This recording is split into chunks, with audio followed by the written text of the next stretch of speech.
In a medieval Chinese city, evening falls and a soft snowfall begins, covering the streets with a thin layer of snow.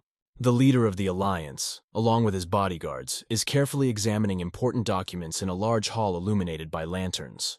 Tang Jin, an elder of the Alliance, is completely absorbed in reading the letters that carry important news and orders. Counselor Gao Yan stands by his side, watching the leader and his reactions to the information he receives. The leader suddenly notices the first snow outside the window and for a moment is lost in deep thought. This first snow of the year marks the arrival of winter, bringing with it a sense of new changes and opportunities. The counselor remembers how much his child loves snow and dreams of sharing the joy of the first snow with his son.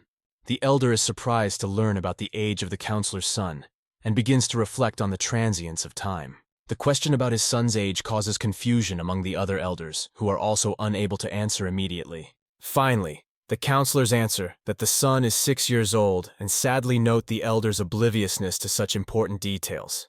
The elder, looking thoughtfully at the table in front of him, reflects on how quickly time passes and how life changes. The counselor reminds him that only a few weeks ago the elder had asked a similar question, emphasizing its recurrence. Despite his memory problems, the elder decides to give a nice gift to his son, a friend wanting to please him. Another question haunts the old man, bothering him more and more. He asks if he has a son or daughter, not even remembering the gender of his child. The old man can't remember if it is a boy or a girl, which makes him even more anxious. The counselors notice his anxiety and ask if the elder is okay, worried about his condition. He realizes that time is relentless, and old age brings its own problems that are difficult to ignore. Nevertheless, the elder is confident in his health, comparing himself to a bull, strong and enduring. He thinks about the 40 years of his rule, wondering how unnoticed these years have flown by, and how much has changed. The old man turned to the counselor, not hiding his thoughts about life and his personality. He asked the counselor to express his opinion of him as a person. At first, the counselor was surprised and a little confused, but he realized that he was being asked to evaluate the elder's personality. The question seemed strange, but the answer was obvious to everyone present.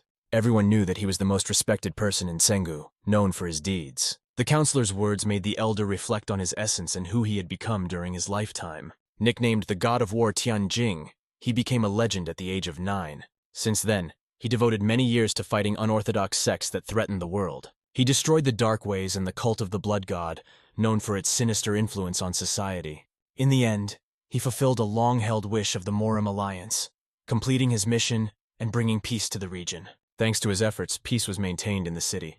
But the enemies did not stop their attempts. The enemies repeatedly tried to poison or kill him, but all their efforts were in vain.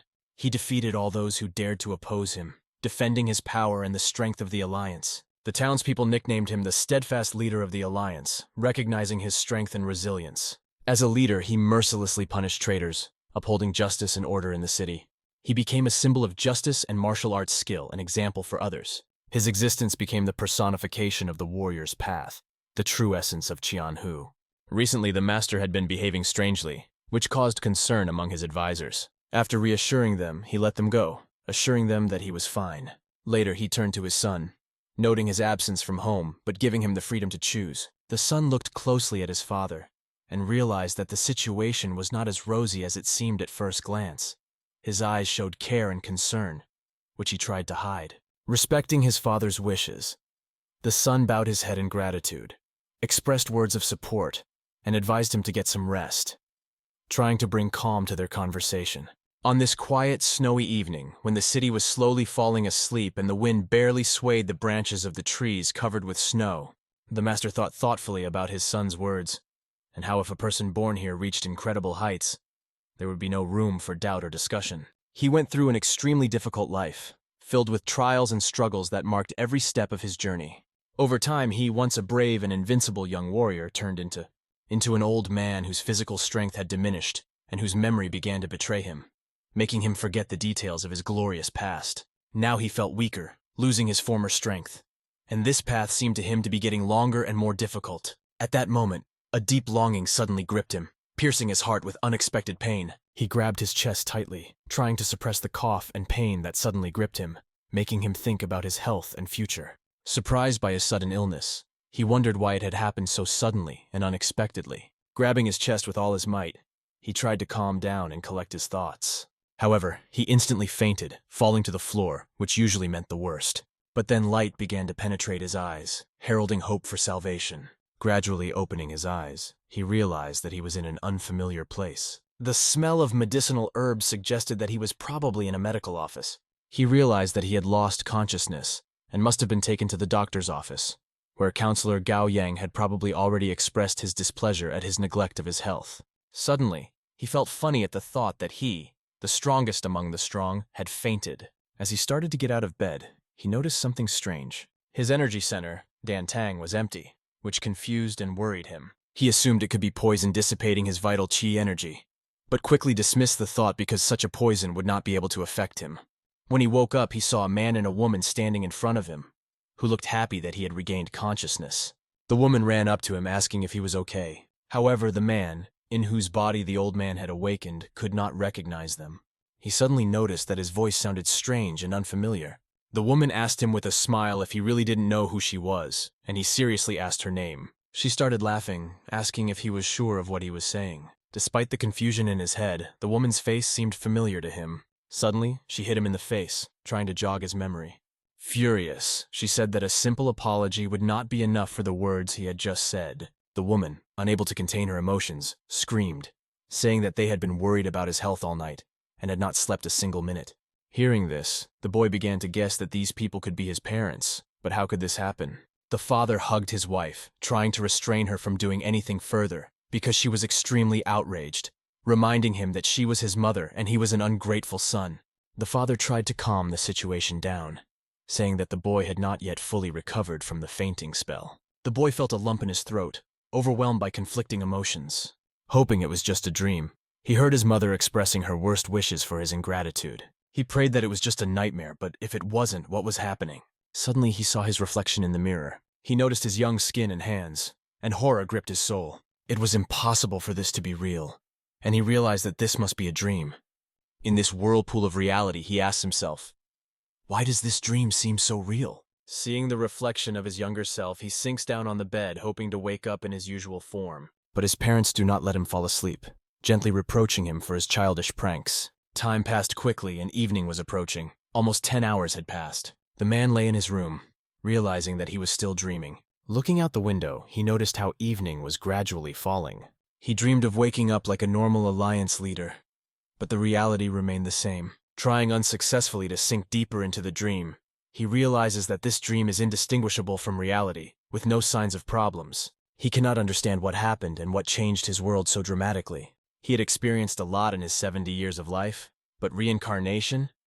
It was something completely new and incredible. The memories of his life as Chinzin remained in his mind, haunting him. Suddenly an old man entered the room, bringing tea and soup, and asked him reproachfully how he was not ashamed. The boy did not understand why the old man was treating him this way, because he did not remember his actions of the previous day. Finding himself in this body, he wondered if he should hide his true identity from the old man. However, the old man guessed that the boy was confused, reading it on his face. He asked anxiously why he was considered irresponsible when he was just lying in bed. He recalled that while leading the alliance, he always understood both the good and bad sides of situations. In dangerous situations, he never blamed anyone or relied on others, always having a clear attitude towards his subordinates. He always took responsibility for his duties, realizing the importance of his work. Now he suddenly felt irresponsible, trying to understand what had really happened. As he left the room, the old man sharply stated that the boy was a disgrace to the family. These words caused fear and anxiety in the boy, making him think. The door slammed loudly behind the old man, leaving the boy alone. Alone, he wondered what he or the person in whose body he was trapped had done to deserve such criticism. This assessment was extremely difficult and exhausting for him. Suddenly the door opened again. A young man entered the room, exclaiming that everything had finally become clear. Sitting down next to him, he asked why the boy never listened to anyone, reminding him of the repeated warnings. Fighting against a woman never brings victory, and addiction to alcohol leads to a fall. The master in the boy's body asked who the young man was. The guy next to him froze, feeling embarrassed. The young man admitted that he had heard about the boy's amnesia, and that everyone was discussing his strange behavior, as if he had lost his memory. With a note of sadness in his voice, he added that even in such a situation, the boy finds a way to circumvent the system. If it wasn't for that day, you would have been able to assess the situation better. But it's not your fault, he reassured. Continuing, the young man noted that this was a great opportunity to take up serious martial arts training, especially after the incident with the girl. The man repeated his question again, wanting to clarify the answer. The guy seriously introduced himself as Guan Toi and asked him to stop joking about memory loss, noticing a mistake in his name. Trying to rectify the situation, the young man clarified that he was called Lighthead and not Baldhead, but remained surprised by his behavior. Our hero insisted that he really did not remember anything. The young man assured him that there was no need to pretend, expressing his sincere concern. He insisted on his amnesia, repeating it several times to convince the other man. The guy asked about the loan, and the reincarnate replied that he did not remember the amount of the debt. After the amount was announced, the reincarnate became embarrassed, saying that he did not have that much money on him. Nevertheless, he took out a few coins and gave them to the guy. This gesture convinced the interlocutor of the reincarnate's sincerity and that he had indeed lost his memory. When he was asked why he decided to check with money, the guy replied that the real owner of the body would never pay back the debt. Then the reincarnate realized that he had not been the best person in his past life, causing him to have a bad opinion of himself. Realizing the gravity of the situation, he decided to tell more about himself, assuming that he could have made many mistakes. His past began to reveal itself. A meeting with Lady Sun ended in a rejection, after which he lost control and became aggressive towards others. This led to him being beaten and falling into a pond after getting drunk to the point of unconsciousness. The reincarnated man thought about his past, asking himself who Lady Sun was and how he could have ended up in such a situation. The words about Lady Sun made the guy sitting across from him concentrate, because it was impossible not to know such a famous person. However, he really had no idea who she was. The guy explained that Lady Sun Lin was the heiress of the Sun family and the most beautiful girl in Shandong. Not only her beauty, but also her intelligence and strength set her apart, although she had one flaw. This flaw was that she was his fiancée. This information confused the hero a bit, because he did not understand why being a bride was considered a disadvantage. The guy explained that she was unlucky with her husband, and that was her only flaw, sympathizing with her for her unhappy marriage. The tension in the air grew, and there was no silence between them. The reincarnated master asked if he often beat her, which surprised the boy. Explaining that he felt a strange itch in his hand and the urge to strike, he assured him that their relationship was stronger than any calculation, deeper than a formal marriage. Examining his hand, the young man begins to realize that his past might indeed have been tumultuous. The old man's words about the family's disgrace kept echoing in his head, haunting him. He kept asking the boy about the details of his past. The boy told him that he had lost large sums of money on gambling and courtesans with whom he fell recklessly in love. He often went on drinking binges, got into fights, ran away from home, and claimed that he did not want to practice martial arts, trying to make a name for himself in Qianhu. Then Master interrupted him. Now the Master understands why his mother hit him only once. He would not have left a living place on himself for such actions. Asking about Guan Toi's identity, the boy hesitated between telling the truth and lying in his answer. The master insisted on honesty, calling it the last chance. The boy was worried because the truth was not the best answer. Guan Toi, the personality into which the master was reincarnated, was actually considered a scum of the earth. The words about his own failure made the master realize that the situation was really complicated and serious. He remembered his father's words about being the incarnation of Qianhu, which inspired him. Feeling relieved, the master accepted the idea that perhaps he had really died and was given a chance for a new life. He took his reincarnation as the beginning of a new story, a new path. The new day began with the realization that the body in which he woke up belonged to Lidan, the young head of a swordsman clan from Shandong. Lidan was weak not only in interpersonal relationships, but also in martial arts, where his level was very low. As the 20-year-old heir to the swordsman clan, he had only spent 5 years practicing his energy. During this time, he had a servant whom his annoying mother called Guanta. Turning to Guantai, our hero asked if he had heard any rumors. Perhaps a treasure map of the former master or a two-headed monster had appeared. At these words, Guantai only frowned skeptically, not understanding where such ideas could come from. Continuing, our hero mentioned the possible death of the alliance leader. Guantu replied that there was no reason to believe in the death of a healthy leader, and he had not heard any rumors about it. This made the master think, because he had been in a new body for several days now, but there had been no rumors of the leader's death or other references. He assumed that perhaps the information about his death had been concealed to avoid political or social repercussions for the village. Guantoi sighed, noting that he was the one who had been the subject of some rumors. It was rumored that he had lost his memory after being beaten by Lady Sun. The master was not pleased to hear such stories, realizing that he had fallen victim to women's hands even in his previous life. He smiled as he spoke enthusiastically of Lady Sun's greatness, which was so impressive that he rushed to her without hesitation, despite the realization of the possible threat. Although not much has passed since his return, rumors of her beauty are already spreading everywhere. Guantu reminded the master of the lines of people who had lined up to see Lady Sun's beauty. However, the master could not remember this, because his meetings with numerous women always ended in failure. In his previous life, he had become a head too early, which had negatively affected his personal life.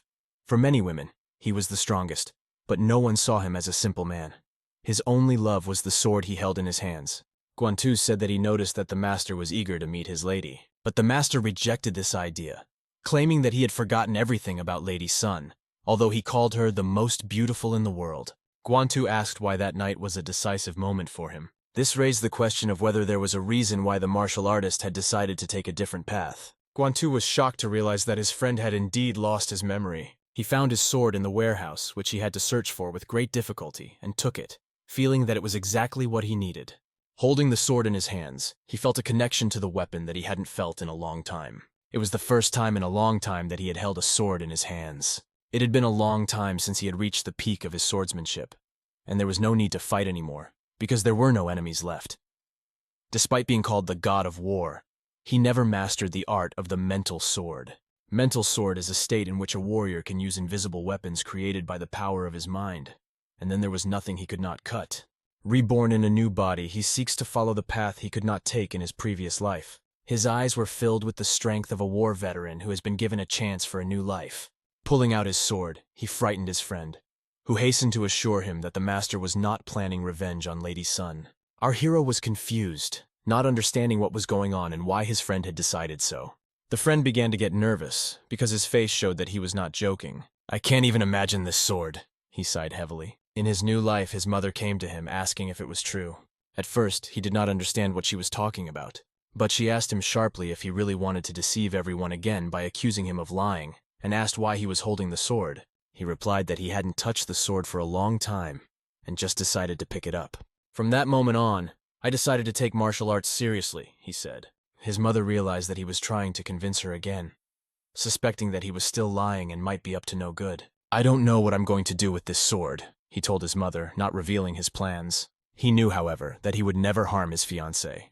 He promised his mother that he would not use the sword against those who were weaker than him. His mother's gaze was full of incomprehension. She looked at him as if she were seeing him for the first time. Our hero realizes that he was too caught up in battles to start a family, and his passion for fighting made him forget about his duties to the clan. He doesn't understand why he was reborn in a new body.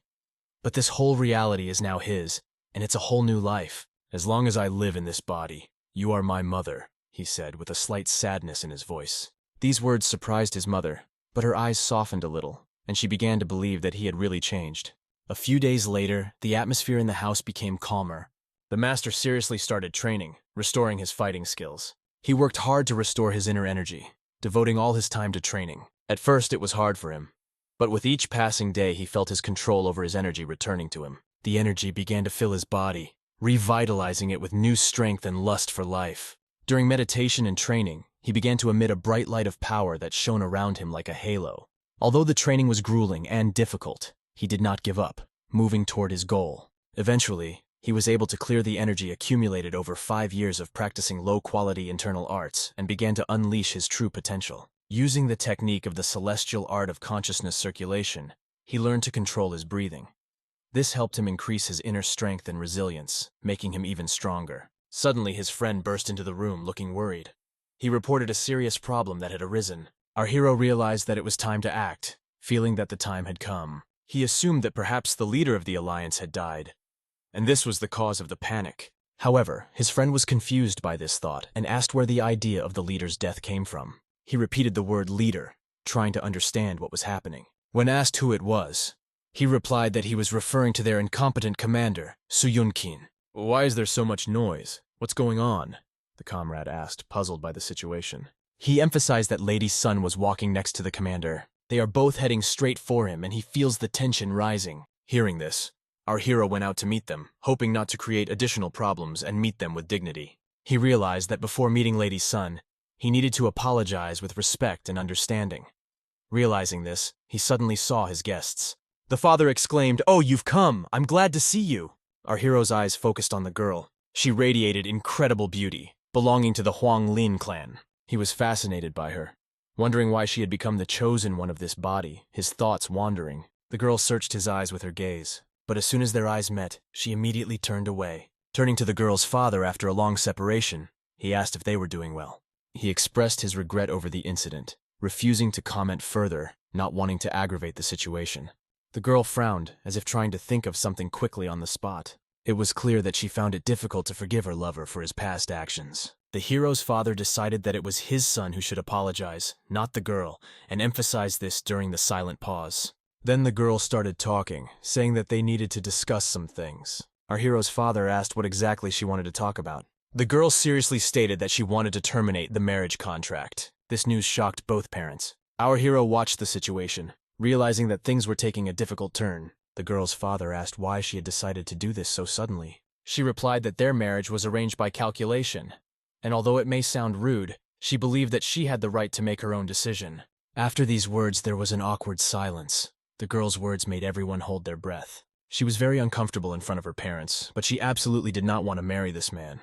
Despite her feelings of shame, she felt the need to speak out. Our hero's parents did not know how to react to her words, feeling embarrassed. However, the girl's father reacted sharply, accusing her of being ungrateful and wanting to break off the engagement without discussing it with him. He criticized her for having too high expectations and being ungrateful. The father's words hurt the girl deeply. One of the parents intervened to try to calm the situation and offered to discuss the reasons for her decision. Unexpectedly, the hero said that he also wanted to break off the engagement. This statement further tensed the atmosphere, causing surprise among everyone present. The protagonist's assistant was shocked by his words, but the guy remained calm and confident. The girl was shocked by the unexpected development of events, not expecting such a turn. The bride's father, ashamed of his reaction, realized that he had overreacted.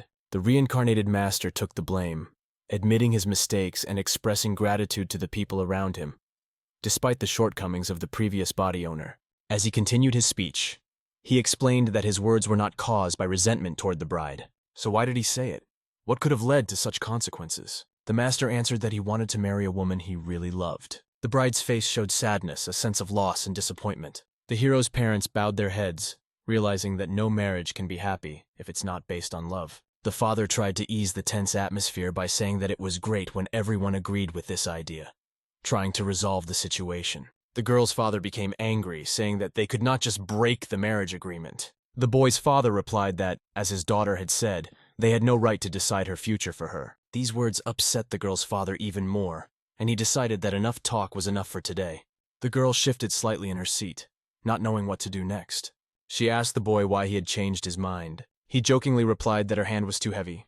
The girl did not respond to this, but remained silent, deep in thought. She paid her respects to his parents by bowing before them. Then she followed her father without looking back. The boy watched her go, realizing that he was letting her go forever. His parents asked him anxiously what he planned to do next. Our hero replied that he would not look for another bride for now, but would focus on something else. His mother asked him if it was not consensual, why he had made such a scene.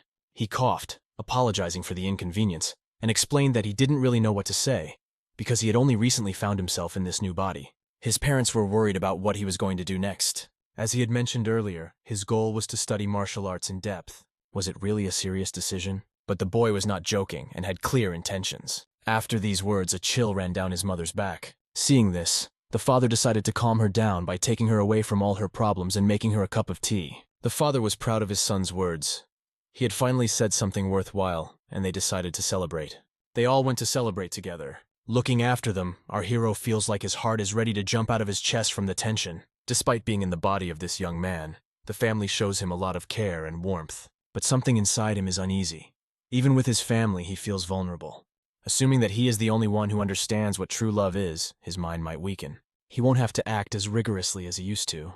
For many hours during the day, he trained to the point of exhaustion. His body was already tired from the strain and effort. He noticed that without using the power of his inner art, his physical strength would be quite low. To improve his physical fitness, he needed to run 12 kilometers. Otherwise, all his efforts might be in vain.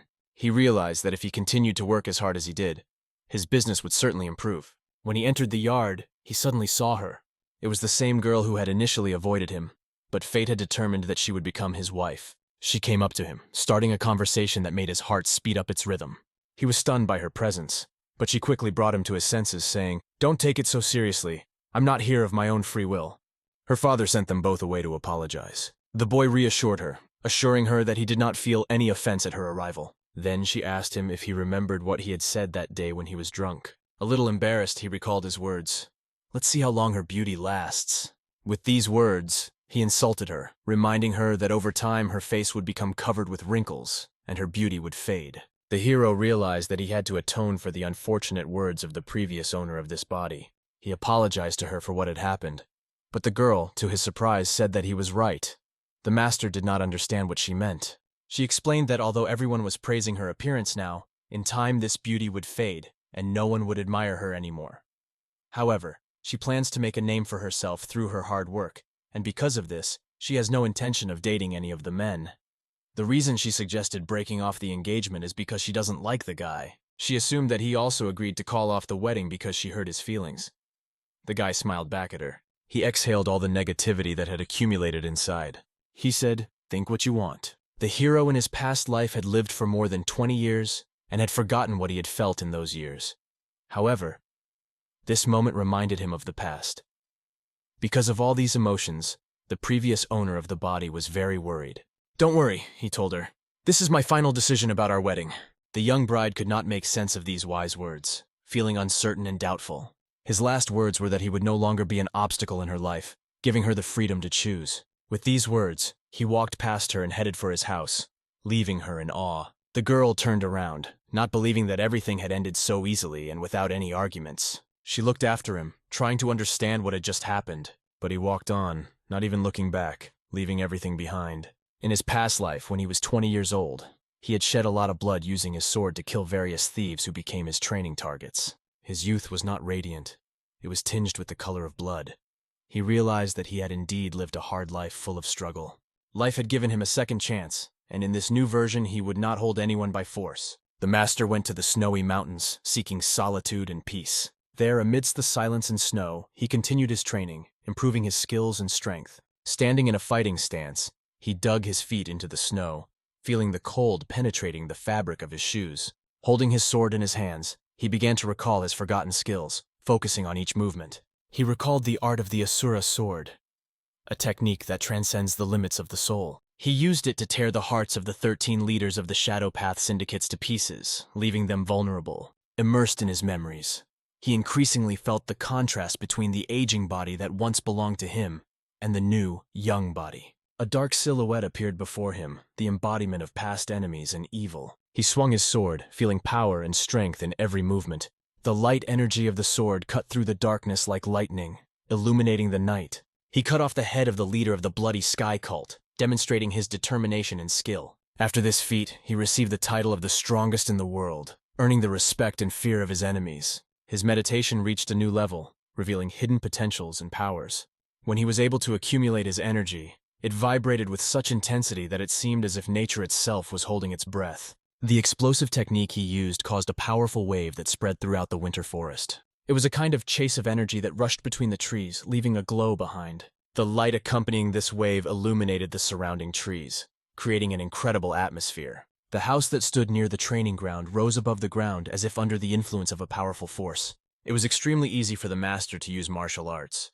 His movements were confident and precise. It seemed that this guy had an innate talent for martial arts that he had never shown before. How Li Dan could lead such a lifestyle with his physique was beyond the master's comprehension, which surprised him even more. At this moment, in one of the sunny spots in the forest, time seemed to stand still, reflecting the harmony of strength and tranquility. His ex-girlfriend was discussing our hero's new occupation with a friend, surprised by his sudden change. He had never trained or held a sword before, so everyone in the clan was surprised by his sudden passion for martial arts. Her friend assumed that he was doing all this to impress her, although the girl noticed that he had really changed and was not trying to stand out in front of her. Their friend remarked, "But isn't he the one who always tries to be the center of attention?" He recalled their last meeting with Lady Sun, emphasizing how confident and convincing he looked. She had announced that there would be a meeting of promising young people today that everyone was looking forward to. She also had to be there because the young gentleman who organized the event was personally checking to make sure she was coming. "And she knows this syndicate so well," her friend said with a touch of irony. The girl responded sharply, asking not to be reminded of it again. In spite of everything, she decided to be there, ready for any surprises. This realization carried a certain danger for her friend, which added anxiety to their conversation. They decided that they needed to be prepared to defend themselves in case of any threat, so they agreed to meet and discuss all the possible risks. A typical Chinese street is bustling with life, full of hustle and bustle, with a variety of vendors and passers-by. Our hero was wandering around the city trying to hear some news about the death of the Alliance leader, but everything was quiet. He sat at a table in a tea house, reflecting on the absence of any rumors, which made him anxious. He wondered why there had been no announcement of changes in the Alliance. If he had the opportunity, he would have immediately gone to the Murim Alliance to ask Galyan about the current situation, but circumstances kept him in place. As he watched the traffic around him, he saw a woman coming up the stairs with a look of concern on her face. She noticed his gaze and also became concerned, not understanding what he was doing here. The gathering of young people also reacted in surprise to the boy's appearance. All eyes were on him. They looked at him with suspicion and curiosity, wondering what this dubious character was doing among them. One of them approached him and asked him with a smile how he felt after his resurrection. It was an old acquaintance with whom the hero had had conflicts even before reincarnation. There were rumors that he had been actively training in martial arts lately, but to what end? The hero smiled at his old enemy, feeling confident. He calmly replied, asking if he could show him at least one person who trains to beat someone.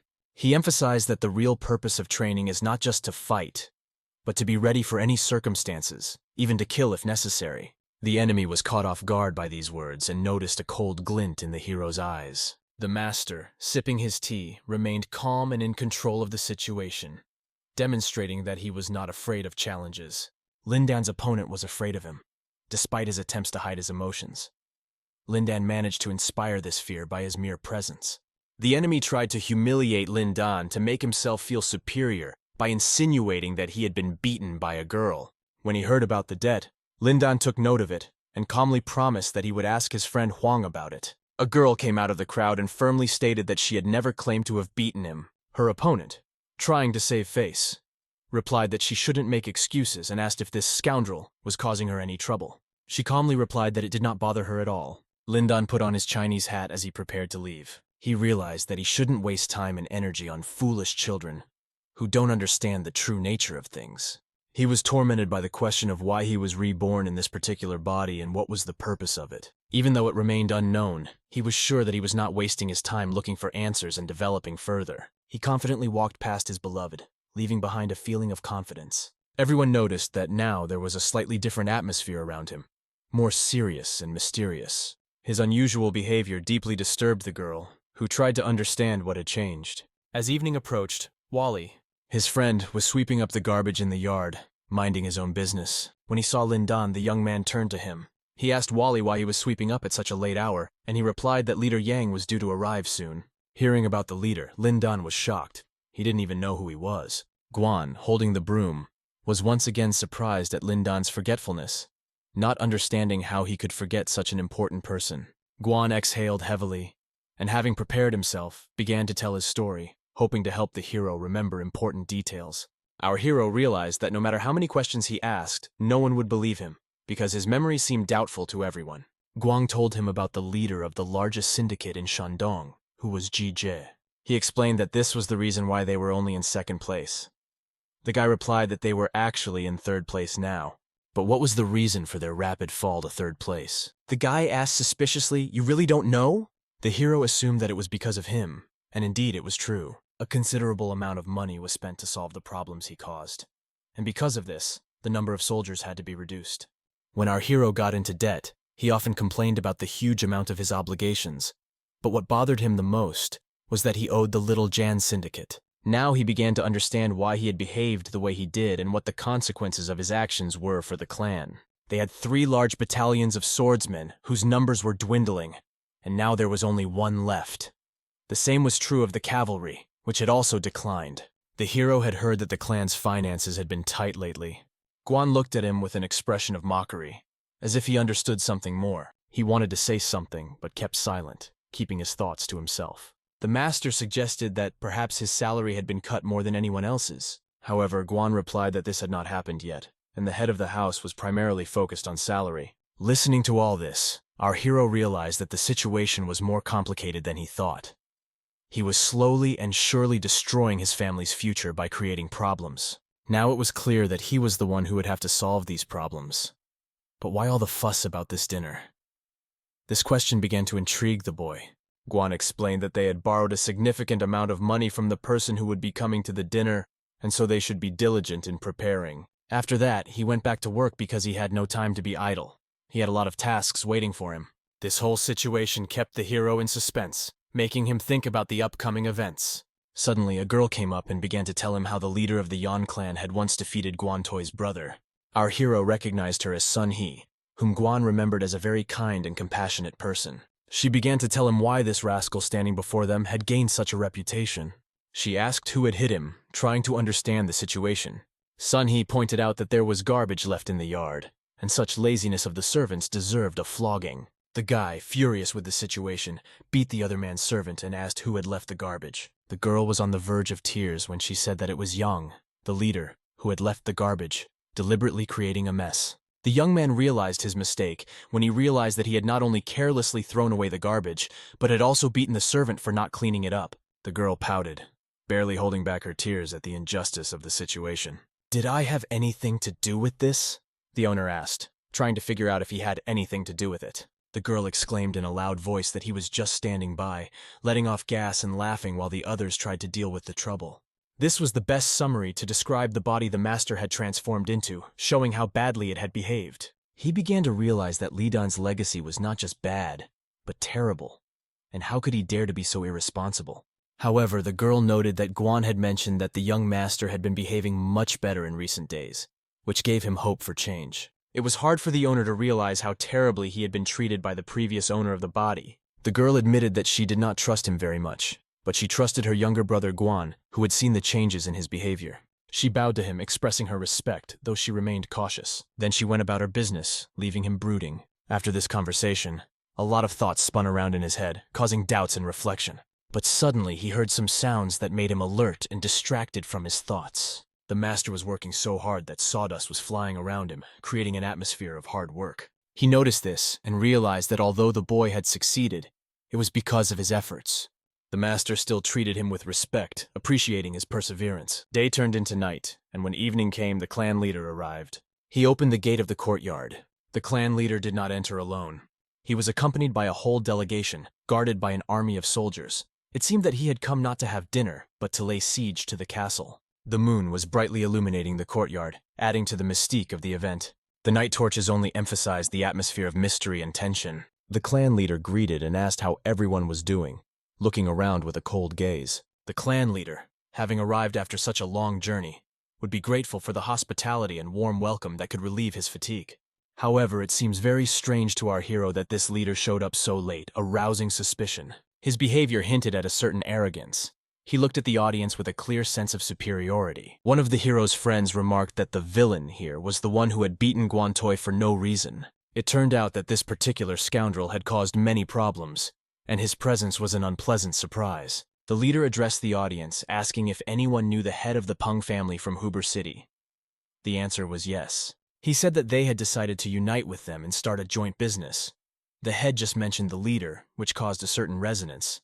The leader thanked him for the information, which added formality to the conversation.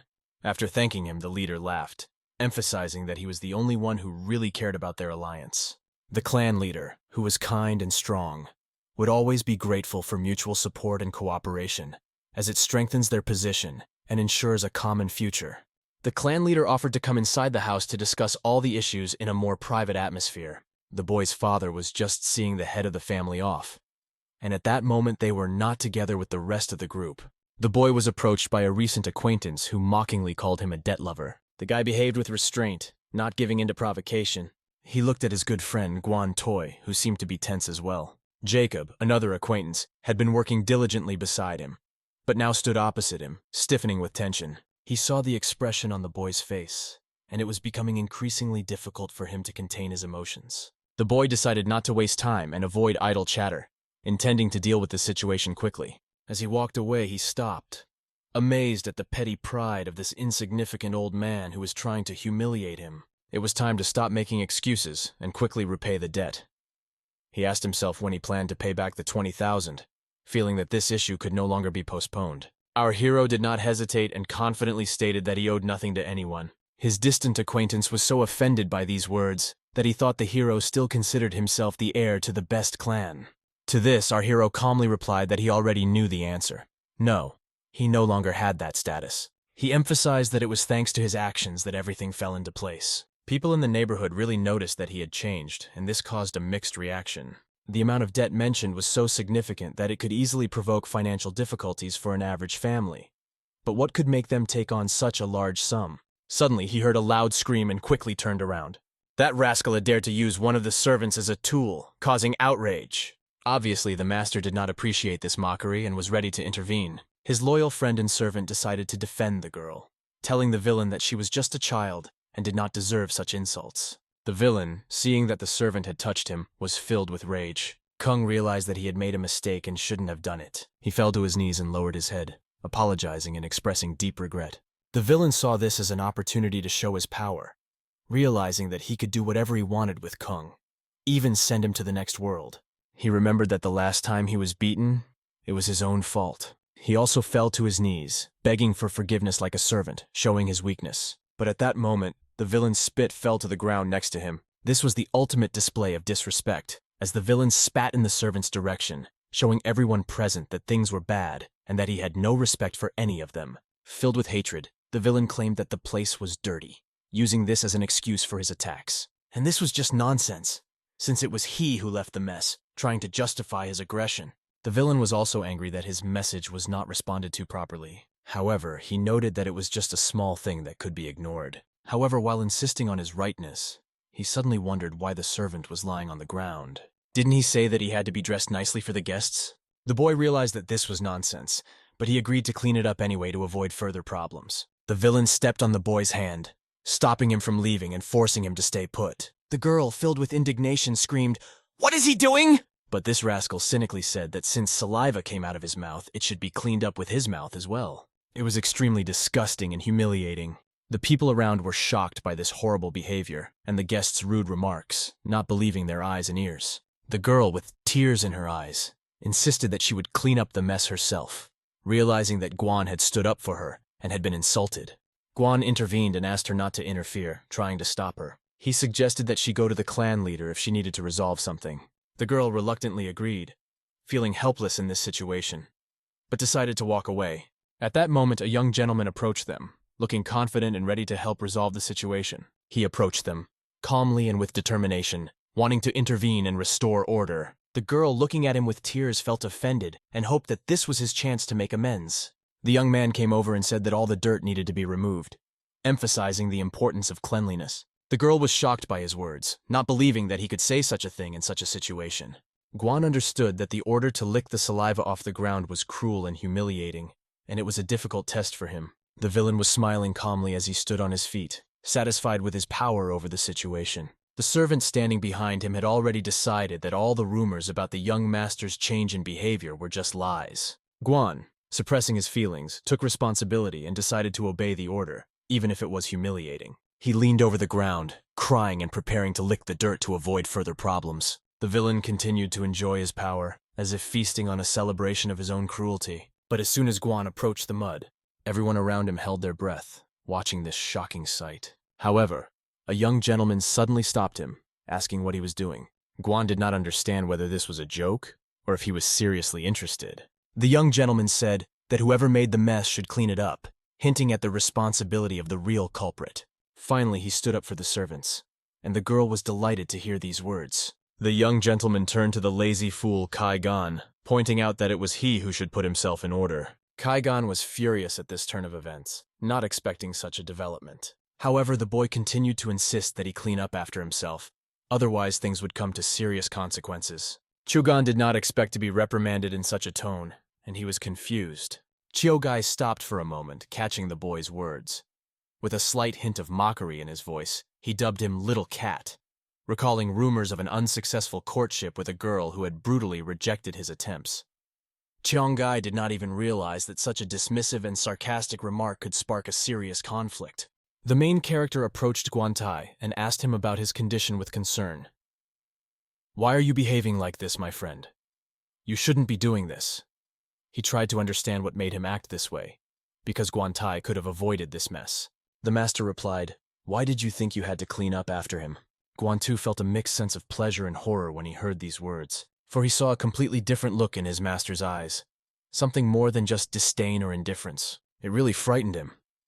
But he realized that he was no longer facing his familiar master, but someone completely different. Guantu bowed his head in gratitude, recognizing the new strength in the young master. The young master assured him that he would take control, advising the others to just watch. The crowd behind him could not fully understand what was happening, but they could sense that the situation was changing. When the swordsman commander standing behind him accepted his order with deep respect, it caused concern among his subordinates. Qinghai threw a mocking comment with a smile, claiming that a loser like him posed no threat to him. However, the young gentleman coldly warned him that he was ready to pretend he had never heard it if he apologized immediately. "Even if you lick every corner of the floor with your evil tongue, the dirt will still be there," he added, emphasizing the senselessness of Qinghai's actions. Qinghai found himself at a crossroads. If he didn't apologize, what would happen to him? Our hero replied that he would be beaten, leaving him no choice. The guest, with a note of interest in his voice, suggested, "Why don't we check what this great and terrible descendant of the B family is capable of and what he is like?" Qinghai had been looking forward to this moment. It was hard for him to imagine how much he had been looking forward to this confrontation. The stranger attacked first, confident that with a single blow he could end the argument by rendering his opponent helpless. He believed that after his masterful blow, the opponent would only have to sweep the streets. Our reincarnator stood serenely, not showing any concern. With a sudden deft movement of his hand, he struck the attacker in the jaw. Everyone around him was amazed by this unexpected turn, horrified by what they saw. Qinghai grabbed his face and screamed loudly in pain and humiliation. This rascal was much more cunning than he seemed at first glance, which made him rethink his actions. Gathering all his strength in the fire of his soul, he decided that he would put an end to this, regardless of the consequences. The leader of the swordsmen warned our hero, emphasizing the need to use his hidden powers to stop the evil that could break free. The commander of the soldiers restrained his impulse to intervene, and the young man managed to dodge his guest's blow. He noticed that the fight was becoming more and more fierce and realized that if he missed at least one blow, it could cost him his life. However, the taste of battle only fueled his excitement, making every move more precise and decisive. And although this usually happened to previous owners of the body, he was sure that this time it would be different. The swordsmen standing nearby, watching the event, held their breath, waiting for the next move. The young lord demonstrated incredible skill, skillfully controlling the battle and influencing its course. He moved with incredible ease, which amazed everyone around him with his grace and strength. His unpredictable blows severely punished the attacker, bringing him closer to defeat each time. Continuing his journey, the young man realized that his opponent would not be able to withstand this confrontation. Qinghai was unwavering in his discontent, realizing that victory over his opponent was becoming unattainable for him. With each passing minute, the young master attacked with more and more force, demonstrating his superiority. Qinghai paid for his insolence with painful blows to his torso, which made him writhe in pain. Because of his ridiculous jokes and humiliation, these children who witnessed it will forever be traumatized. The young gentleman punished him more and more severely for his unworthy actions, leaving no room for compassion. And yet he decided to give him a chance to realize his mistake, even though it seemed unlikely. After many strong blows, the young lord struck the decisive blow that threw Qinghai away, at a great distance far from the place of battle. This blow made an incredible impression on all those present. They held their breath, their mouths agape with surprise and shock. Qinghai, who had always allowed himself to be bullied by others, using his status, now lay helplessly on the ground, not moving a muscle. The young warrior stood silently in the heart of the martial capital, demonstrating his strength and determination to uphold justice. The villain, disarmed by our hero, was picked up by his servants, who asked him if he realized the full scope of his actions. He denied it. "You saw for yourselves that I did not start it all." Refusing to remove the film from his face, he asked, "Is this how polite people behave?" The young gentleman wondered. After severe abuse and humiliation, this ruthless superior, having gotten out of the way, furiously ordered the young gentleman's life. He was filled with fierce hatred and bitter anger toward the young gentleman, and he could not tolerate such humiliation. It was a strict order that had to be carried out without question. However, his soldiers did not understand the order and hesitated. Qinghai grabbed one of his soldiers by the collar and said in a convincing manner, "Why are you still here? The order must be obeyed." The soldiers knew, however, that regardless of the difficulties that might arise during the implementation of the plan, they could not afford to eliminate the heir because of such problems. However, one of the swordsmen could not ignore the order and drew his sword. At that moment, Another swordsman from the B clan approached our hero. Addressing his comrades waiting ahead, he said in a calm voice that their lord had given the order in a state of confusion, so they could ignore it. He also took up his sword, emphasizing, "Better think about the consequences." An indescribable tension was building between them, and everyone in the crowd could sense that war was on the brink. Exchanging glances, the soldiers realized that everyone was ready for battle. If no one betrayed them, victory would be theirs. They decided to act cautiously, stopping the attack and putting their swords back in their sheaths, emphasizing that killing was not the answer. Such decisions should be made only by the head of the family, and only he has this right. However, such audacity could not be tolerated. The angry Kung, snatching the sword from the warrior, rushed at the young lord with sincere courage. He wanted only one thing, death, to put an end to his torment after the humiliation he had experienced. His attempts to stop him were in vain. Time was running out. He aimed his sword at the young master, but missed. At the moment when his hand was about to strike, the young bishop imposed a ban with his own power. His face remained impenetrable, betraying no emotion, emphasizing his control over the situation. In one swift movement, the young master broke the enemy's arm and snatched the sword from his fists. Using this skillful technique, he broke the arm of the villain, who choked on a desperate scream. As soon as he bent over in pain, the young master kicked him, knocking him down. Each kick further undermined the devotion and unwavering determination of the attacker, who could no longer resist. Exhausted from his severe injuries, Kung gave in to the sharp pain, calling for help, but no one was in a hurry to intervene.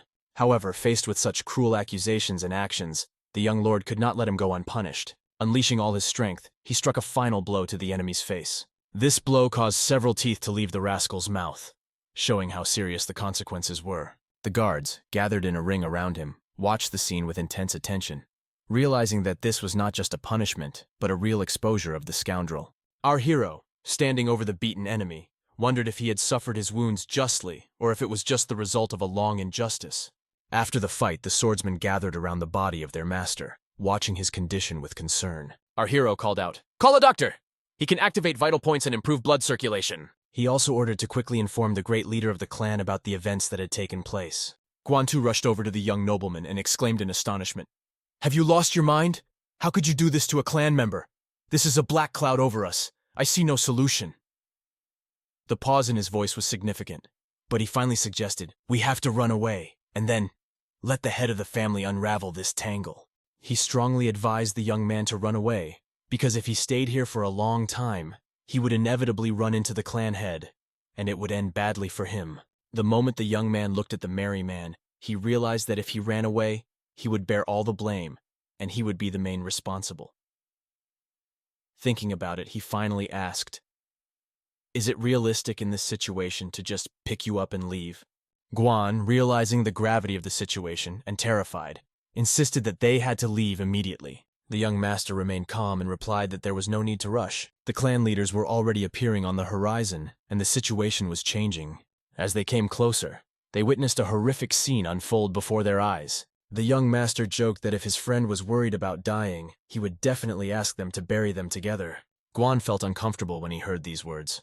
It was too much for him, and he was overcome with anxiety. The clan leader approaching asked in a menacing tone, "What has happened here? What is going on in these lands?" His eyes burned with demand for explanation. His unworthy son accused him that this insignificant creature was trying to kill him. The leader gave his son a look of hatred and contempt. The boy and his friend stood firm, showing no fear of the leader. The leader turned to the surrounding soldiers with a question. "Is this true?" One of the warriors dared to tell the truth, describing all the events frankly. The clan leader, unable to contain his anger, slapped his son hard on the cheek. He considered him a fool, and he had good reason to do so. He, the fool, had allowed the young ruler of the Yan clan to find himself in such a desperate situation. The father stood before his son, fully realizing the consequences of this incident. The swordsman, wounded by the Yang clan, fell to the ground, unable to bear the weight of the events. The leader, caught up in his own thoughts, did not fully realize the seriousness of the situation. An atmosphere of tense anticipation gripped all those present, everyone waiting to see what would happen next. The leader of the clan, taking advantage of the moment of silence, attracted everyone's attention. In a hoarse voice, he asked, "How will you answer for this?" The father's eyes rested on his son, radiating a mixture of disappointment and expectation. But until the very end, no one could understand what exactly had happened or why it was possible. The father turned to the swordsman. "Tell us what happened here," hoping for clarity and understanding of the situation. The swordsman told everyone how young King had treated the servant unfairly, humiliating him and making him lick his saliva. However, he received a fair punishment from the boy for his actions. However, the head of the clan who came to visit could not understand how it was possible to harm his son for the sake of some servant. In a fit of anger, he raised his hand, ready to strike. The young man remained silent, not responding to the clan leader's words. The leader asked again, "How are you going to answer for this?" But the father stood up for his son, convincingly stating that if anyone should be held accountable in this case, it was Yang, the undisputed leader of the clan. These words were easy to say, but they had far-reaching consequences. The atmosphere was tense to the breaking point, and the leader's mood exploded with anger. With seething anger, he exclaimed, "What did you just say?" The real father replied that young Mr. Yang had not only used his inner strength, but had also sharpened his sword to kill his son. Although he was unarmed and everyone had witnessed the events, duty dictated that they had enough evidence to charge him with attempted murder. The young lord's servants were proud of his responsibility, while the servants of the visiting clan hung their heads in shame at their master's actions. However, the boy's father did not let up, saying, "If it were anyone else, I would have punished him for what he did with my own hands." He added, "I will not do anything that could harm your reputation." The visiting clan leader could barely contain his rage when he heard these words. The young man's father warned him that if the rumors of the incident spread, he would face ridicule not only as the head of the clan, but also his entire family. The clan leader caught a threat in his words that could not be ignored. Now he was faced with the question of how to respond. "What's the meaning of your words, son?" The father asked the hero with interest. "What are you trying to reveal to me with these words? What idea are they leading to?" The leader of the Yang clan found himself in deep confusion after this conversation. He felt humiliated and extremely depressed, as if he had been stripped of his power. After hearing his father's words, he saw in him a real strength and wisdom that he had previously underestimated. Until that moment, he had been convinced of his own insecurities. But in fact, he was deeply mistaken. After exchanging numerous remarks, the clan leader discreetly made it clear that the time for conversation was over. With a special emphasis on the significance of the moment, he pointed out to the family leader the need to fight a fair fight and settle the outstanding debt. The father gently replied to his son's request, "Of course, child." He also noted that it was time for the guests from his farm to go home, hinting at the end of an unpleasant situation. The villains realized that things had not gone as planned, and this was the greatest insult to their clan. Gathering in full force, the battalion turned around and moved forward, demonstrating their retreat. Everyone waited impatiently for them to leave, relieved that the conflict was over. After a moment of silence, the father turned to his younger son and gently asked him what had prompted him to do this. The son replied that he was offended by the actions of their relative and tried to force him to do what he thought people should do. The officers heard that they were called family, but deep down they realized that they were not really family. The father listened carefully to his son, but remained silent in response, thinking about what he had heard. He did not order his squad of swordsmen to follow him, leaving them in place. Our hero waited with bated breath for his father to leave, feeling the tension of the situation. Suddenly, however, he noticed that his servants were watching him closely, as if waiting for him to act. They remained silent, because everything that was necessary had already been said, and no one had anything to add. The boy, with gentle uncertainty in his voice, asked them if they were surprised by what had happened. The girl, who had been at the beginning of the whole story, expressed thoughts that made everyone open their mouths in surprise. The gentleman reassured them, emphasizing that they should not be afraid of this creature, even if it dared to do something insidious again. He assured them that they could rest assured that he and all the members of their family would be their protection. These words deeply impressed the servants and strengthened their trust in him. The squad of swordsmen fully shared the young man's opinion, feeling a sense of community and unity in the situation. These children, who served and were exhausted from their work, could not find words to express their gratitude. And when the surrounding soldiers retreated from them, the atmosphere began to calm down. Guan asked the young man if he himself was not afraid. He replied with surprise, "Why should I suddenly be afraid?" Guan too, who was aware of the situation, emphasized to the bailiff that the Yang clan, if they really came here, must be extremely powerful. After all, he said, it was considered the strongest clan in the entire Duan. The young gentleman wondered if Guantu had noticed the faces of their wards. They did not seem to show support for their leader, and they did not seem to have many supporters among their own. They were surrounded by truly loyal and courageous individuals, ready to lend a shoulder in any situation. But Guan could not accept this. There were too many enemies, and the threat seemed extremely serious. In the heart of a heated discussion, where the passion for the competition burned in the eyes of his opponents. The wise young man said, "Remember, victory is not in the number of troops. It is not so easy to start a war."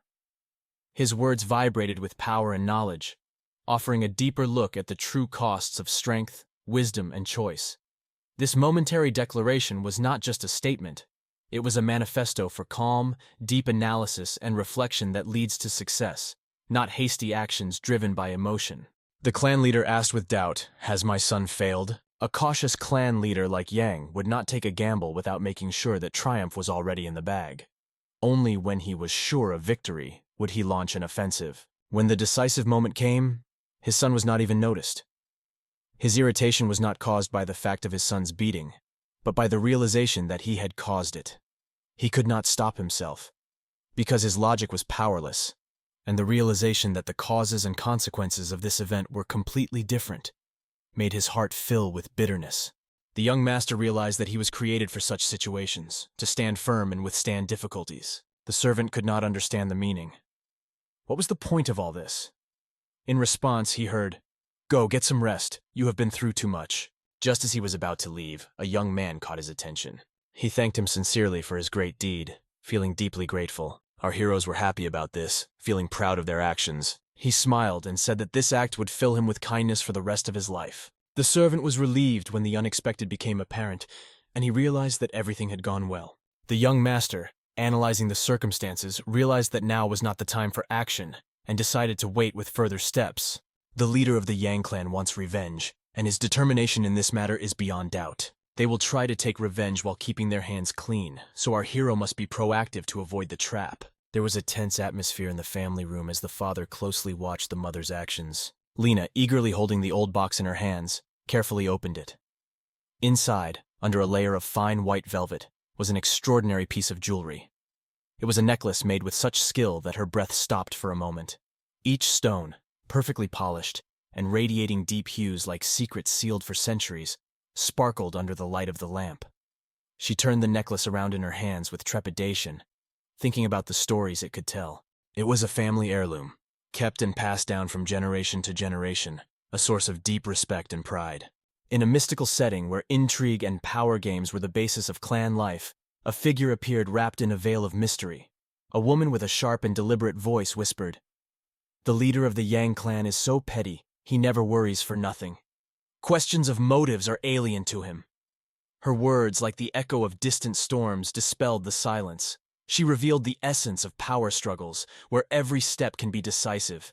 The atmosphere around the verbal duel became even thicker, promising to reveal more than one mysterious aspect of the Yang clan's world. She thought about her actions, because if she could realize her plans, it would allow them to— "You have no right to do this," the man told her firmly. "I will not allow it." But she argued that it was nothing more than a simple piece of jewelry. But the man argued, "This is not just a trinket, but the thing you value most in the world." She smiled and admitted that the most valuable things in the world to her were the fight and her son Duan. These words caused embarrassment to her husband, and he blushed.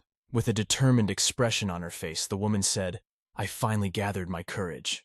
We have to protect our son, not meaningless trinkets." The man, gently looking into her eyes, asked, "Do you really believe in me?" The mother answered with confidence, "Yes, I do believe in you." Even after all his mistakes and deceptions, she still supports him. She emphasized that despite everything, he was still their son, and she would protect him. Hearing these words, the father realized the depth of the seriousness of the situation. He hugged her, feeling that together they could overcome any challenges. All of this was happening under the watchful eye of the young master, who was watching with understanding and compassion. He intended to apologize to his parents. However, unexpectedly, he overheard their conversation. This made him think. He began to believe that his rebirth in this world was a chance to live a life of his own choosing. Later, when he was deep in reflection, he was embarrassed by his action of helping Dana after accidentally overhearing their conversation. Since then, he could not shake the thought that he had changed his usual image for the sake of these two. He wondered if he would be able to cope now that he was no longer bound by his longing for his family. His angry temper did not let him rest at night. Conceiving of revenge is 10 times worse than carrying it out. In the heart of the mountainous landscapes of China, the cart was nobly making its way up. Guantoi was impressed by the nobleman's words, but could not fully understand them. "But he insists that they are now on their way to the Yang clan. Why is that?" He firmly stated that a solution to the problem had to be found. Guan did not fully understand what this guy was saying. What he was most concerned about was why he had chosen him to accompany him. The host had two answers, one that he liked and one that he didn't. He decided to say the one he didn't like first. Guang sighed and suggested, "Let's start with the second one." The owner turned to him, noting that he had described everything in such detail as if he had experienced it himself. At the beginning of this story, Guan bowed his head thoughtfully, recognizing that his thoughts were in line with the expectations of those around him. This is a moment of realization that external observations reflect his inner self, showing how transparent he can be in his reflection. And while this may seem like a small detail, it reveals deep dimensions of Guan's character, who, with a mix of complex emotions, accepts his thoughts and feelings as an integral part of his existence. Then Guang asked with interest, "What is the first answer?" He replied that the only person he could trust completely was Guang. The young man was surprised to feel an unpredictable attraction to a person who seemed to be indifferent to him. He admitted that he began to feel sorry for him, because he had a very limited social circle. Guang asked if he had a plan, and he replied that he was going to think about it. He was thinking, how much power does it take to change a person beyond recognition with a punch? In the country to which they were heading, all sorts of shadows were gathering, wishing to give him a warm welcome. If there is one among them who will hit him in the same way, perhaps he will change again and become the same as he was before the blow. Guan responded to his words in a frightened manner, feeling anxious about this prospect. The young master began to notice that jokes and fictions were appearing in his mind that he could not even think of before. This intrigued him. Was it because of his rejuvenation, or perhaps because he had been bound by chains of formality in his previous life? In the heart of the Yang clan, there is a clash of will and authority.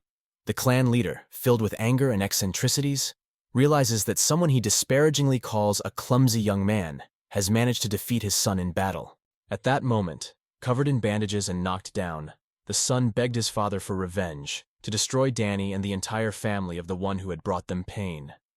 The father, with firmness in his voice, reassured his son, saying that this was exactly what he intended to do.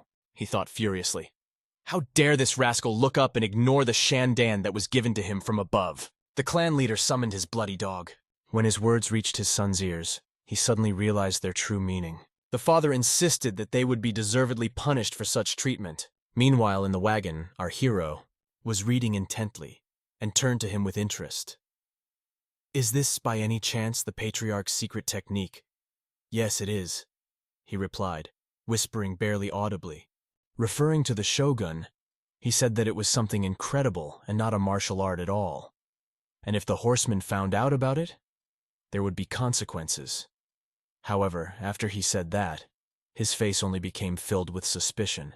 Guanesh covered his mouth with his palms, trying to hold back his laughter. Then he laughed and said, "Come on, the white sword technique is a common occurrence." To which our hero replied, "It's time to tell you the meaning of what you just mentioned." Guan was surprised by his antics, and this only increased his surprise. But why was he talking like this? If the patriarch is a master of the white moonlight night sword technique, which the whole world is proud to know, why would he say such things? As he continued this dialogue, he only caused a wave of doubt and suspicion. But Guan could not understand what was coming next. He tilted his head, looking thoughtfully at something. Realizing that he had underestimated the situation, he was surprised at how bitterly wrong he was. If he had to evaluate this technique, he would have recognized it as slightly better than average. Given his desire to hide his true martial arts mastery, he needed to master this art to perfection. Guang watched him, remarking in surprise, "How unusual to see you with a book." Indeed, his experience with reading was limited to bar menus and announcements in adult recreation centers. "What kind of fighting skills does the young master propose to teach me?" asked Guang, studying him with interest. But Guan answered decisively, "No, I refuse." The young master realized that Guan was deceiving him, but he answered, "A man like you cannot even imagine it." But when Yang can do it, one wonders why he couldn't. It's a mystery that promises to reveal the depths of not only the character's abilities, but also to emphasize the uniqueness of his character, revealing new facets of what lies beyond the expected. Probably this happened because he came from a noble family, and perhaps from an early age he was tutored by a wise mentor. But to become an outstanding personality, it is not necessary to be born into a noble family or to have an outstanding mentor, as the young master proves. "But what do we really need?" asks Guan in surprise. Our hero remained silent, looking thoughtfully into the distance. The servant began to put forward the key factors of success: natural talent, physical fitness, willpower, and perhaps even magical powers. But there was something else very important that could help overcome all of this. So what was it that made Guan curious? He wondered. He catches the word that comes to mind: connection. A bridge of incomprehensible signs, but he still can't grasp their essence, our hero thinks. The young man's question is answered. It has to do with the Manhwa. Guan's face can fascinate anyone with its unique impressiveness. He doubts the significance of all this or tries to change the subject. Young Pan realizes that wisdom is still far from him, and he really believes that he was serious, joking only at first glance. He is convinced that connections are key to achieving status. The chariot stops, catching his eye. They step out of the shadows and walk straight into the heart of the city. As they reach the threshold of the hotel, they are already making plans for the future. He hadn't even considered renting a room, not hoping for an invitation. It seemed he would have to spend the night on the train, but the young gentleman assured him that he had only taken one room, and that did not mean he would make him sleep on the street. He explained that they were going to share one room with 2 beds and asked where the problem could be. However, the young man said that he was uncomfortable sharing a bedroom with a younger owner. "It doesn't fit," he said. "I would prefer to sleep in the guest room." The young master offered, quite unexpectedly, to have a drink before bed, to which he, surprised, responded immediately, as he was stunned that someone would want to spend time with him in this way. However, the young man asked him if there was anyone else there besides him. He also asked for some simple snacks and drinks. The maid, who stood on the threshold, addressed them with exquisite manners, reflecting the hotel's true hospitality. "Please wait just a moment," inviting him to sit down next to her. Young Pan clearly showed uncertainty on his face. Guan felt that this was the first time in his life that someone had invited him to such an unusual moment. They shared a table, laughing and enjoying their drinks, and never once mentioned that they were to share the same room. Once in the new world, the master feels that his knowledge and experience have been reduced to nothing, leaving him defenseless, as if he were an ignoramus. When he discovers that he has inspired fear in the young boy, the master realizes his new reality with a touch of humility and responsibility. The moment he reached for the bottle of alcohol, Guan asked for permission to pour the glass himself. However, the young master poured the glass himself and said laconically, "Just drink." But Guan replied, "You are the older one. You should be in the lead." His old beliefs did not allow him to live calmly and accept this view. He raised his glass and with a slight smile said that he would soon get used to the new taste of life. "It will be just one sip, but it will stay with me for the rest of my life, reminding me of your kindness." Young Pan, with a slight smile, jokes that he still needs to pour, and suddenly he was seized by a burning thought that he had an epiphany. The young gentleman decided to take him with him. He simply realized the idea that had been growing in his mind. The young master was so impressed by these words that he even choked on the alcohol he had just drunk. Guan continued to talk about how much he appreciated his attitude, which had impressed him so deeply. He remained silent despite all the challenges, tirelessly believing in his rightness with unwavering firmness. He sighed, preparing to share something very important. As he was deep in thought, he bitterly recalled the saying that a cow is fed the best food before slaughter. This thought did not leave him. Night was falling, and Guan still did not dare to ask about his interlocutor's combat abilities. This question deeply interested our hero. Guan was especially proud to emphasize his fighting skills, telling how he managed to defeat that villain. Our hero remarked that he might have fallen behind lately, but what really worried the servant was that he had only been training for 10 days. The young master replied in the affirmative that 10 days was enough time to deal with the pile of garbage that Guan was referring to. Guan watched him carefully, not missing a single detail. He was incredibly surprised that the young master could change so dramatically. The master answered his silent question. "Perhaps I have blossomed a little later." Guan did not refuse the next glass that was offered to him. He emphasized, however, that he had to limit his curiosity so as not to lose his temper.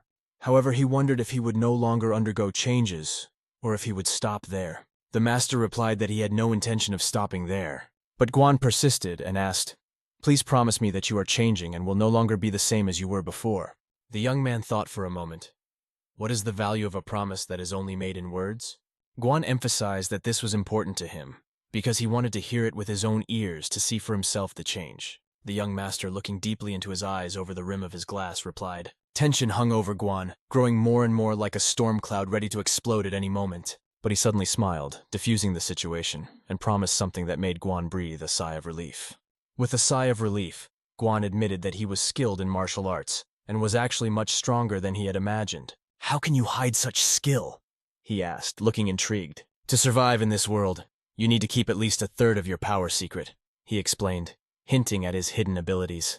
He deliberately played the role of a loser so as not to attract too much attention and remain invisible. Everything changed after Lady Wan hit me. I realized that I couldn't live like that anymore. It was a moment of epiphany, he admitted, trying to convey his discovery. The hero realized that it was a lie, but he was forced to believe these words, having no other choice. He continued to pour the young man a drink, as if to encourage him. Come on, one more. Pour it. The young man, under the influence of alcohol, felt anxious, realizing that he was getting used to such attention. Surrounded by intoxication, the young man began to feel that this situation was becoming dangerous for him, like a noose gradually tightening around his neck. Young Pan expresses his consent, his voice sounding firm and decisive. The iguana is in an unusual state of excitement, feeling strangely thrilled by what is happening. Perhaps we should buy alcohol together, he suggests, demonstrating his intention to join in. He accepts the glass from the young host's hands, feeling part of something new. For the first time in his life, he feels what it's like to receive attention and benefits from others, because he usually served others like a servant. This feeling is a real privilege for him. Suddenly the young gentleman smiles and says, "Speaking of drinks," drawing attention to the next step. "This is the first time in my life I've ever felt so intoxicated," he says, as if discovering a new world for the first time. They steadily continue their journey towards the city of Dongping, which is their next stop. As they move along these paths, they ponder their plans. It remains a mystery what exactly they plan to accomplish. The mystery remains unsolved, as does who lives on the other side. This mystery has yet to be solved. These words made Guan uneasy, as if a cold wind had passed through his soul. He stopped for a moment and told the young gentleman that he wanted to take responsibility for this. Realizing the danger, realizing the risks, he knew that this step could lead to serious consequences. The master warned him that it was a very dangerous business. If he was caught, it would raise many questions from the authorities. It might even lead to cruel punishments, such as the burning touch of hot metal or cutting off his fingers. "Calm down, everything will be fine," he replied, adding, "If they ask, I will tell them your location. After all, you asked me to do this." "That's right, young master. Be sure to tell them, for that is true wisdom and devotion." He smiled, hinting at his intentions. Guang replied with a slight smile. Of course it was a joke. Who would have thought of such profound wisdom? "Yes, it was me," the young master confidently confirmed, his voice full of determination. "This is the height of loyalty, devotion to the last breath. But I do not demand this from this young man." "Doesn't the echo of betrayal sound in your heart when silence answers your calls?" he asked, as if challenging me. "But in any case, it is considered wise loyalty," the master said, adding a touch of wisdom to his words. Guang admitted that the task was not easy, but he reassured him. "You can rely on me. I always find a way out of a situation." He gives him full freedom of action, allowing him to decide everything at his own discretion. Guan assured him of his return, promising that everything would work out well, despite the difficulties. However, he realizes that he has to go his own way alone, being responsible for his own decisions. Suddenly he stops, feeling that he has forgotten something important. Turning, he approaches the young owner, ready to say the last word.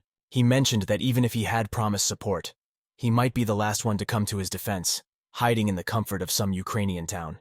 Guan replied that if it was convenient for him, he would do so, because he had decided to take full responsibility. Guan made sure that the defense on the other side would be his responsibility, feeling somewhat confident. Stepping aside, he headed decisively toward the city, leaving everything else behind. "As soon as I get back, you should have a drink on me," Guang said jokingly, trying to keep his mood light. An interesting thought, the young gentleman thought, watching him thoughtfully. Despite everything, he still believes in Guang, feeling trust in him. His unbreakable friendship with Guang Tai cannot just end like that. It seems impossible. And when he realizes his plan, there will be a chance for a new beginning. The bond between him and Qianhu will remain strong despite all obstacles. The young lord realizes that it has been several days since he last saw Guan. He is eagerly awaiting Guan's return, but it is delayed, causing anxiety. Perhaps he has already been captured and is being held to answer questions. Or perhaps he has even been killed, leaving him no chance of returning. Suddenly, the door opened sharply, and a figure entered the room. A man appeared in the shadow of the door, his face hidden under a huge hat, and he held a sword in his hand. "In this great world, it is undoubtedly a gift of fate that we have met today. So let's celebrate it," he said. The young lord met him with a smile, welcoming his friend. "How did you manage to have fun?" he asked, hoping to hear interesting stories. But what happened to this exciting young gentleman? What adventures are waiting for him? The I'm Not in the Tank clan begins to gather talented travelers under the leadership of a mysterious figure known as the Blood Potter. Under the guidance of this mysterious leader, the clan plans to make great changes in the world. "They're raising an army of bloodthirsty homeless people?" asked young Pan, concerned about the situation. "They seem to be recruiting a lot of people. Maybe planning an attack on our village. They also spread rumors accusing you of beating their son when he allegedly caught you trying to rape a girl." Young Pan smiled, realizing that he had created so many circumstances that no one could question. Even if people believe in something unbelievable, you never allowed yourself to do such things, even in fights. Rumors, as always, are greatly exaggerated. I wondered how you knew about them. Did you sneak into the lair yourself, pretending to be someone else? He agreed with everything, but one maid revealed all the paintings to him, and he managed to enlist her support. These words puzzled the young master with their unexpected determination. He smiled and admitted that he understood the feelings of people like him, because he was one of them. Hearing this, the master laughed out loud, noting that fate had indeed smiled on him. Among the gossips, there was a rumor that young Qigong had brutally killed one of the maids. Because of this, he doesn't have many friends in the Yang clan. Our protagonist realizes that he was lucky when he met this maid. He realizes that if he had chosen the wrong path, no amount of luck would have helped him. He learned about the bloodthirsty dog and the people going to war. He remembered how he bought some trinkets and made his way inside, getting lost among the travelers. He was overcome with deep fear, so he did not take anything with him, which caused him bitter regret. In the shining stars of fate, the young Pan smiled mysteriously when asked about his achievements. "My achievements have exceeded my wildest expectations. I have reached heights that rise above the ordinary, much higher than I could have imagined." His words, full of strength and wisdom, reflected his deepest dreams, which had now become a reality. However, he looked down and admitted that he had another important secret up his sleeve. Our protagonist asked curiously, "So what did you find out?" Guan answered, and I immediately realized that his face really has a magical effect on girls. This news threw the young master a little off balance. He straightened his curls and emphatically said that they needed to go back and inform the patriarch. The boy firmly stated that they would not go back, defending their decision. Why don't they return with such valuable information? This question arises for everyone who sees the situation. He answered that they should finish what they started, and this idea seems exciting and risky at the same time. We find ourselves back in the room of the Yang clan leader, where the girl's voice comes from. She is holding her clothes tightly, saying through her tears that she already has someone in her heart whom she is marrying, and she does not expect him to make unjustified advances. The villain, lying on the bed, barely spoke. "Is this really possible?" And the girl replied, "Yes, I cannot help you." "What words from the mouth of this bastard? Does he deserve to die right now?" Hearing this, the girl was filled with anxiety. This rascal is demanding that she immediately fulfill his desire. Otherwise, she will lose him. Let him decide what is more important to her. Without hesitation, she burst into tears, but took off her outer garment. He contemplated the scene in front of him and said that he no longer needed to take the life of the man she was going to marry. Seeing how she obeyed him, but when the girl dared to do so, she was stopped. Suddenly, the door to the room opened, creating a tense atmosphere. With a shudder, she realizes that an unexpected guest has broken her privacy. The rascal asked with surprise and anger, "Who dares to enter?" Suddenly, quite unexpectedly, feet crossed the threshold, and a voice rang out. "Do not be afraid. I have just neutralized your pressure point, so you will be immobile for a while." The child said, "Not all men in this world are scoundrels like him." The mysterious masked young man walked past the girl, heading straight for the scoundrel. With unshakable confidence, he declared that an evil dog had bitten the villain. This, of course, does not mean that all dogs are like him. The rascal, stretched out on the bed, asked the other man eagerly, "Who am I? Tell me quickly, because I'm only here temporarily." At that moment, overwhelmed with emotions and tears, the girl fainted, unable to withstand the tension. This mysterious ninja embraces her, holding her tightly and gently like a protector. "Forget everything that happened today. Live happily ever after," he says, looking into her eyes. On the verge of life and death, with a trembling heart, the guy lay on the bed, entangled in memories and fear. He tried to reach out to those he once knew, but there was no response. His mind was filled with loneliness and a quiet desire to hear words of comfort that never came.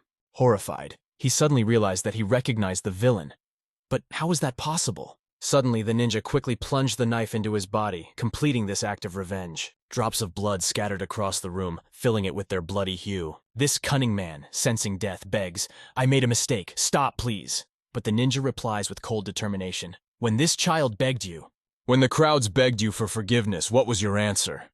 His voice was sharp as a blade. The eyes of the bloody villain were filled with tears of despair. But he did not receive pity. Only contempt poured down on him like mud, leaving him in the darkness of his sins.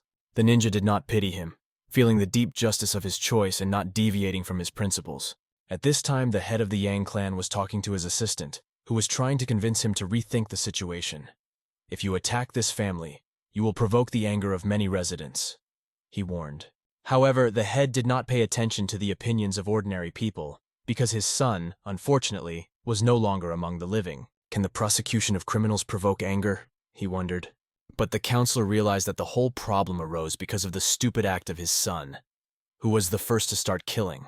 The leader, masquerading as an eccentric sect, had hired a large group of vagabonds to destroy Clan B, and the leader urged the vice president not to restrain him, considering it foolishness. He urged him to change his mind and cancel the whole operation. However, the leader uttered words that made the advisor uncomfortable and uncertain. He walked in and immediately asked a question. Why are you interested? Is it really important? His appearance did not match the inner impulse that was felt in the room. A man in a strange costume stood before him. He was called the Bloody Potter. He addressed the president with a question, asking for further action, because there was no time for hesitation.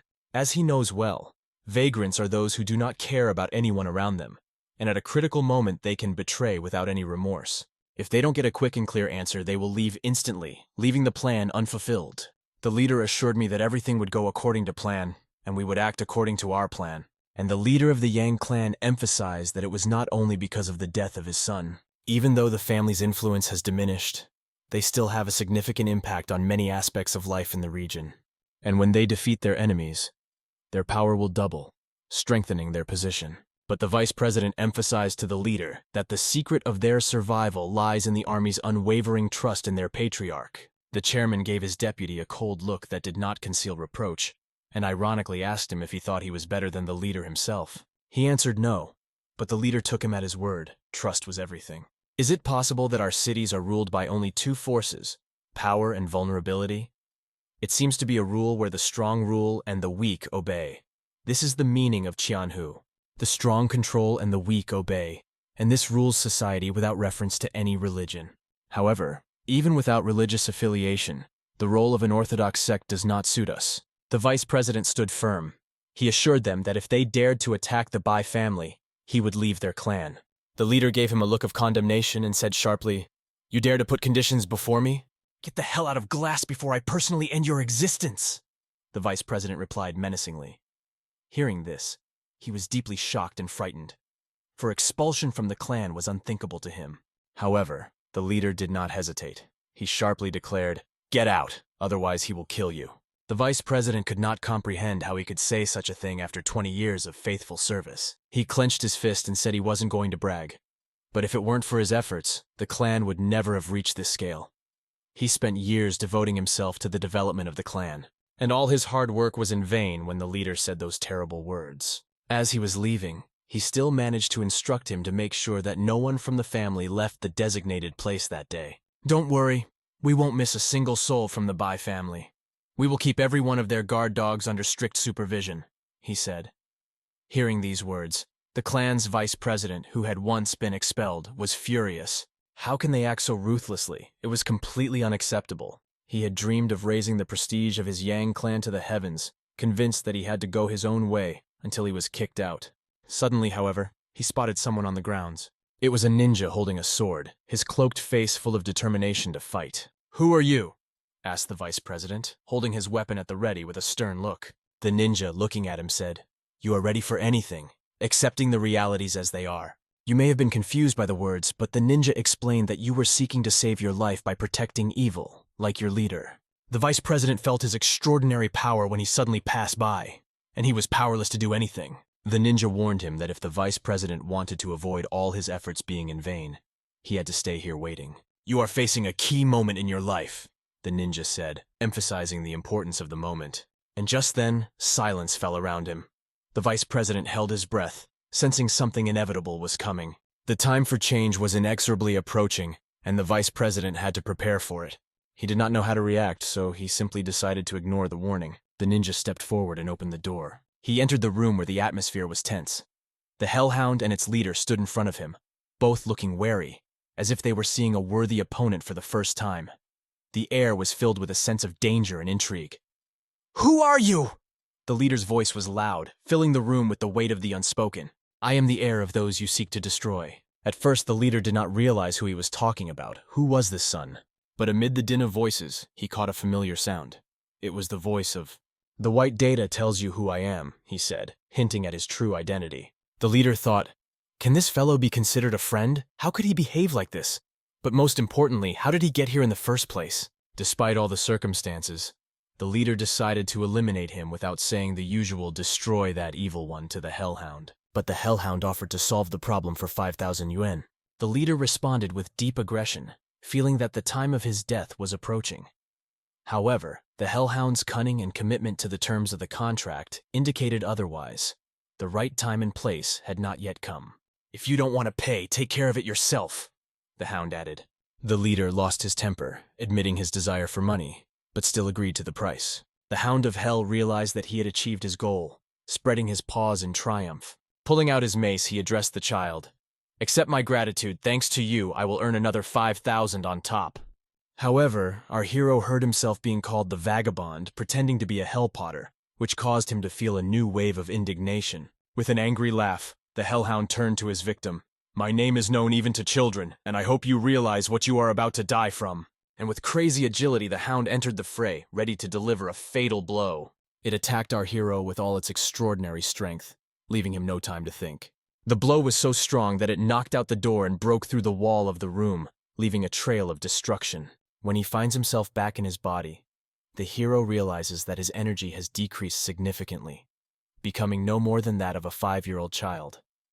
He realizes that he must now be careful and weigh his every move with extreme precision. But the shadow hound did not stop its attack, catching his speed even for a split second.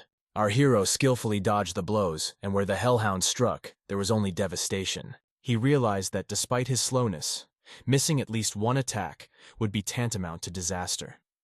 Without the ability to anticipate the enemy's attack, he could have disappeared without a trace. In addition, he had not yet fully mastered his new body, which made him even more vulnerable. Relying on his vast experience in combat, he sought a way to survive. Despite the difficulties, he even began to feel excited about this battle and the new body he was about to experience. For a moment, he even forgot how much time had passed since he had been on the brink of life and death, witnessing a murder. With waves of blood and bad weather, he entered the battle like a dog of war, feeling the long-forgotten adrenaline. He enthusiastically faced the battle, holding his sword with both hands ready for any challenge. Since he became the strongest in the world, Talon's life has been filled with peaceful days, devoid of real challenges. It was only now that his true calling had left him that life became incredibly boring. But now he felt the very spark of life he had been searching for so long. He witnessed a fierce chase, and the extraordinary power of his opponent's gaze stunned him. However, he outsmarted his opponent by suddenly slyly hitting himself on the head, confusing him. Using the Asura sword art, the pursuing soul technique at the entry level, he easily severed the head of the hellhound. The hound fell to the floor, struck dead by the boy, leaving him the victor in this battle. Seeing this, the leader realized that the situation was out of control. What had actually happened could not be denied. The outcome was obvious. His eyes lost their former confidence, and he realized that the blow passed through him almost imperceptibly and the guy literally pierced the enemy's body. But when it happened, he didn't even notice. The guy moved with incredible speed like a real ninja in action. The leader, lying on the ground, looked at him and asked, "How did you learn this?" Raising the mace of the hellhound, he replied, "When you learn, it will be difficult to understand. Even if I explain it, it will be difficult to understand." The leader turned to him. "Why do you want the weapon of the Hound of Hell? Don't tell me you want to make it look like we had a fight." But he insisted, "That's exactly what I'm going to do as soon as everything is settled. The arrogant gang planned to escape after you were killed, but I decided to prevent that by promising them everything they wanted. With all these benefits, he will be able to support his family and provide them with a better future." He revealed the secret of the hiding place, where an endless pile of gold and untold treasures worth more than 30,000 shone. Although these were just words, the man emphasized that his circumstances were far from the best. But if he is forgiven, he can get everything that exists here. He convinced me that this is not just insensitivity, but only the beginning of new opportunities. If you give him life, you will get everything. But if you execute a death sentence, you will be left with nothing, because his treasures cannot be found without his help, he said. Our hero noted that he had already heard about the mighty Qianhu, a creature that was both extremely strong and vulnerable, without the third property. What you didn't say before. The strong survive, the weak die. Where's the mistake? He asked. It seemed to him that today they were not at the top of their game. Our hero waved his sword, signaling the end of this villain, and once and for all, he destroyed his insidious plans for the family, putting an end to his criminal actions. Only the shadow of this event knows the truth about what really happened. After completing the case, our hero shouted, "Come in!" The vice president burst in, not knowing what a twist fate had in store for him, but when he entered, his eyes saw a horrifying picture.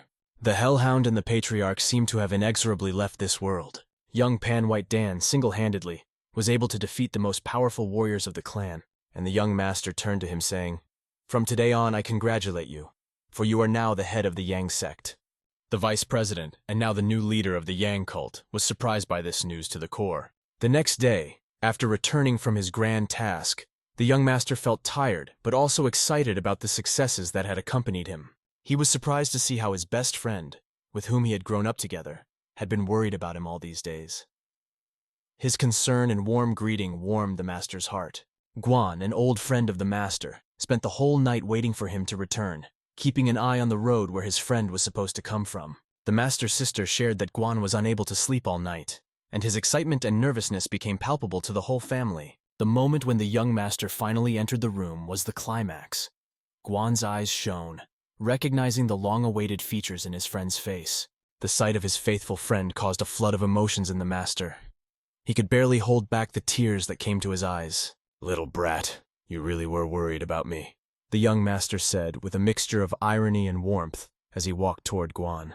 Guan quickly wiped away his tears and suggested that they have lunch together to celebrate his safe return. He was overjoyed to see his friend unharmed. A sense of relief swept over Guan as he took a deep breath, feeling the peace gradually return to his heart. Finally, addressing the maid, the master ordered them to bring the best dishes they had and double the portions. He wanted this dinner to be a true celebration of gratitude and friendship. A large table decorated with openwork tablecloths and silverware was set with the best dishes. The air was filled with the aromas of delicacies, and several bottles of expensive alcohol stood nearby. In the luxurious hotel lounge, their deep dialogue about their recent adventures unfolded, each word echoing against the sound of clinking glasses and soft music. Gong, his voice eager, asked about the events. "Is it true that the Bloodhound destroyed the Yang clan syndicate and took all their wealth?" His words were filled with surprise and doubt. The young master, carefully turning the cup of tea in his hands, sighed. "Yes, something like that did happen," he replied, withholding details. "But didn't you say that the hand of the Bloodhound was behind it?" asked Guang, wanting to clarify the details. The young man shrugged his shoulders, leaving room for speculation. Guan pressed inquisitively, "Do you really think that it was just a coincidence that you ended up where the massacre took place and defeated the leader of the syndicate?" His suspicions revealed the depth of his distrust. "There is logic in what you say, but it's not that simple," the young master replied, hinting at a more complex picture of events. Guan was at a loss, unable to find a logical explanation for the events that seemed too incredible for chance. "Antony, did you really understand everything correctly?" he asked, looking for confirmation. The young master, with a dark expression on his face, confessed, "I decided that they should all die. Every single one of them." Guang involuntarily jumped up in his chair when he heard these words. "But how are you going to do it?" His voice trembled with anxiety and intrigue. "And speaking of the wealth I allegedly stole, as alleged about the blood dog, it wasn't theft," the young master said, adding an important nuance. "It was compensation for moral damages." Guan repeated the word that had come out of the blue in this conversation with surprise. "Compensation?" "Yes, compensation. He killed my parents, tried to destroy everything in our family. It was my right to compensation," explained the young master, revealing the motives for his actions. "Thus, everything I took is not considered stolen. It was taken legally as compensation," he added with firmness. Guan wondered how much was taken, but he suddenly stopped, saying, "Please don't tell me. I don't want to know." His hesitation revealed an inner conflict. "Perhaps someday I will tell you more," the young master replied. But Guang calmed himself with the thought, "When you know too much, you are the first to die. So I don't want to know too much." The young master appreciated Guan's understanding and point of view, feeling some respect for his desire to stay away. But still, I took 32,000 thalasses, he revealed, showing the real extent of the compensation. If I had stayed in the Yang syndicate and started trading, I could have earned much more, but I decided not to. He shared his thoughts on what he could have done. After all, this could have led to many unpredictable events, and my existence could have been revealed if I acted greedily and without reason, he continued, emphasizing that Chunyun realized that he was the heir and had to act carefully. He mistook him for a sleeping dragon who skillfully concealed his martial arts skills. Bowing before him, Guan swore his allegiance. Of course, he was not naive enough to fully trust this impulsive devotion. He decided to keep him at a distance. But the young master did not leave Guan's mind, and he remembered that the young master had also killed the Yang clan's commander-in-chief. Yes, that's exactly what happened, the young man replied calmly, confirming what Guang had said. These words upset Guang a little, but he tried to remain composed. The young man replied, "Do you really feel sorry for him, even after all he did?" "His son was still young, even though he was a rascal," said Guang, expressing his opinion. "But what difference does it make whether a person is young or old when it comes to right and wrong? If you deserve to die, you must die," the young master commented harshly, emphasizing his position. It was hard to disagree with these words, and he added, "If you think I killed him for you, you are mistaken. I was going to kill him that day." After these words, they both had some things to think about, and silence fell between them.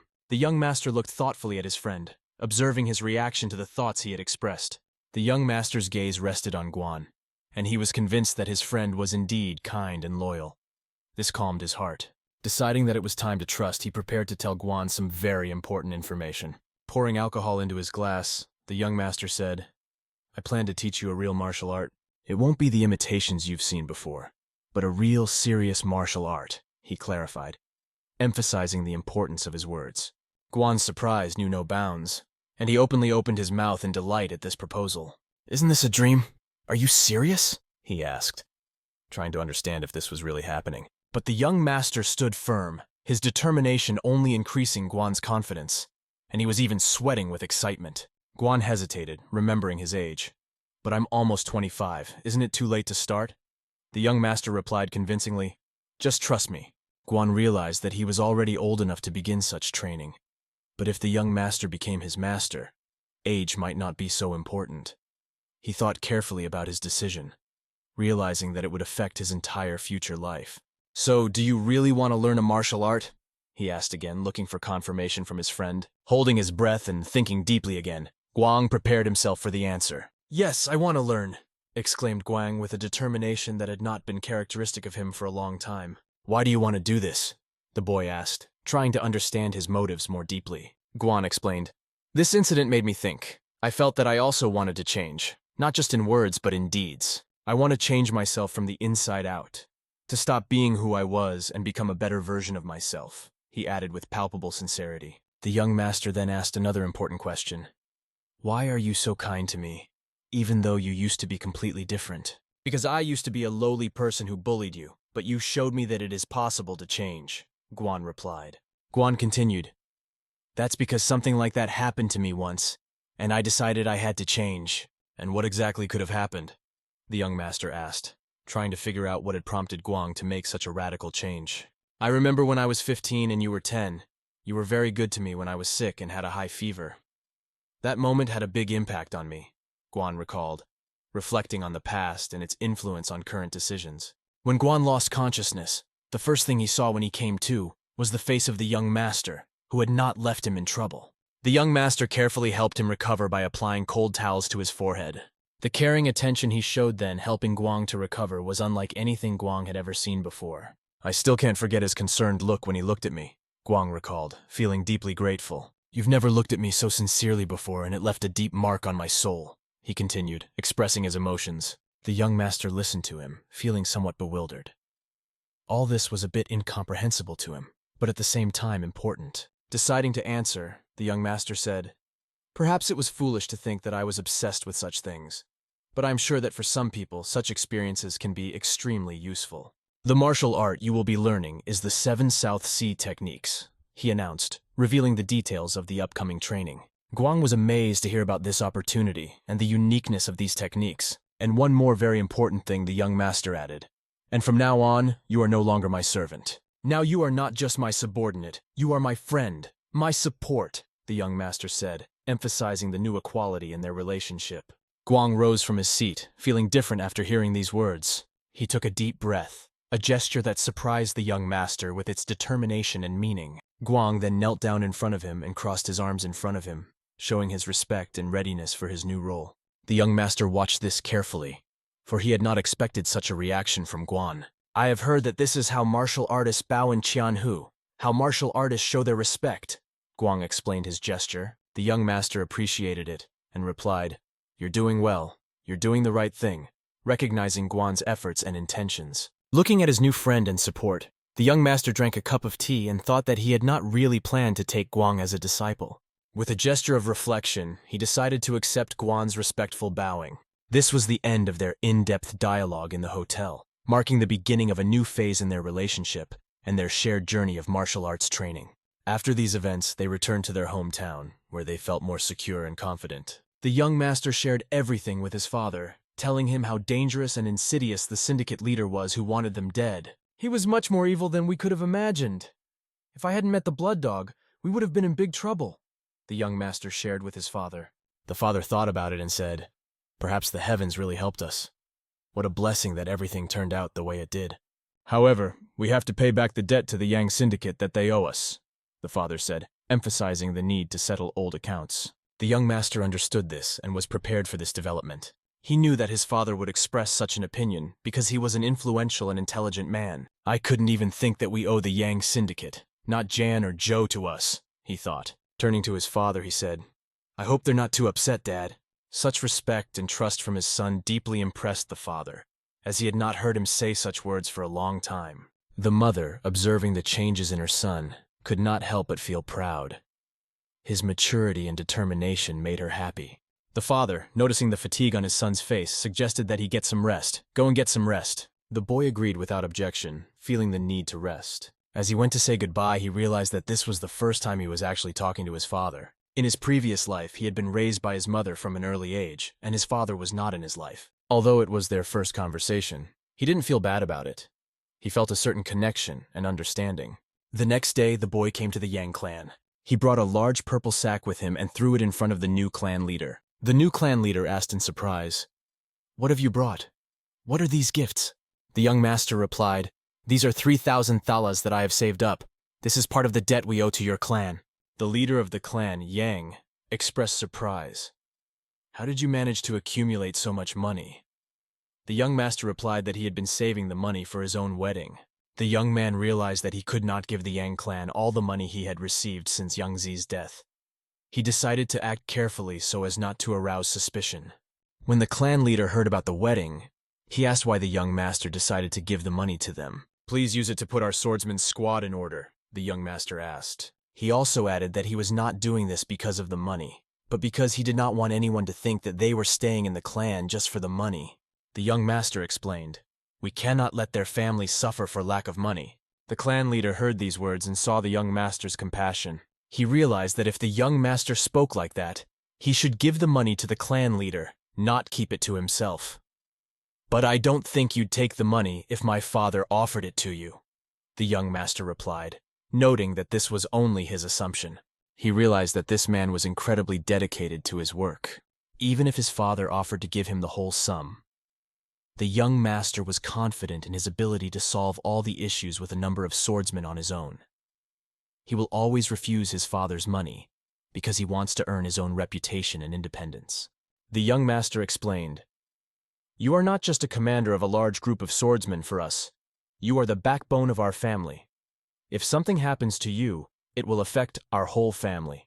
The commander of the swordsmen asked in surprise, What are you talking about? Our head is the strength of our family, not me. The young master was pleased to hear this reaction, because he appreciates loyal and honest people. He thought it would be difficult to find such a person in the clan. You're right, but you and your squad are helping our head to be that pillar.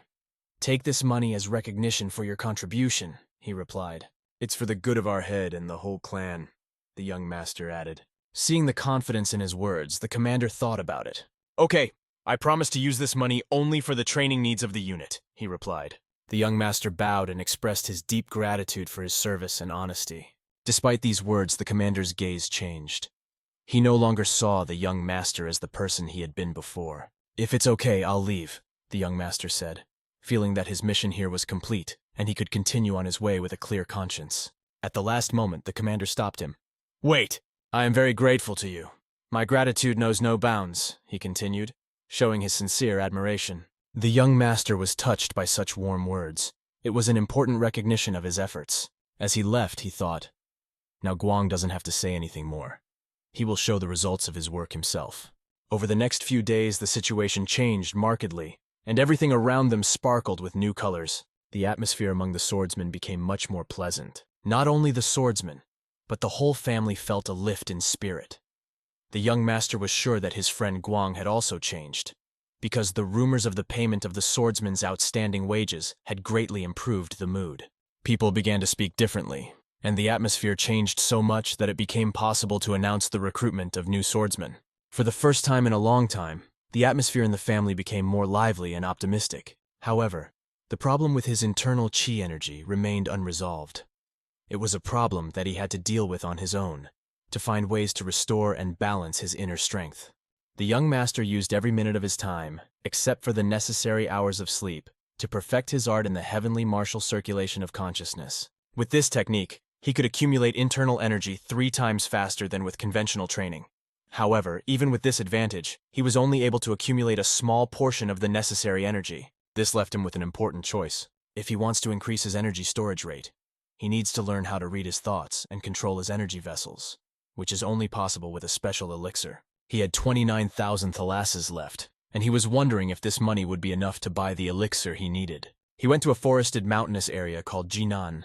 There was a branch of the black market on the mountain, where wildlife ran wild and waterfalls made a noise. The young master arrived there to buy the elixir he needed. There were many different products on the shelves, and all of them were undoubtedly worthy of attention. The shopkeeper asked, "What kind of elixir are you looking for, pills or herbs?" Our hero replied that he didn't see much difference between the forms of elixir, but he was ready to listen to recommendations. The seller started to get wise. There's a saying that what you can't find on the black market, you can't find anywhere else in the world. If you don't find what you need here, maybe you should wait. The seller continued. You're very lucky, because we haven't had this elixir lately, but we just received a new shipment 2 days ago. Tell me quickly, what is this elixir? Our hero asked impatiently. The seller smiled and answered, It's a 1,000-year-old herb. The boy was worried because he knew that the millennial herb was not a simple herb, but a rare and powerful element. This herb provides a supply of energy for 10, 15 years. Nowadays, when even ordinary elixirs are rare, it's a great success to get one of these, the seller explained. The vendor named the price. It costs 40,000 thalas. Our hero would love to buy this herb, but he only has 25,000 thalasses, so he is 15,000 thalasses short. This leaves our hero with a difficult choice. Find a way to get the money he needs, or risk losing the opportunity to greatly improve his abilities. The seller added with concern, This may be the last opportunity to buy this elixir, because it's incredibly difficult to find these days. If you don't buy it now, someone else will. The man replied, I didn't bring enough money, so I'll come back next time. The seller asked, Why do you want to buy this elixir? I want to become stronger, the boy replied. The seller thought about it and asked, What will happen if you become stronger? The boy was silent for a moment, and then confessed, I recently realized how horribly I treated my parents. Now I am ready to do everything to make amends and show them respect. The salesman heard these words and was impressed by the boy's sincerity. He apologized for his questions, saying, That's the most absurd thing I've heard in years of doing business. The guy didn't understand why the salesperson reacted the way he did. The seller explained, Among all the customers from Tianhu who have tried to buy this elixir, I've never met anyone who behaves so dignified. Looking at his sly face, the boy understood. You're right, he said. When people are obsessed with becoming stronger, they often don't care about those around them. He added, And when I become stronger, I hope to correct past mistakes and show my respect for my mother. The salesman paused, taking a deep breath. The thing is, this all goes back so far. That things got so much worse it was too late, the guy continued, feeling the weight of his mistakes. He recalled the moment when he stood at his mother's gravestone, realizing that she would never come back. I regret that I missed the opportunity to become a good son, he admitted, his voice pained. Suddenly, the seller interrupted him. I will wait for you for 10 days. If you can raise the required amount, this elixir will be yours. I believe that every elixir has its rightful owner, he added, showing his sense of justice. So prove to me that you are worthy of getting it, the seller challenged, setting a goal for the boy. From that moment on, the boy had one important question that he kept asking himself. 3 of the 10 days had already passed, and time was running out. But he hadn't earned a single cent. He thought, if I spent all the money that the head of the syndicate, Yang, owed me now, maybe I could raise the 15,000 I need. But in that case, he would no longer be able to maintain the relationship with the syndicate leader at the level it is now, and the leader might think of him as an intrusive person trying to squeeze money. However, he had another plan for the head of the Yang clan. While deep in his thoughts, he barely noticed when Guang approached him, expressing his concern. I'm a little worried about you. The master noticed that Guang was thinking very carefully, almost like another young man he had once known. With a sly smile, Guang asked, Would you like to meet Lady Sun again by chance? I think... But it was a misunderstanding because our hero hadn't thought about Lady Sun all this time because he didn't care. In the first shot, we are transported to the Murima Alliance branch, located in the beautiful city of Quifu. The young master decided to disguise himself and spent a huge amount of money on a special mask. Since he was an imposter, no one was supposed to recognize him, and he spent so much money on disguise. One day, recalling that moment, Li Dan asked his friend why he borrowed 20,000 thalassa from the Yang syndicate. He suggested that the money might have been needed to catch a criminal, but as a result, his friend ended up being his hostage. Guan only tried to soften the situation by saying that the guy had lost the money and was a victim of a criminal. Li Dan realized that the real owner of this body was a complete idiot for getting himself involved in such shit. Guan, sweeping up, continued his story, which made the young master's hair stand on end. He said that if not for the intervention of the great warrior Guan, who was the leader of the Murim Alliance's Chiofu branch and with whom they often communicated, Li Dan would probably be dead by now. Our hero realized that the man who was the leader of the Murima Alliance branch decided to communicate with such a stupid guy. But why? He thought to himself. Guan also knew that the patriarch had given 15,000 thalassis to Lu Shu and 5,000 to the great warrior Gong as a token of his gratitude.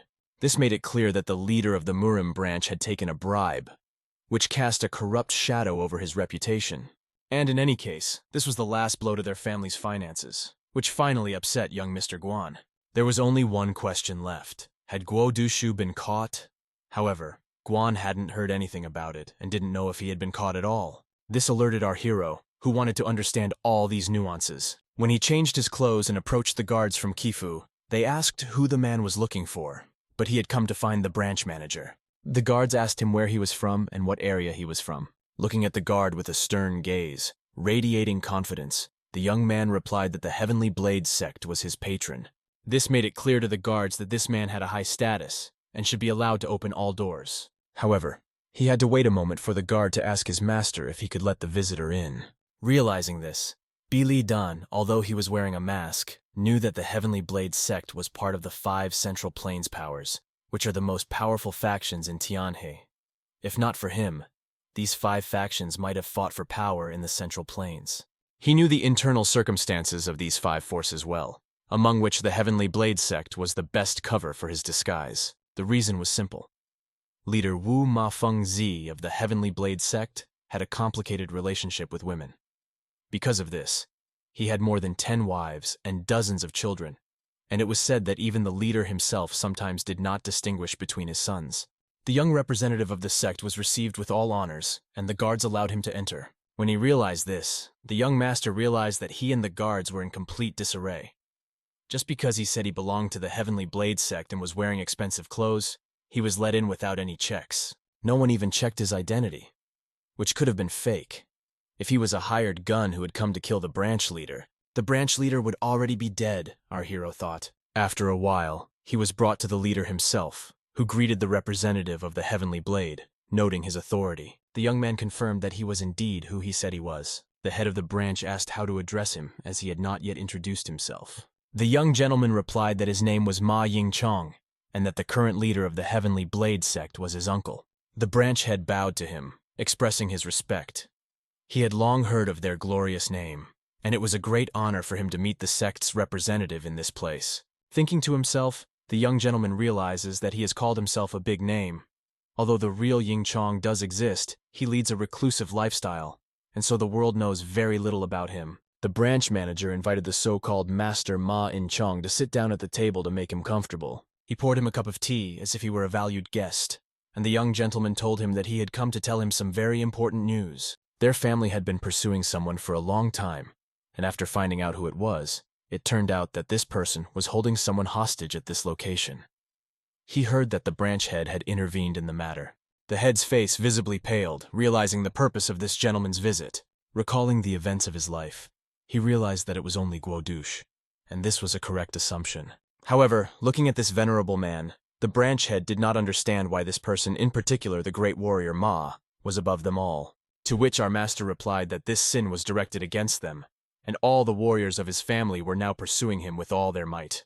The face of the head of the branch turned pale. He was no longer cheerful but thinking about something serious. This was obvious to our hero, who realized from Gongzong's expression that he and Guo Dushu had an important relationship. Continuing the dialogue, the branch head asked what great sin the man had committed against the Heavenly Blade sect.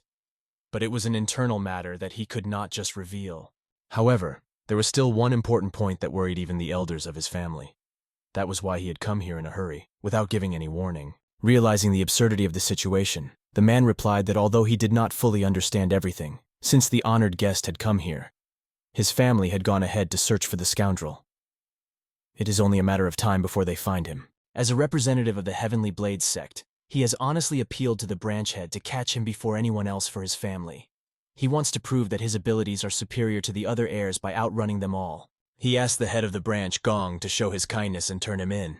Moreover, our hero hints that if he doesn't want to get a promotion at the headquarters, this could be his opportunity, pressing on the most painful points. The head of the branch was thinking to himself, worried about his friend. But he couldn't just turn him in. The representative of the Heavenly Blade sect said that if he helped find Guo's soul, he would be sent directly to the headquarters. This will give him the opportunity to move up the career ladder. Our hero realizes that many branch leaders dream of getting into the Marima Alliance headquarters all their lives, and only the idea of the support of the Heavenly Blade sect makes them take radical steps. At first, the head of the branch did not believe that the young man was serious, but given his presence and importance, he decided not to reject the offer. The young man promised that if the branch head helped, the Heavenly Blade sect would send him to the Murim Alliance headquarters. He needs support, and he is looking for those he can trust at the headquarters. However, there is one important condition. The branch head must find out where this person is as soon as possible, because time is running out to take advantage of this opportunity. The branch manager, realizing the seriousness of the situation and the uniqueness of the chance, cannot afford to delay. The young gentleman looks at him with a piercing gaze, making it clear that this matter is extremely important. Soon, the branch manager pulled out a portrait and said that he wanted Mr. Jinan and was ready to hand him over. This scoundrel, who would betray even his own child for the sake of gambling, often visits gambling dens in the city where he can be found. If the young master can catch him, he will help the branch head to become the vice leader of the Murim Alliance headquarters. The good news tickled the branch manager's ears, giving him hope and a pleasant illusion of possibility. On emotion, he even promised that he would serve the Heavenly Blade representative with all his heart. However, the young master wanted to keep this dialogue a secret, as he could not allow the rest of his family to be the first to catch this rascal. Filled with hope, the branch manager promised to remain loyal and not reveal the nature of the situation. Because of the reward, the young gentleman inquired about the amount of the payment. He was offered 5,000 thalas, which seemed like a substantial sum. However, the young man said that 20,000 would be much better. The branch manager asked if he had heard correctly. 5,000, not 20,000 thalas, because he was interested. The representative of Heavenly Blade looked sternly ahead, escalating the tension in the situation. The branch leader even began to worry because of his expression. After realizing his mistake, he realized that 20,000 thalassa would be a better offer. The Heavenly Blade representative agreed and said that in 3 days he would be able to pick up the money in Jinjiang. He planned to return to his family after he was done with that scoundrel. They agreed to meet in 3 days, when the case was completed, to discuss further plans. 3 days later in the mountains, at the same place where the meeting was scheduled, the branch leader climbs the mountains to collect the promised reward. The road was not easy for the old man, but his motivation gave him the strength to move forward. When he got to the appointed place, he saw the young master waiting patiently where they had agreed. In front of them lay the head of the rascal that this branch leader had turned in. The Heavenly Blade sect representative's intense gaze showed that the mission was complete, and he had kept his word. The branch leader, seeing his friend in such a state and what the man had done to him, began to fear for his life. After all, 5 days ago, this man, whose head was now lying on a stone, was considered invincible. And now he was lying here, completely defeated. The young gentleman asked why his colleague's look was so surprised, because this was a natural outcome that could be expected. At this point, the branch leader couldn't help but agree with him. However, it was not only about the murder, but also about the money. The branch leader handed the young master 20,000 thalas. He then congratulated him on completing an important task and mission for their clan and family. However, the serious expression on the young master's face was not one of celebration. His question sounded stern, not allowing the old man to relax. Did he need to transfer the money he had handed over at that moment? The branch manager assured him that the money had been transferred twice, as expected from a responsible branch manager. The Heavenly Blade representative was very pleased with this, and he promised him to prepare for a trip to the headquarters right away. The old man literally blossomed before his eyes at this news, realizing all the benefits and the great future that awaited him. Of course, he thanked the young master for his kindness. However, the old man had another problem. Before he died, the young man said a few words about the branch manager. The young man admitted that they had robbed the bullies swordsman family together, and this phrase made the old man pale, his eyes filled with fear. He denied any involvement, claiming that it was ridiculous and untrue. Looking at his head, he hated this guy, whom he once considered a colleague, for speaking out before he died. The representative of Heavenly Blade assured him that there was no reason to panic, as he appreciated materialistic people who were capable of doing bold things. Looking at the old man intently, the young gentleman asked him an ambiguous question if he thought the same way. Without answering the question directly, the old man thanked his new friend for his understanding. However, from a distance, looking down from the mountain, our hero still didn't understand why the old man was behaving this way, and wondered why he was doing it. The branch manager realized that although his friend was talking before he died, he shouldn't have done so, but should have died quietly. Why did he have to give him away? If he continued to pretend he knew nothing, he might lose the trust of the Heavenly Blade representative. So he decided to tell everything, mentioning that guy named Bidwan, whom he considered a complete scoundrel. But this thought remained unfinished, and the young master asked the old man to continue. The old man replied that it was true. They only wanted to teach him good manners. Hearing this, our hero laughed, because all the answers to the questions had been received. The old man, in turn, did not fully understand why the representative of the Heavenly Blade laughed so hard, and it upset him. Nevertheless, the guy put his hand to his face, deciding to take off his mask. The old man hoped to receive some kind of reward for betraying his friend. But a young master from the clan they had robbed appeared in front of him and took off his mask. The old man was completely confused, not understanding how this could have happened, because Bilidan was standing in front of him. He was smiling and laughing at the situation, realizing that everything had happened the other way around, and not the way he thought he had committed a deadly sin. The old man was in such a state of shock that he could not say a word. But our hero continued, saying that if the old man had simply wanted to teach him good manners, it would have been enough to beat him. Why did he need to extort money from him? The branch representative realized that he had fallen for the trick and gave the money to the young man. He demanded his money back, accusing the young man of stealing. However, the young man emphasized that it was not his money, but the money the old man had stolen from his family. The branch leader became furious, his face flushed with anger, because he realized that the young man would not be able to resist his sword. He was going to punish this rascal who had deceived him, killed his friend, and taken his money. When he pulled out his sword, he rushed right at the young man. However, before he could swing, the old man saw a heavenly demon pass by like lightning. The young master stabbed the old man in the neck with his dagger and wiped the smile and sadness from the face of the rascal. At this point, the old man fell into an eternal sleep, and the blood scattered all over the mountain. The jokes were over. The young master was burning with hatred. No one would dare to insult him and his family anymore. The branch leader lay on the ground, head bowed forever, with only the sound of coughing coming from where he lay. He was coughing and choking for a long time. But Bilidan realized that it was not just for fun. This scoundrel deserved his suffering. Realizing that the Murama Alliance had not appointed him as the branch leader for such actions, but to protect the people of Jianggu, Bilidan knew that the old man had failed in his duties. He paid him back, depriving him not only of his position, but also of his life. Holding the money in his hands, Bilidan left the scene, knowing that he would need it again. He took his hard-earned money to the man who was selling medicine. Seeing such a large sum in front of him, the medicine seller was amazed. He could not even think that this guy could bring in money so quickly, and he was surprised that it became a reality. It was just incredible, and he couldn't imagine it happening so quickly. Soon, the elixir seller told the guy that he was waiting for money from him and would only be able to show him the goods after he transferred the entire amount.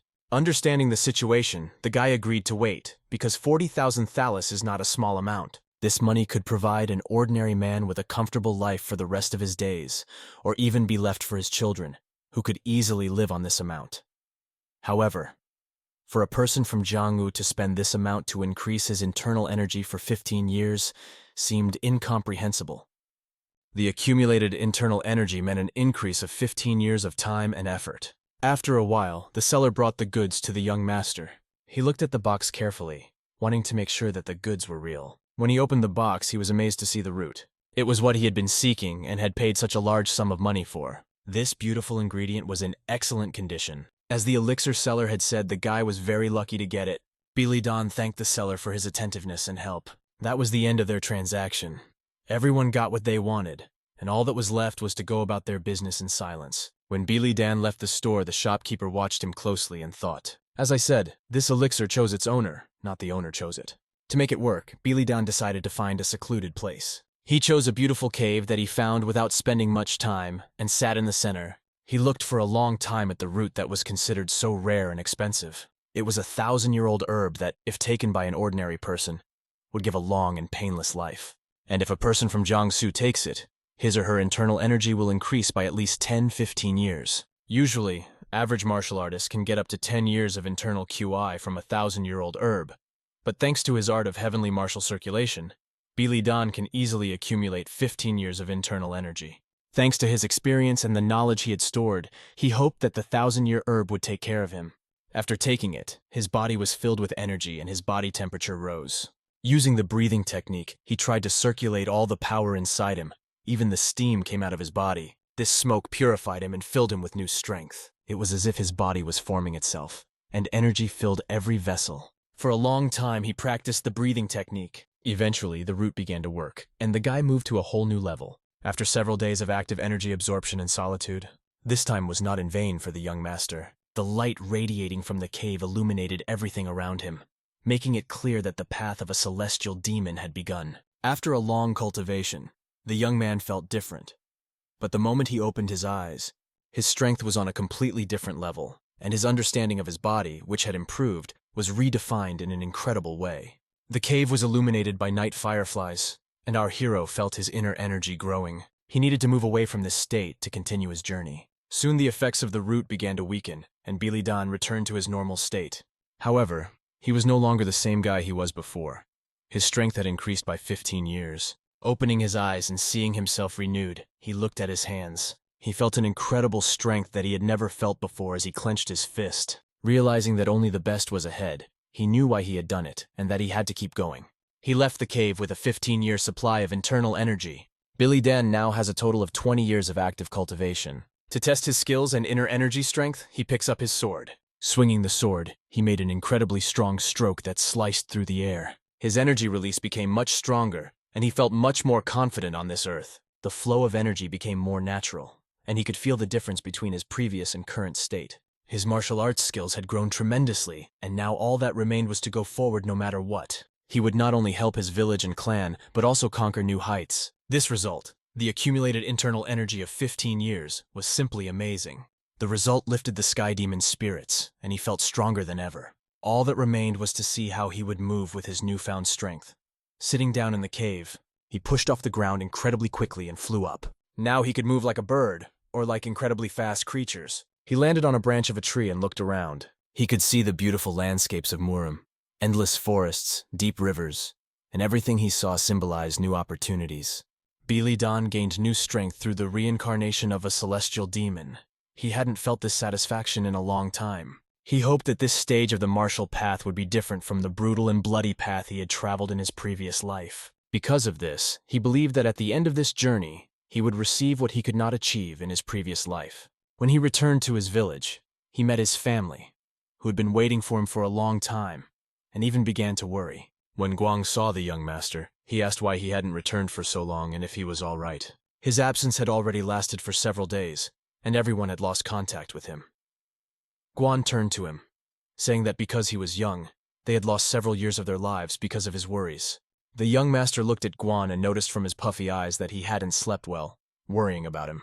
Passing by, Billy Dan asked the young man not to worry about him.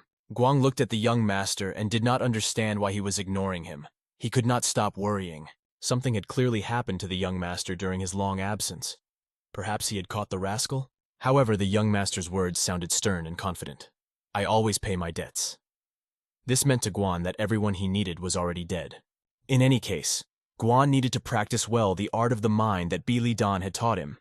He asked his friend to demonstrate this art right now. Guan started to turn his head away, explaining that he was not sure of himself because he was worried about someone. But Billy Dan insisted that Guan should run and show everything he had learned. In one of the rooms, Guan began to demonstrate his achievements. Steam began to come out of his head.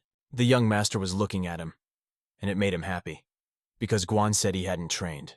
When he put his hand on Guan, he felt that the guy had moved to a new level. This was great news because he could see the enthusiasm in Guan's eyes. Although it looked like Guan was doing nothing, he had actually been working hard and diligently the whole time.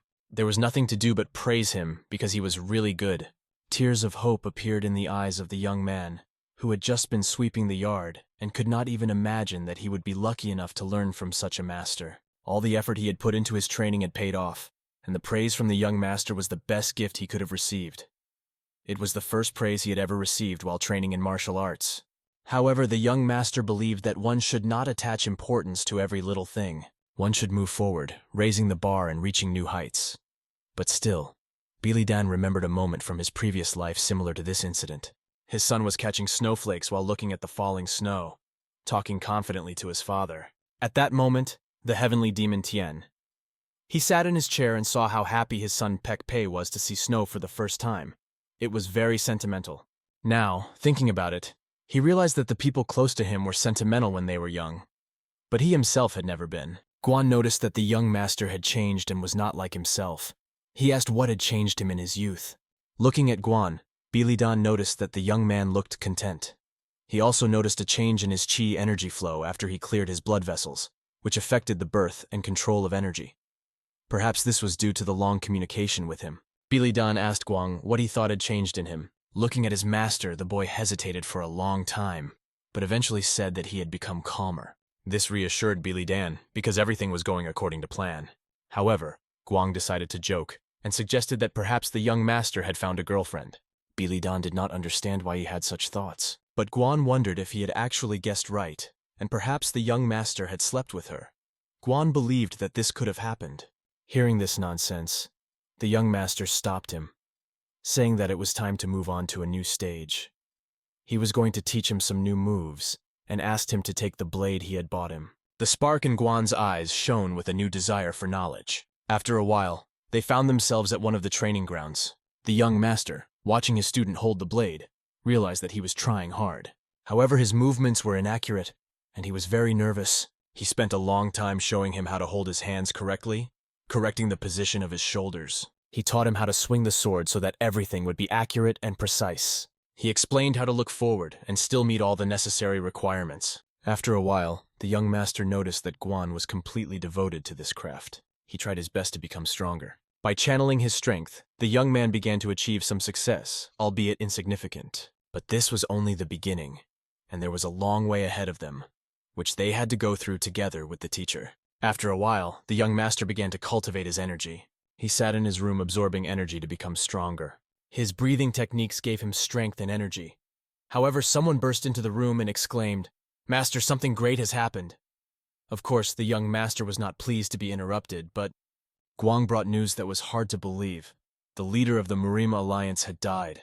However, the young master did not lose his rhythm, did not reply, and continued his breathing techniques. Seeing that his words did not elicit a reaction, Guang repeated himself, "Jianghu will turn upside down again." He added that not only the people of Murim but everyone else was talking about this event. Yet the young master remained unmoved. Guan noticed a drop of indifference in his reaction, but he did not understand why. Finally, the young master replied, "Why should I cry?" But still, he thought he should at least be surprised. The young master simply said that he was already surprised, although he could not show it. Guang did not see the surprise on his face, but that did not mean it was not there. Billy Dan, looking at the mountains, reflected on how impossible it was to imagine that the leader of the Murima alliance had died. He was surprised that life could leave a person like that, and how hard it was to believe. He really didn't know that death would come to a leader like that. Guang asked what this leader was like as a person. Bilidan only replied that who knows, he could only imagine, because he had not met him personally in his previous life. As he continued to think, he noted that such good people often die early. Perhaps the leader was disappointed by his death. The young gentleman asked why he thought so. Guan explained that if you were in the happiest position in the world, no one would want to die. He would consider it unfair if he had to die in the place of a leader. Bilidan, observing the boy's reaction, realized that he did not fully understand what he was talking about. After all, there was no happiness in a high position, and in his previous life everyone was afraid of him. They considered him an impregnable being who could not die and to whom nothing could happen. He was guarded by his closest people, and others could not even get close to him. But one day they disappeared and were not even near their father. When he returned, he saw only emptiness. His eyes were filled with sadness, because he was surrounded only by loyal subordinates, who were willing to sacrifice their lives to carry out his orders. But there was always an invisible wall between them. He never even had a serious conversation with his advisor, Galsorian. During all this time, his advisors could not even tell him the truth. He lived in solitude, and no one understood him fully. Even though he was the greatest and most important being in Murim, he was the loneliest of all the lonely people in this place. Watching his reaction, Guang offered the young master some alcohol. What does he mean right now? Thought Guang. But there is an occasion. Elder Jiang died, and they should express their condolences on this occasion. It was interesting for the former leader of Murim to watch all this from the outside, with a completely different face. Now he had only his loyal friend left. The young master was not averse to celebrating, especially since his friend had become a Jiangsu man and asked him to buy him something to drink. Guan thought that if he said so, he had no choice but to buy something festive this time. He offered to have a beer on him, which sounded pretty funny. The story gets even more interesting from there. We are transported to the Murim Alliance headquarters, where a very important issue is being considered. One of those present was looking away, as the situation was not looking good. This man could not believe that the leader of the alliance had died. It seemed that this person was impressive, like a heavenly demon who had gone into oblivion in an unknown situation. The phrase that distracted this man from his thoughts was, "We need to choose the next leader. We can't put it off any longer." Although these words upset the man, he realized that it was true. With a glass of alcohol in his hand, the leader of the Bright Moon Group, TSO Tai Long, said that they could not expect someone who had sworn with the leader to nominate a candidate to take his place. He did not even discuss it with the son and heir to the heavenly demon. Furthermore, he did this after defeating all 10 key organizations in the Murim Alliance, including Yarka Luna, the Iron Horse Group, the Law Enforcement Hall, and the Administrative Hall. Even their Council of Elders was defeated. This man had been preparing for this for a long time. The man had no doubt that the leader of the Murim Alliance had been killed by the hands of someone present. TSO Tai Long, drinking strong alcohol, tried to understand how the person who had to restore the normal operation of the Alliance felt. They could postpone the decision, but it would do no good. His words felt like a knife in the back, because there was no rush. The leader of the Alliance had recently died. More time was needed to think things through. But TSO Tai Long did not want to wait. He was annoyed with these indecisive fools. He put the empty glass on the table and banged it loudly. He warned them that if they continued to delay, the vote would be held without this counselor's participation. These words not only alerted the counselor, but also made it clear who the traitor among them was. When TSO Tai Long left the room, the counselor breathed a sigh of relief, sensing the tension in the team. Now that 2 of the 3 main groups had made a decision, there was nothing he could do, not even interfere with them. Looking at the mountains, he realized that if things continued like this, nothing good would happen. He was very hurt that the head of the alliance, Murim, had passed away so suddenly. He shouldn't have done it. But death is a thing that does not choose. Next we will see a completely new development of events. The sound of glasses being poured diluted the boring day. Picking up a glass of alcohol, the young gentleman decided to drink, reflecting on the current situation. Before he could finish his drink, the old man caught his attention. He suggested that although he did not know the leader of the Murim Alliance personally, the name Tian Hizikin deserved respect as a martial artist. Perhaps this simple guy sitting in a bar is unaware of the fight between Tian He and the martial demon. At the next table, the men were talking about the aftermath of that fight, and everyone had a different version, but most of them were just gossip. The man at the next table was trying to convince his younger friends that he didn't just know about the incident. He said that he was personally present during the fight and knew everything in detail. Having overheard this dialogue, the young gentleman realized that the old man was lying. In fact, No one survived the battle that day. Not only the war demon, but all of his subordinates were killed. However, the old man easily lied about this story, describing the war demon as a terrible person. According to him, the demon was 3 meters tall and its fist was the size of an adult's head. He was created for battle. Listening to these stories, the celestial demon was both laughing and sad, because it was all fiction.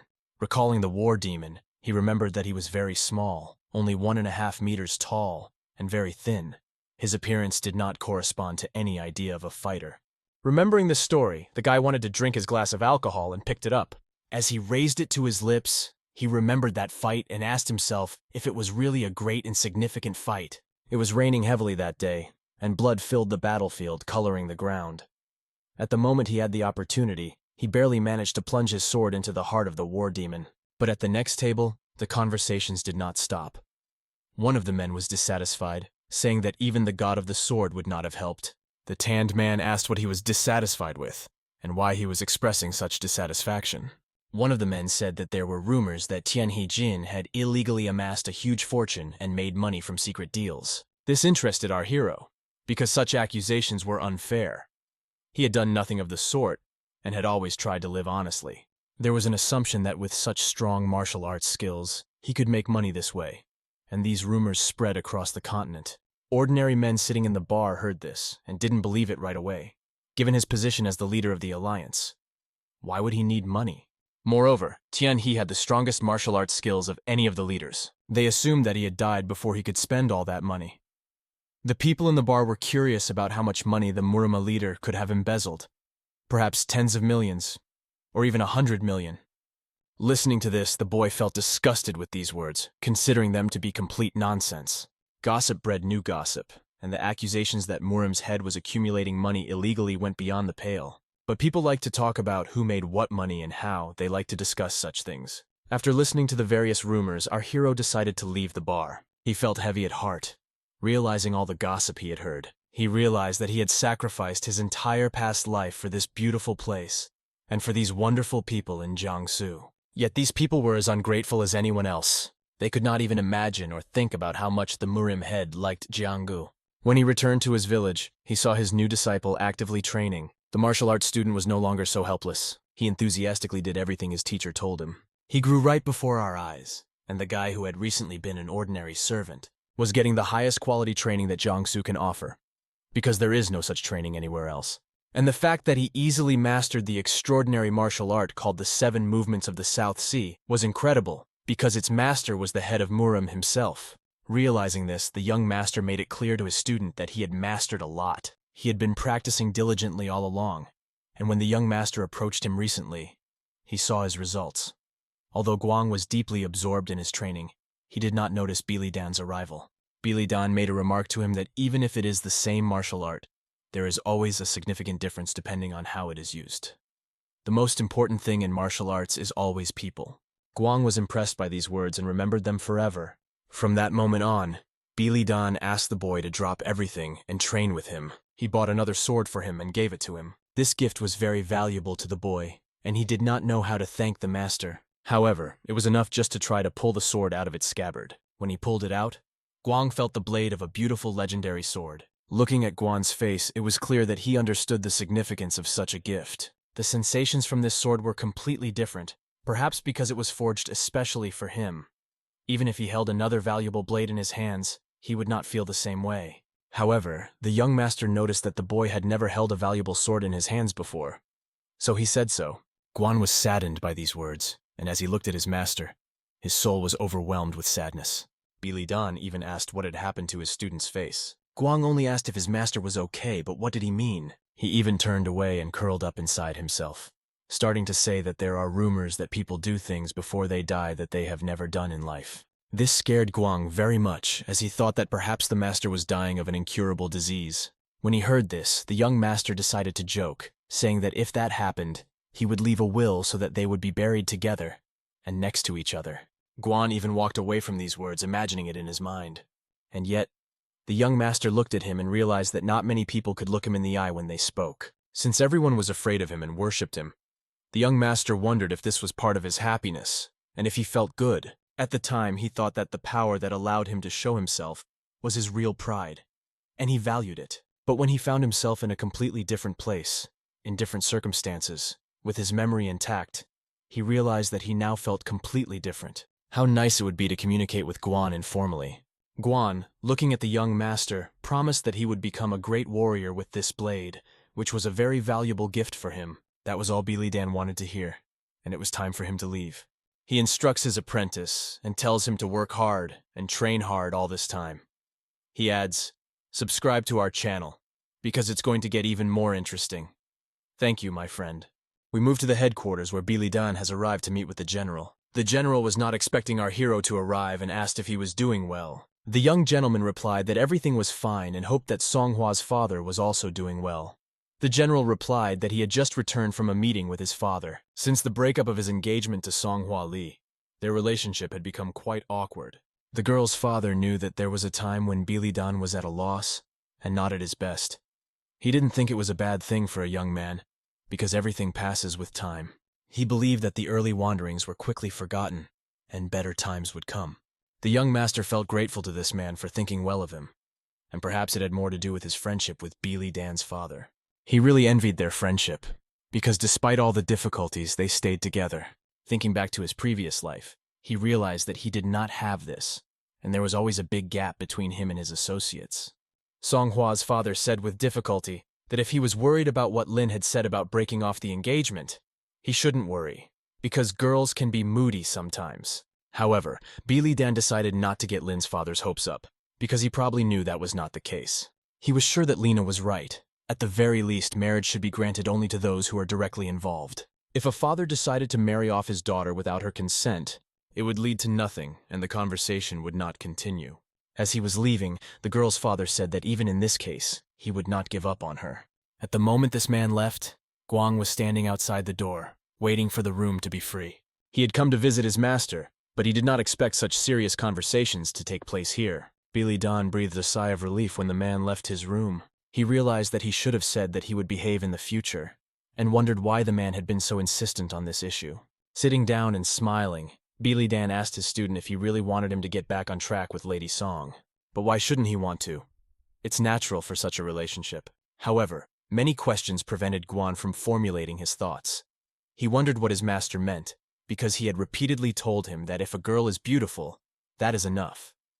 She has a good family, is smart, talented, and has a great character. What else is needed?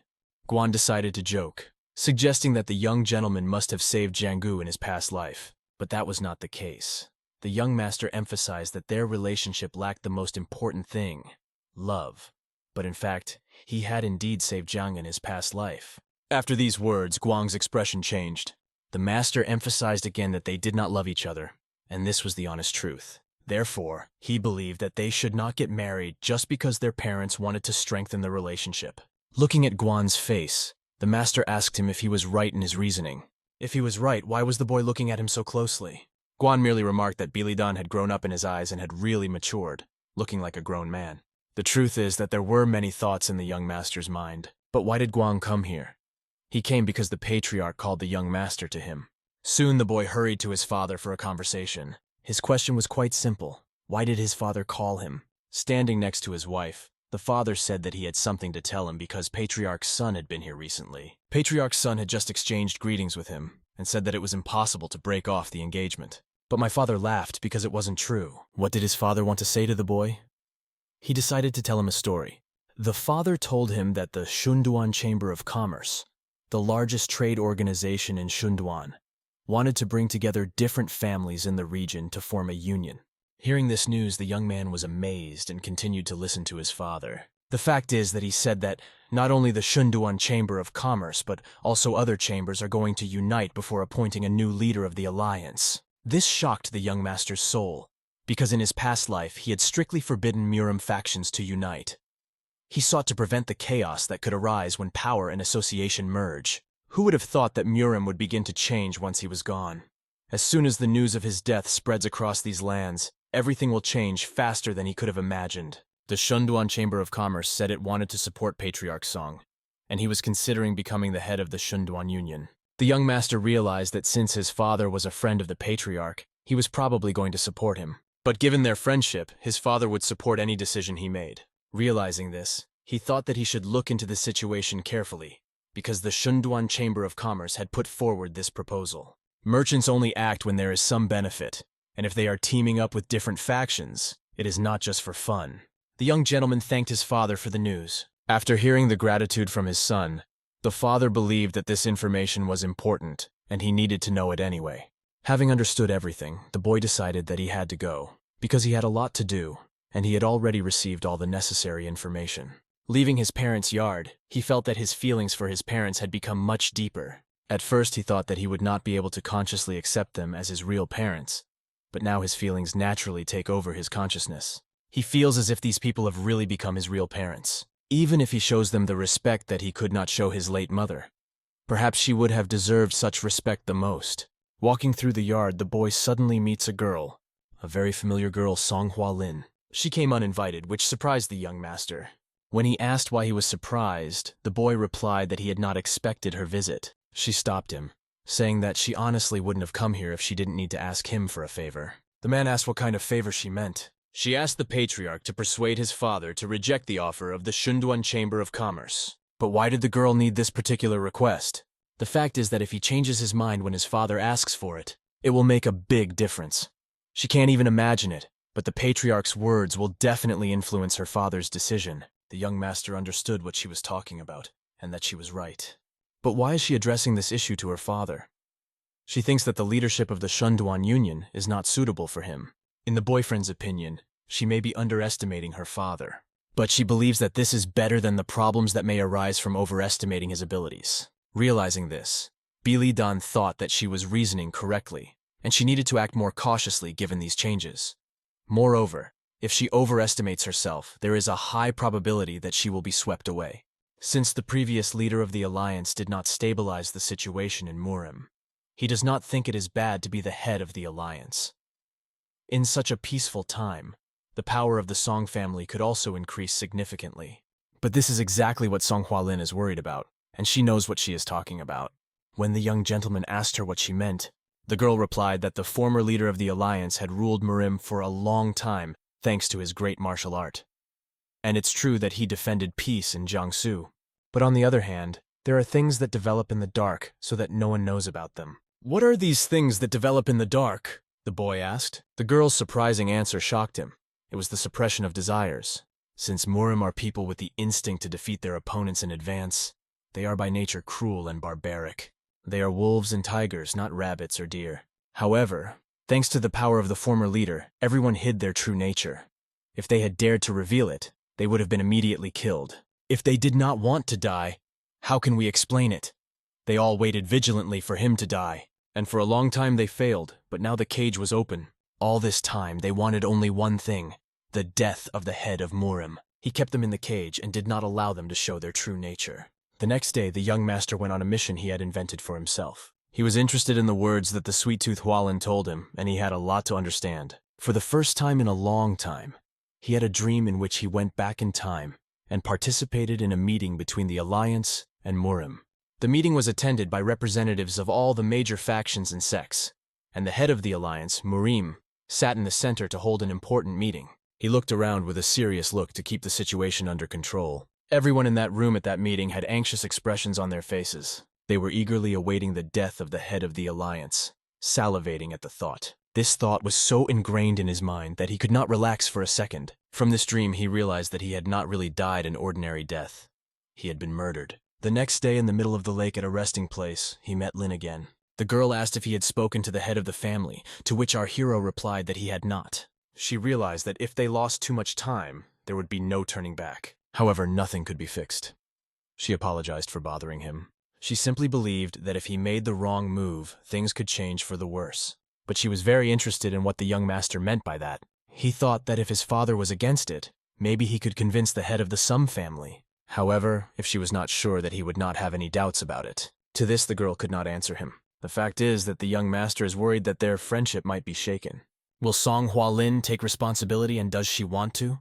Of course she doesn't want to. She looked down and thought that she did not want to spoil their relationship. If she wants to save their relationship, she needs to find a good reason to back out so that their parents will back down as well. That sounds great, but how does one find such a reason? Looking at Hualin with a keen eye, Our hero asked her if she had tried to find that reason. He asked if she had made an effort to find a reason to refuse, or if she wanted everything to be her will without any effort. This rhetorical question made the girl think about her place. Of course, she realizes that she is fully responsible for her actions and does not want to avoid it. Our hero realized that he could do business with her and continued the story. Their CEO, Zhang, informed him of a case worth considering. A few years ago, the Shandong Chamber of Commerce, affiliated with the Sum family, was trying to make a big deal. But at some point, all talk about it stopped. Lady Sum didn't understand what kind of deal it was, and neither did the boyfriend. He assumed that it might be related to certain factors, but first they needed to find out why the deal was cancelled. Recalling that moment, the girl said that her father would soon give an answer, and they had very little time left to investigate on their own. If they ordered information from confidential information providers, they could find out everything within a day. Sung was amazed because she had never heard of such confidential information providers. However, the guy had contacted them many times and realized that it didn't require a lot of money. Looking at Hualin, he made it clear that the choice was hers, and it was up to her to decide whether to pursue this business or leave it at that. Night fell, and they went to the black market. Walking through the streets, there was no one on their way.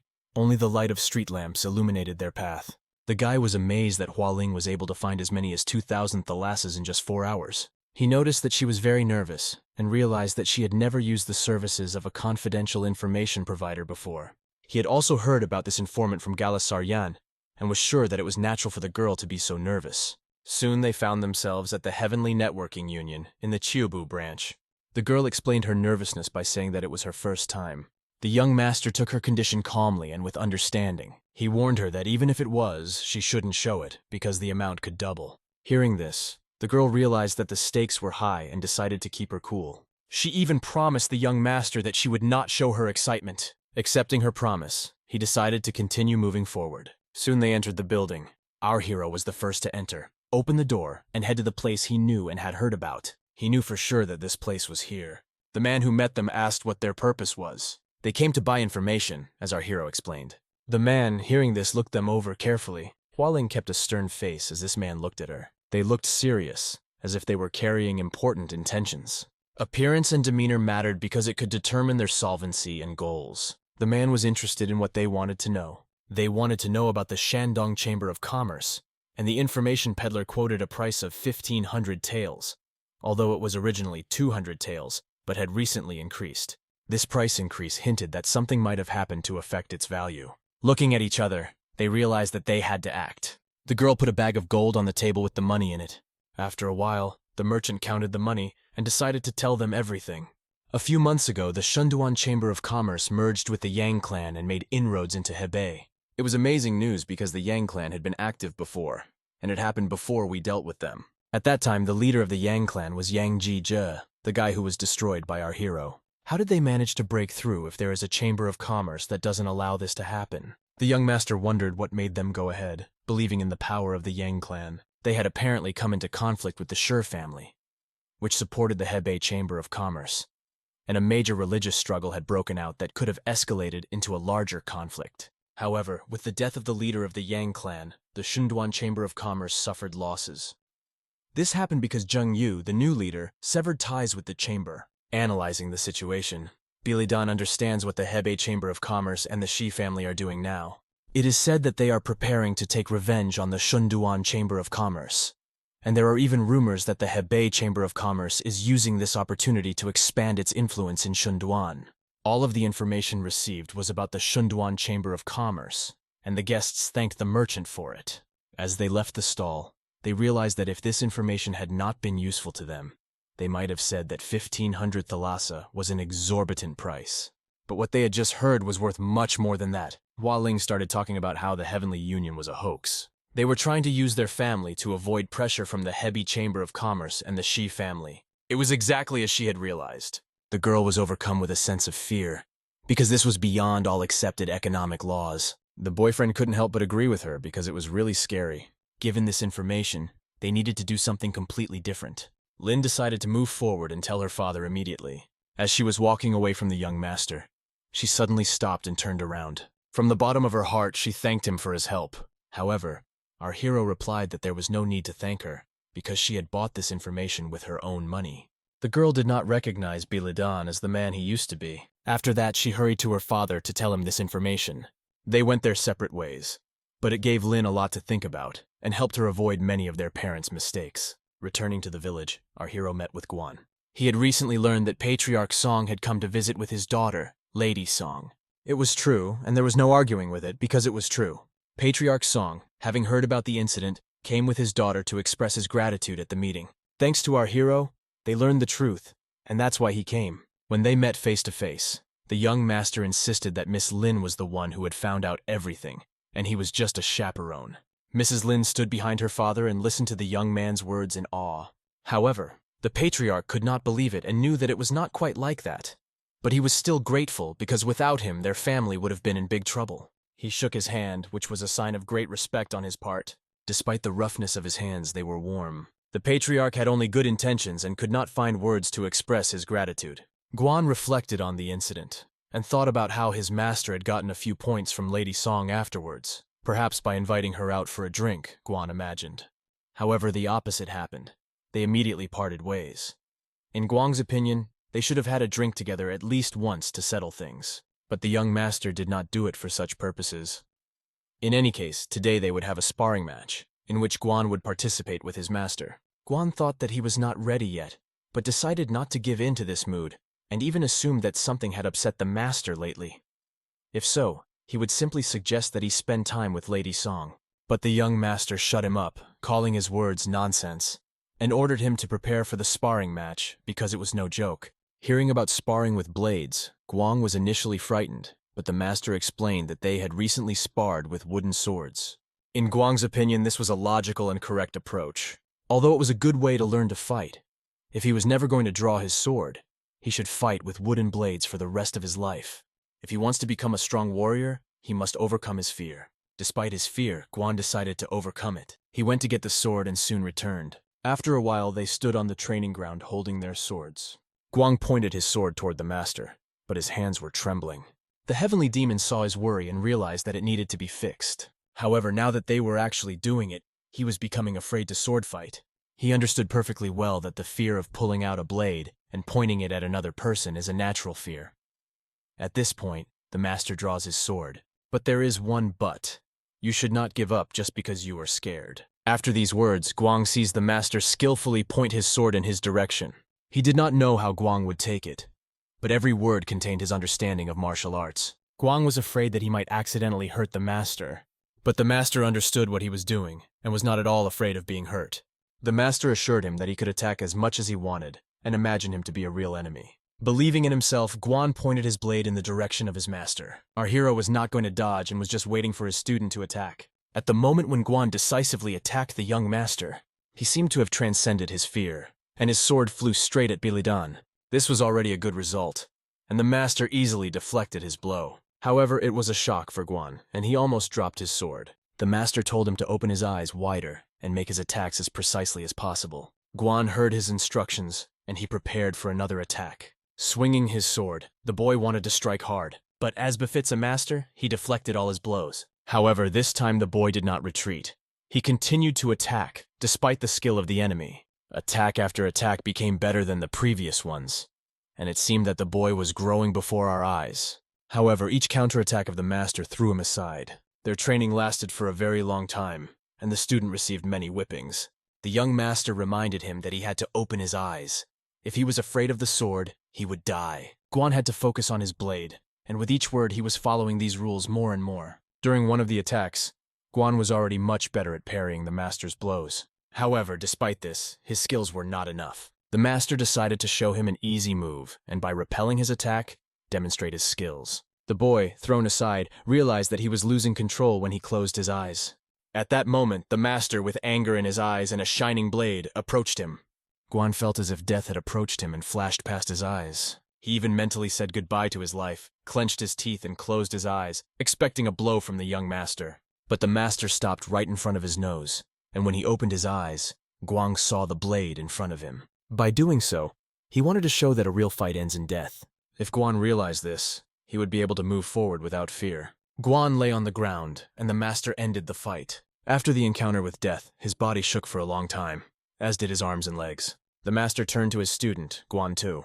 He said that if Guan was too scared, he could stop training so as not to overwork himself. Guan thought about it for a while and asked himself. When he looked at his beautiful sword that had been given to him, he realized that this sword was not for being afraid. He promised his master that he would go all the way and study to the end. He really enjoys learning martial arts, even though he is afraid, but happy at the same time. He's ready to fight, no matter what it takes, and go all the way. If he decides to do so, he must not give up under any circumstances. Guan promises the young master that he will never give up or abandon his efforts, although everything depends on his ability to work. Soon it started to rain at the place where they were practicing. Guang noticed that it was a beautiful spring rain. It seemed that spring was coming, and this gave the young master hope. "Let spring come!" he shouted, remembering how in his past life he had felt nothing when he saw snow.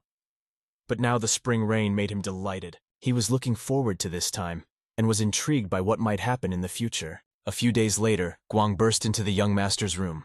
As usual, without knocking, he ran in and shouted across the room. He said that an announcement had been made about the new leader of the alliance. The young master, realizing this, knew that this day would come and was interested to know who it was. His boss replied that the new leader was a master of the Heavenly Blade sect. This news was not just shocking, it called the entire Murim alliance into question.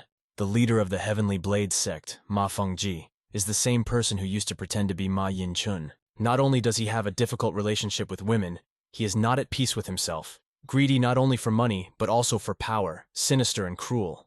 When he was a part of the Murim alliance, no one expected Ma Fengji to become the new leader. When our hero heard this, he asked his student in surprise if he was right. But Guan had checked this information several times, and people everywhere were talking about this rascal. Galsar Yang would never have chosen Ma Fengji as the head of the Murim alliance. There is no way that he could not have prevented the election of this man. If this is true, then something has gone wrong, and he could feel it with his whole body. Something very serious has happened, and it is a great danger to the entire Murim world. The situation was not going well, and our hero moved to Wuhan to find out. In one establishment where he was a guest, he was drinking tea and looking out of the window at the people walking and bustling around. One thought kept running through his mind. Why was this man chosen to be the head of the Murim alliance? This thought haunted him, prevented him from sleeping and eating, and constantly disturbed him. People everywhere were talking about the leader of the alliance, Mr. Ma, who had killed one of the leaders of the Dark Path Syndicate, the 30th head of the Dark Shadow Palace, and attributed it to him. This talk was utter nonsense, ruining his reputation, which he had worked for all his life. People were saying that all the murders were committed by Tianhui Jin, and they didn't understand why they needed an alliance leader at all if they had a syndicate leader. It wasn't the first time he had heard such rumors since he arrived in Wuhan. Fengzi rumors were spreading everywhere, and there were also many gossips, embellished with lies, about how he had had great difficulty killing the leader of the Dark Shadow Palace because of Ma Fengzi's late arrival, who only showed up after he had dealt with the remnants. All this alarmed the young master. Perhaps they had been waiting for him to die all along. He forced himself to help the Murima alliance, even though he was against the unorthodox way. However, he avoided battles to reduce the damage done to his own sect. After the young master revealed his true intentions, everyone who was part of the Heavenly Blade sect lived without being able to raise their heads in their presence. But now rumors are spreading that they are being praised for something they didn't even do. Someone is deliberately spreading lies, giving people false rumors. In this way, they hope to increase the influence of the faction. When he was the head of Murim, one of his advisors told him that even if he was the strongest man in the world, he would not be able to rule the Central Plains. The strongest in the world are those who are best at fighting. The one who dominates Jiangsu is the real authority. He understood this when he was the head of the Murim alliance. And now that he is here, there is a reason he was reincarnated. What Galsar Jung said back then was the real truth. Moreover, now he is not even the most powerful man in the world. All he has to do is watch what happens at the top. One night, the young master headed through the forest along a path he knew well in the past. As he walked along it, he noticed a very familiar place. There was a tavern in the forest on the side of the road, where he sometimes drank alcohol during night raids when he was the leader of the alliance. Had he come here without realizing it? He did not personally enjoy drinking, but he was accompanied by his son, Pek Pi, who often refused the alcohol that was offered to him. Even when he was told that he could only have one drink, he never did. He was a man who never compromised his principles, especially with regard to his escort duties. This showed how loyal and faithful he was. His reputation was forever cemented, and with the heavenly demon as his escort, he was always comfortable, even if he was having a drink. Passing by this legendary place, the guy decided to stop in for a moment. When he got inside, he was greeted by a man. Upon closer inspection, the young master realized that it was the same man he had just mentioned. It was Peck himself, and it seemed that the owner of this establishment had changed. Just in case, the young man's surprised face gave away his thoughts, and he asked who the owner of this place was. Peck confirmed that he was the owner and had recently taken over, and they had opened today. Beely Don was amazed to be the first customer that day. Peck didn't look the same as he used to. What had happened to him to start running this tavern? He invited the young owner to sit down and explain how it happened in his life. He sat down at his favorite table by the window, where he always liked to sit. Peck asked why he chose this particular place, as it was also his favorite place. "Is there a special reason why you particularly like this place?" The boy simply replied that he liked it here no matter what. Peck smiled and poured a glass of alcohol for the young man. As he raised the glass to his lips, he wondered if he had always sat here. When he was the chairman of the Murim Alliance, he and his bodyguard, who was then Peck often sat in this spot. Peck never left his side for a minute and was always on the lookout. The owner wanted to tell his old acquaintance that he was actually Tian Hui Jin. If he had said it, Peck would have followed him for sure. However, Tian Hui Jin had been dead for a long time. As in his past life, so in this one, he is now only Beely Don.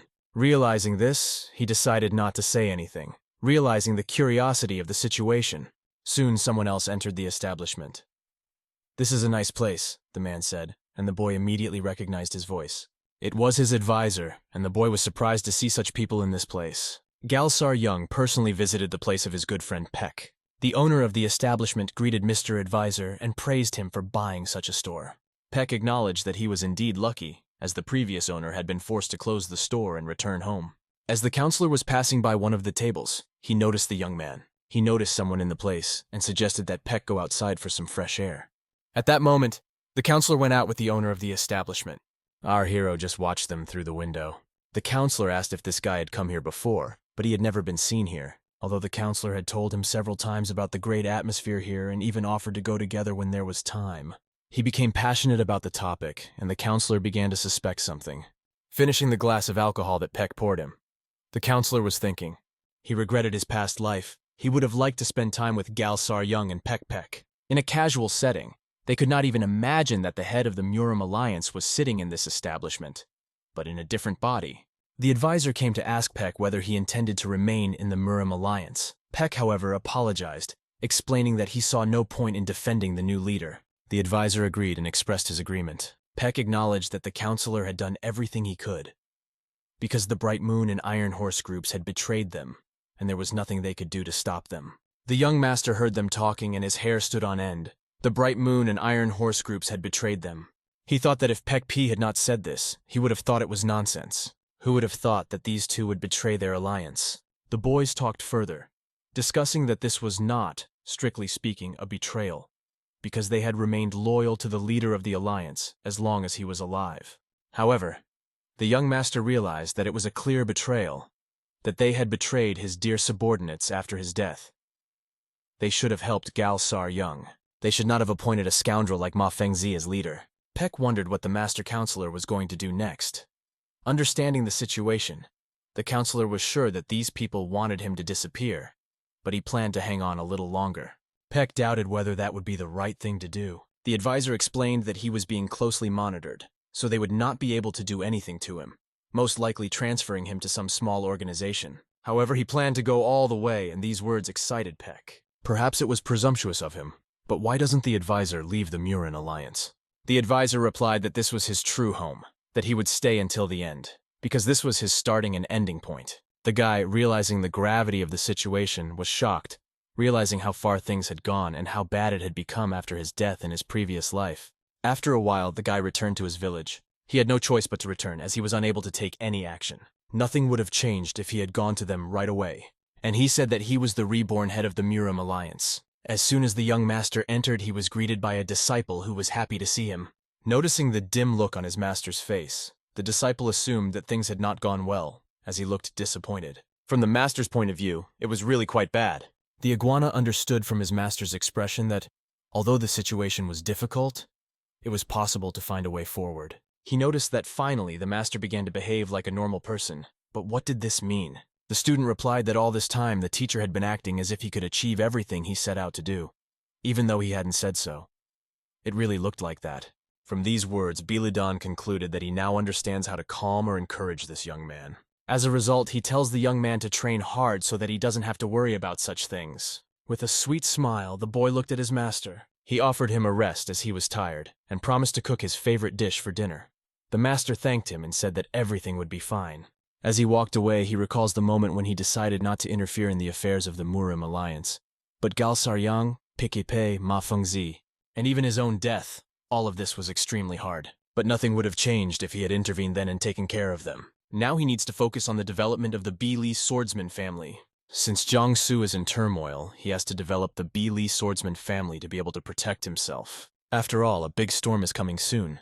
The next day, the young master announced that he wanted to have his own swordsman squad. At first, his parents didn't take it seriously, but they began to discuss it. His father sternly asked him if he understood what this meant. If he was going to have a squad of swordsmen, he had to lead them. The young master was well aware of the responsibility that would fall on his shoulders. Of course, the family will not provide them with any support, except for accommodation and food. But this is more than enough for him. As for the plan, the father asked how many people he wanted to hire. The boy replied that he would hire about 20, with a gradual increase in their number. Hardly realizing the responsibility his son was taking on, the father exhaled a heavy sigh. He emphasized that if his son really wanted to do this, it was fine. But before recruiting swordsmen, he advised him to meet with Seojung and ask for advice. The boy thanked his parents for their kindness. The mother asked him again if her son would be able to cope with all this. The father looked at his son carefully, realizing that the boy was growing up before his eyes. Watching their eyes, the young man realized that they both trusted him now. Without hesitation, he assures his mother that he will succeed. He leaves his father's estate and heads in the other direction. As he walks, Guan runs up to him and addresses him. He asks him if he is a member of the swordsman's squad, to which the young master replied that Guan is not a member of the squad. Guan did not understand why he was not a member of the squad and why the master did not take him, but Bilidan had completely different plans. He planned to use him for something more important, because the path he had to travel was long. At first, the student did not understand these hints and began to worry. However, when he becomes strong enough, the boy asks him to join a squad of swordsmen. However, everything will depend on his performance, the young master says, and it's hard to disagree. Realizing this, Guan asks why the Swordsman's Alliance was formed in the first place. The fact is that the young master plans to turn the Bi-Li swordsman family into the best family in the Central Plains. He wants to make it so powerful that no one can attack it, and the swordsman's squad is just the beginning. Looking at the young master's determination, the apprentice was impressed by it. Such determination deserves respect, and he's not just talking about Guan. It applies to all the people of the Central Plains. The young master noticed that the disciple was watching him so closely, and wondered if he was joking, but it was nothing of the sort. The young man really believed that the master would definitely succeed and would help everyone with his own strength. Realizing this, Bilidan thought that in his position, others might call him crazy, but this guy believed him. After a while, the squad was assembled from people who wanted to join the service. Because of the positive rumors that had been spreading about the swordsman's family lately, about 100 people gathered at the playground after hearing the news of the recruitment. One by one, everyone demonstrated their skills. Among the candidates, 40 people with good abilities were selected. These 40 people were interviewed one by one, and the young master conducted the interview personally. The questions were quite simple. Why did they want to join the swordsman's unit? Some wanted to become famous martial artists and considered it a good start. Others answered in a completely different way, from honest answers that it was to earn money to respect for his father. Our hero did not pay much attention to all these answers. He chose those who spoke sincerely, not those who were good at persuasion. Having chosen the necessary number of warriors, the young master spoke to them, realizing that they could have heard a lot about him from various rumors. He wanted to say only one thing that should reach their ears. He asked them to forget all the rumors. The spark in their eyes began to fill their hearts with confidence, realizing that their commander would be great. He says that from now on they will judge him only by his actions. He emphasizes that they must hold their own opinions and always understand themselves. He used to have the most subjects in these lands. However, this was the first time he met these warriors face-to-face, low-level warriors. And after becoming the strongest man in the world, he quickly became the leader of the alliance. His heart is beating fast with curiosity about whether he can lead these people. He will never forget today's meeting. He is now the leader of this group, the young master declares. He turns to a young man named Ganhui. He comes forward and declares that it was no accident that the young master called him, because he had been watching him. This guy is 23 years old and he applied after working as a military instructor. He has a background in martial arts, which attracted the young master's attention. In the interview, he stated that he wanted to succeed as a martial artist. The young master asked if he could succeed if he joined their swordsman squad. The young man replied that there were rumors that the young master had changed, and he wanted to know his secret. He thought that if the young master could change like that, then he would be able to succeed in the future. It was a noble, honest, and sincere answer that satisfied Commander Billy Dan. From now on, he appointed this man as a team leader in their squad. Gan Hui thanked him for the opportunity. The young master was happy to see a new noble family of swordsmen being born, which he would lead only to victory.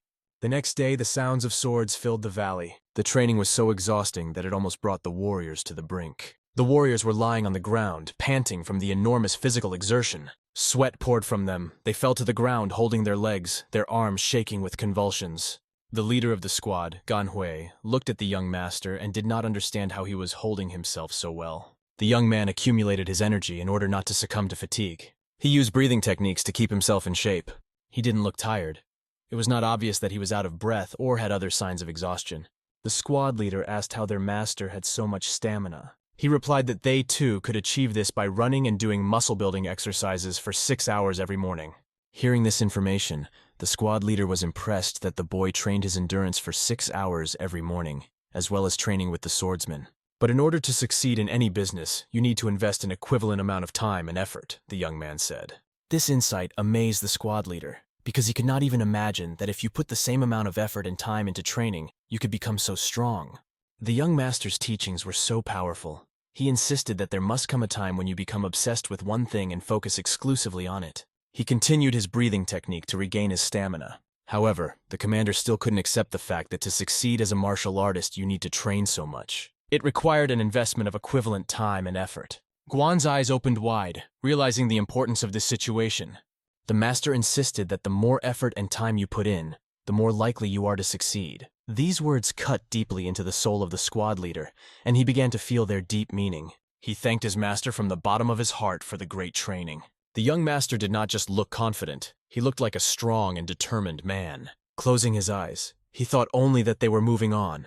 Our hero didn't notice how Guang came up to him from behind and said that he had never heard such words before. His frustrated face showed a bit of envy for the swordsman. The master decided to ask him if he felt envious of these guys. The young man confidently replied that he was a real man who wanted to achieve the best. The young owner reassured him, saying that everything that was to come would only get better. At these words, Guan's eyes seemed to come alive and sparkle. Deciding to joke, the master said that they were not as funny as he was. However, Guan walked away from them, saying that it was mean of the master because he should not do that. Realizing this, the master conceived that the rivalry between Guang He and Guang Ta would keep them in constant tension, contributing to their further development. These two rivals, striving to become closer to the master, will force each other to move forward. As they watch each other, they will become even more obsessed, and they will need to focus on this thought in order to become stronger and achieve their goals. Soon, the boy approached one of the elders, who asked if the swordsman's squad was being properly managed, since they were no longer spending money on unnecessary things, given their position. The answer to this question was that maybe everything was going well, but he had never managed his money properly. The elder understands this well, and knows that feeding someone is not as easy as he thought in his younger years. Having gone through it himself, the young master now realizes what a hard job they have been doing, having run their family behind the scenes for a long time as the general manager. After expressing his point of view, the elder was impressed by the boy's words. He didn't even ask him if he understood the young man's perspective as well as he remembered it. The elder advised him to check on his soldiers, of course, and it was understandable. The next day, the young man, his friend, and his student set out for Zhaocheng. Guang went with them because he was asked to join them. He couldn't train today, and Guan's group leader would catch up with them, which could cause tension. The young master said that if Guan caught up with them, it would be like a war. He was worried about this and was afraid that the master would notice him and send him back to his place. After saying this, the young master laughed, but Guan too even got angry, asking why he was laughing, because it couldn't be. Billy Dan realized that Guan Tu had not yet realized that he was not at the same level as the young man who was learning the South Sea techniques, and that ordinary warriors could not compete with him.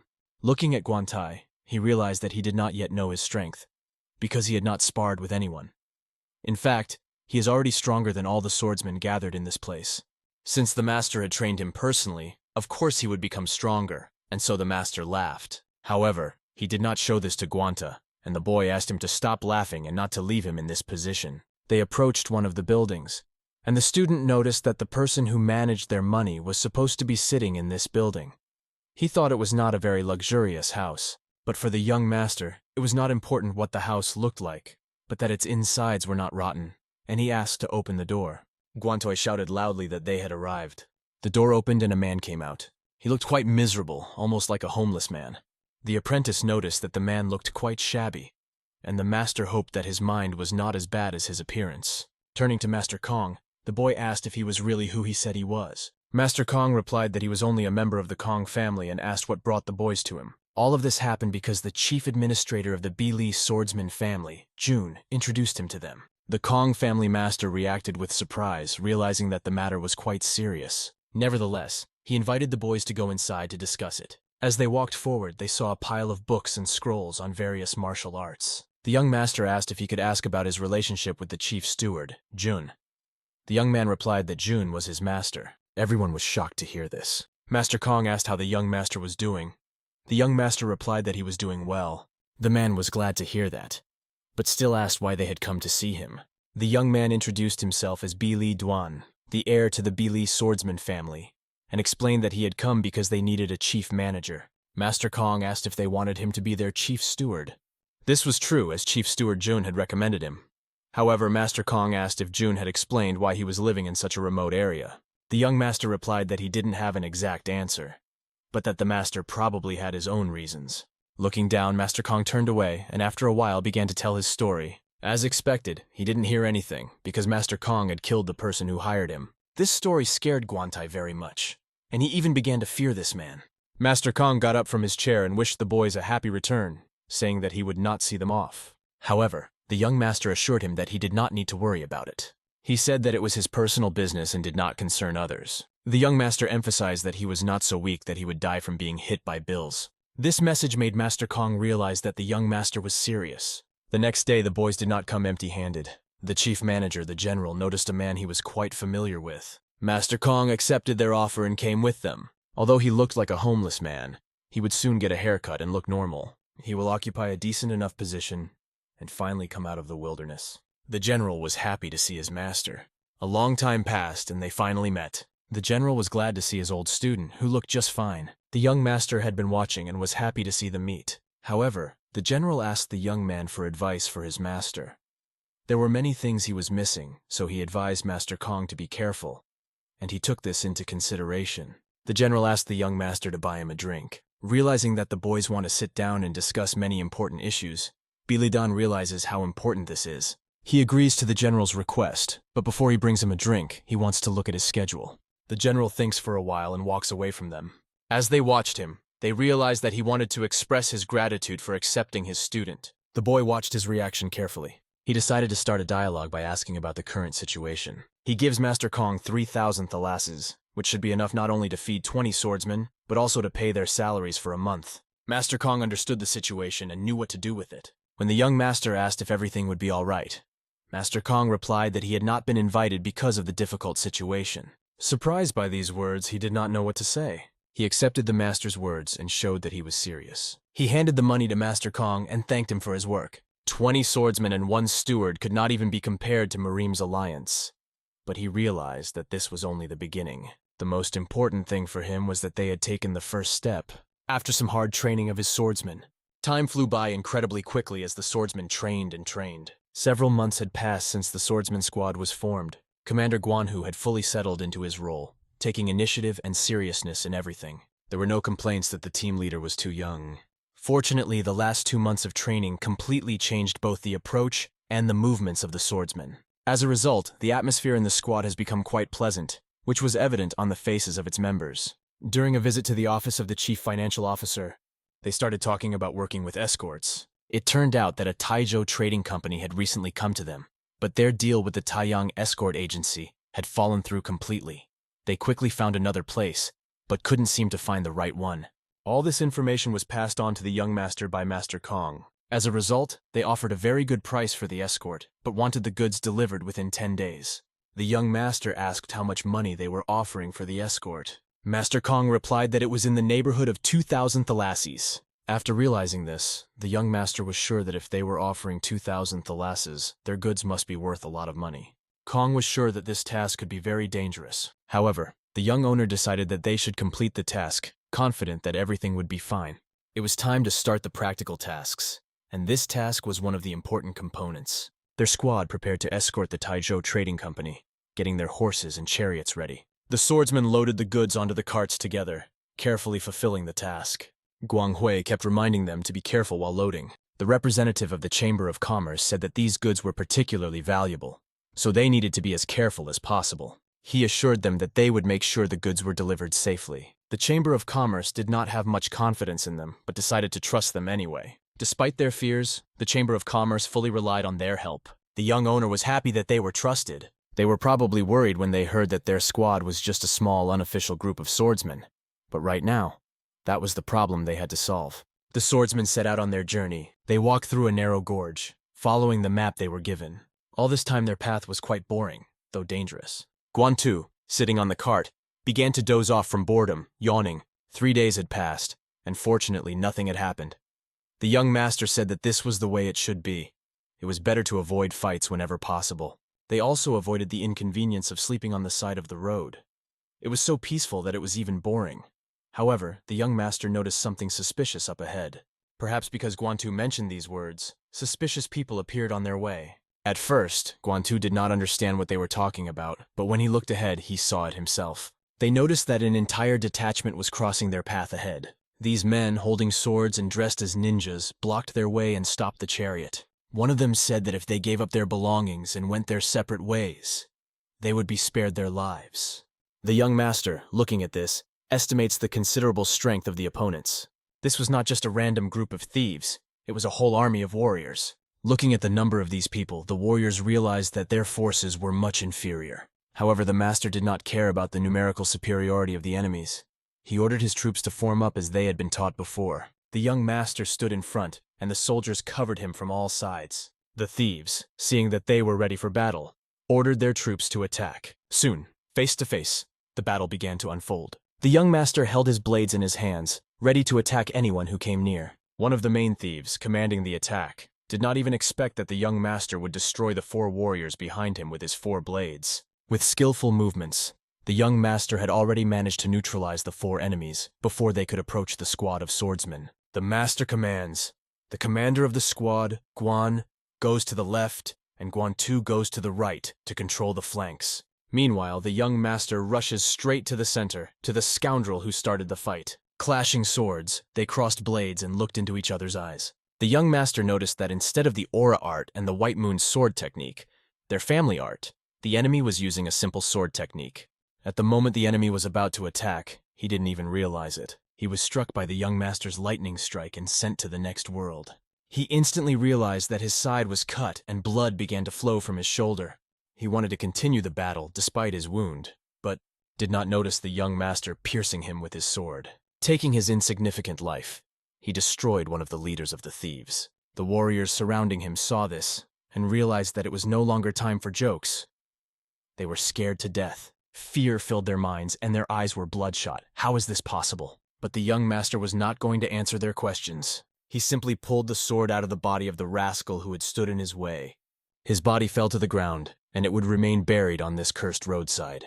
The young master could have single-handedly destroyed their entire squad, and for him, this battle was just another training day. The battle continued, and the swordsmen faced these warriors face to face. In dangerous moments, when the lives of his soldiers were in danger, our hero was always there, destroying everyone who stood in their way. The young patriarch was incredible on the battlefield, distinguished by his strength. Like lightning, he flew into battle, thirsting for the blood of his opponents, and could pass 3 enemies with 1 blow, and could slash past 3 enemies with 1 stroke, spilling their blood on the stony ground. His sword pierced through everyone who opposed him, making it clear who the real hero was on this battlefield. The warriors and the failed thieves who attacked them were soundly defeated, shedding their blood on this battlefield. Looking for those who still posed a threat, the young master moved forward.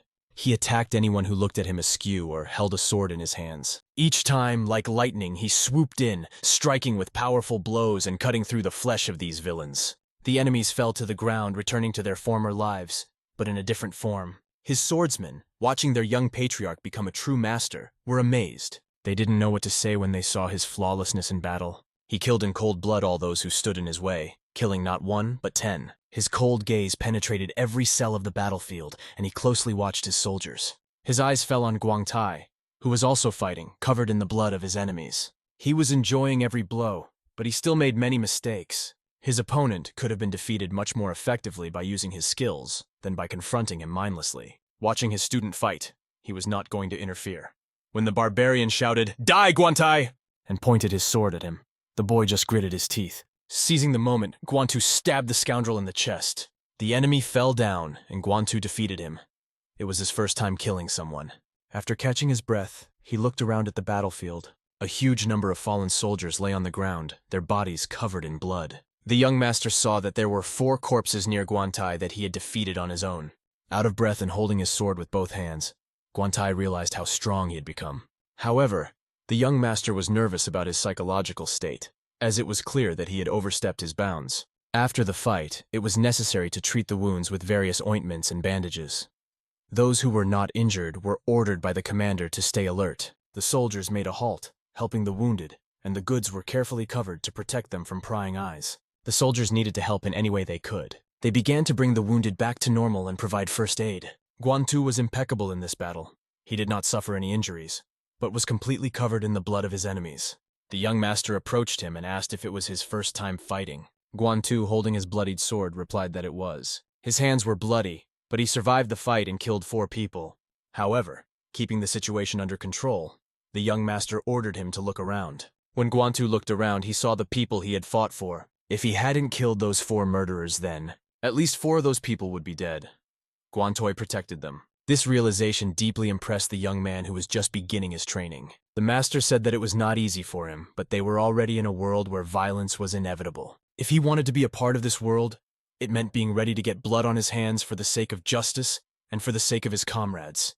Anyone who carries a sword may appear to be a person with moral principles, but in reality, they are not. Real men are those who are ready to take part in battle. These are the ones who cope with this difficult task. In his memory, he recalled his past life and his faithful soldiers. The young master turned to Guantai once again. He asked him after this bloody battle if he really wanted to become part of this world. Guantai, looking at him with fear in his eyes, nevertheless, confidently replied that he wanted to become this person, and this enthusiasm was palpable.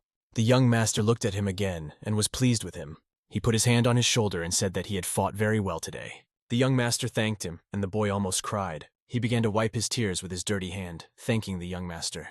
The soldiers, seeing this touching moment, were amazed, and smiles appeared on their faces, despite the cruelty of this world.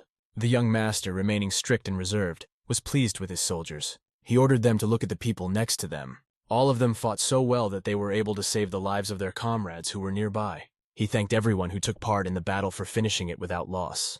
He was personally proud of them and expressed his gratitude for their contribution. The soldiers began to look into each other's eyes. They were satisfied with this battle, and in spite of everything, they became a great unit. Despite all the obstacles, the soldiers thanked their commander for this battle and his efforts. The corpses that lay on their way became a symbol and the first part of what they had to overcome, because the whole world was ahead. After a while, the mission was completed, and the young master returned to Kong. He brought back the money they had earned, even more than expected. The young master brought back 8,000 thalasses. Why such a large sum if they were only supposed to receive 2,000 thalasses for the work? It happened that they were attacked by members of a beast squad, for whom the government had set a substantial reward. Thanks to this, they earned a lot of money. When they brought this startup capital to Master Kong, the young master told him to think about how to spend it. As Master Kong watched him, he noticed that Bilidan was once again entrusting him with a large sum of money without hesitation, and he expressed his surprise at the young master's trust in him. He wondered if it was really done out of the goodness of his heart, perhaps because of the chief steward who also trusted him. To this, Bilidan only replied that this might be the case, but it would become clear later, not now. However, Kong wondered why, if that was the case, the young master trusted him. Bilidan replied that this was his destiny.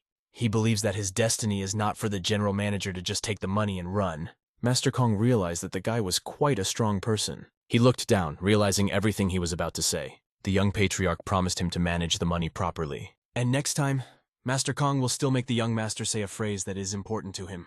He wants to wait for the moment when the young master says that he trusts him. Hearing these words, the young man rejoiced at the thought that he was surrounded by loyal people. He responded to these words with a smile, noting that the circumstances are quite interesting. He was looking forward to the moment when Master Kong would make him say these words. With these thoughts in mind, the boy moved on, heading off to meet new adventures. Let's return to the Muram Alliance, where the counselor was sorting through his books and found one that was important to him. He picked up the book, began to look at it and read it, but was interrupted by a man who quietly approached and asked what he was reading. The advisor looked to the side and saw that the current advisor to the Alliance, Murim, had decided to visit him. This advisor named Simotyan came to discuss a very important issue. Simotyan said that no one knows what can happen in life and recalled how he once had to wait 6 hours in a waiting room to meet with an advisor. The current counselor reminded him that they had not seen each other for a long time after he had waited so long. Understanding the hint and looking away, the man tried to avoid confrontation. Simotyan was annoyed that the meeting with this gentleman took only 7.5 minutes, even though he had to wait 6.5 hours to talk for only 6 minutes. Although the counselor did not want to do this, he regretted what happened then because he was very busy. Still, Simotyan now understands how much work is involved in this position, but he still had one question. Simotyan asked why he stayed in Murim's alliance, and whether he wanted to take revenge on him for becoming the new advisor. The former advisor explained that he had spent his entire life in the Murim alliance and had never thought about life outside of it. He was glad to be able to do his work here. The man tried to explain that he had lived all his life in the Murim alliance and was happy to be able to work there. However, Simotyan, the current counselor, did not believe him. Nevertheless, the former advisor thanked him for allowing him to stay in the alliance and promised to serve him sincerely. Hearing these words, Simotyan was impressed by his loyalty. He laughed with satisfaction that his old friend, whom he had envied all this time, would now serve for his benefit. Simotyan left him with a satisfied face. When the scoundrel left the office where his former advisor had once worked, he did not know whether to laugh or cry at the state of the current Murim alliance.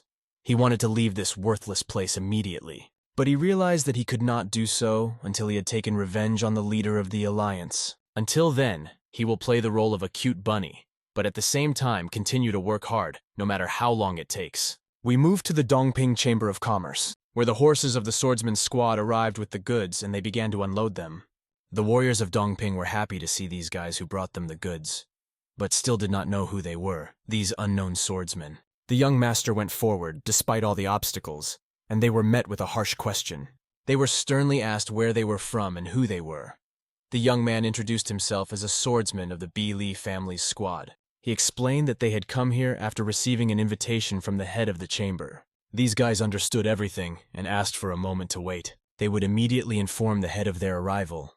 Guantai noticed that the security at this place was quite strict, but the young master did not forget about the second mission of the squad. It was to escort the head of the Dongping Chamber of Commerce, who was threatened with reprisals along with his family. If the existing contract was not terminated, the deal would be quite profitable. Soon after, Bo Lu, the chamber leader who was in Dongping, greeted the young men who had come to his aid. The young master introduced himself as Bi Li Duan, coming at the invitation of this elder. Bo Lu had heard of him and confirmed that their intervention in the contract was correct.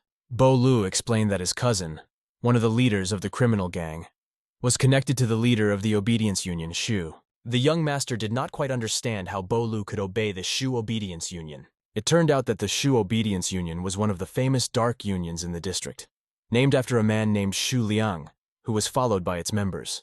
It is a group of street gangsters engaged in robbing pavilions and bars, usually demanding money. Bo Lu reminded the soldiers that they could not let their guard down, because these scoundrels are very violent.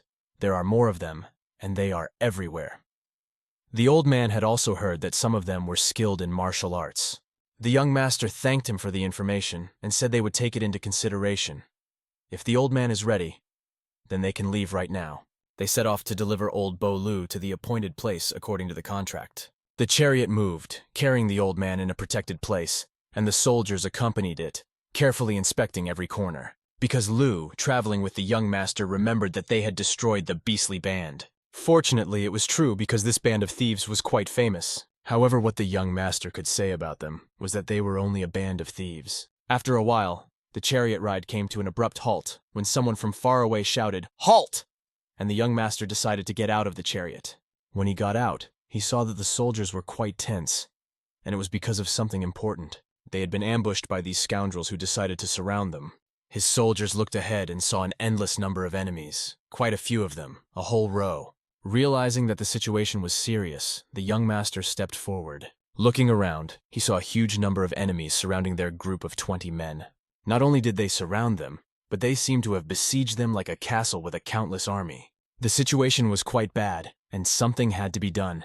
Because Lu, when he got out of the chariot, he was amazed at the enormous number of enemies. He was prepared for the fact that they could all die at that moment and say goodbye to their lives. Such a large number of enemies against a small group of swordsmen was very dangerous. As a true leader, Bo Lu decided to cancel his request, saying that there was no need to die for him. He renounces the contract, offering to return, and asks these people to let everyone go. The main representative of the enemies comes out of the crowd. This man, smiling, feels confident because he is a representative of the Shu Obedience Union, and his name is Shu Liang. He says, "Who would have thought?" The old man nevertheless recognizes his mistake and because of his stupidity, renounces the contract, asking to release the soldiers. Shu Liang coming forward feels superior. This is not a simple matter for him. He can't just trust this old man.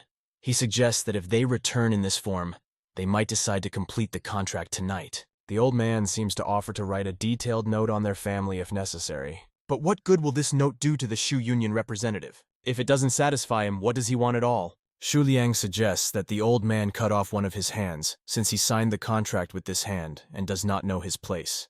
In his opinion, this would be fair. The old man was shocked and horrified by the words he heard, because they were incredibly cruel. After a while, Shu Liang started laughing, saying that he was only joking and that the old man was more cowardly than he seemed. However, he warned that if they acted with one hand again, it would not be limited to just the hand. Shu Liang then ordered his soldiers to clear the road to let them go. After a while, however, Shu noticed a confident man. He looked at him and asked if he was accompanying the old man. He threatened that if he continued to behave like a Murim man and brandish his sword, Shu Liang would not hesitate to kill him. He ordered him to disappear today so that the elder could save his life. The young master did not seem to hear these words, and Guantu, looking at the crowd behind him, worried that they might not be able to cope. The old man quickly began to walk back to the chariot, emphasizing that they had to go back quickly, because these scoundrels might change their minds and kill them all. But the young master said that since they had hired them, they should trust them. The old man realizes that the young master seems to have lost his mind. However, it is clear that they do not look like they will act on his words alone. This is a counter to Shu Liang's words, and it has made him incredibly angry. The young master pulls out his sword and orders them to watch carefully how to deal with these scoundrels. He wants to show how a real person and a member of the Qianhu is different from all these scum around him, and in a fit of anger he draws his sword.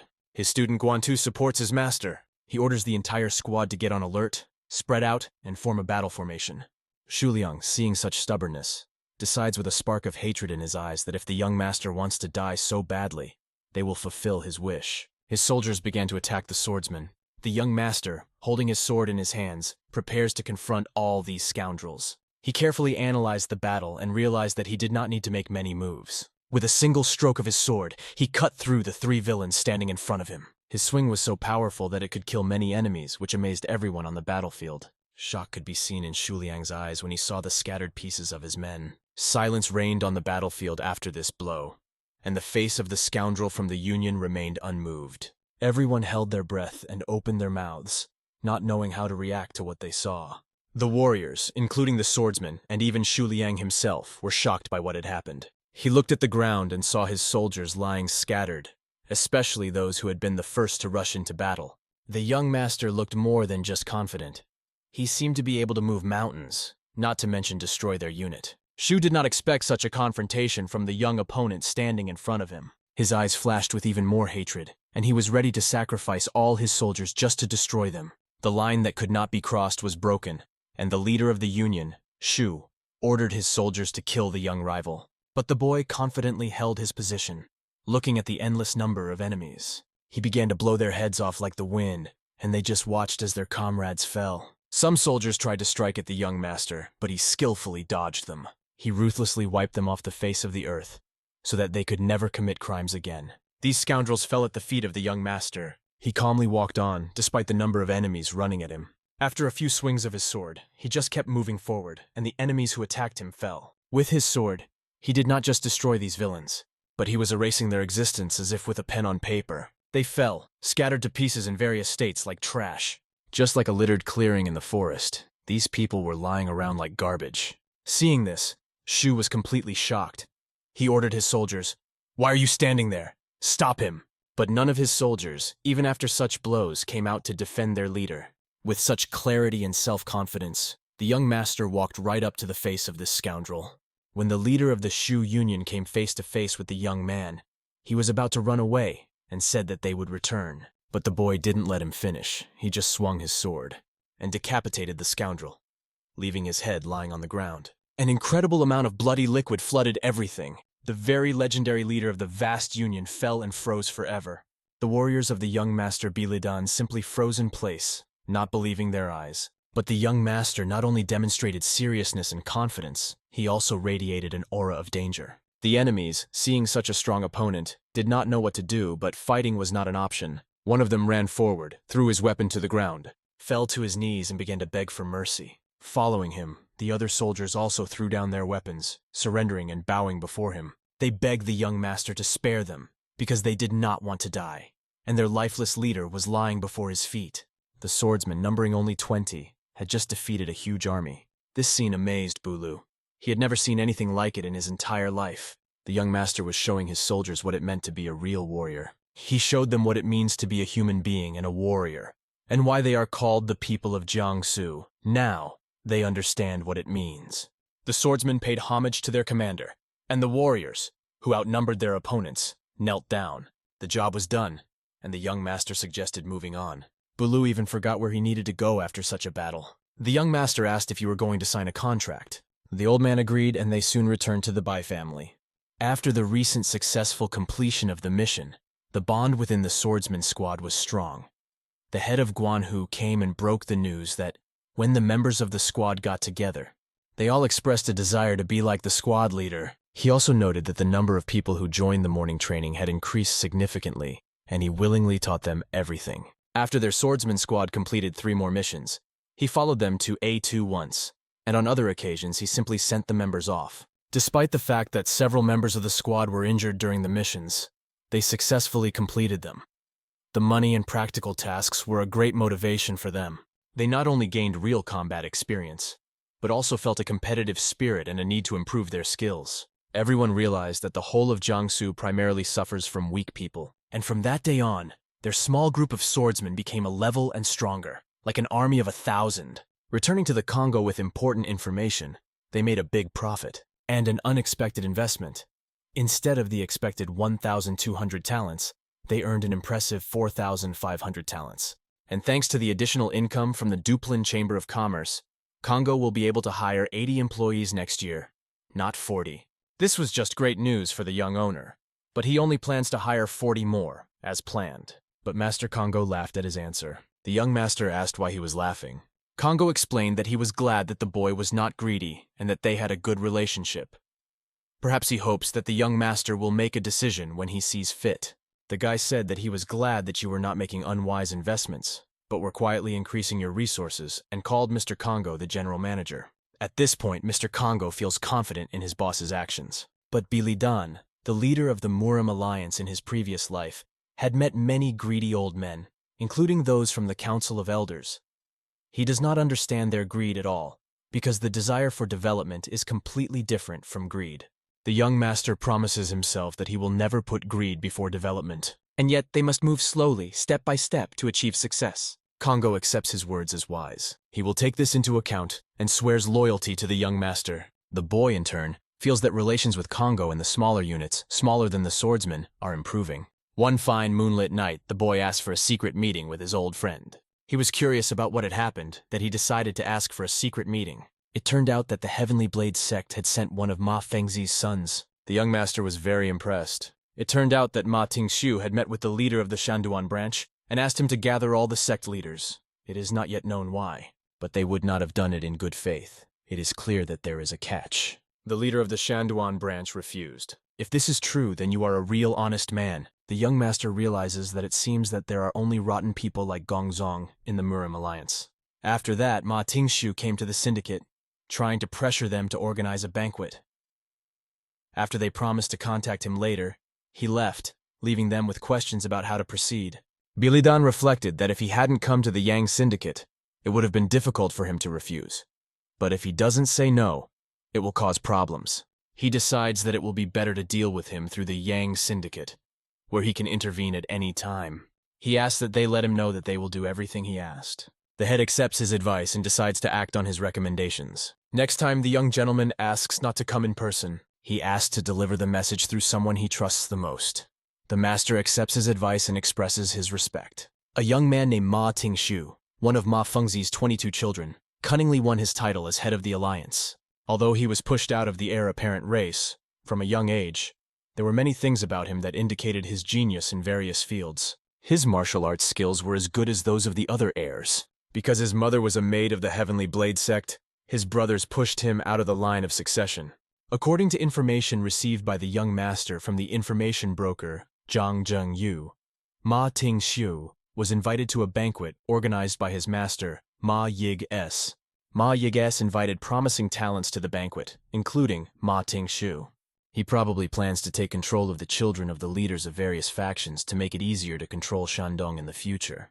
It was also said that Song Huali, who has returned and is now called the huge beauty of Shandong, is attracting attention. Since her father and son probably have similar features, it is likely that she is as lustful as they are. Even if she isn't, he could propose Song Huali to her father. The young master realizes that he has little time to think of a plan and put it into action. He has absolutely no choice but to resort to this idea, so he goes to the family of Song. A maid who ran as fast as she could to the main building of the family dream. Opening the door, she said that the young master was here, and he came to see his father. He said that he wanted to see the young mistress. And of course, the girl was alarmed because he could not just address her like that. After waiting for a short time by a tree outside the family's border, the family has a dream. Lin comes running with her brother, and she really sees this guy who came to her. She was a little confused because she did not understand the purpose of his visit. The guy looked at her sternly without expressing any emotions at all. She asked why he wanted to see her. The guy asked her to go for a walk. The two of them walked together, talking separately from her brother, who followed behind for safety. The young gentleman asked her how she was doing, because even though she was focused on training every day, nothing interesting was happening in her life. She replied that she was also training every day, but she had heard about his business trips and victories, including the successful completion of other tasks. The young master replies that they were just lucky. However, she realizes that luck alone cannot explain such results. She wonders why he is still acting like an ignoramus. Perhaps he wants to correct his mistakes. He laughs at her words because that is not the case at all. He had never pretended to be incompetent, although the girl had noticed that he had not changed after she had beaten him. Indeed, it was true. And that's where it all started. And what is he suggesting then? Maybe he wants her to believe it. But it was the truth. Realizing the interesting situation, she still asks why he came to her. The guy steps forward and voices his proposal. He wants to invite her to spar, and these words sound quite interesting. But it looks like a joke, and the girl asks again. She wants to know why he wants to fight her and why he's so serious. He recalls that day and asks for compensation for what happened then. Thinking about it, the girl realizes that she has to compensate him. She accepts his challenge, although she does not understand his intentions. If he wants to spar, she suggests that they make it official. She offers to spar officially and follow all the rules. The young master has exactly that in mind. After a while, they return to the Song clan and stand on the training ground. The girl holds her sword and prepares to fight her ex. The young master is not worried about fighting a girl with whom he was once close. A sister or brother, I'm not sure, watched the fight and was impressed. Their fight was very intense and a bit uneven. The girl asks the boy to be careful because she is serious. The young master realizes that he must not give her any advantage. Otherwise, she could do serious damage. The girl decides to attack first. She swung her sword and aimed it directly at the young master. He kept one hand behind him and easily deflected the blow with the other, as if it hadn't happened. This did not please the girl, and she prepared for another attack. Despite several attempts, her blows were still successfully deflected. No movements helped. All the techniques she had practiced did not work. It seemed that the guy could play with his other hand, not compete with her. He was doing this to test her skill, even though she had impressive skills and graceful movements. The young master decided to attack her to see the result. Although it was difficult for the girl, she managed to deflect his blow perfectly. Her brother watched the fight and was amazed to see a young master with such skills. Although it seemed that the girl was cornering him, she had no advantage. No matter how strong her attacks were, they were all in vain.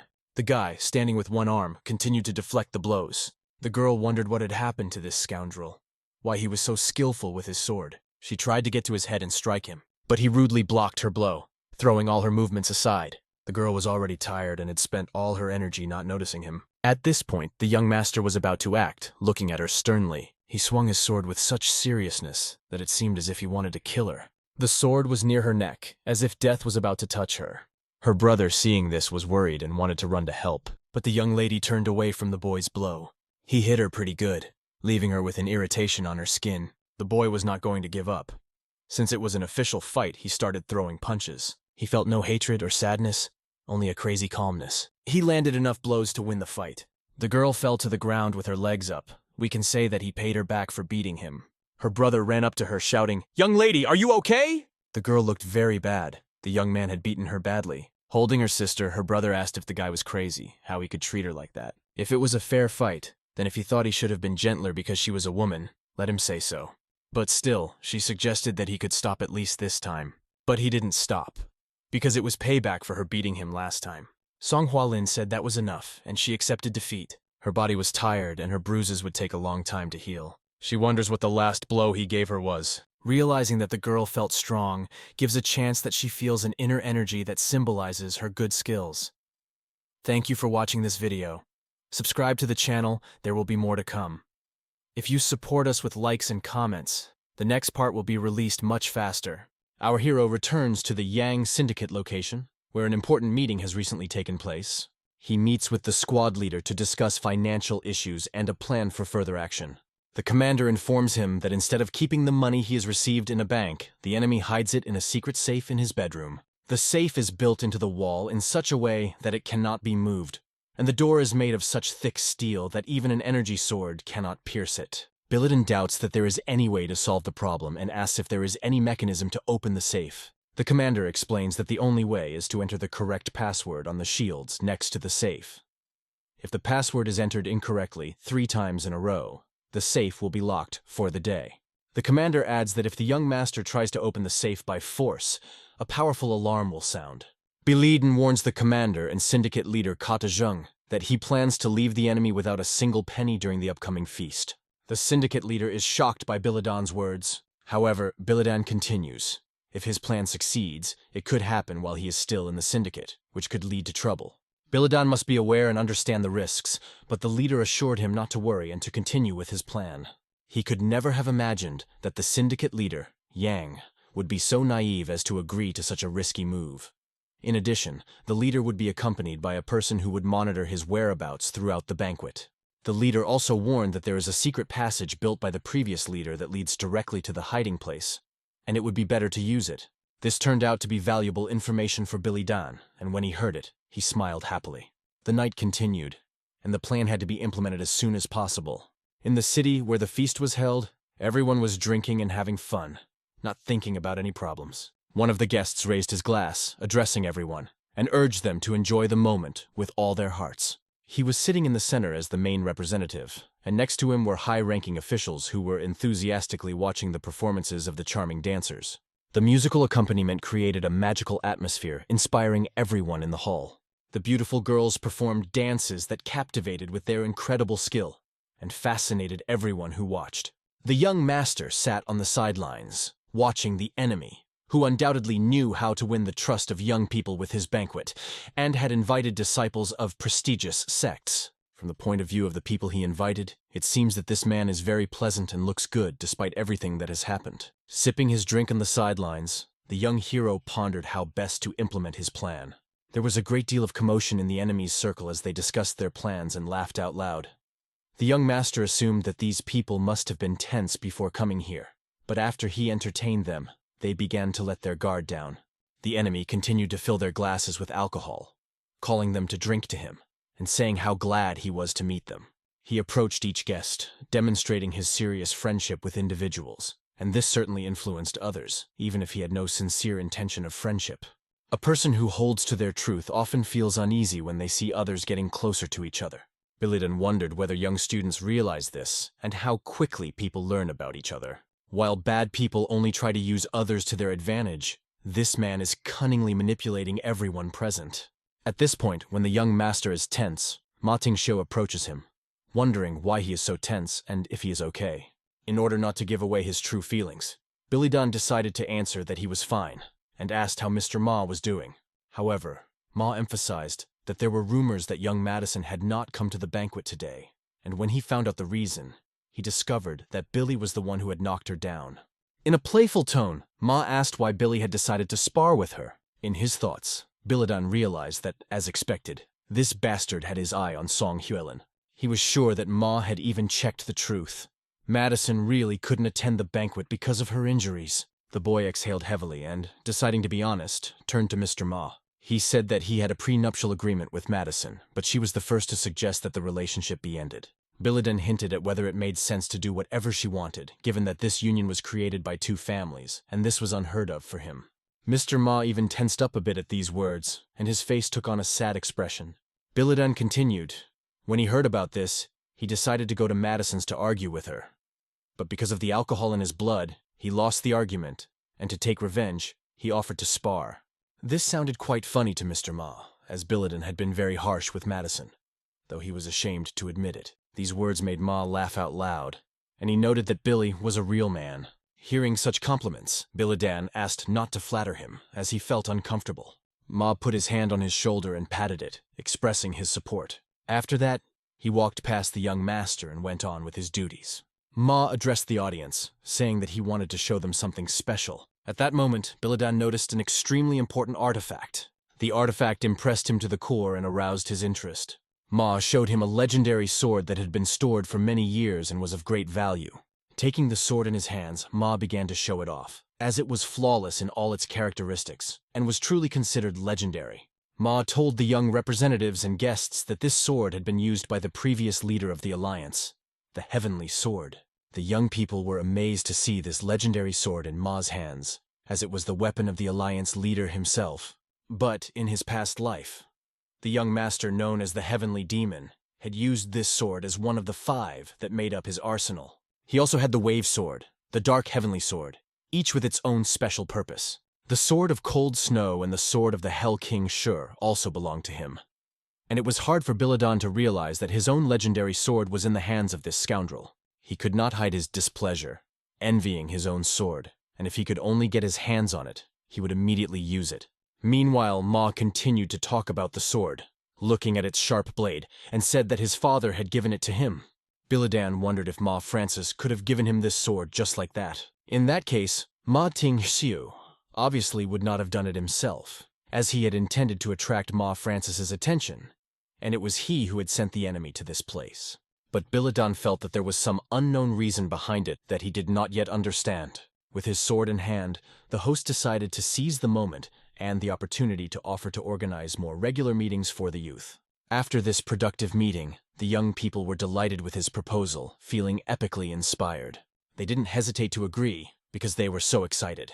Ma had a confident smile on his face as everything was going according to his plan. Raising his glass, he invited everyone to drink to the success of this venture. As everyone raised their glasses, the atmosphere was filled with cheers and a sense of pride. However, Bilidan stood aside and watched it all with dissatisfaction, because he did not like what was happening and the people around him seemed strange. He realized that he had come here not to drink and have fun, but to fulfill his task. We moved to one of the offices where very important things were kept. Ma's assistant was carrying the legendary sword back to the master's bedroom. When the assistant approached the door, he began to enter the password, watching the process intently. After a while, he heard the sound of the door cracking, indicating that it was opening. The safe began to open, revealing a huge amount of valuable items stored inside. However, as he was about to put the dagger in, he heard a slight noise behind him. Realizing that someone was watching him, he became alert and instinctively reached for his sword. He reacted quickly, but he did not expect what happened next. The incredible energy of Qi swept in his direction like the wind, giving him no time to defend himself. The powerful punch left a big dent in his face, knocking him unconscious. He fell to the ground, kicking up a cloud of dust like a weak foal. With one blow, Bilidan knocked out this strong warrior, breaking the floor with his body. Bilidan realized that if they had fought under normal circumstances, it would have been difficult for him to predict the outcome. But fortunately, his sudden attack had worked perfectly. He looked at the safe that stood open right in front of him and squinted his eyes. In it lay the legendary Heavenly Sword and several treasure chests glistening before him. All of this was within arm's reach, and he could easily escape with all of these riches. Biladan undoubtedly decided that he would take everything and leave Ma Tingshu without means, finding a better fate for these treasures in his own hands. After a few hours of feasting, the news of the kidnapping began to spread quickly. Everyone present was shocked to hear that Mr. Ma's treasures had been stolen. The young master acted discreetly, not drawing attention to himself, and continued to appear absorbed in the celebration. At the time, Mr. Ma continued to talk to the youth, expressing his political views. But suddenly, his advisors approached him with important information. They did not look happy, and there was not a shadow of joy on their faces. They informed Mr. Ma of an event he could not even imagine. Shocked, his look changed, but he could not afford to show it in public. The young master, without giving himself away, watched Ma's reaction. When the information reached Ma, he rudely ended the feast by quickly escorting all the guests out. The young people did not fully understand why they were being abruptly kicked out of the room. Meanwhile, Mr. Ma turned around and left with his political associates. Billy just took a sip of the delicious alcohol and realized that the real feast for him was about to begin. A smile appeared on his face, realizing that Mr. Ma would never be able to finish this feast. The next day, the boy was reprimanded for the unpleasant situation that had occurred. Billy's father was trying to keep his wife from lashing out at her son in anger. They were both very interested in why the boy had beaten Ladyson, and they demanded an explanation. The young master understood that they had learned about the situation, but he did not expect them to react so emotionally. Ladyson's father was also present at the conversation, and also wanted to know why Billy had behaved in this way. With a shake of his head, the guy admitted that he just wanted to have an official sparring match with Madison, but she was so strong that he had to give it his all, which led to these consequences. However, Ladyson's father did not believe that this was the only reason, and asked if Biladan could tell the truth. Biladan couldn't admit that he did it to take Ma Tingshu's attention away from Madison, because it was for her own good. So, he decided to tell Madison's father that that was the only reason. Ladyson's father laughed out loud, surprising everyone around him, but then said that his future son-in-law was quite strong. These words impressed Biladan so much that he did not know how to react to them. Ladyson's father turned to Biladan's parents and said that his daughter had achieved incredible success in martial arts, so it was a real feat to defeat her. This was unexpected information for the young master. He did not expect that Ladyson's father would praise him.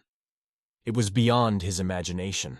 However, Biladan's father was not particularly happy, and did not praise him for the injuries he inflicted on Ladyson, considering it more of a mistake than a sparring match. Obviously, the young master also received some injuries during the sparring, but does it matter if a martial artist is injured? He expressed this opinion to his father. Biladan was reprimanded by his father, who was not happy that his son had treated Ladyson so cruelly, and thought that he should be more careful and be punished.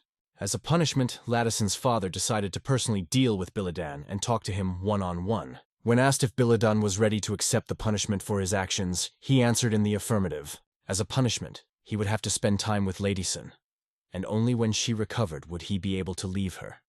It was Ladyson's father's decision. The boy was not happy about this task, because he did not want to spend time with her, but he could not refuse, so he agreed without hesitation. Ladyson's father patted him on the shoulder, expressing hope that Biladan would cope with this punishment. He offered to have a drink with Biladan's father, admitting that he had never expected his son to be so strong, and these events made his heart happy.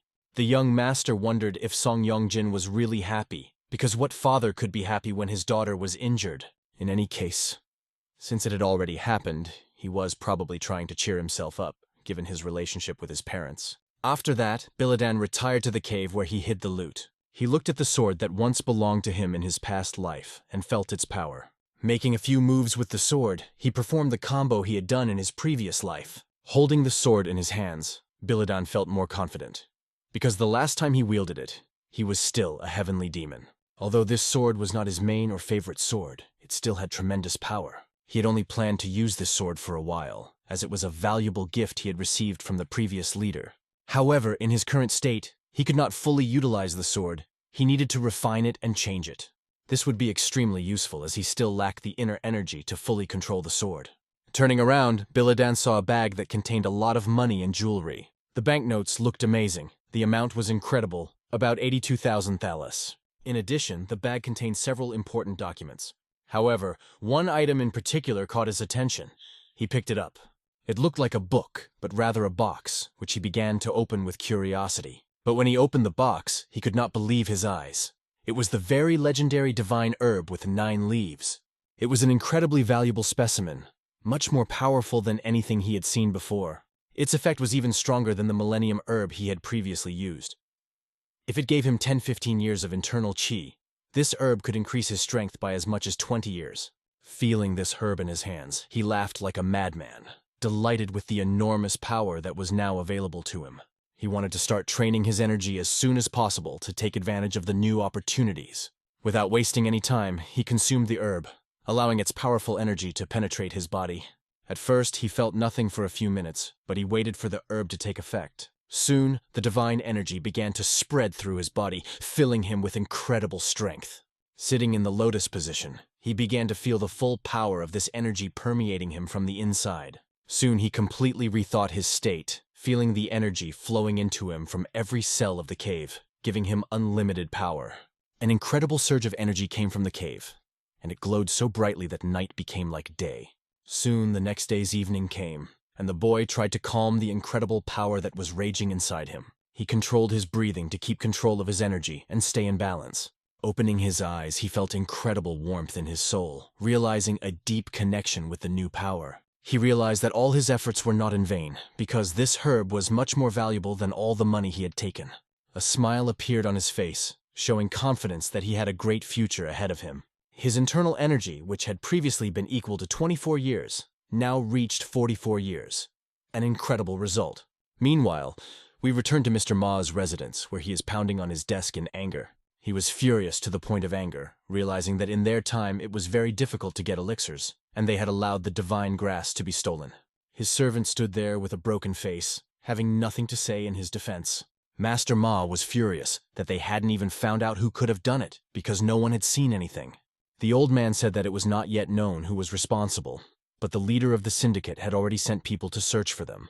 Mr. Ma wondered if it could have been Zhengya, but he was quickly assured that it was not him, as he was present during the incident. The most important thing is that no one in the Yang Syndicate, including the leader, is capable of knocking out a warrior with a single blow. So the question remains, who could possibly be that strong? The old man asked Ma to calm down and think things over, because when you are irritated, it is better to avoid rash words. They have only one clue to which they can cling. Ma calls everyone together to find out an important detail and summons everyone to the residence. The only suspect is a woman, but the opponent was definitely a man. Moreover, the warrior did not even see the attacker's face, which makes the situation even worse, and the thought arose that he simply did not want to admit defeat by a woman. The elder's words hurt the warrior's pride, and he became angry, feeling that he was being mocked. The old man continued that this should be accepted as a given, and they should urgently find the culprit. The warrior, however, insisted that the attacker was definitely a man, and he sounded confident. He said this, not because he was afraid to admit defeat at the hands of a woman, nor because he was knocked down, but because his opponent was really strong. Master Ma thought about it, anger overwhelming his soul. He began to suspect that this could have been a setup by his brothers to ruin his plans. After a while, the Billadan family returned to its usual atmosphere. The young master's sharp sword whirled in a dance of battle as he practiced. He looked at his new sword and felt that everything was going exactly according to plan. All the jewels and accessories from the hilt and scabbard of the heavenly sword had been removed and new ones had been installed in their place, although he was not able to maintain the perfect center of gravity, as he is not a professional blacksmith. But at least he was able to reduce the blade's shine and replace the scabbard and hilt with the ones he needed. In any case, he needed this sharpness of the blade, because the main purpose of this sword is to participate in battles. His movements were flawless, filled with the skill long forgotten by the heavenly demon power. He moved like a true master who had achieved great success in his skills. After he received this useful sword and 10 years of internal ki through the divine 9-stem grass. In addition, he received another 8 years of internal energy from the elixirs he bought with Ma Tingshu's money, and it was incredibly valuable to him. Meanwhile, back in the family, Song Ladyson began to recover, feeling much better, although she was still a little injured. She was even smiling despite the situation. Her assistant asked her how she could allow herself to laugh after what had happened. But Madison replied that she was not a child anymore and was not going to cry because she had been beaten. However, the assistant could not forgive Billadan, not understanding how he could even afford to do such a thing. Madison had a completely different point of view, and there was no resentment in her eyes. The assistant couldn't believe that Lady Sin was so calm about the fact that her face had been damaged, despite her appearance. You could even see a certain pride in her eyes for what had happened. After all, martial arts has been with her since she was a young girl, and she has been through many sparring matches, but she had never experienced anything like this before. Despite her injuries, she saw it as a challenge and a chance to become even stronger. When she met a strong opponent, she felt something completely different, as if she had discovered a new world. It seemed to her that it was a real fight in which she participated wholeheartedly. On the day Billadan beat her on the floor, she felt strangely relieved. The maid, listening to these incomprehensible words, could not say anything, because she did not understand at all what her mistress was feeling. Madison also felt a certain heaviness on her soul begin to disappear. For the assistant, these emotions were completely incomprehensible. She could not understand what her mistress was feeling. Looking out the window, Madison realized that no one would be able to understand her because she did not fully understand her feelings herself. Breathing in the fresh air, she enjoyed this beautiful day. The magical weather, full of pleasant warmth, gave her the inspiration to go on living. Soon after, Guang approached Billy Dan and began to tell him that after investigating the case as Ma Ting-shu had ordered, they learned that he had bought land on the outskirts of Jinan to build a martial arts academy. The contract for the purchase of the land had already been signed, and large-scale construction was to begin soon. However, Mr. Ma bought the land at a very low price. For Guan, this seemed completely absurd. Billydan could not understand why the owner agreed to sell the land for such a low price. Guan explained that the owner did not want to sell the land, but shortly after he refused, an accident happened. His youngest daughter died, and his house was burned down in a fire. Billydan began to realize the depth of this situation and could not ignore it. Guan continued that the following month, the owner's eldest son was seriously injured after falling from a horse. On top of that, his elderly mother, the landowner, had recently died after eating a meal. The general manager, who opposed the sale of the land, was nearly stabbed to death by drunkards in a brothel. They reported all of these incidents to the local branch of the Muriam Alliance, but they did not seem to be able to find any connection between these events. In the end, the owner was forced to sell the land because he had no other choice and leave Jinan with his family. At these words, Billydan clenched his fist, feeling angry. Billydan was interested to know if Ma Ting-shu had come to sign the contract in person. His friend answered that Ma Ting-shu had not come in person, but there were rumors that Hwaseong-node had signed the contract and managed the process. Billydan understood perfectly well who this scoundrel was, an old cunning fox who had always sought to win Mr. Ma's favor. Guan asked his master how people could be so greedy as to do such shameful things. Billydan believed that such people were no longer human, because a real person is not capable of such deeds. Guan wanted only one thing, for the young master to teach these scoundrels the lesson they deserved. He would have liked to do it himself, but he was not yet strong enough to act on his own. For Billydan, this was an incredibly important issue, and he could not let it go. The next day, as it was getting dark, Hwaseong-node was walking through the bamboo forest. He walked, thinking about the incident, confident that he had won Ma Ting-shu's full trust. Although he did not like the young, inexperienced Ma being left unattended, but he was still the leader of the Morima Alliance syndicate. Hwaseong-node thought it would be useful for him to keep in touch with Ma Ting-shu in the future. However, something went wrong, and the old man sensed danger behind him. His senses were right, and he swung his sword sharply, piercing the bamboo forest. The shockwave spread throughout the bamboo forest. Many bamboo stalks began to collapse and shatter into pieces. Among the dust, bamboo fragments and stones, stood an unknown ninja with a glowing sword. The ninja looked flawless, and his power was felt from afar. Hwaseong-node looked at his opponent and warned him that he had known about the pursuit from the very beginning. But did the ninja realize that he was going to die today? Without any explanation, the ninja rushed to attack, rapidly approaching him. The sharp sword of this mysterious warrior flew straight toward the old man. But Hwaseong-node had fought so many battles in his life that this was just another test for him. Without even using his sword, he took his fan and deflected the ninja's blow. Straining his old eyesight, he swung to counterattack. Though the blow was extremely strong, the ninja easily deflected his move. It had been a long time since the old man had met such a strong opponent who could so easily resist his attacks. After this blow, the ninja's counterattack pierced his body. It caused a serious wound on Hwaseong's shoulder. Realizing that the situation was bad, the old man began to wave his fan, trying to defend himself. However, the ninja, endowed with incredible energy, quickly deflected all his blows, continuing to hold the line. His flawless movements were like a sharp knife that destroyed everything in its path. Nothing could stop the ninja, not even the bamboo forest he was destroying with the old man. When the smoke began to settle, the old man looked at his opponent. The young master also looked at the old man. It was clear that the fight was taking on new strength, and the old man was not going to be coddled by this rascal. Like a maniac, he swept through the entire forest, kicking up huge clouds of dust and exerting tremendous force on every piece of ground. Powerful blows went everywhere, and the old man was sure that his opponent could not survive after that. Relieved, he stopped, exhaled, and waited for the smoke to clear to see the body of his defeated opponent. However, the ninja suddenly appeared behind him, and it became clear that things were not that simple. Holding his wound, the old man did not want to continue the fight without knowing who he was dealing with. Our hero pointed his sharp sword at the old man. Not intending to say much or explain anything, he said only one phrase, "I am the man who will kill you." The tension on the battlefield grew to unimaginable levels, and the old man could not believe that the day he was in such trouble had come so quickly. A huge, powerful explosion rang out throughout the quiet bamboo forest.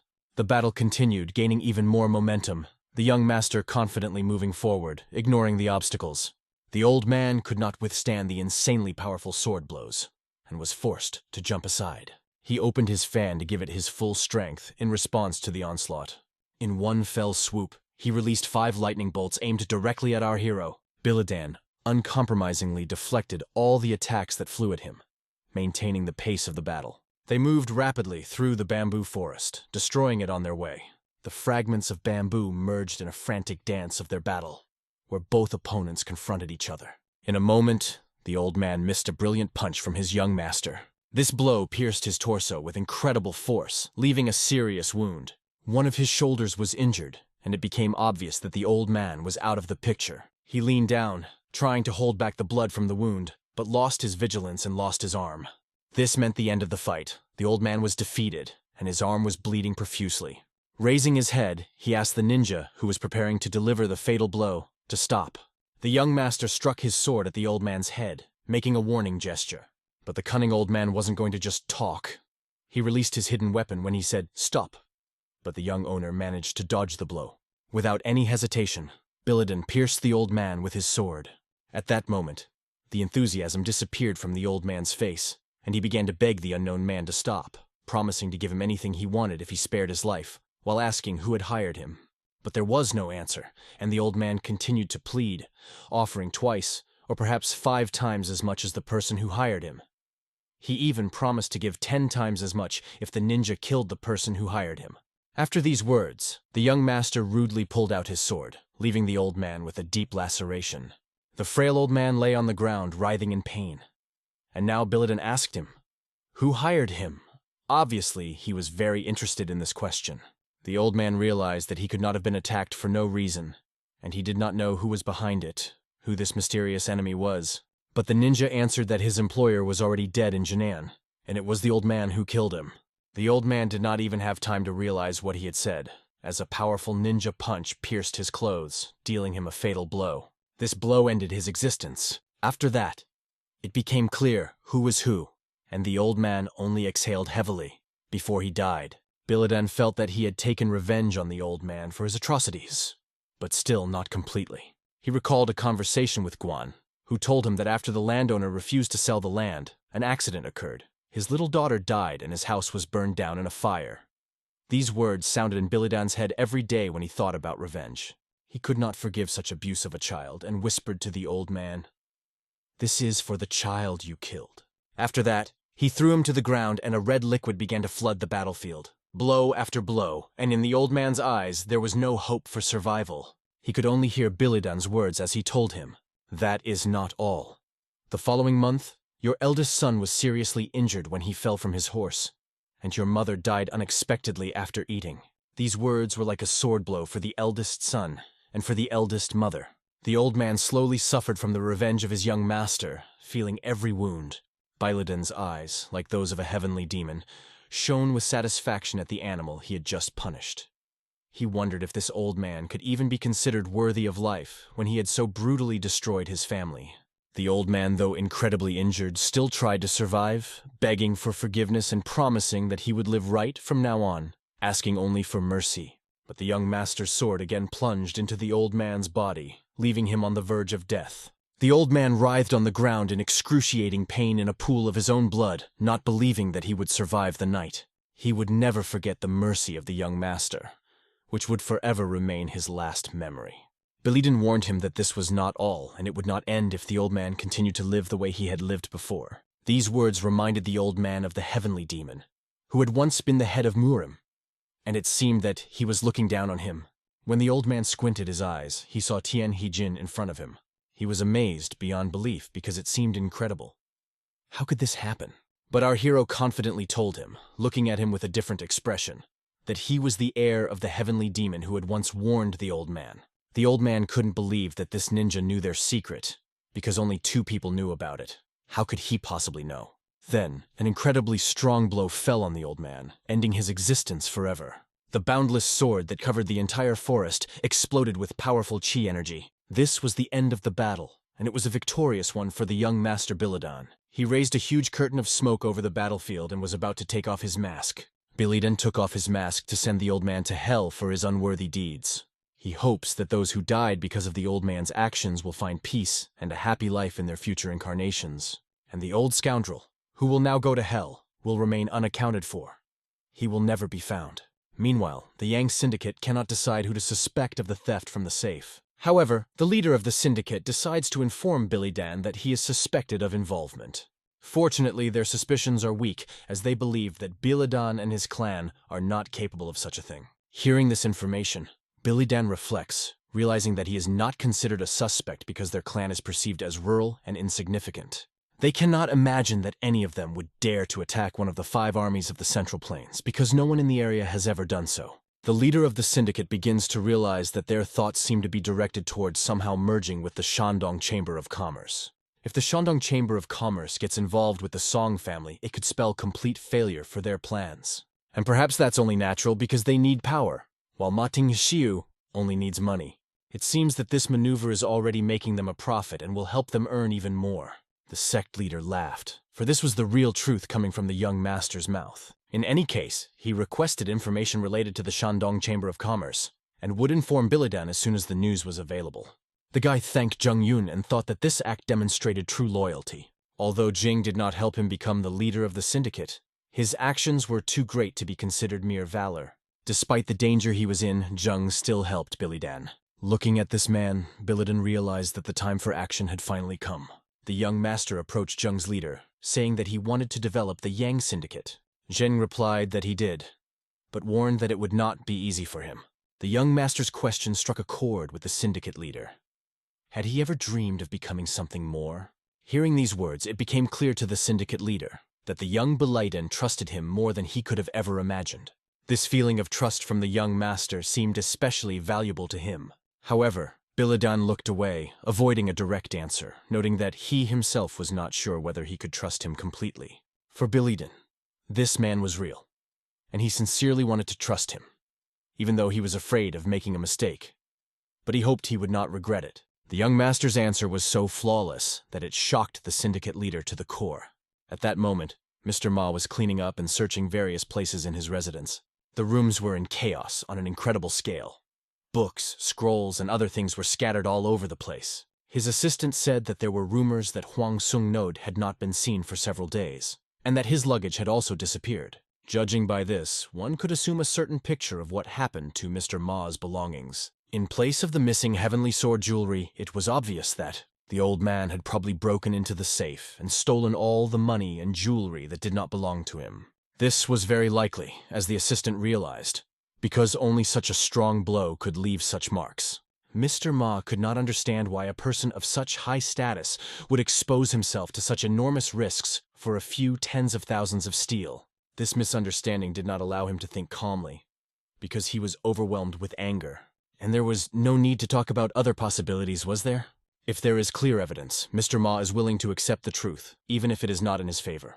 But first of all, they must find the old man, and under no circumstances must this information leak out. At this point, they leave the chaotically scattered place. Mr. Ma realized that if Huashong Node really betrayed him and his father found out, the problem would become extremely serious. It would be 1,000,000 times better if another person was behind it. because then Mr. Ma wouldn't look like a fool who had been betrayed by a close associate. Regardless of who did it, the situation needs to be resolved as quietly as possible. Meanwhile, the Billy family was discussing an important issue. The commander of the syndicate reported that Ma Tingshu's gang had plunged into chaos. In Billy Dan's opinion, the fact that the syndicate leader had placed the heavenly sword jewelry in Huasheng Node's room was a significant event. However, he believed that it was not that difficult, and it had to be done anyway. For Billy Dan, this was an indicator of incredible work. And in general, this path was not in vain. The decision had already been made. In his mind, Biladan expected that either he would follow him or become the leader of the Yang Syndicate himself. The young man explained his point of view, saying that as far as Biladan was concerned, he was a simple man with no special merit. Somehow, he became the deputy head of the Yang Syndicate. But later, he was thrown out like a useless dog. That's when he met the young master Biladan, and after that incident, he became the head of the syndicate. That's the story. The owner was worried about whether Biladan would be okay if he continued to hang out with someone like him. For Biladan, these words sounded quite neutral. He was not worried about it. And finally, the owner asked him about one important thing: what he really wanted to achieve, what kind of success he was interested in. The guy thought about what he really wanted. He realized that as a martial arts master, he wanted to ascend to the realm of the sword, as this goal was his pain and unrealized dream in his past life. Of course, there are other things he would like to achieve, but this was the most important thing to him. First and foremost, Biladan planned to avenge his past murder, as he was assassinated. He also dreamed of developing the Billy family of swordsmen, making it one of the best in the world, and wanted to be a respected son for his parents. Biladan wanted to turn his friend Guan and the swordsmen into great Murim warriors, and to capture Ipekpe.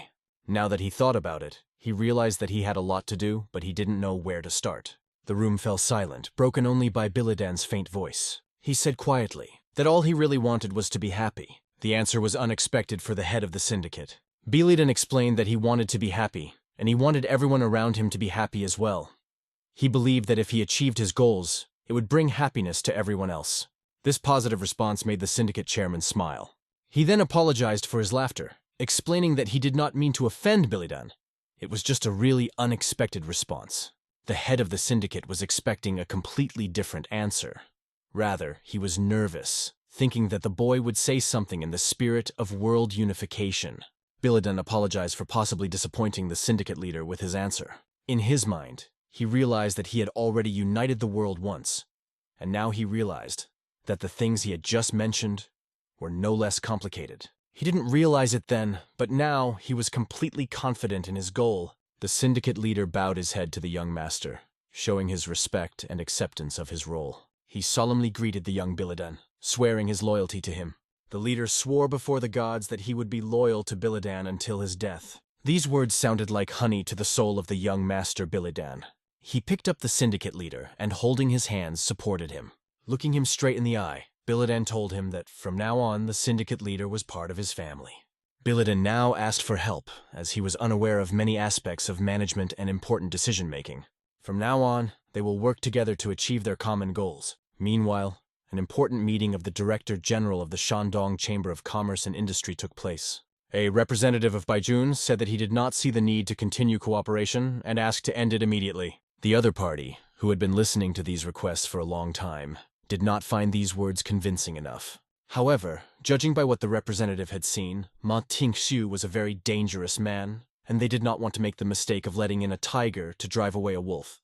After all, now this tiger could destroy them, and the wolf would have to die. However, the leader of the Chamber of Commerce, Gao Shunjing, replied that he did not see anything wrong with this tiger joining them. The CEO could not believe the words of the alliance leader, wondering if the situation was really that catastrophic. For the leader, it was because of what had happened earlier in the Chamber of Commerce, and the Eshe family had decided to take revenge. Even so, it was impossible to raise the large sum of 100,000 tala at once. The leader planned to borrow the money from nighttime traders.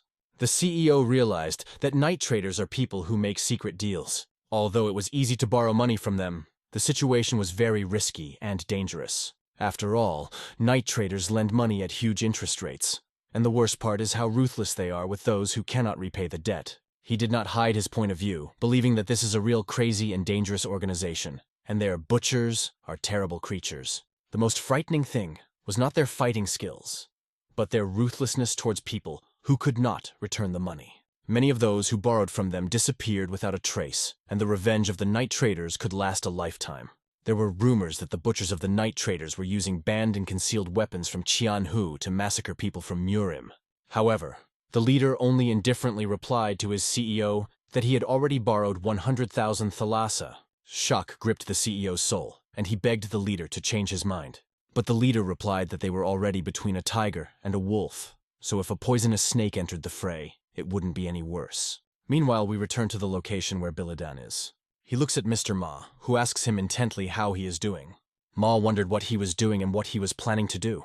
This sounded rather strange, so Biladan decided to ask a counter-question. "Are you doing well?" Mr. Ma replied that he was fine and nothing special had happened. But what brought him here? He said that he was on the road and decided to stop by to see how the young owner was doing. Biladan could see that Ma was in a good mood, but he guessed that it was because Ma had decided to take out a large loan of 100,000 tiles from the Shandong Chamber of Commerce.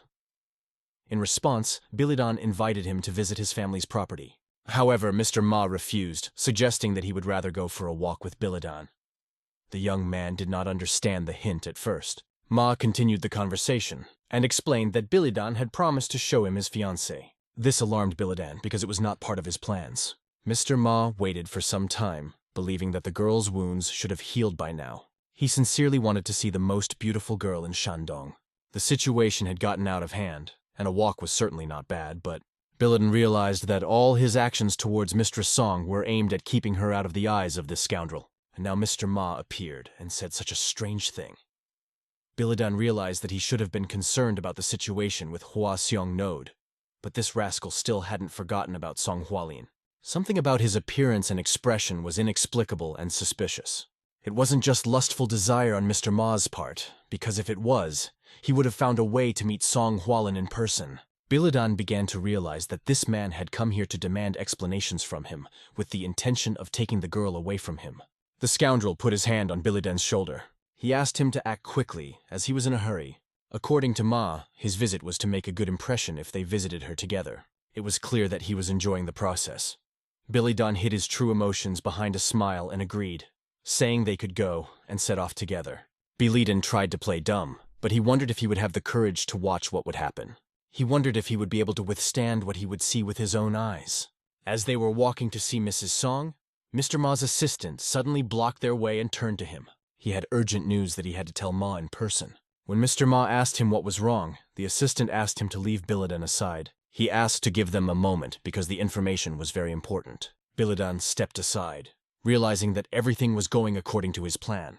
Rumors about the incident had already spread among the people. An aide said that someone had robbed the Shandong Chamber of Commerce while it was transporting the 100,000 thalas promised to them that evening. The startling news came like a knife in the back and seemed like complete nonsense. Mr. Ma was furious. "What the hell is going on here? What have you rascals done?" Biladan, standing aside, realized that this was all his doing, and was pleased that Mr. Ma was in such an unstable state. The assistant continued, saying that he didn't know all the details, but it looked like the Shandong Chamber of Commerce was also in an emergency mode. Biladan, standing outside the door, realized that the 100,000 thalis were now at his disposal. He also heard the news from Genoi, who said that he had attacked them at night and was able to steal the 100,000 thalis. In addition, he stole all the notes of the night vendors without leaving any evidence. The assistant said that there was no doubt that this was the work of Hwasung Node. After all, no one else in the world could have carried out this operation so bravely and skillfully. Only those who knew the situation best could have done it. Mr. Ma was furious. "This is not a person, but a crazy old man who appeared in my life." They had no choice but to turn to the head of the family for support. If not, were there people who could help them? For Mr. Ma, it all seemed crazy. "What are you talking about? What is happening to us now is just a test." He went on to say that this was all done to choose a successor. The aides seemed to understand this. But what happens if they lose and seek help from the head of the family? Regardless of the circumstances, they have to get rid of this situation and make sure no one finds out about it. Biladan, listening to this conversation, just enjoyed the fact that everything was being blamed on the so-called succession test. He was very happy that Mr. Ma was still greedy. Now his plan had every chance of success thanks to the greed of this rascal. The assistant realized that in any case, They had to go back today and meet with the representatives of the Chamber of Commerce. They needed to discuss the matter again, because if the payment was not made to Jinzan within a few days, the contract with the military academy would be terminated. Mr. Ma gritted his teeth. This was a real curse for him. He turned to Biladan, calling him over, and told him that he had an urgent matter, asking him to return immediately. Biladan realized that finally this scoundrel was in his crosshairs.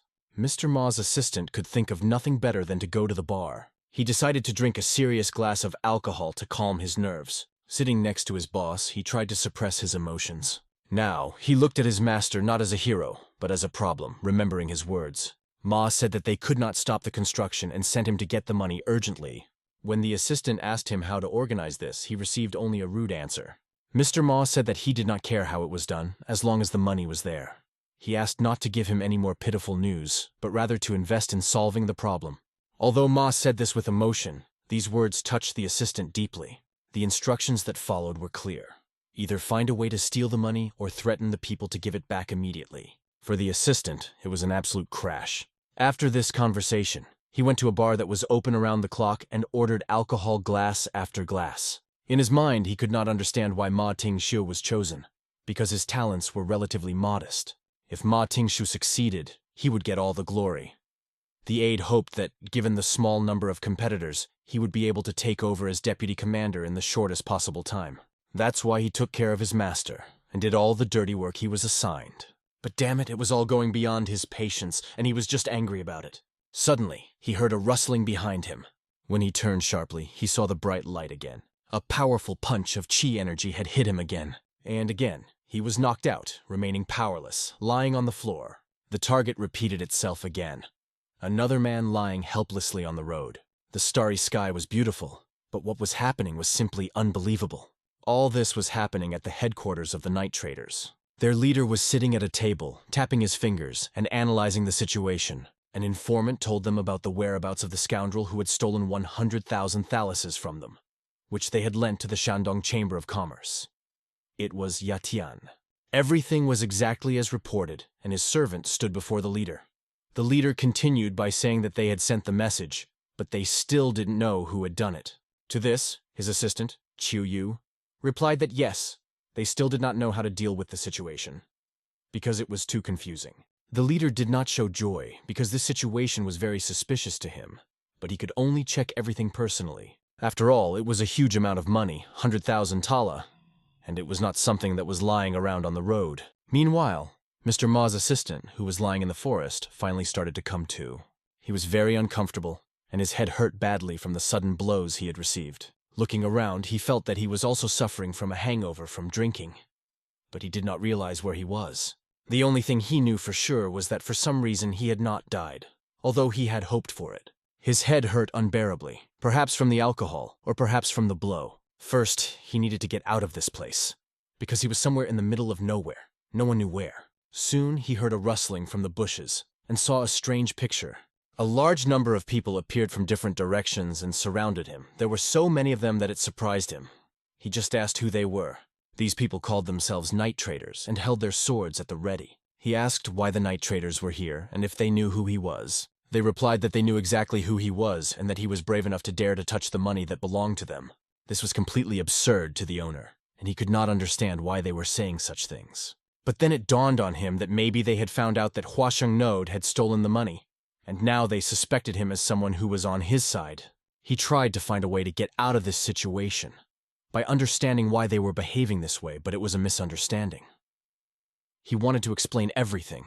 The leader of the night vendors, who was present and in charge of the squad, asked him to briefly explain what had happened or they would take appropriate action. But hearing the silence from the owner, nothing was said in response. Then they decided to direct their chi at him and check his pockets. This was a real madness for the master. He was outraged by this attitude and knew that there was nothing in his pockets. He was drinking at his girlfriend's expense. It was a joke. The owner was furious because they suspected him and wanted to exchange right there. The representative of the dark traffickers understood that both he and his colleague make a living from killing, so if this guy was innocent, he had nothing to fear. He told the owner not to complicate their work and to just show his pockets. The owner started to dig through his pockets, but managed to say that if they didn't find any money and stopped talking, because at the moment when he pulled something out of his pocket that he shouldn't have had, these were documents that indicated that he was present during the robbery. The man's face turned pale, and his fear betrayed his fear. The dark traders realized that this guy was guilty of the theft and had a lot of money. The owner realized that they were trying to set him up, because why would he, like an idiot, carry such documents with him? The dark trader said that he would believe him, but in return he had to go with them and explain everything to their elder. In his mind, the owner realized that this was complete nonsense, because if he went with them, he would probably be tortured and die. While he was still in good physical shape, the owner decided that he had to kill these guys and escape. Without hesitation, he pushed himself off the ground and rushed to attack. He pulled out his sharp sword and began to attack these rascals. The warrior traders immediately joined the fight because it was their job to protect their leader. However, the master quickly dealt with them, turning them into salad, and ran to their leader. The leader saw the incredible strength of this guy and realized that the situation was serious. But he was no pushover either. He swung his sword, channeling the chi energy into 4 streams. The owner saw this power, realized its danger, but managed to block the blows, even though he knew they were deadly. It was a hidden weapon, so powerful that only the best of these warriors used it. They continued to move toward him from all sides, trying to surround him. The owner clenched his teeth, trying not to feel the pain, but one of the blows pierced his shoulder, reaching his spine. These blows stunned him severely, and he felt unbearable pain. Despite this, he continued his efforts, trying to run to his opponents without giving up. He killed several representatives of the merchants. However, he let his guard down, and a dagger penetrated right into his shoulder, piercing it. He felt unbearable pain and saw a sharp blade in front of him that pierced him. The leader of the group said that he was a real fucking scoundrel, and this was for him for pointing the sword at them after he stole the money. His strength left him, and his desire to fight disappeared. He realized that he could never have thought that he would die because of such damned idiots. He fell to his knees, bowed his head, and lowered his sword. One more blow pierced his body to finish him off completely, so that he could no longer harm them. The night vendors surrounded this aggressive guy. Watching all of this from behind a tree, young Master Billy saw both of Ma Tingshu's wings being clipped. At this point, the situation was so critical that he even contacted the night traders. The news reached the headquarters of the night traders. The leader couldn't believe that a member of the Heavenly Blade sect had made such a setup. However, the soldiers found signs with his name on them when he was killed. The leader was furious when he found out that his soldiers had killed this guy, but one of them explained that he didn't want to do it, but he had no other choice. That rascal had attacked them with the intention of killing them, and he could ask the other boys for proof. Despite this, the warrior asked the leader to be sure that there were no witnesses, because this was a matter for the Heavenly Blade sect. Moreover, they carefully disposed of the body. The leader realized that whoever had told them to find Dashikun clearly knew something. He had definitely hit their weak spot and had undoubtedly planned the whole thing. The leader realized that someone had used their hands to get rid of Shikun. The fact that a wad of banknotes had been found on Shikun's body meant that the scoundrel who had originally stolen the money was also connected to someone with ties to them. One could only guess who this scoundrel was who could steal money from the Shandong Chamber of Commerce and set up a trap like this. It was all well planned, but the situation would not work out the way anyone wanted it to. After a while, Biladan met with his new friend. The syndicate leader Yang said that Ma Tingshu had come to him and asked for cooperation. Although the leader did not refuse, Ma put a lot of pressure on him. Ma Tingshu asked that the Yang syndicate leader help him under any circumstances, and he was very insistent on this. Now that he had lost Huaxing Node and Shikun, it was clear that Ma would be impatient and planned to use the Yang syndicate to his advantage. The leader of the Yang syndicate realized that Ma was a real vile scoundrel. These words sounded absolutely unbearable to the syndicate leader. But Biladan smiled and asked, "Don't you just want to give him a few slaps and then destroy him?" These words reflected the syndicate leader's true thoughts, which he had kept to himself for a long time. He really wanted to do this. The leader dreamed of crushing Ma Tingshu to dust. Biladan felt that sooner or later it would happen, because the end was near. The next day we returned to the main building. The leader of the syndicate said that not much time had passed since he became the head of the organization. To his shame, he is not yet in full control of the syndicate, so he cannot take time off from his business at the moment. This sounded like a rejection of Mr. Ma's offer. To somehow avoid this situation, he explained that, of course not, but he would introduce Ma to someone who would help him on his behalf. These words sounded strange enough, but were incomprehensible to Ma. He was introduced to the best warrior in the leader's opinion, who was skilled and intelligent, promising to provide invaluable assistance. This was the great warrior Ma. When Mr. Ma looked into his eyes, he squinted. The warrior was unknown to him, but at the same time, he seemed very familiar. He was the young master Belidan. He changed his clothes into a completely different style and introduced himself under the new name Gibiao, saying that he was glad to meet Mr. Ma. This is the end of the chapter. Stay tuned, and you will find out who is considered an idiot. Just as Superman hid behind his glasses, so here the hero simply let his hair down and didn't shave for 2 days, becoming a completely different person. The intrigue is growing with each chapter, so look forward to the next installments. The manager of the hotel led him to the room. She seemed strangely familiar to him. Our hero understood. This is the same place where Hwangsong Noda was once located. Looking around, he noticed her. The unknown woman was looking at him intently, and this look did not give him peace. Her mysterious silhouette caused dozens of questions. Her eyes, ruthless and devoid of emotion, seemed to look right through him.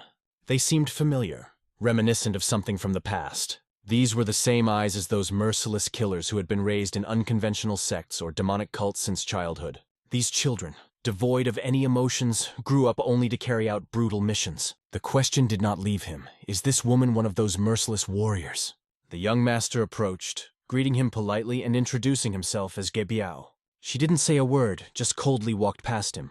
Her complete disregard met his expectations. However, he noted with a note of indignation that greetings should be reciprocated.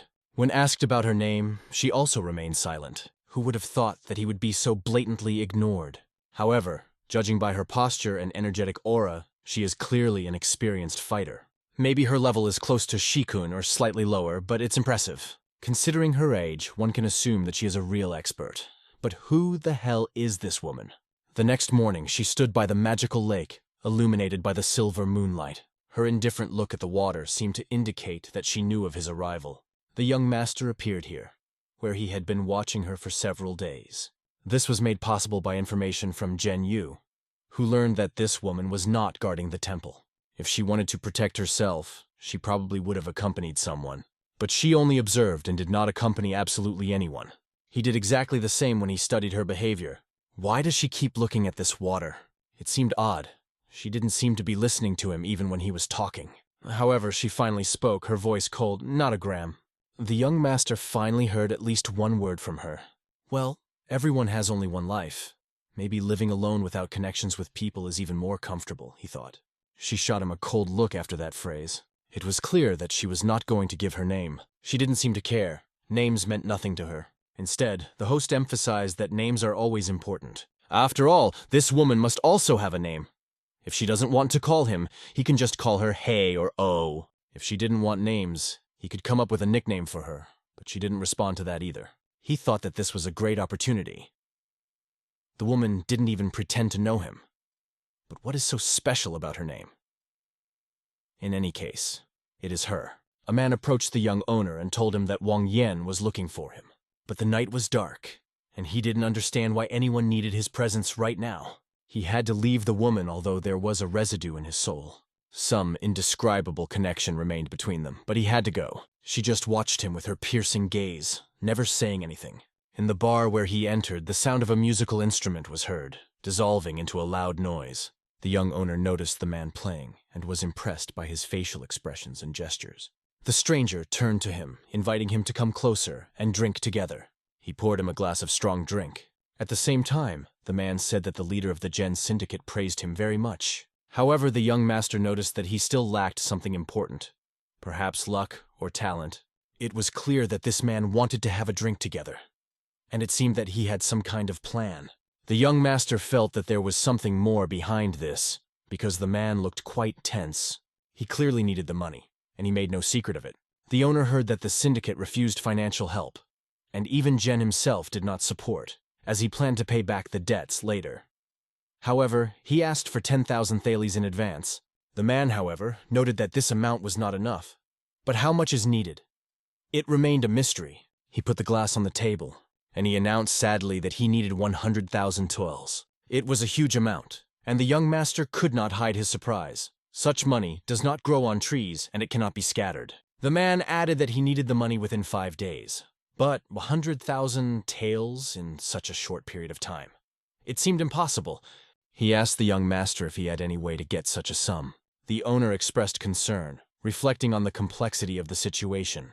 However, he still decided to share his idea. The man was interested, because any idea or information could be useful in this situation. The young host spoke about the night traders, and the man had obviously heard of them before. Night traders were well known for borrowing money at high interest rates, but there were rumors that these people are quite cruel. These were the ones with whom it is better to avoid contact, because harboring malice, they would certainly kill their enemies. Their secret methods were considered extremely dangerous even in the Jianghu world. Contacting them was extremely risky, but the man still advised to consider this option. The young master saw no other way. The night traders were the only ones who could provide 100,000 thalers in 5 days. He understood that the commander must carefully consider this decision. However, rumors said that the night traders had amassed vast wealth through their mysterious deals with local merchants, and they could mobilize such money when needed. If the commander does decide to borrow this money, will the merchants believe him? After all, he doesn't even have any collateral. However, the young owner had another idea. How could he not have a deposit? When asked what he means, he reminds that the great warrior is the heir of the Heavenly Clinic sect. Could there be a better collateral? To a man, it looked a little funny and seemed strange, but that was part of the plan. The man had fallen into a cunning trap, and although it seemed inconvenient to him, he must have felt satisfied because he was even praised. It turns out, now he has to take the money, using his name as collateral. The host, however, wasn't sure if it was really worth doing. The man, realizing this, began to apologize, saying that perhaps he had said something unnecessary or even touched him. But he assured that he just wanted to help and asked not to pretend that nothing was said. Either way, it was an option worth considering. But are there any other ways to solve the problem that involve night traders? Of course there is. The man suggested that the owner leave this matter to him, assuring that everything would be done efficiently and wisely. However, in reality, our hero had a different plan. Deep in his soul, he mocked the situation and the host. We moved to the headquarters of the night traders. At this moment, everyone present stood up warily. They immediately turned their attention to the person who entered them. Their hands rested on their swords, ready to react violently if necessary. However, despite the tension, they welcomed the guest. The one who met the new arrival was Tan, the leader of these humble but dangerous subordinates. Master Ma gave them a stern look. However, their leader calmly asked what brought him to this wretched place. Our hero sensed that Ma Tingshu was also nervous. He ordered his attendants to stay away because he was afraid that rumors would spread that he was borrowing such a huge sum of money. The young master began a dialogue, intending to explain why they were here. However, there was tension among the night traders as they feared that everyone would find out about their involvement in Shikun's murder. When the man turned to great warrior Ma, the shadow merchant leader tensed as he sensed danger. However, when he heard that they had come to borrow money, he visibly relaxed. When asked why he was so surprised, since this is their main business, the leader realized that they were not going to fight. But it seemed strange to him that such people turned to him, a humble shadow merchant, for help. Enthusiastically, he asked how much they needed. The young master calmly stated that they needed 100,000 taels. Hearing this figure, the leader almost gritted his teeth. The amount was staggering. A question flashed through his mind. What are they up to? Are they really just lending money? Suddenly, using the sound vibration technique, the young master turned to him. After killing the Heavenly Clinic sect member, shouldn't you be more worried? He hinted that the leader should lend them 100,000 taels and keep quiet about what had happened. Of course, they are ready to pay interest as it should. But the leader still wondered, why does the young master use sound technology and not speak out loud? Is he afraid that mentioning the death of Shikun, who was killed by them, could have disastrous consequences? After all, such information could threaten their lives. It was obvious they had killed a close associate of the Heavenly Clinic sect's young master. Did the leader think that he would stay alive if this news reached the head of the Heavenly Clinic? However, the young owner, despite everything, gave him a chance to correct the situation. This realization struck fear into the shadow merchant leader. He couldn't figure out if Ma Tingshu was the one who gave away Shikun's location. After all, now he not only uses them to get rid of a subordinate, but also tries to get money for his skin. Looking at Ma, they understood how hypocritical and corrupt he was. Those damn bastards, thought the leader. It turns out that even the so-called most prestigious family can be dirtier than shady dealers. The leader of the shadow merchants unexpectedly agreed to lend money, which surprised Mistress Ma. Ma reacted to this joyfully, like a child, believing that his situation was finally saved. Our hero set a condition. The money must be ready by tomorrow without any compromises. With the successful conclusion of the case, they returned to the city in a chariot. During the journey, Master Ma recognized that the young master was simply incredible. He could not even imagine that such a trick was possible. Despite the fact that Ma had to borrow his own money, he still flattered the young master for his skill. In any case, Ma was glad that the problem was solved, and now everything depended on the actions of the young master. However, Ma noted that he only trusted those he could really trust, and decided to rely on the young master for this matter. In his thoughts, our hero understood that it was not about trust, but about Ma's fear. He sent the young master away because he was afraid of possible traps or attacks by night traders. Ma feared that they might try to kill him after the money was borrowed. Still, Ma's intentions were clear, and the boy just smiled. He thanked Ma for his trust, asked him to wait outside, and took responsibility for handing over the money himself.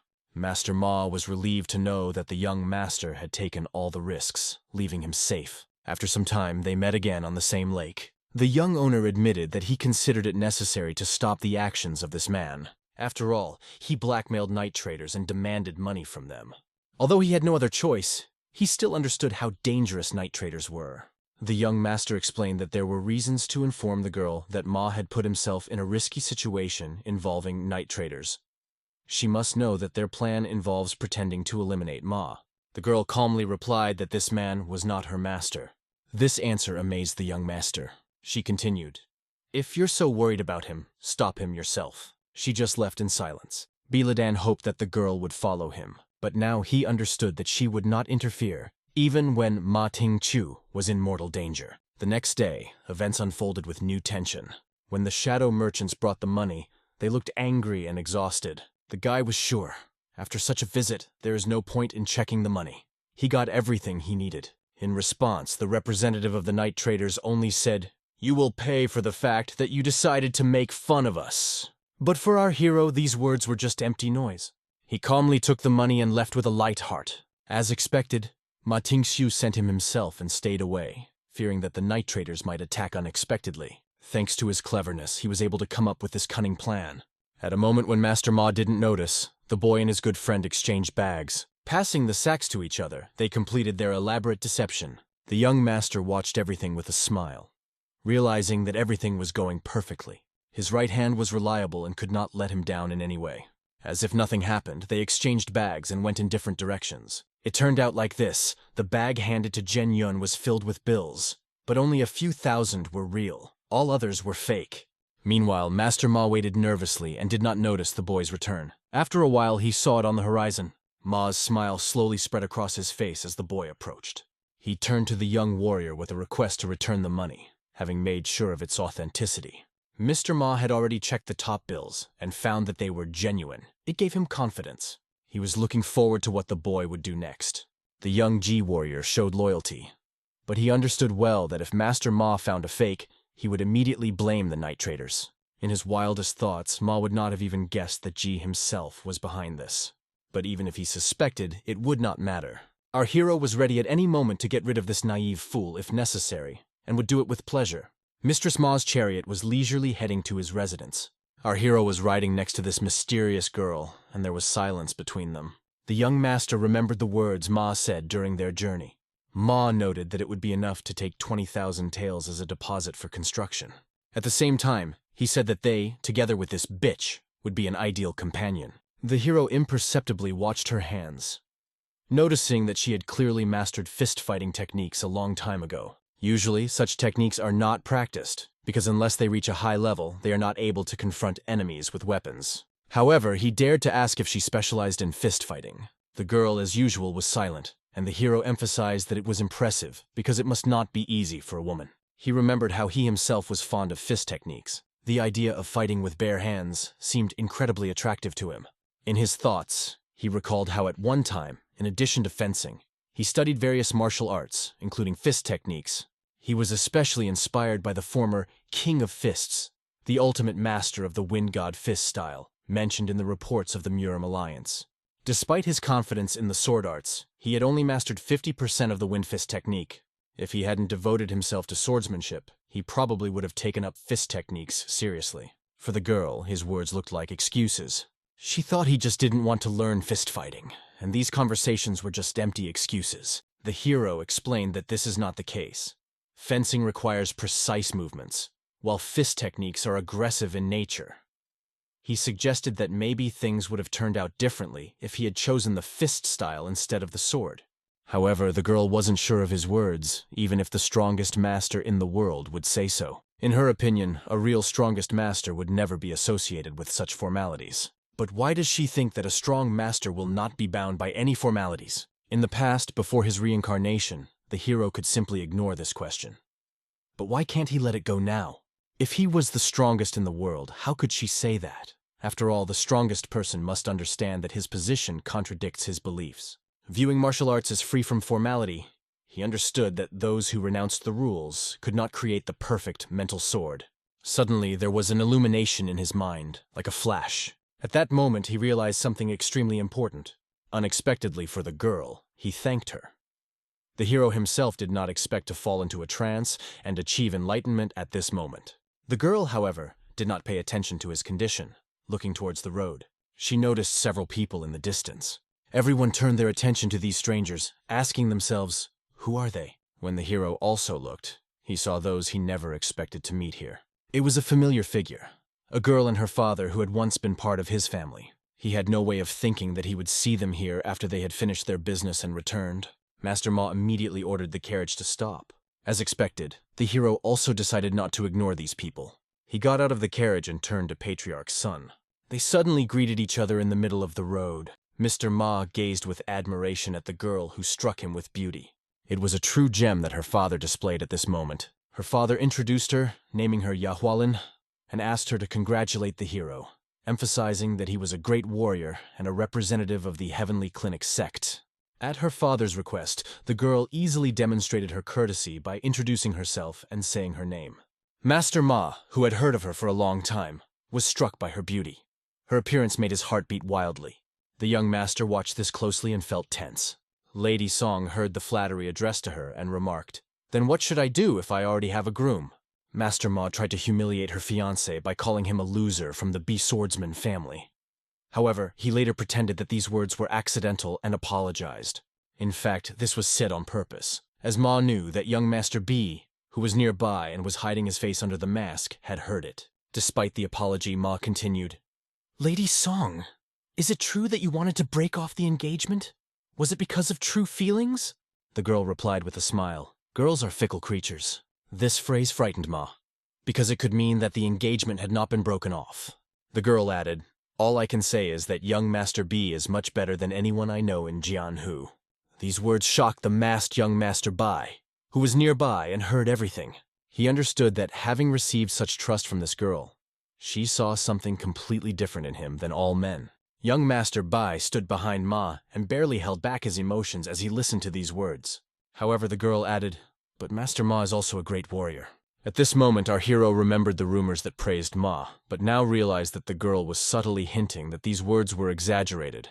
Master Ma tensed, not understanding exactly what she meant. She just looked into his eyes, and an imperceptible tension arose between them. The father decided to take the girl, saying that they were in a hurry, but next time he would invite Ma to his family. They passed the carriage, leaving Mistress Ma with an unclear and conflicted feeling about her. As soon as they passed, the carriage moved off, but there remained an invisible connection between them, filled with notes of distrust and tension. In the carriage, Master Ma started cursing. "Damn it! How can this girl look down on me?"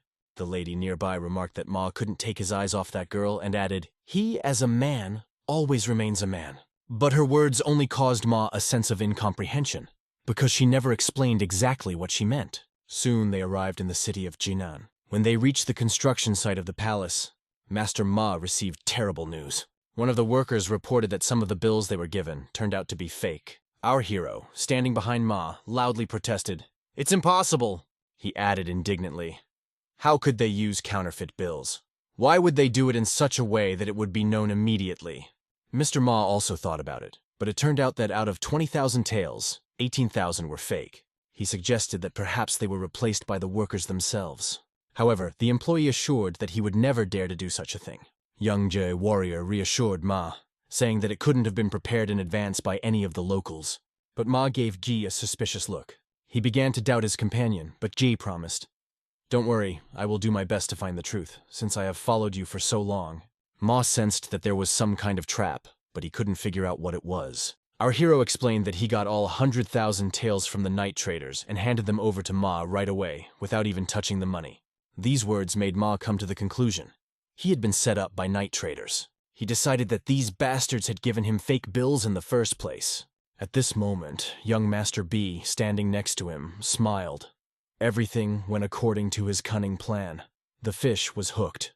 We are transported to the Yang Syndicate, where a huge amount of money was found to be counterfeit.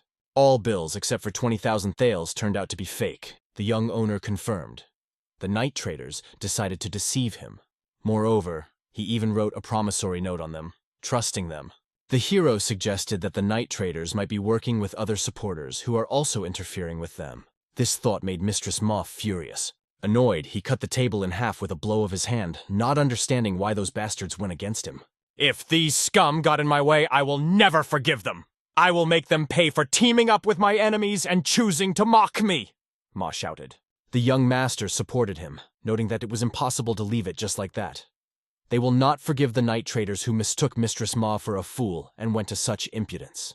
Master Ma decided to call on all his supporters and members of the Blade sect to get rid of the night traders.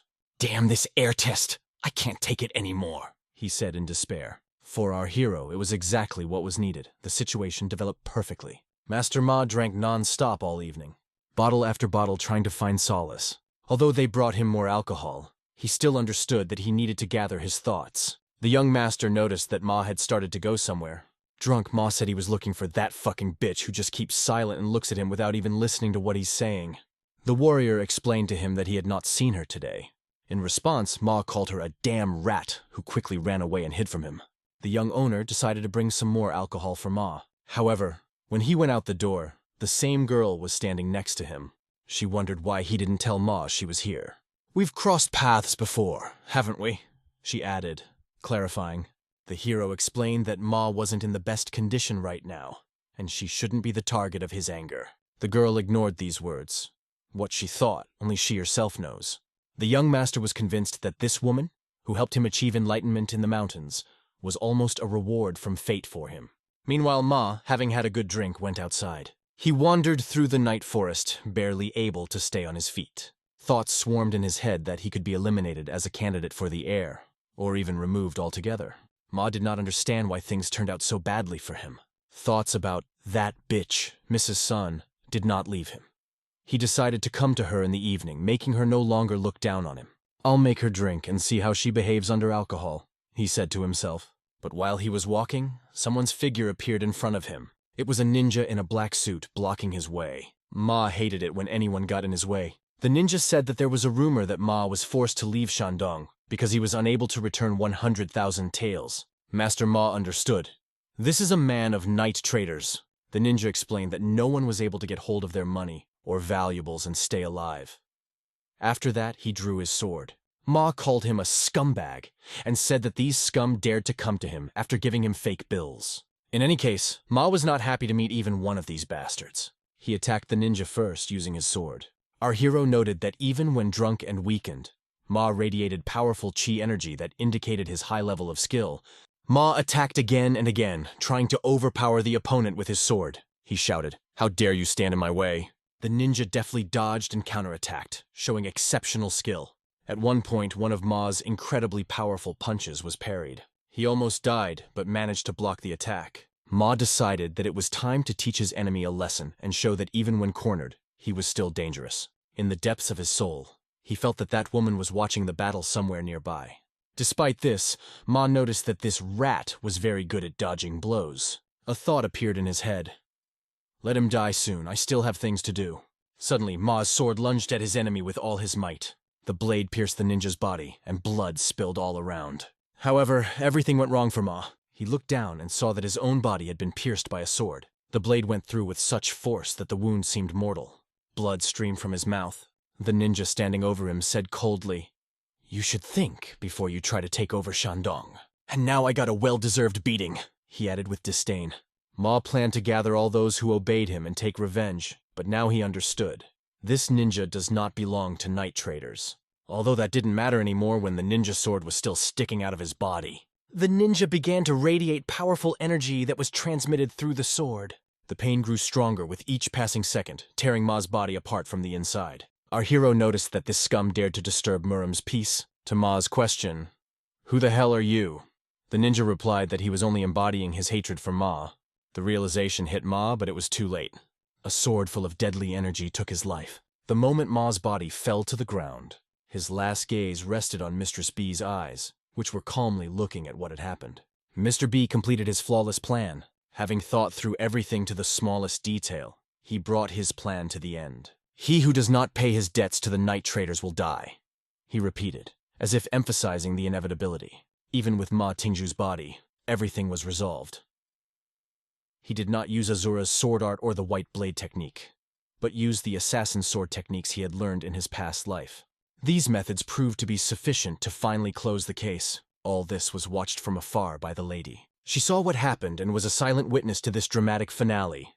The next day, the atmosphere in Mistress Ma's residence was completely different. Even though our hero got rid of that scumbag, it wasn't the end of his ordeal. Even more dangerous incidents await him in the future. He understood. It is necessary to become stronger in order to cope with this. Suddenly, she appeared on the horizon. Her gaze directed at him was so piercing, as if she was saying something in her mind. After a short pause, she decided to break her silence. "My name is Number 7, she said calmly. These words caused anxiety in the hero's heart. He realized that her name wasn't a name, just a number, suggesting that she might have grown up as a victim of some organization. Now that Master Ma was dead, the girl said that there was no point in staying here any longer and called her name one last time. The hero decided to emphasize that this is a beautiful name, trying to solve its secret. But her indifferent look did not let him understand what was really going on in her thoughts. He dared to stop her even for a moment. "May I have one question?" he asked without looking away. "Why were you always looking at that pond?" As always, the girl created tension with her silence. But leaving, she still answered, "They say that a lotus blooms even in dirt." Her words left a strange aftertaste, cold and incomprehensible, like the girl herself.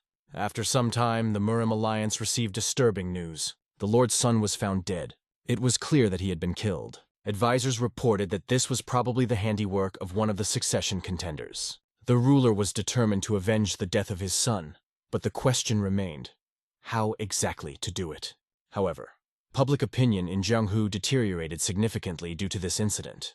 The advisors suggested recalling all the applicants whom the Lord had sent earlier. However, Volodar refused, even despite the objections of his children.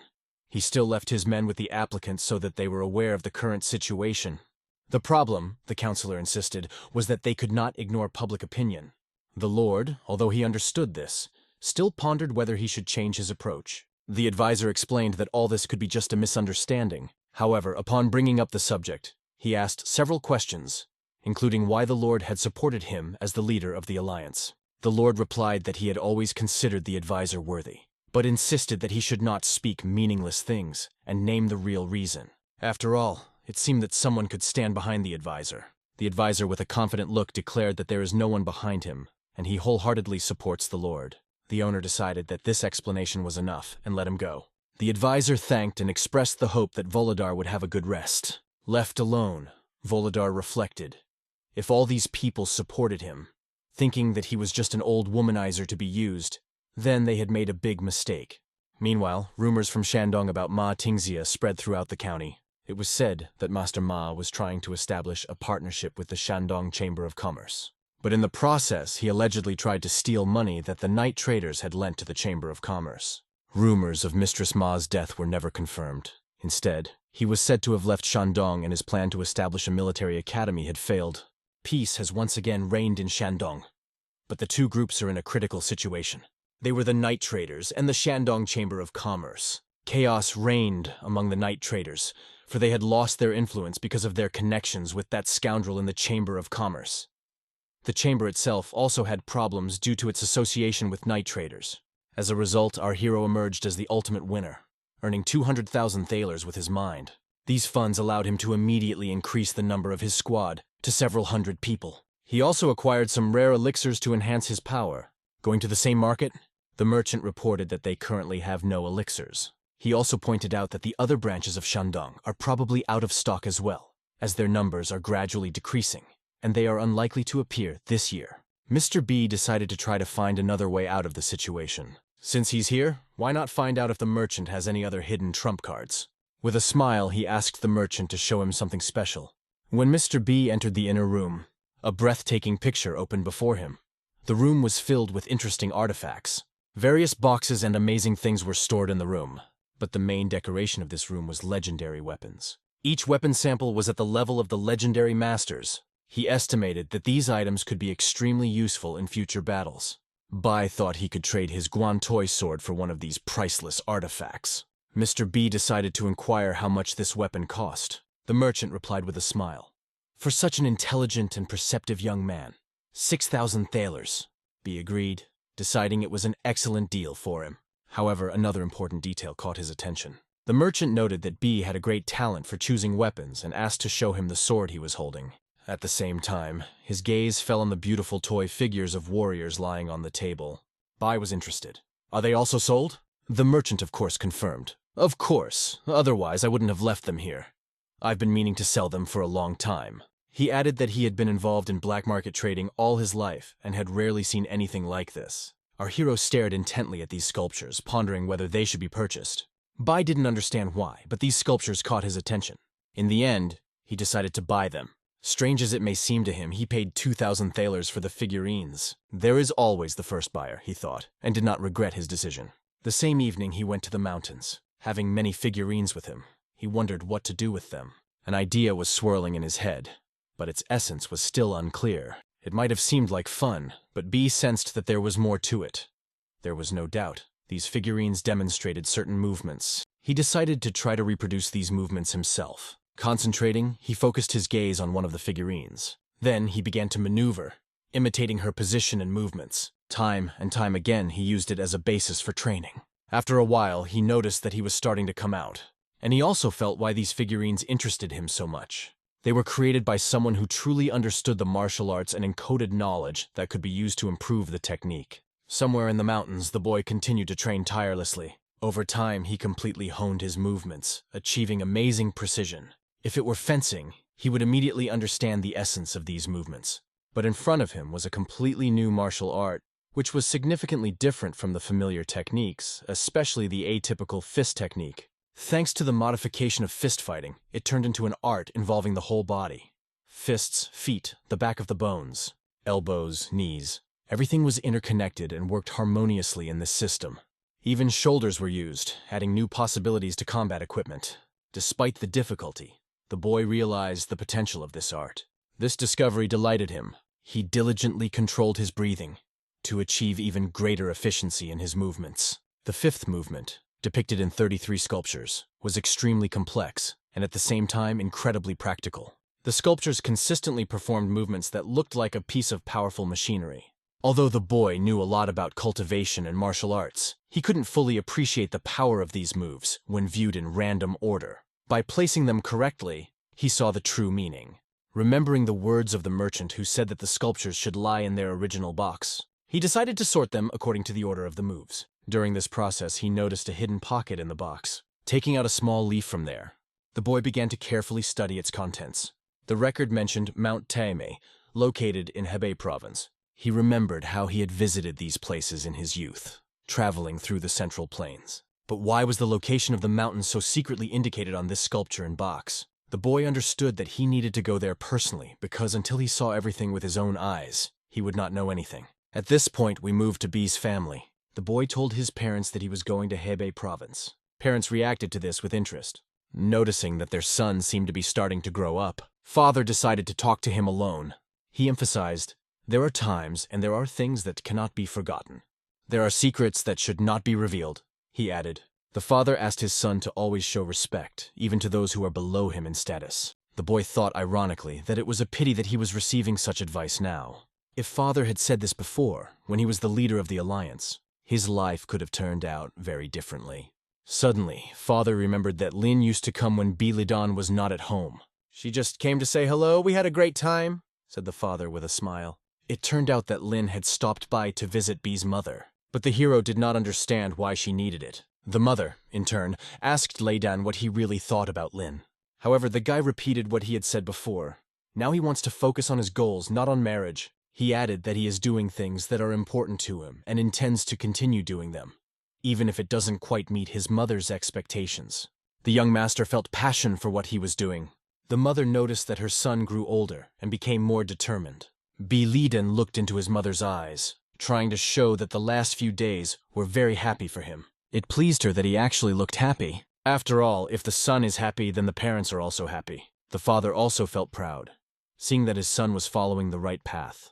At this time, events were happening in the Song family. Liden visited Master Song, who welcomed him with pleasure. The young owner asked how his old friend was doing. Song replied that there was nothing much to talk about, and suggested that it would be better to go to the training ground where Mrs. Song was now. Bai planned to go to Mount Time, but he was worried about the condition of Lady Song, who repeatedly urged him to communicate with his former bride more often.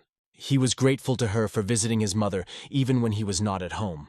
When the doors to the training ground opened, he saw Lady Song in a very different light. A warlike girl appeared in front of him, confidently holding a sword in her hands. It was clear that during this time her skill had grown significantly. She wielded the sword flawlessly, demonstrating high technique. Her maid noticed Liden's presence and was surprised by his appearance. Noticed that she was doing the movements he had once called her attention to. The maid quickly informed Lady Song that her ex-fiancé Liden had come to the manor. Lady Song suddenly turned away from her training and turned to Lidan. He apologized for interrupting her class. However, she assured him that she was just about to finish. Mentioned that she had visited his home recently, but only to talk to his mother. He thought about the fact that Song's mother had died when she was still a child. Lady Song asked to watch her movements. Of course, he could not refuse her this. Her maid watched the training closely. Sun held her sword with the confidence of a true master. She pushed herself off the ground, demonstrating the movements she had once learned from Lidan. Her technique seemed to become as graceful as a butterfly dance. Her leaps and maneuvers were graceful, yet menacing. Obviously, her skill has increased significantly. She remembered how he had once managed to neutralize her movement by dodging and counter-attacking. Now she thought, why not make a counter-attack? Her new technique involved a downward lunge, followed by an upward swing of the sword, which created a compensating blow. Bai took out his sword to point at Sun's weak spots. He parried her shot effortlessly, even though she had been practicing for a long time, and explained how her technique could be improved. Lady Song realized that the idea she came up with did not solve all the problems, but Bai appreciated her ingenuity. In such a short time, she was able to come up with a pretty good trick. She promised that she would continue to work on improving the technique. However, she was interested in why he came to her in the first place. In fact, B had no particular reason. It's just that after he injured her in the last fight, the Patriarch ordered him to visit her more often. Now, seeing her progress, he decided to leave. Without saying a word, he turned and left. But the girl suddenly stopped him. Next time, come not because of an order, but just like that. The boy understood her feelings, but did not answer. Without looking back, he left Lady Song's residence, carrying her request with him. Delving into the mountains of Xianhe Peak, our hero continued to overcome obstacle after obstacle. After reaching a certain point, he felt very tired. He wandered the place for several days, but so far he had not found any traces. It might take more time since he didn't use body relief techniques, but he was determined to find what he was looking for. He decided to devote this time to quiet research step by step. In the end, he came across an interesting location. Numerous mountains opened before him, among which a secret could be hidden. All that remained was to decide which one to focus on. Haste was inappropriate. Caution was his main ally. He slowly made his way around each path, carefully examining the area. Approaching one of the slopes, he found an unusual place. It was a cave that seemed strange to him. Perhaps it was the one that hid what he was looking for. After several days of searching and exploring the surrounding areas, he saw nothing of the sort. The cave looked so small that it seemed absurd that the master could leave something important here. He was certain that due to its size, this cave would never be a hiding place for any of the Tianhu masters. But it didn't matter. Whether this place was right or not, he decided to check. If it's a mistake, I'll start the search again, he said to himself, and entered the cave. As he crawled deeper and deeper, he began to doubt whether it was worth going any further. However, he promised himself to get to the end, despite the difficulties. Suddenly, he saw a light in the depths of the cave, which caused him excitement and awe. He climbed into a huge cave, which turned out to be a whole ecosystem. He found it hard to believe that something so beautiful could exist in such a place. The landscape enchanted with its natural beauty. It seemed incredible that nature had created something so magical. In the center of the cave, he saw only one plant. It was the only flower that grew alone in this place. It was probably the same sungrass, a legendary plant. Sungrass is said to be the best of elixirs, allowing a person to instantly gain 60 years of internal QE energy. Who could have imagined that she was capable of such a thing? Looking around, he saw a huge snake that looked like a dragon. It was the Dark Viper King, a legendary spirit creature that was rumored to usually guard elixirs like sungrass.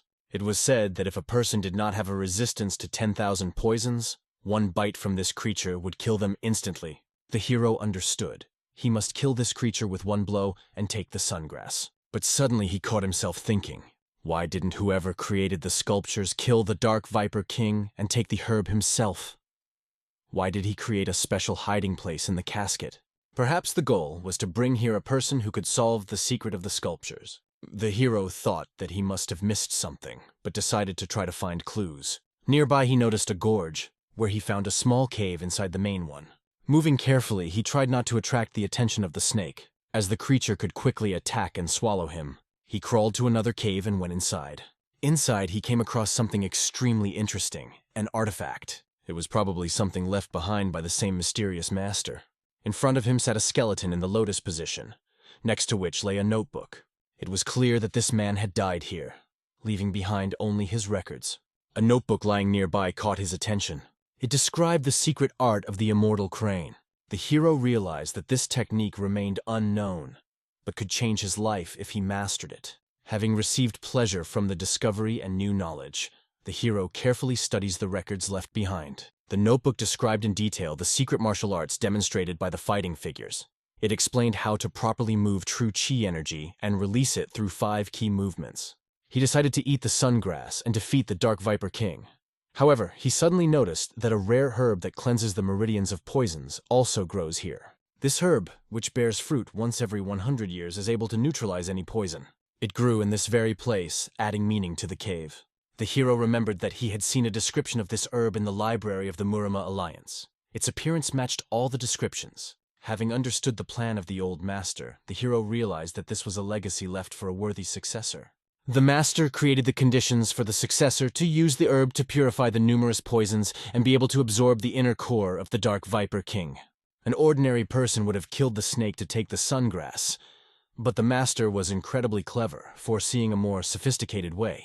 The hero bowed, expressing his respect to this great master. After using the fruits of the cleansing herb, the hero got rid of the poisons in his body and prepared to absorb the energy of the core. This would allow him to gain immunity to 10,000 poisons. Gathering all his will, he went out to the huge creature. The Dark Viper King eyed him as his prey, ready to attack, and in an instant he rushed at the hero to kill him. Holding his sword with unyielding determination, the hero apologized to the snake. "Now I must go on. But with you, I close this chapter," he said. With one powerful swing of his sword, he chopped off the creature's head. The body of the giant snake fell to the ground, flooding it with its blood. The hero turned his gaze to the core, which was shimmering in front of him, filled with poisonous energy. Taking away the inner core of the Dark Viper King, he could feel how filled with terrible, poisonous ki energy it was. In order to become immune to 10,000 poisons, he had to first eat this core, allowing its energy to spread throughout his body, and then neutralize the poison with a purification herb. The risk was extremely high. It could take his life. But he could not miss such a chance. Collecting his spirit, the hero swallowed the core. His face contorted in disgust at the horrible taste and toxicity of what he had just eaten. The poison began to spread rapidly throughout his body, filling every artery with poisonous energy. His blood boiled, and his body and hands began to seem on fire. He curled up against the ground, writhing in excruciating pain as he felt the toxic energy tearing at him from within. What he felt was more than just pain. It seemed that his organs began to melt from the poison. He could barely contain himself, realizing that he had to eat the herb as soon as possible to cleanse the meridians of the poison. Holding on with the last of his strength, he wanted to fully experience the effects of this poisonous energy. His face changed beyond recognition due to the toxins that affected his blood. Even his vision became distorted. Everything in his eyes looked different. The light, like that at the end of the tunnel, gradually approached him. Suddenly he realized that he couldn't wait any longer. It was time to eat the grass. The poison had already reached the tips of his fingers. He tried to muster up the strength to eat the cleansing herb, but found he could not move his body. His arms and legs did not obey, paralyzed by the poison. The world before his eyes gradually faded, and the path to salvation became less and less achievable. At that moment, he found himself in a strange space full of memories. The day he returned from his first victory over the King of Fists was before him in all its brightness. Then he told his mother how he had defeated the King of Fists and what he had achieved. She sat at the table enjoying her meal and didn't know what to say to him. In those days, her face was less wrinkled and she looked younger. But he, focused on his achievements, did not even pay attention to her look. Busy with himself, he missed the moments when he could see her face and her love. She, as usual, poured him food, knowing that her son was incredible. "Eat and gain strength," she said. In this memory, he again felt the warmth of maternal care, lying on the cold ground in reality, his hallucinations of his mother mixed with a sense of death. The cleansing herb fell from his hands. He couldn't even pick it up, but he refused to die so easily. There were still too many tasks ahead that he had to complete. His new mother appeared in the flashback, asking, "Did you do everything right?" This question made him grit his teeth, muster up the remnants of his willpower, and fight. He strained every muscle trying to get his arm to move. With great effort, he lifted the cleansing herb and rolled it into his mouth. Swallowing these fruits, he felt despair fighting with hope. It was his only hope of survival. His eyes closed, but inside him the struggle between life and death began. The warm air that seemed far away no longer reached the cold cave. After a while, he woke up as if from a long sleep. That meant he survived. The all-consuming pain he had endured and controlled disappeared, leaving only curiosity. How much time had passed? First of all, he decided to check the condition of his body. An incredible energy was raging inside him, which completely filled him. He realized that the experiment was successful. His body became immune to 10,000 poisons. None of them could harm him anymore. This is a state that cannot be achieved only through great inner energy. It was a level he couldn't even reach in his past life. Now, after the pain, it's time to claim your reward. He returned to the solar herb, which promised 60 years of extra energy. Without hesitation, he uprooted it. He began to chew on her with full determination to get all her power. The taste was rich, and he felt something special fill his body. As he chewed on the grass, he felt its power spread within him. However, the effect was unexpectedly weak, as if nothing had changed. He decided to sit down for meditation to better feel the energy. While meditating, he realized how the entire cave became a source of nourishing energy that began to fill his body. His cultivation method became even more perfect, opening up new horizons of power. After a while, a ball of energy began to form in his hands. True energy flowed along his meridians, which originally affected his body, making him not just a body capable of surviving many trials, but also a source of boundless energy. He filled up and absorbed 60 years of internal energy. Now that he had accumulated 121 years of internal energy, he could use the fourth movement. He stands up, rising from the ground. His face shines with an unfading smile. The immortal crane's secret art, which he had recently discovered, can give him unlimited energy. He begins to maneuver, performing blows, and the chaos around him rises from the power of his power. He parries like a butterfly, performing these tricks with ease. It was a demonstration of his strength, which he had developed himself, having achieved it through his own will. This martial art, where only the body is used to fight the enemy, is a type of physical martial art. The main attacks here are not punches or kicks. They serve more to deceive the enemy or to protect. At that time, the real death blows are done with shoulders, knees, and elbows, and they are applied with an elbow strike when the opponent is not waiting for an attack, or he can hit him with his shoulder when he expects a kick. It all boils down to one thing. The boy has an incredible advantage over other masters. Calmed down and filled with new strength, he was able to calm his energy inside his body. He hid this valuable book in his pocket. Compared to the incomparable wind god fist art he had studied before, this martial art was a level higher. It was similar to the Asura sword art that he was mastering. When this master was able to leave behind such a powerful martial art, which was unknown and so deeply hidden from others, the boy hoped that now this master can rest in peace. He buried the monk's body, placing stones to immortalize him in the earth. He went far away to Wuhan. Approaching the banner of one of the squads of swordsmen, he was spotted by an old acquaintance who asked why he was here.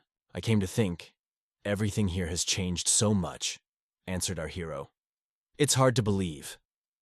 But how can I not change everything in the end when I became your first customer?" Then the owner mentions that the guy used to drink alcohol here, and this time he's going to enjoy it too. He was looking at a wonderful landscape, which reminded him of his previous life. And here he noticed interesting artifacts that he had not seen before. The man explained that he made them to relieve boredom. Our hero thought he wanted to take these artifacts with him. But right now he looked too relaxed, and at that moment the door of the bar opened. Suddenly, a rather familiar and important character for him entered, and the boy could not stop the trembling even in his eyes. It was the same scoundrel who destroyed and took away the post of head of the Sea Alliance, Simatan. Entering the bar, the leader of the Alliance could not help but notice how beautiful it is here, and even very beautiful. He heard that this guy had opened such a place and decided to take a look while passing by. Even though he has left the Alliance, it is rumored that he should see his face at least once after all he has done for Murim. Peck thanked him in return, but he also wanted to thank the head of the Alliance for coming all this way to come here. At this point, Xuan sits down. He wants some alcohol before the trip, since the owner and the waiter had already prepared his order at that moment. Our hero sits behind him, in disbelief that this scoundrel just walked in here. This guy always does only what benefits him. He only cares about his dogs from the Murim Alliance, and not about those who are no longer part of this world. Damn it. What is he doing here and what brings him? These questions began to bother our hero. Soon he was brought alcohol, and this man asked Puck if he knew Counselor Hall. The young master listened attentively and understood that Galsarian was quite well known to him. Pack replied that one day this guy came to him and gave him the opportunity to open his own business. The head of the Alliance noted that he and Galsarian should probably be very close friends. Pack confirmed that everything was so. It was obvious that he was trying to get out, and he was doing it well. But he couldn't lie about things that might be revealed during the investigation. And a hasty lie can cause even more suspicion on the part of the head of the Alliance, although Puck is very cautious. However, the situation as a whole has become quite tense. The head of the Alliance stated that it was getting late, and it was probably time for him to go. He was very busy. Pack thanked him for visiting his place and wished him a safe journey. In turn, Jian put a hand on his shoulder and replied, "See you soon." But Puck's sad eyes clearly showed that he was not very happy about this person's presence. As Jian was leaving, Pa noticed something important. He thought that if Counselor Gal had not given him anything special, then Xiantan is probably looking for something he thinks Halsarian has. Puck didn't take anything, and nobody really gave him anything. Analyzing his gaze, Xiantan realized that Pa was not lying. His face didn't reveal any secrets. He really wasn't hiding anything. Exhaling slightly, Xiantan realized everything. He emphasized that the alcohol served by Pa was very tasty, and wished him luck in his business. After that, he left without even paying. When Xian walked past our hero, he still wasn't entirely sure what exactly Simatan was looking for. However, his coming here meant that Puck was drawn into it, so Qian approached him. He gave thanks for the delicious alcohol, which was really great. This brought a smile to Puck's face. "It's so delicious that I'll definitely come back here tomorrow," promised the hero. This sparked a bit of enthusiasm in Puck's eyes. He hoped that Puck would live a happy life. Even if he couldn't make him his ally, he wasn't ready to take him with him at the moment. But since Park was in a situation he knew nothing about, Xiantan decided to deal with it, and then leave him alone. The person named Puck was indeed what he expected when he first saw her. This meant that Puck did not receive Azura's royal sword of wisdom from Halsarian, which once belonged to the previous Murim Alliance. Xiantan guessed right. He remained calm when he finally asked him an unexpected question, which sounded like he was just repeating it, ready to give an answer in case the same question came up again. As expected, the head of the Murim Alliance turned out to be very perceptive. However, it is strange why he hid such a valuable sword, but why he is loyal to the Murim Alliance, this does not bother him at all. Maybe he has some ulterior motive, and his people will see to it. In principle, this is good. He leaves this matter to this healthy man. Let him remember. If this man was once the Murim Alliance's best bodyguard, he is extremely dangerous. But this giant will take care of everything. The young owner could not sleep all night in the hotel. The very thought that he was looking for Simadan made him uneasy. Maybe he's looking for something that belongs to Halsarian or some of the other things? But still, since he was not in the habit of collecting things, he had nothing important. It wasn't because he had some precious elixir or treasure. He lived his life relying only on his one sword. And that can only mean one thing. Azura's Sword of Wisdom King is sought by that scoundrel. He remembered that in his previous life, he had only used the Wisdom King's sword. And they had a stash for many valuable swords, but at the same time, he would not give them back after a few months of use. And holding this sword, the head of Murim did not believe any facts. He had no idea how important this sword was to him, but it was extremely valuable to the old man, and now it seems this sword has become his own alter ego. If he dies, he asked to take care of this sword and give it to someone who will be worthy. And this awareness of memories inspired the boy to think that Halsarian stole the sword of Asura's wisdom and is now in Beijing. Simatan will not give it up so easily, and will continue to search for that cursed sword without stopping. Peck warmly greets the returning customer. The guy explains that he came too early, not ready to open up yet. Let him in, he adds. And here our hero notices a night-crying insect. Commonly used by groups of ferocious tigers, this creature only wakes up at night. It is mainly used for night surveillance, because it hears the approach of people and serves to prevent night invasions. This means that Peck must be prepared to be awakened. He apologizes for the mess, but the young owner has to apologize himself because he didn't come on time. If there were more people like that, I'd be rich by now, says Peck. Beely replies that he comes here every day to make him rich. At this point, Peck starts laughing. Sit down. Give me a minute. You just sit here and enjoy the view from the window. No one forbids him, so let him sit in his place, looking at the wonderful landscape. He always felt warmer when he was around his friend. Maybe Peck dreams of opening a similar tavern, and perform difficult and dangerous missions as an escort. If that were the case, this city would become the best for his soul. But looking around, the boy noticed an important detail. They were very strange artifacts, and he thought that Peck must not be telling him what was true. A sword only gets to know its owner when they spend a lot of time together, forming a special bond.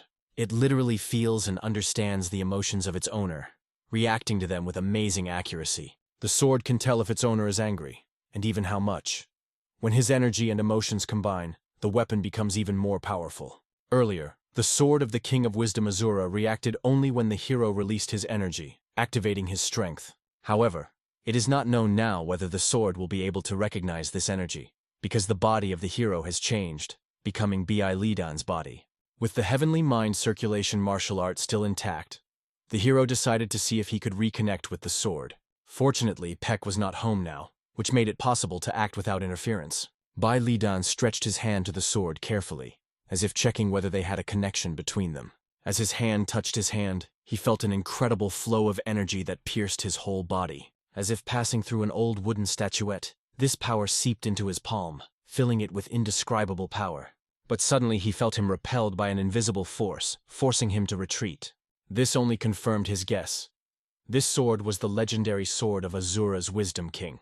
He even rejoiced at this thought, because such an artifact was hidden in a simple wooden case. As they say, if you want to hide something, hide it in the most prominent place. But at that moment, our hero noticed how Pekpei unexpectedly entered the room. Bai Lidan quickly explained that he noticed these sculptures only now, because during his first visit, they were not here. And he added that they perfectly complement the atmosphere of this place. Peck, understanding the situation, nodded and explained that these statuettes were his work in his spare time. The skills are still far from perfection, but he tried to do something special. He even put alcohol on the table for the hero, and then quietly went on his business. Our hero, remaining alone, began to think. He realized that the legend of a sword looking for his chosen owner is true.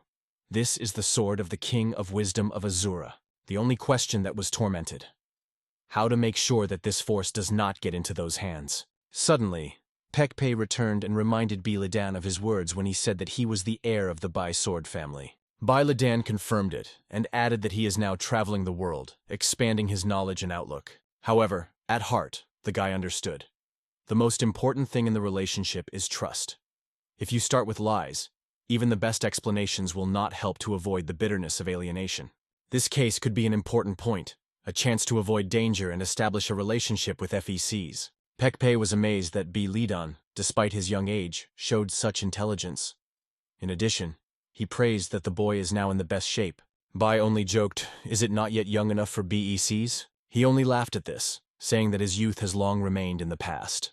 However, the hero emphasized that age is not as important as wisdom and intelligence. Peck was unable to disagree with this thought. Bai only hoped that in his own words he did not offend his age, because he was still young. However, Pekpei was not offended, but only noted with a smile that young Mr. B was not like an ordinary boy of his age. Bai joked that maybe Pekpei meant to say that he looked older, but Pekpei immediately denied that he meant something else. He could not pick the exact words to describe it, but believed that there was something special in white.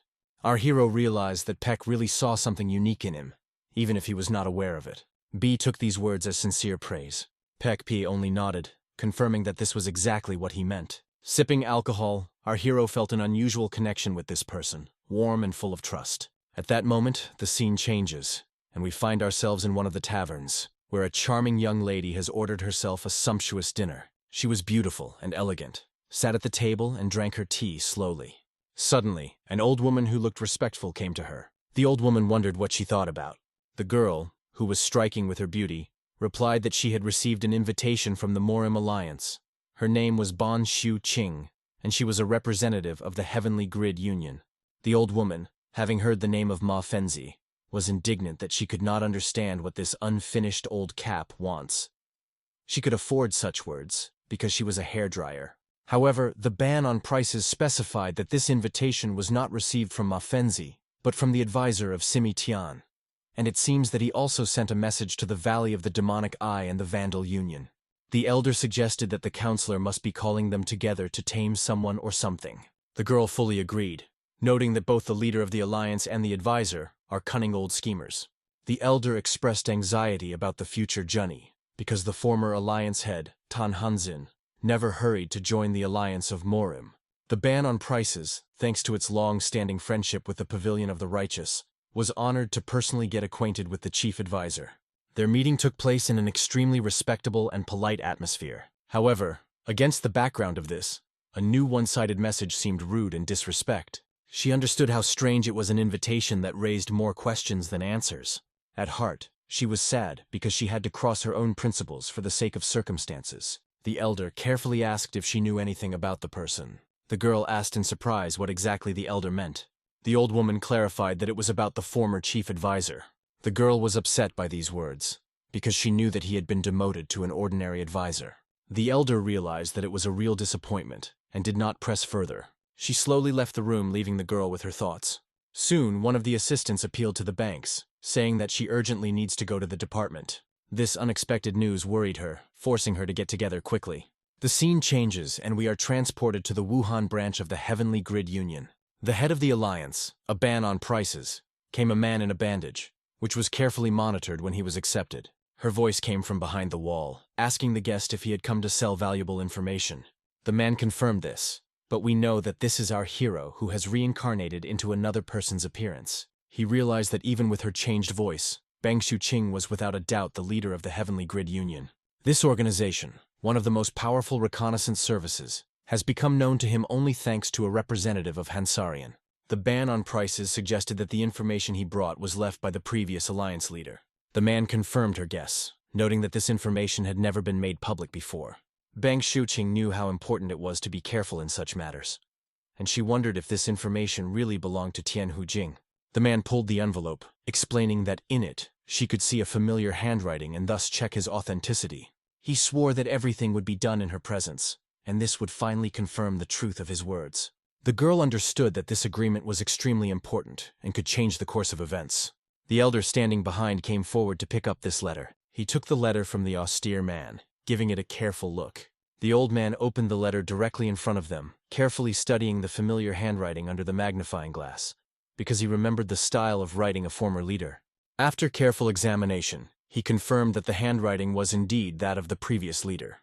Our hero, sitting and watching this, was aware that forgery was absolutely excluded. After all, he himself wrote this letter, thinking through every detail. He even made sure that the paper and ink looked old, as if the letter had been written many years ago. The elder rolled up the letter and suddenly declared that it was a fake. This statement caused tension, but the girl decided that she should be convinced of the authenticity of the document. She asked the man if he would mind if she reviewed the letter in person. The man calmly replied that he trusted the reputation of the Heavenly Grid Union and was sure that they did not interfere in the personal affairs of their clients. The ban on prices assured that everything is happening within the rules, and there is no reason to worry. As she opened the letter, her eyes lit up with a spark of admiration and surprise. Our hero knew he made the text of the letter long, but he added knowledge of Asura's swordsmanship, something only he could know. However, there was nothing too important in the letter, because the main thing was in the next passage. It stated that he did not reach his goal, the kingdom of the mental sword, and now again challenges this level. To do this, he is ready to destroy his unique weapon, the sword of Asura's King of Wisdom, which has been his friend and companion throughout his life. He wrote that this challenge would be a turning point in his life as a master of martial arts, even if he has to destroy his sword. In the past, Galsarian had feelings for Pan Shuqing, but he didn't dare to show them openly. Due to his character, he kept at a distance, only watching her. The events were not further developed, although there was clearly emotional connection between them. Right now, Pan Shuqing is the best information provider, and should know that Galsarian is in trouble because of Asura's Wisdom King sword. This information can save him from danger. Therefore, Mr. Shuqing should give this information to Sima Tian so that the situation can be resolved. This will be a chance to help her ex-lover save her lives and avoid threats. The man who brought the information asked how much they were ready to buy it. The woman suggested that she could pay 10,000 tellis, but the man insisted on the amount of 15,000. She firmly stated that this information costs no more than 10,000 and disagreed to another price. In the end, the man relented and agreed to sell the information for the amount offered. He thanked her for his trust and for her decided to support him. After some time, the man quietly left the place, as if he had dissolved into the crowd. It should disappear in the noisy streets, as if it had never been. Meanwhile, Lady reopened her tea again before going to the man who invited her. He thanked her for accepting his invitation. Bang Shouqing, seeing the invitation, happily decided to come. The man smiled, feeling much better at the thought that such a charming girl was paying attention to him. However, in her thoughts, Banks watched this man with caution without trusting him. She remembered that in the past, this person was engaged in dirty work for the sect of the Heavenly Blade. He did not fit the role of the general advisor of the Alliance Morea. The man sitting in front of her seemed closer to intrigue and politics than to the honorary title of advisor. Suddenly she heard a voice that literally pierced her to the very heart. Turning sharply, she wanted to make sure that she had not gotten. Behind her stood her longtime acquaintance, who also did not expect to meet her here. She returned to him face, and this movement instantly struck him. Her beauty was stunning. The chief advisor, who was watching this, asked the newly arrived man about the document he had promised to bring. As he walked past Bang Shuqing, the man felt an incredible wave of energy that reminded him of their long-ago encounter. However, without further ado, he handed the scroll to the chief advisor. The advisor suggested that the man stay and drink before going. However, he politely refused, calling for work, and said he had to go immediately. Coldly walking past Bang Shuqing, he didn't even look at her. However, there was an invisible thread of feelings in the air that they might still have for each other after such a long time. The chief advisor jokingly wished the man to continue in the same spirit, hinting at his tenacity. Bang Shuqing understood that for such a man, the words of this bastard could be very painful, because they hurt his pride. She remembered him well. Cheerful and friendly, appropriate to the post that he then occupied. Her thoughts were interrupted by a man who suddenly emphasized the ability of the one who had just left. The woman, in order not to reveal her true emotions, turned the conversation to the fact that there are enough capable people in this region, and sometimes such talents are not always needed. Hearing these words, the chief advisor felt a pleasant aftertaste of power. He saw how she tried to flatter him, and it pleased him quite a bit. In honor of their meeting today, the woman presented him with a gift. The chief advisor was stunned, as this turned out to be new and valuable information they had recently received. Opening the envelope, he immediately began to read its contents. Unexpectedly for himself, he saw amazing news there. If it is really a letter left by the previous leader, it will be a sensation. The woman stressed that everything was already confirmed, and its authenticity is not in doubt. When asked how she managed to get this letter, she replied that information in Jianghu spreads naturally, just like the laws of nature. She compared it to how no one asks where summer comes from. It just comes. The chief counsel agreed in his mind that it would be unwise to ask an intelligence agency about the source of their information. After receiving the data, he coldly got up, declaring that he had to go. He left the girl himself and came out with a stone expression, heading to the leader. Bang Shuqing only sipped the fragrant tea with relief as she watched him disappear from the room. Meanwhile, the leader's office analyzed the handwriting, and all indicated that the letter really belonged to the previous alliance leader. This confirmation has removed any doubts about its value. However, the leader was still interested in whether there was a possibility of forgery. The advisor answered it negatively, emphasizing that the criminalist believes that the letter was really written a few months before the death of the previous leader Lens.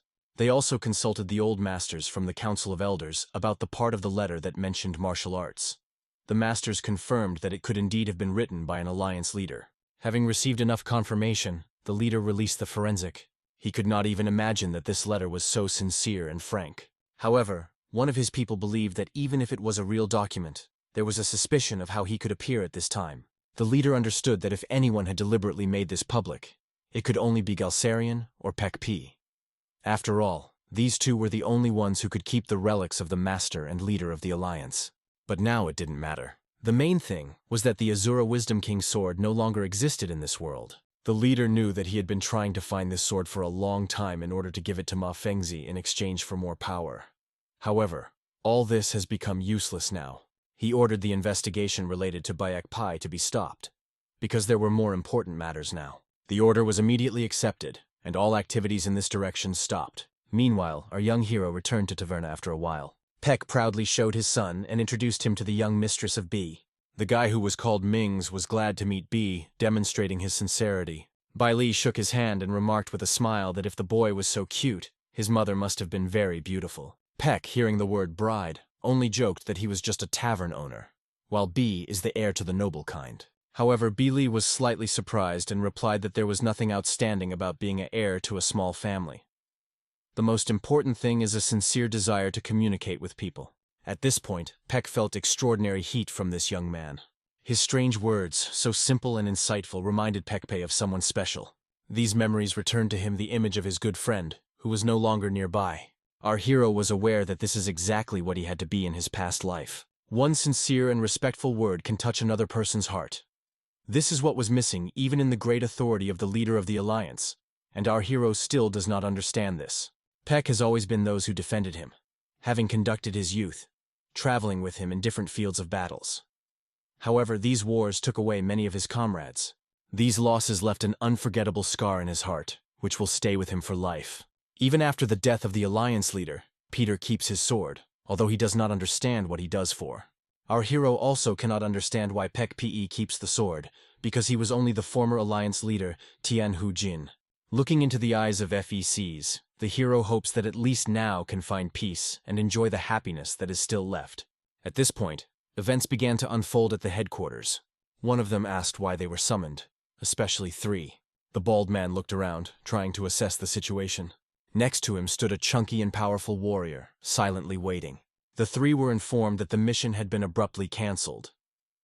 When they asked about the reason, it was explained to the soldiers that the official mission was no longer relevant, but that one of them would act independently. Colleagues did not understand what was going on, and tried to find out the details. However, the man threw a large check on the table with a considerable amount, silenced unnecessary. He ordered them to find a place to rest somewhere nearby using the money. Soon, you'll all have something to do, he added, making them anxiously await further instructions. For now, this mercenary scumbag brigade was given a break and had a temporary freedom from duties.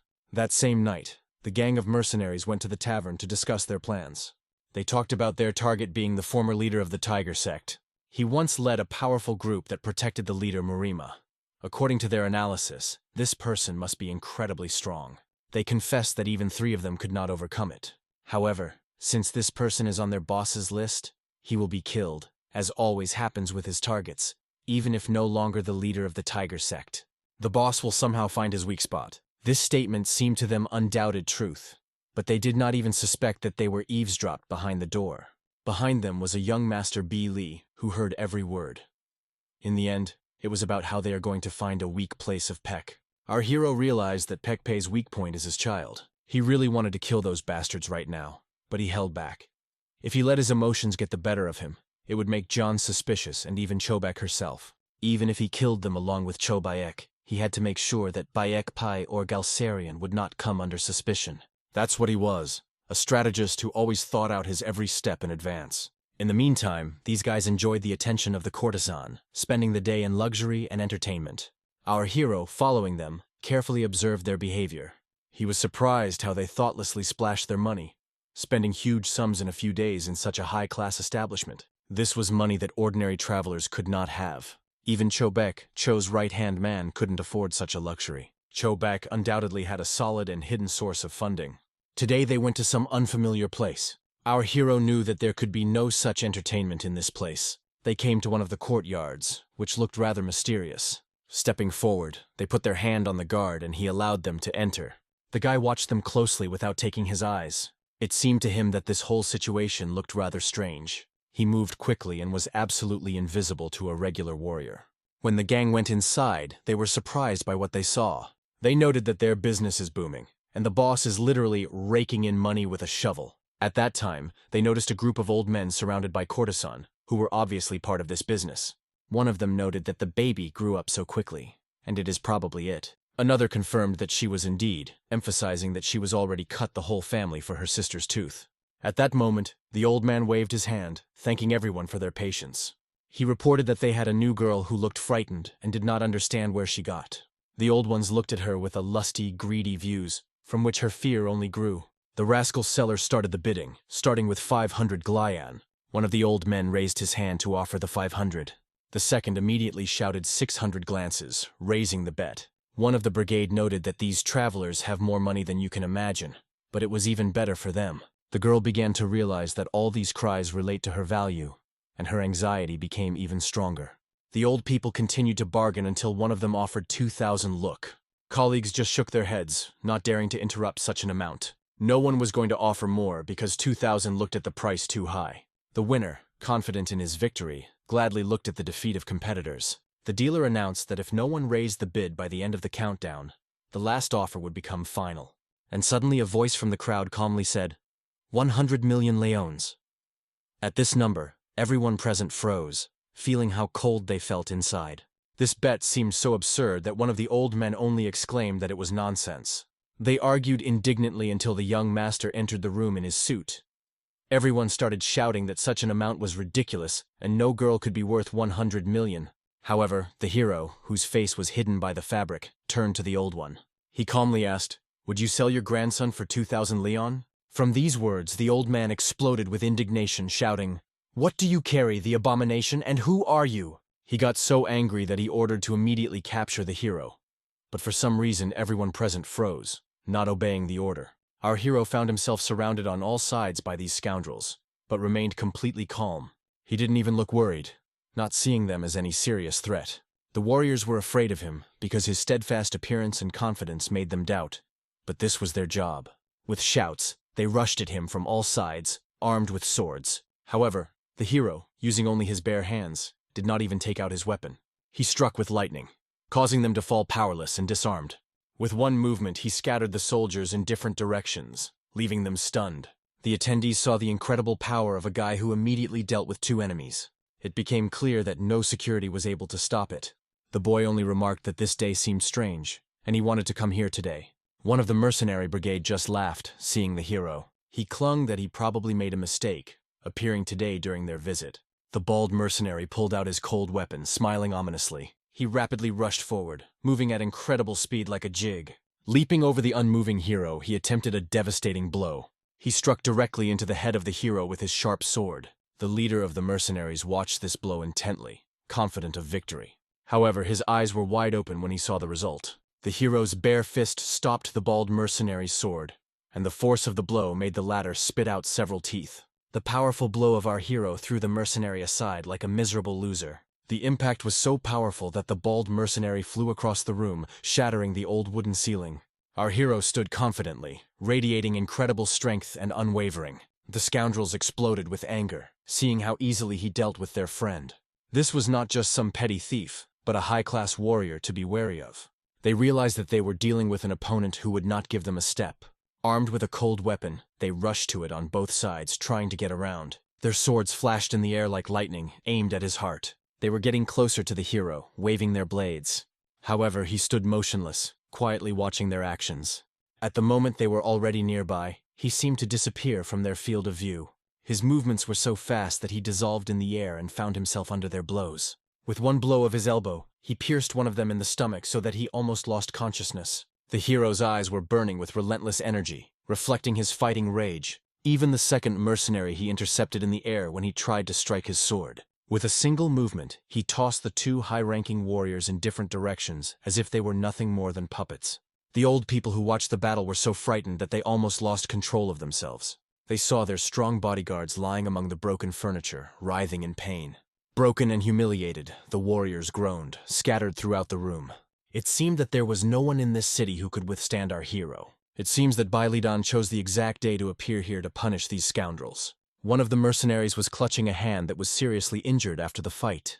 Looking intently at the hero, He noticed something familiar in him, as if he had seen him before. When he tried to turn to his accomplice to report something important, Bai Lidan instantly took off with a speed that stunned everyone. With a single blow, he sealed the mercenary against the wall, dealing him a fatal blow. The man lost consciousness immediately and could not even utter words. All who watched saw the terrible force of the blow and did not know what to do next.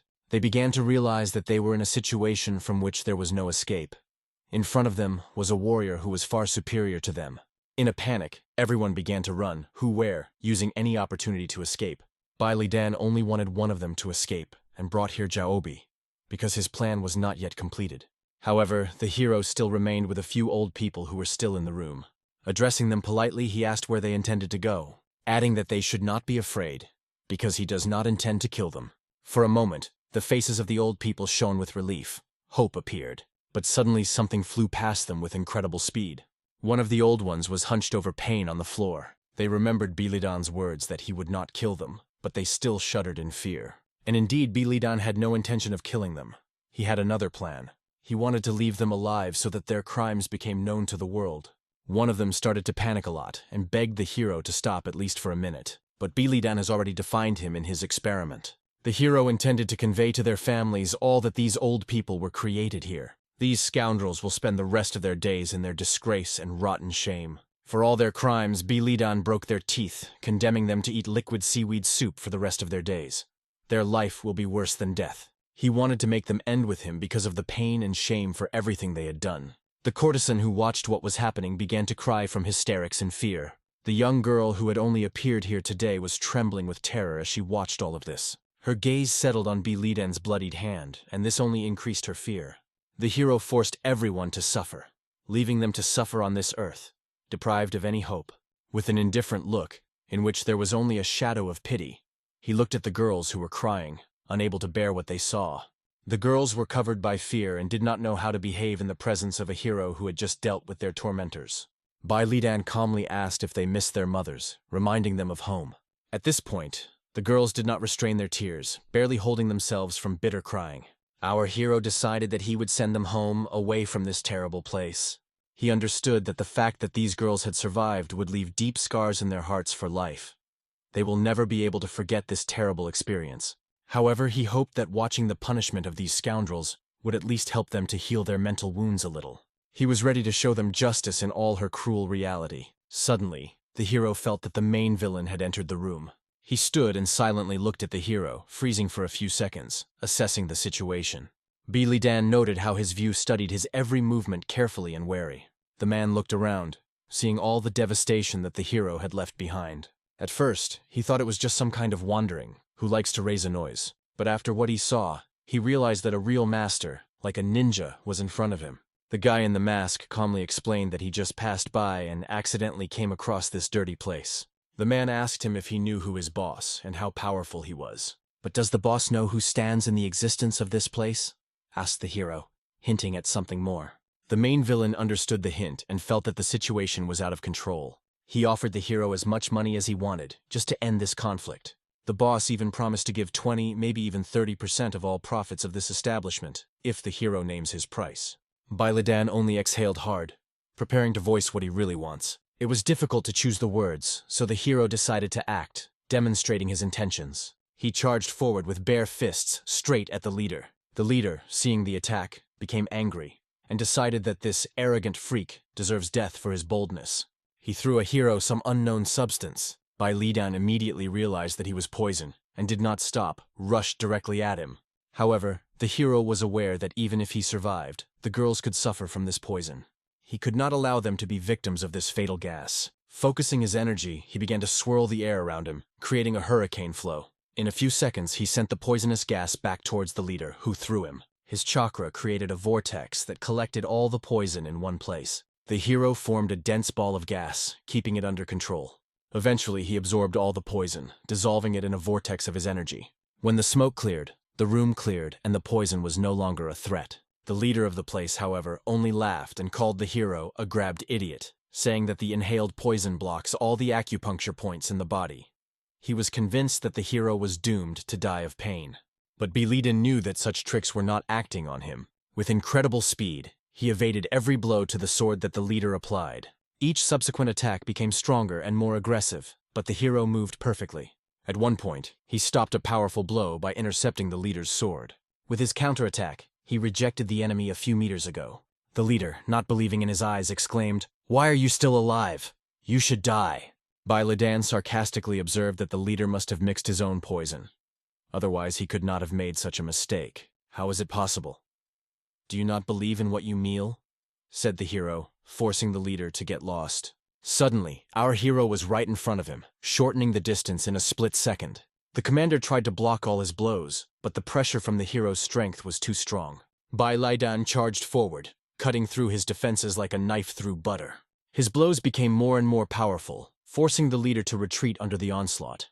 As the commander swung his sword in an attempt to deliver a crushing blow, the hero stopped him at the time of the attempt, using his energy, and destroyed even brick. This maneuver scared the leader so much that he literally almost collapsed from fear. His hand was twisted at an impossible angle, 360 degrees, forcing him to scream with pain. Lidan made him suffer in an incredibly cruel way. In the end, his fist flew straight into the leader's stomach. The blow was so strong that it seemed that the hero's fist almost passed through. The leader had never felt such pain before. It literally paralyzed him. He couldn't even block the blows that rained down at lightning speed. The final stroke was sealed by the commander to the concrete wall with such force that it cracked. This caused a giant cloud of dust and chaos, which instantly filled the whole room. When dust was settled, everyone saw the leader of this institution, literally buried into the ground in their own yard. Lidan only said calmly that he could now go to hell and share his fate with demons. Lidan soon disappeared from the scene of the crime, leaving behind only chaos and fear. Now he watched the caravan, who rode something in large cages. Armed men closely guarded the cargo, never taking their eyes off it. The hero, sitting on a tree, watched everything that happened, remaining in the shadows. Lidan, as an adult, thought about his past and those he left behind. He sincerely hoped that the girls who are now in this caravan would be able to overcome their soul wounds and start living happily. Women will be sent home and old scoundrels will be imprisoned. Maphens perhaps has rotted, but the Murim alliance has not yet been finally formed. After all, this was the same alliance that Lidan had cultivated as its leader for the past decades. Less than a year has passed since Mafenzi became leader, and things have gone wrong. Xiaobi, without even mentioning the investigation, will now be troubled by the fear of possible betrayal, thinking that he may be exposed for his involvement in the management of this establishment. This will keep Pak Pei and his family safe. Lidan picked up a pendant that held special meaning for him. He squeezed him in his palm until he crumbled on the ashes. The pendant recorded a secret code that the hero held even when he was on the verge of death. He still did not know what this code was needed, but suspected that the value would become known in the future. Sooner or later, Lidan will find out exactly what this code means. Meanwhile, one of the men who remained alive after the hero was cleaned hid in a distant place. He hoped that no one would find him, and planned to escape as far as possible. The man was convinced that he would be able to disappear safely and would never come back here. However, he also knew that his leader had hid the treasures somewhere, and it did not give him rest. In the darkness, the man looked for treasures hard, hoping that they were somewhere nearby. Suddenly the door to the secret storage opened, and his heart was filled with joy. He smiled evilly, because now he could take all the treasures of the leader for himself. A huge number of jewels and precious things opened before him. There were jewelry, marble utensils, and other wealth. "Now it's all mine," he laughed, enjoying the moment. But suddenly, because of his back, our hero's voice sounded. The man from this was so frightened that literally stopped in place. Lidan said with a smile, "This place exists as I suspected." The man, trembling with fear, asked how the hero guessed that he would return here. The hero explained what he knew. Xiaobi couldn't keep his earnings with him every day, so there had to be a place where he kept everything. Before him was a strong opponent, but the man did not know what to do next. He pleaded to save his life, but Lidan was not going to do so. The man suddenly realized his folly, but it was already too late. Lidan's sword pierced his body, dealing a fatal blow. He choked with blood, falling in the hero's arms. Lidan said coldly, "If you were not so greedy and left this place, you could have lived for another 50 years. But you are a greedy and rotten freak who did not deserve life," he added without regret. The man fell on the spot, paying for his greed.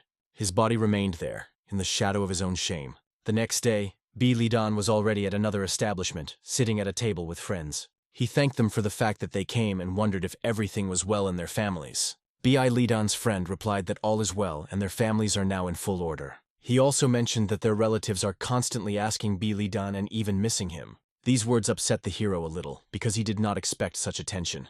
It's because you're a young master, the friend explained.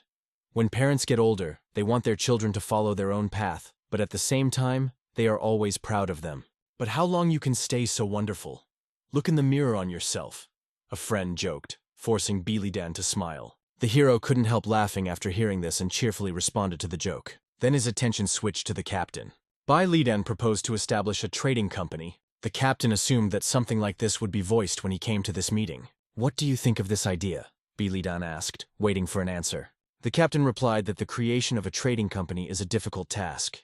This requires large capital, as well as a lot of work. Bai Lidan agreed, noting that he understands it perfectly, so he plans to start not with a big company, but from a small company. However, he asked everyone to keep scalability in mind in the future. We will start with small, but over time we can expand all over the central plain, he added. This statement caused some skepticism among those present. However, the captain realized that B. Lidan was referring to, and decided to support his idea. The hero ordered the captain to establish a contact point that would connect Wuhan and Shunduan to begin trade. The captain promised to take up work, but asked how much money he would need to run the company. Even a small trading company requires at least 50,000 Ts. The captain was about to say that they only had limited funds, but stopped short when he saw several documents that B. Lidan placed in front of him. Our hero handed over 100,000 Ts, saying, "Use this money and start work." His friends were stunned by this gesture of generosity. In his mind, B. Lidan was aware that there were 80,000 calves in the secret vault, and the rest of the funds were from his own savings. He understood that starting a business with money taken from bad people would have been a violation of his principles in the past. But now it no longer mattered. After all, in his past life, he regretted how much time he had devoted only to reputation and honor. In this life, he decided to focus on real actions, and not on the opinion of those around him. He hoped that through his hands this money would return to the right place, helping people. If this happens, I don't care what Zhang-Hu calls me, B. Lidan thought. The treasurer confirmed that this sum would be sufficient to establish a trading company. He also heard B. Lidan's advice that if more money or men were needed, he should let them know at once.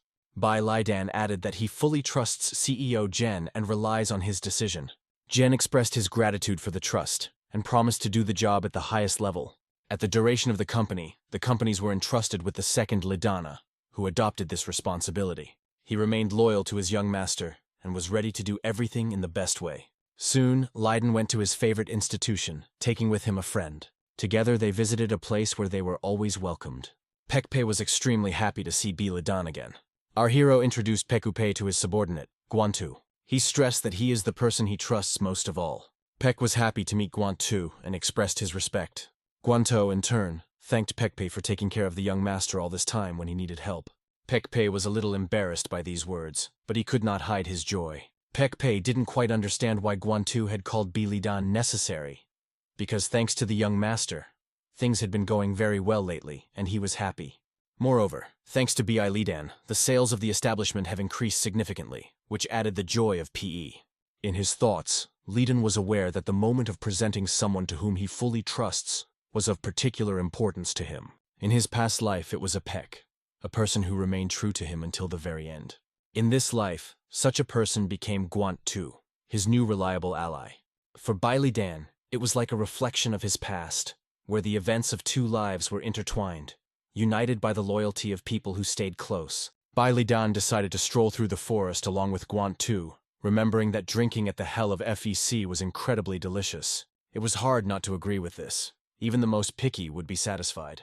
During the walk, memories of the past arose in the hero's head. He remembered the good time they had in the tavern, enjoying each other's company. Bai Lidan was surprised at how often Pekpe had been smiling lately. It seemed that he had not seen at all that he would smile, especially when Pek was the leader. Guantu interrupted his thoughts, remarking that he now understood why he liked the tavern owner. Bai Lidan explained with a smile that it could look like it as if he was favorably treated. However, he quickly changed the topic, reminding that he just introduced them, drank, and turned back. He tried not to show special emotions and attitude to the Peckles, but Guantu noticed that it was not quite true, and wondered why he was thinking so. Guantu pointed out that Pekpe was not at all like an ordinary innkeeper, and it was difficult to explain in words. Just being around him is very comfortable and enjoyable. He's not like any other innkeeper I've ever met, he added. These words struck Bilidan, because he himself felt warm feelings and respect for this person. He always knew with love and sincere emotions that Pek was special. Then Bilidan decided to share the secret and said that the former leader of the Sphirapi Tigra group from the Alliance Murimi, Guantu, was shocked by this unexpected information. After all, this person led the group of the Alliance, which was responsible for the protection of the leader of the Alliance, Murim.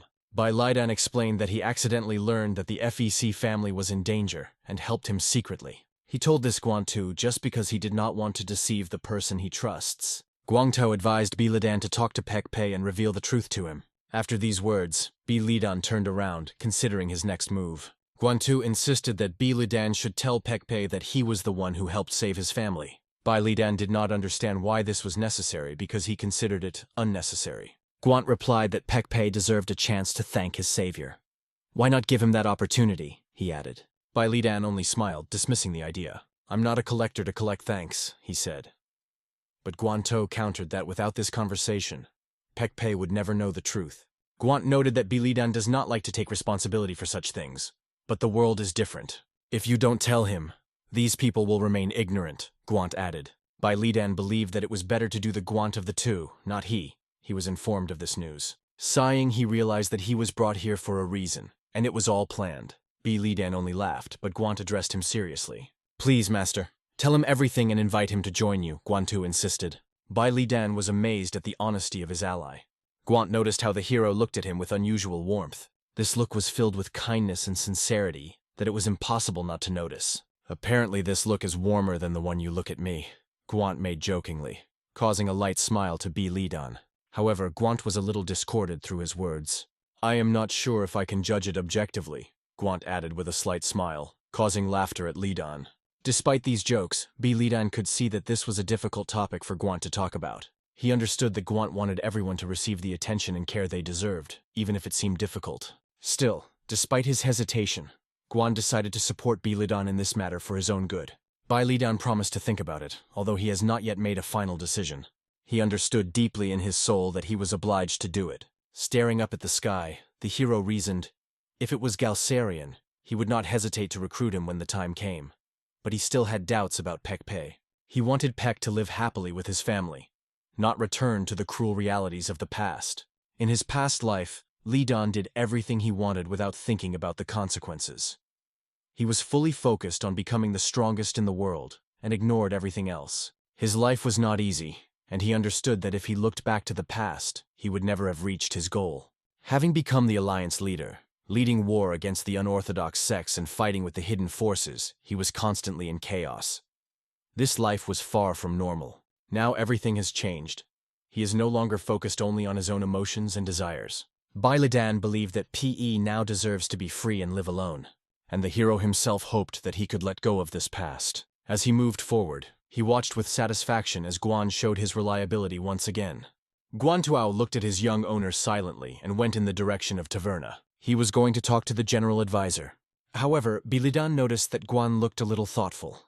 However, he did not make any appearance and tried to hide his thoughts. He restrained his emotions without letting himself reveal. To change the topic, Guan asked a counter-question when they leave after eating. The treasury explained that they need to go to the Venshun Chamber of Commerce before you go on. Guan noticed that this guy is really a hard worker, because he does a great job with many complex tasks. Over the past few days, they have visited various shops, chambers of commerce, transport companies, and information centers, and the job has been done flawlessly. Guan did not see anything wrong that such active activity would gradually become a common part of his life. He noted that the most interesting thing here was that he was a warrior, but asked not to call him so. Just call me a brother Guan, he said. But if you say so, why not call the treasurer a Henam? Added Guan jokingly. For Guan, this sounded unusual, because he had once been a simple servant, and such appeals seemed inappropriate to him. However, Henim remarked, don't think of it as something strange.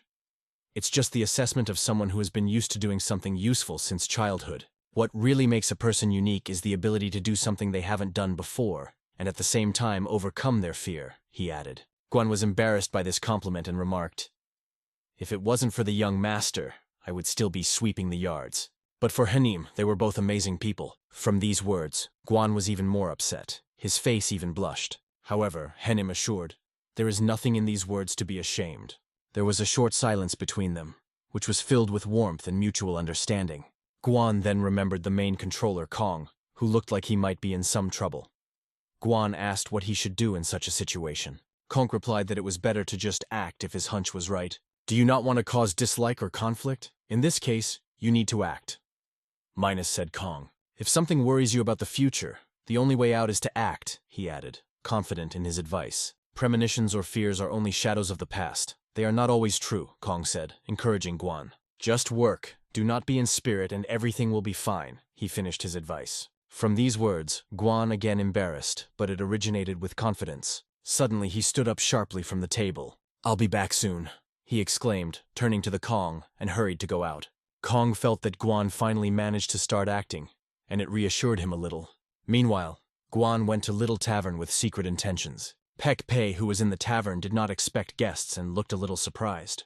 When he went outside, he saw Guan, who waited for him. Guan stood in the great Chinese straw hat, which protected from the sun, looking quite unusual. Pek Pei was puzzled by his appearance and why Guan was behaving so strangely. Guan explained that he had come to drink with him, but of course, not only for the sake of it. Sitting at the table, Guan too felt uncomfortable and a little inappropriate. He wanted to tell Pai immediately, but he could not gain courage. Pek Pei noticed his tense state and asked what was bothering him at this moment. Guan too, being an emotional person, hesitated for a long time, not knowing how to start a conversation. If you have a tavern head, have time. Please listen to me, Guan finally said. Pek, understanding the seriousness of the situation, sat carefully opposite the guy. He poured a glass of herself and a Guant, although he usually does not drink while working. But this time he decided to make an exception. Guant looked very uncomfortable. His excitement was obvious at first glance. He collected his thoughts and finally said that he wanted to talk about the young master Bilidan. Pek Pei became alarmed and asked what was wrong with him, or what could have happened. But Guan Tu delayed his answer, increasing the tension in the conversation. This made the FECs a lot of worry, because the start of the conversation was so serious. Guant finally said, "It all happened through him." Pek Pe did not understand what he meant and asked in surprise, "Because of me? What do you mean?" Guan Tu continued and began the story. Recently, the young master, he began to teach a story that was key in this topic. Guant recounted how Bilidan destroyed the scoundrels who tried to kill Pek Pei. Pek Pei listened carefully to this story, trying to make sense of what he heard. He was a little stunned, and couldn't understand why Bilidan was helping him, and even secretly. Guant replied, "This is just our young master. He does not boast of his actions because he does not for glory." Pek Pei thought why Guant Tu generally tells him the past. Guant explained that the young master Bilidan really likes Pek Pei. Pek did not realize what Guant was in mind. Likes. Guanto said Bilidan hopes that Pek would join them. But he probably can't express these feelings himself, so I'm telling for him, Guant added. If the young master didn't want to talk himself, then if I hadn't, you wouldn't have known, Guant said. I realize that I may not have had the right to say this, but I sincerely hope that you will join our young master, Guant concluded. Pek did not know how to respond to such an unexpected conversation. What if Bilidan finds out that you told me this? He might kill you, Pek Pei said seriously. At that moment, the door opened and Bilidan appeared, saying, "So, you already know everything?" Everyone returned to him in surprise, but Bilidan already knew that the two's Guant probably decided to tell something. He said, "I thought Guant would disappear, but it seems he came here to create problems, or maybe apologize." Bilidan calmly apologized to the PE for not warning him before the cases related to Simatan's family. Pek Pei, now slightly changed, asked how Bilidan knew all this. In his mind, Bilidan understood that he could not reveal his true identity to Tianhu Jin, and explained that he just wanted to protect Pek Pei. Instead, he said that he was traveling to expand his outlook, and learned about the abduction of girls who were kept by scoundrels. Pursuing them, he found himself in Wuhan. He later found out that Zhaobi ran a brothel with kidnapped girls. When he eliminated Zhaoba, he learned that he intended to harm the family of FECs. As this was due to the JaVB group, Bilidan did not see the point of talking about it earlier. "Don't worry, everything is settled," he reassured Pek Pei. Pek Pei, in turn, thanked Bilidan, adding that he highly appreciated his concern. "But I have no intention of interfering in Zhang Hu's affairs," Pek Pei concluded firmly. Pek Pei sincerely apologized once again, and it was clear that his words came from the heart. Bilidan looked at him with understanding and slight sympathy. "Don't worry about it, everything is fine," he reassured Pek. Guanto exclaimed that he was feeling as if he had spoiled everything with his frankness. but Bilidan quickly asked him not to be upset, assuring him that everything was fine. "If I said everything is fine, it means it is," Bilidan added firmly. However, Pei once again apologized, stating that he believes in the importance of not hiding his feelings for people he cares about. "If I continued to remain silent, then you, the master, would never have learned about what I feel," Guantu said, as if trying to justify my actions. "At least the choice should be for the host of the tavern, not for me," he added, apologizing. Guant once again apologized for his behavior. Bilidan placed a hand on his shoulder, showing support and understanding. He was well aware that Guant was talking from his heart, and saw how important it was for him. In his thoughts, Bilidan felt that Guantu had brought him relief with his words. If he left everything unsaid, he may just go away without giving Pek a chance to make his own decision. After all, Bilidan wanted Pekpi to be happy and not depend on his past. Suddenly, everyone turned their attention to the street. The first snowflakes began to fall from the sky, the first snow of the year. "They say if you see the first snow at the end of the year, the next year will be happy," Bilidan said, looking at the snow. Pek, hearing these words, was deeply moved. This phrase reminded him of the moment when he once said something like, "The Alliance Leader. If you see the first snow in the year that will be, then the next one will definitely be happy." The Alliance Leader always answered with a smile. "Pek, you always say it when snow is going on." This involuntary nostalgia burned Pekpi to the core, evoking deep memories. Meanwhile, Bilidan decided to take Guantu with him to go further. Before leaving, Bilidan looked into the eyes of Pek and reported that it was their last meeting. "If fate is favorable, we will still meet," he added, smiling slightly. Pek did not know how to respond to these words, feeling a strange void inside. He silently spent Bilidana with his eyes that disappeared behind the tavern door. The tear almost turned to the eye of Pek, but he restrained, remaining stationary. Suddenly he realized that he felt something strange and incomprehensible. His gaze involuntarily fell on the wooden statue that held the Asura King's sword. He felt that the sword was crying, as if demanding attention. Pek focused his attention on the swords, feeling something should happen. Suddenly the wooden shell around the sword began to crack and break. The sword literally exploded, flying around the fragments of the tree. Everyone who was present was surprised to watch what was happening. The sword was heated as if it were on fire, emitting incredible strength and energy. Bilidan looked carefully at the sword, and realized that the sword of the King of Wisdom Asura was calling him. Everyone kept breathing, not understanding what was happening to the sword. Pek did not find a place trying to understand why this sword was crying. Guanto also could not understand how inside the wooden decoration could be a sword, and why it produces such a strange sound. Bilidan was aware that he could not give out his emotions, and tried to look calm. "Calm down, it's okay. We have to get out of here as soon as possible," he said firmly. However, the further Lidan leaned, the louder the sound that heard from the sword became. Guantu even covered his ears with his hands, trying to drown out the harsh sound. Pek looked at Bilidan and could not understand why the sword was responding to him. His suspicions grew stronger. How was it possible for the sword to respond to the young master? He felt something wrong. In his past life, the sword never cried or behaved like that, even when Pekpe was left alone. But now he woke up. Why? It was incredible, and Pek did not know how to react or what to do next. Bilidan, watching the sword, realized that at least as he tried to ignore it, his sword was calling him. "It's a sign that something is wrong," he thought, feeling an invisible connection with the weapon. Pek was silent, watching what was happening. Realizing that it is no longer possible to ignore it, Bilidan decided to approach the sword. He cautiously put him in his own hands, trying to feel connected with this amazing weapon. Everyone around them held their breath, watching what would happen next. The sword radiated the powerful energy that Bilidan has accepted as her new owner. The sword seemed to want to say that it had accepted Bilidan as its new master. The sword seemed to see again the one it had been looking for a long time, after many years of separation.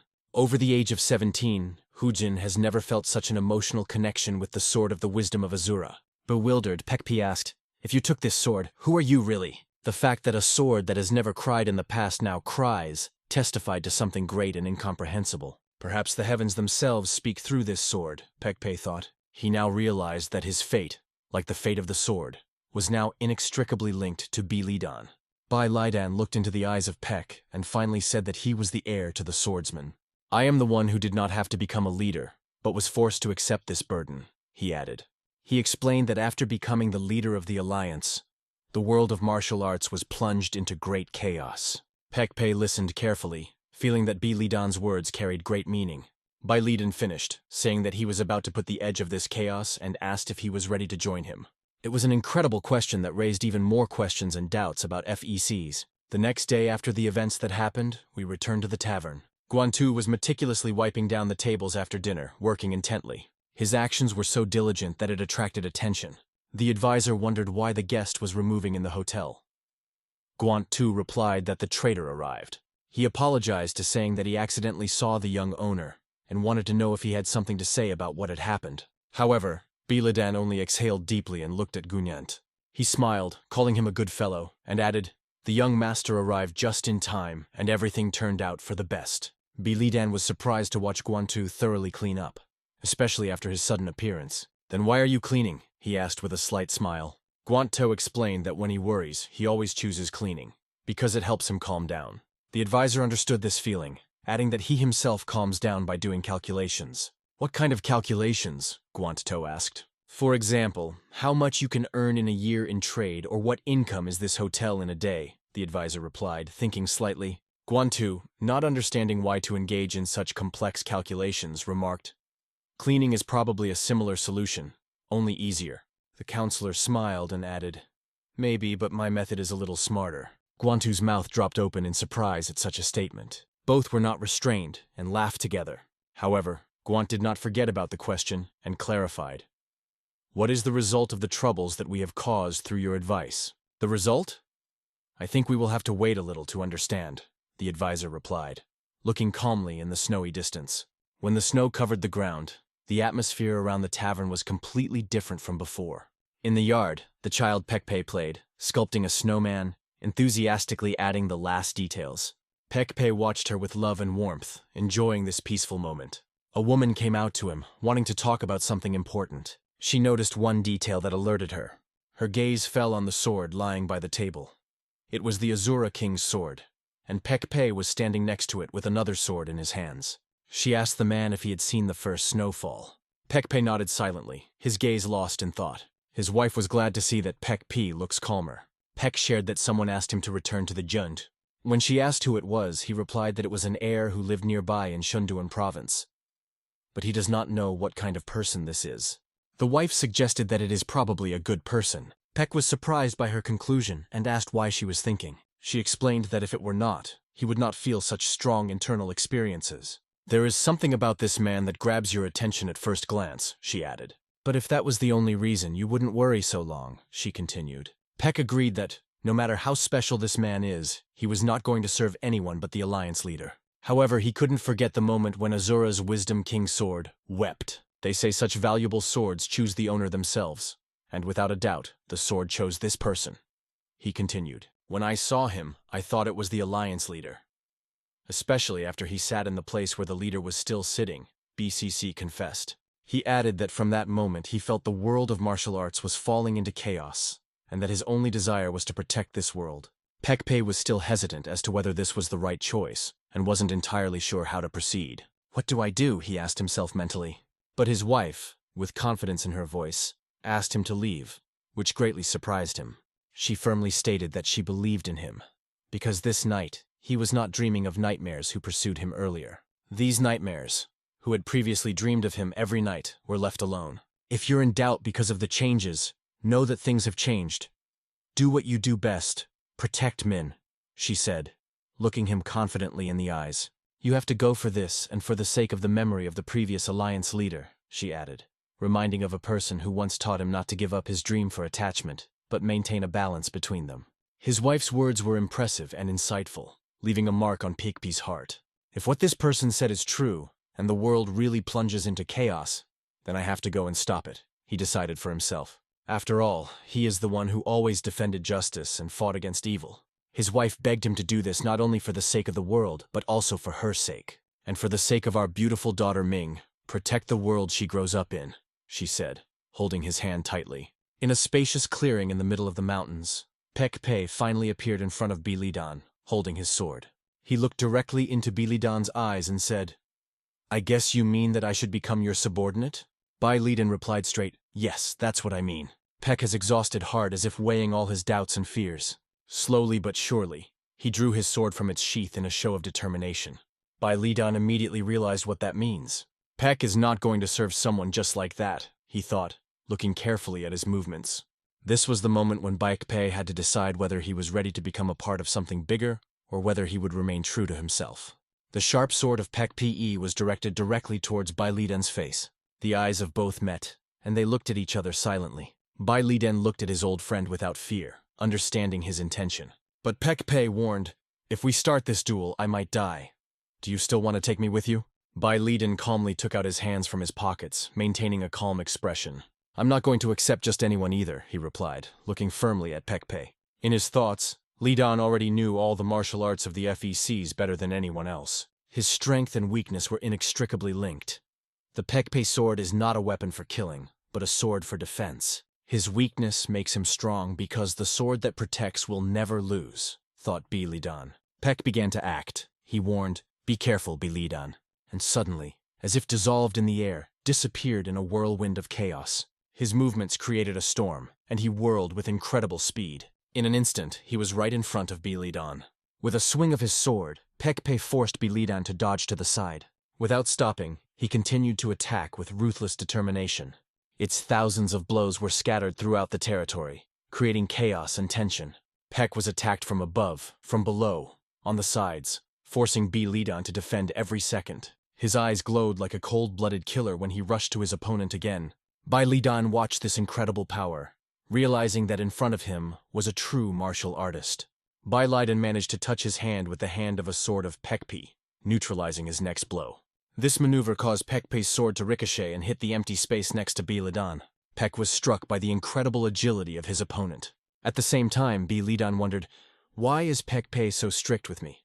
But after this blow, he realized that Peck Pe's level exceeded all his expectations. Without delaying, Peck Pe again swung his sword, trying to check the determination of Bi Lidan. Bai Lidan managed to avoid the blow, showing extraordinary speed. With each new blow, the atmosphere was filled with incredible tension and strength. Peck has focused all his energy on one blow to change the course of battle. His blow blew down a huge number of trees that fell in different directions. To the right and left rose a storm of fragments of trees and snowstorms, creating chaos. Peck Pe moved like a skilled swordsman, cutting the space in front of him with precision. His movements seemed to become more and more perfect with each strike. Bai Lidan, in turn, constantly evaded the blows without giving the enemy any chance. His maneuvers were flawless, and he deftly dodged time and time again. Gracing, he remained invulnerable in the midst of the flow of attacks of Peck Pe. The force that greeted in the air filled the sword of Peck with energy with every movement. But even this was not enough to fully appreciate the true skills of Bi Lidan. At one point, Lidan evaded so close to his sword that he walked literally near his face, and each time he repeated it, dodging with amazing precision. Finally, Bi Lidan decided to counterattack and strike Peck Pe. Having made a quick movement sideways, Bi Lidan struck a powerful blow to Peck Pe into his stomach, throwing it back. The chaos gradually began to subside, leaving only traces of battle around. Peck was laying to the ground, breathing hard, and tried to realize what had happened. He felt the incredible power of Bi Lidan and could not believe that he had been defeated. However, he should have understood that if Bi Lidan had not stopped at the last moment, the result could have been fatal. Bi Lidan walked over to Peck Pe and held out his hand. "Get up, all right," he said calmly. Peck is a little surprised, but he gladly accepted Bi Lidan's hand to climb.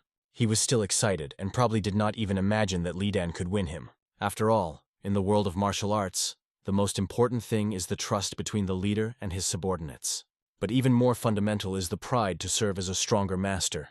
That is why Bai Lidan deliberately showed his advantage to truly gain the trust and respect of FECs. Peck decided to ask, "If the moment comes when you have to fight with them, will you fight with us?" "Of course," Bi Lidan answered without a shadow of a doubt. "But if you have to fight with everything, are you ready for it?" said the Peck. His voice was full of anxiety. "I understand that we can all die," he added. Bi Lidan only nodded. "It's quite possible." "Then why do you still want to fight, know that?" asked Peck. His voice was full of emotions. "Because scoundrels shouldn't rule the world of martial arts," Bi Lidan replied firmly. "Am I wrong?" he added. His words sounded like a challenge and a sincere appeal to Peck Pe. After understanding the deep meaning of these words, Peck Pe was immersed in memories for a moment that made him think about who he was and why he was fighting. Bai Lidan, seeing the sour and at the same time a serious face of Peck Pe, felt a slight embarrassment for a moment. Suddenly he kneeled and solemnly said, I, Peck, leader of the detachment of the Yard Wind, swear to devote my life to serving you, my master, young master Bai Lidan.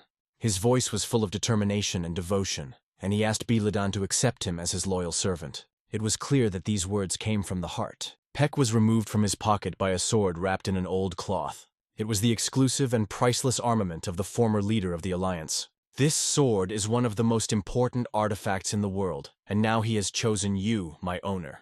Take it, Fel added, stretching the sword of Bai Lidana. Bai Lidan looked carefully at the sword and, hesitating slightly, took him into his hands. There was an incredible, deep atmosphere of trust and mutual respect. Peck felt his soul filled with warmth and peace. Bai Lidan accepted the sword, attaching it to his belt to keep it with him at all times. At this point, the connection between them has finally recovered, as if time and space were no longer important. Peckpei's loyalty was impressive. Even after the death of his previous master, he continued to serve and now once again gave his life to the service of Bai Lidan. This devotion forced Bai Lidan to think about the depth of the relationship between them.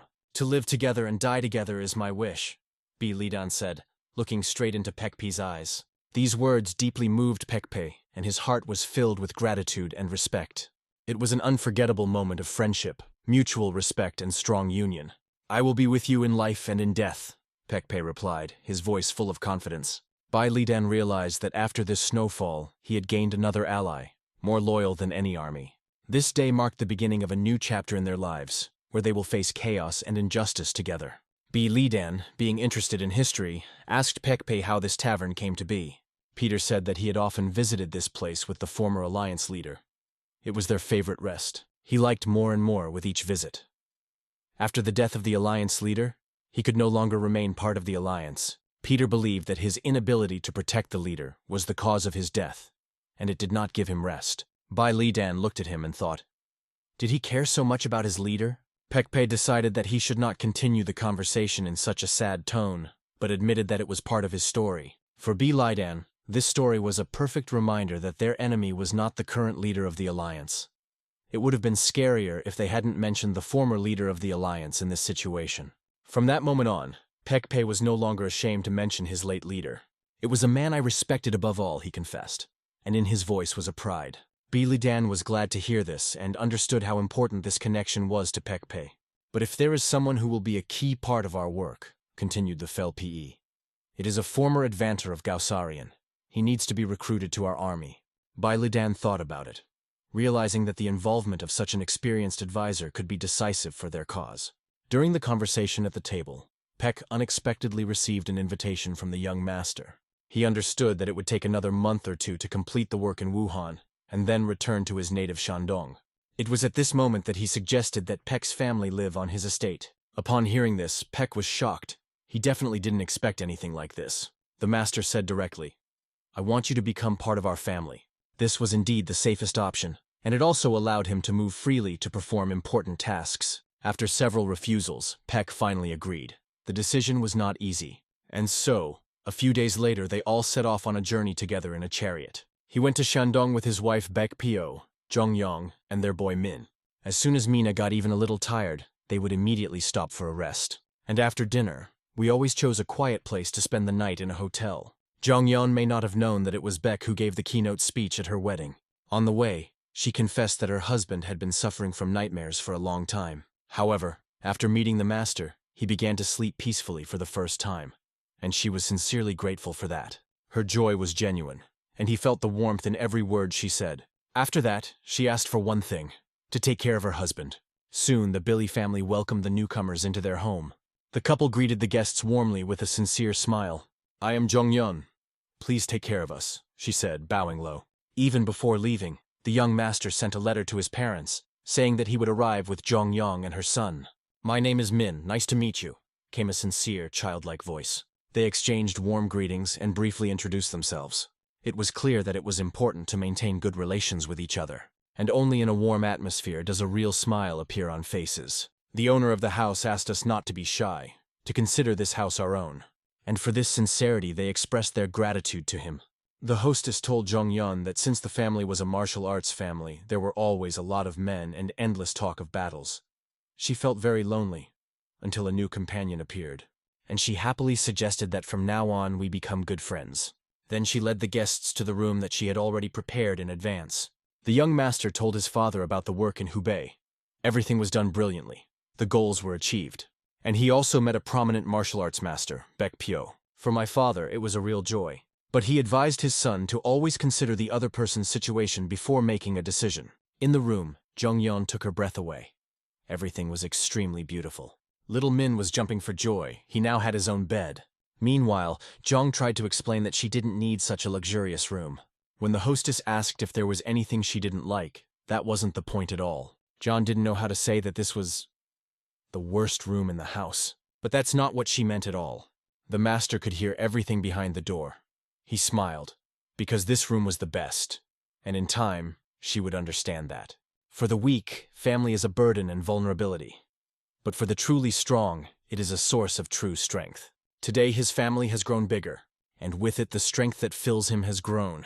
Meanwhile, things were different in the Song family. The key figures of this powerful clan sat at the table. The girl looked a little depressed, all because of the ridiculous demands that Don Gyum has been making for the past few days. But instead of an outburst of anger, he calmly handled everything. She imagined herself in his place. She would have exploded with anger several times already. And yet, despite this, all she could do was take a deep breath. Don came out to her in the yard, asking with a soft smile. It was hard, wasn't it? But she believed that the real burden was borne by her father. He did all the hard work, and he in turn felt calm only when she was around. That's why I asked her to just go and rest a bit. Her smile was weak. The thought that her father was getting older every day was depressing. Even harder was the fear.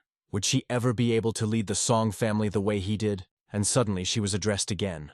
A voice called her from behind. She was explained that young Master B. Lee had been waiting for her for a long time. And for the first time that day, a sincere smile appeared on her face.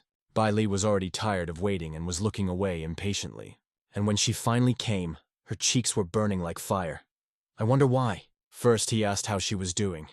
She replied that everything was fine, but immediately clarified. Had she just returned from Hubei? Yes, but I have to leave again in a few days, he replied. Her smile faded. She thought he had just returned, and he was leaving the province again. And then she realized that she was sad because of his departure. In the conversation, she shared that every time she sees him, she feels a change in him. But it's simply impossible to convey these changes in words. With each passing minute, she became more and more aware of her attraction to this young man. Joy overwhelmed her when she learned that he had returned. And as soon as he saw her, all the fatigue disappeared from his face, as if it had never been there. But she couldn't afford to show it. After all, she had once broken off her engagement. How can you say now that her opinion has changed? Bai Li saw the full range of emotions on her face, each one succeeding the next.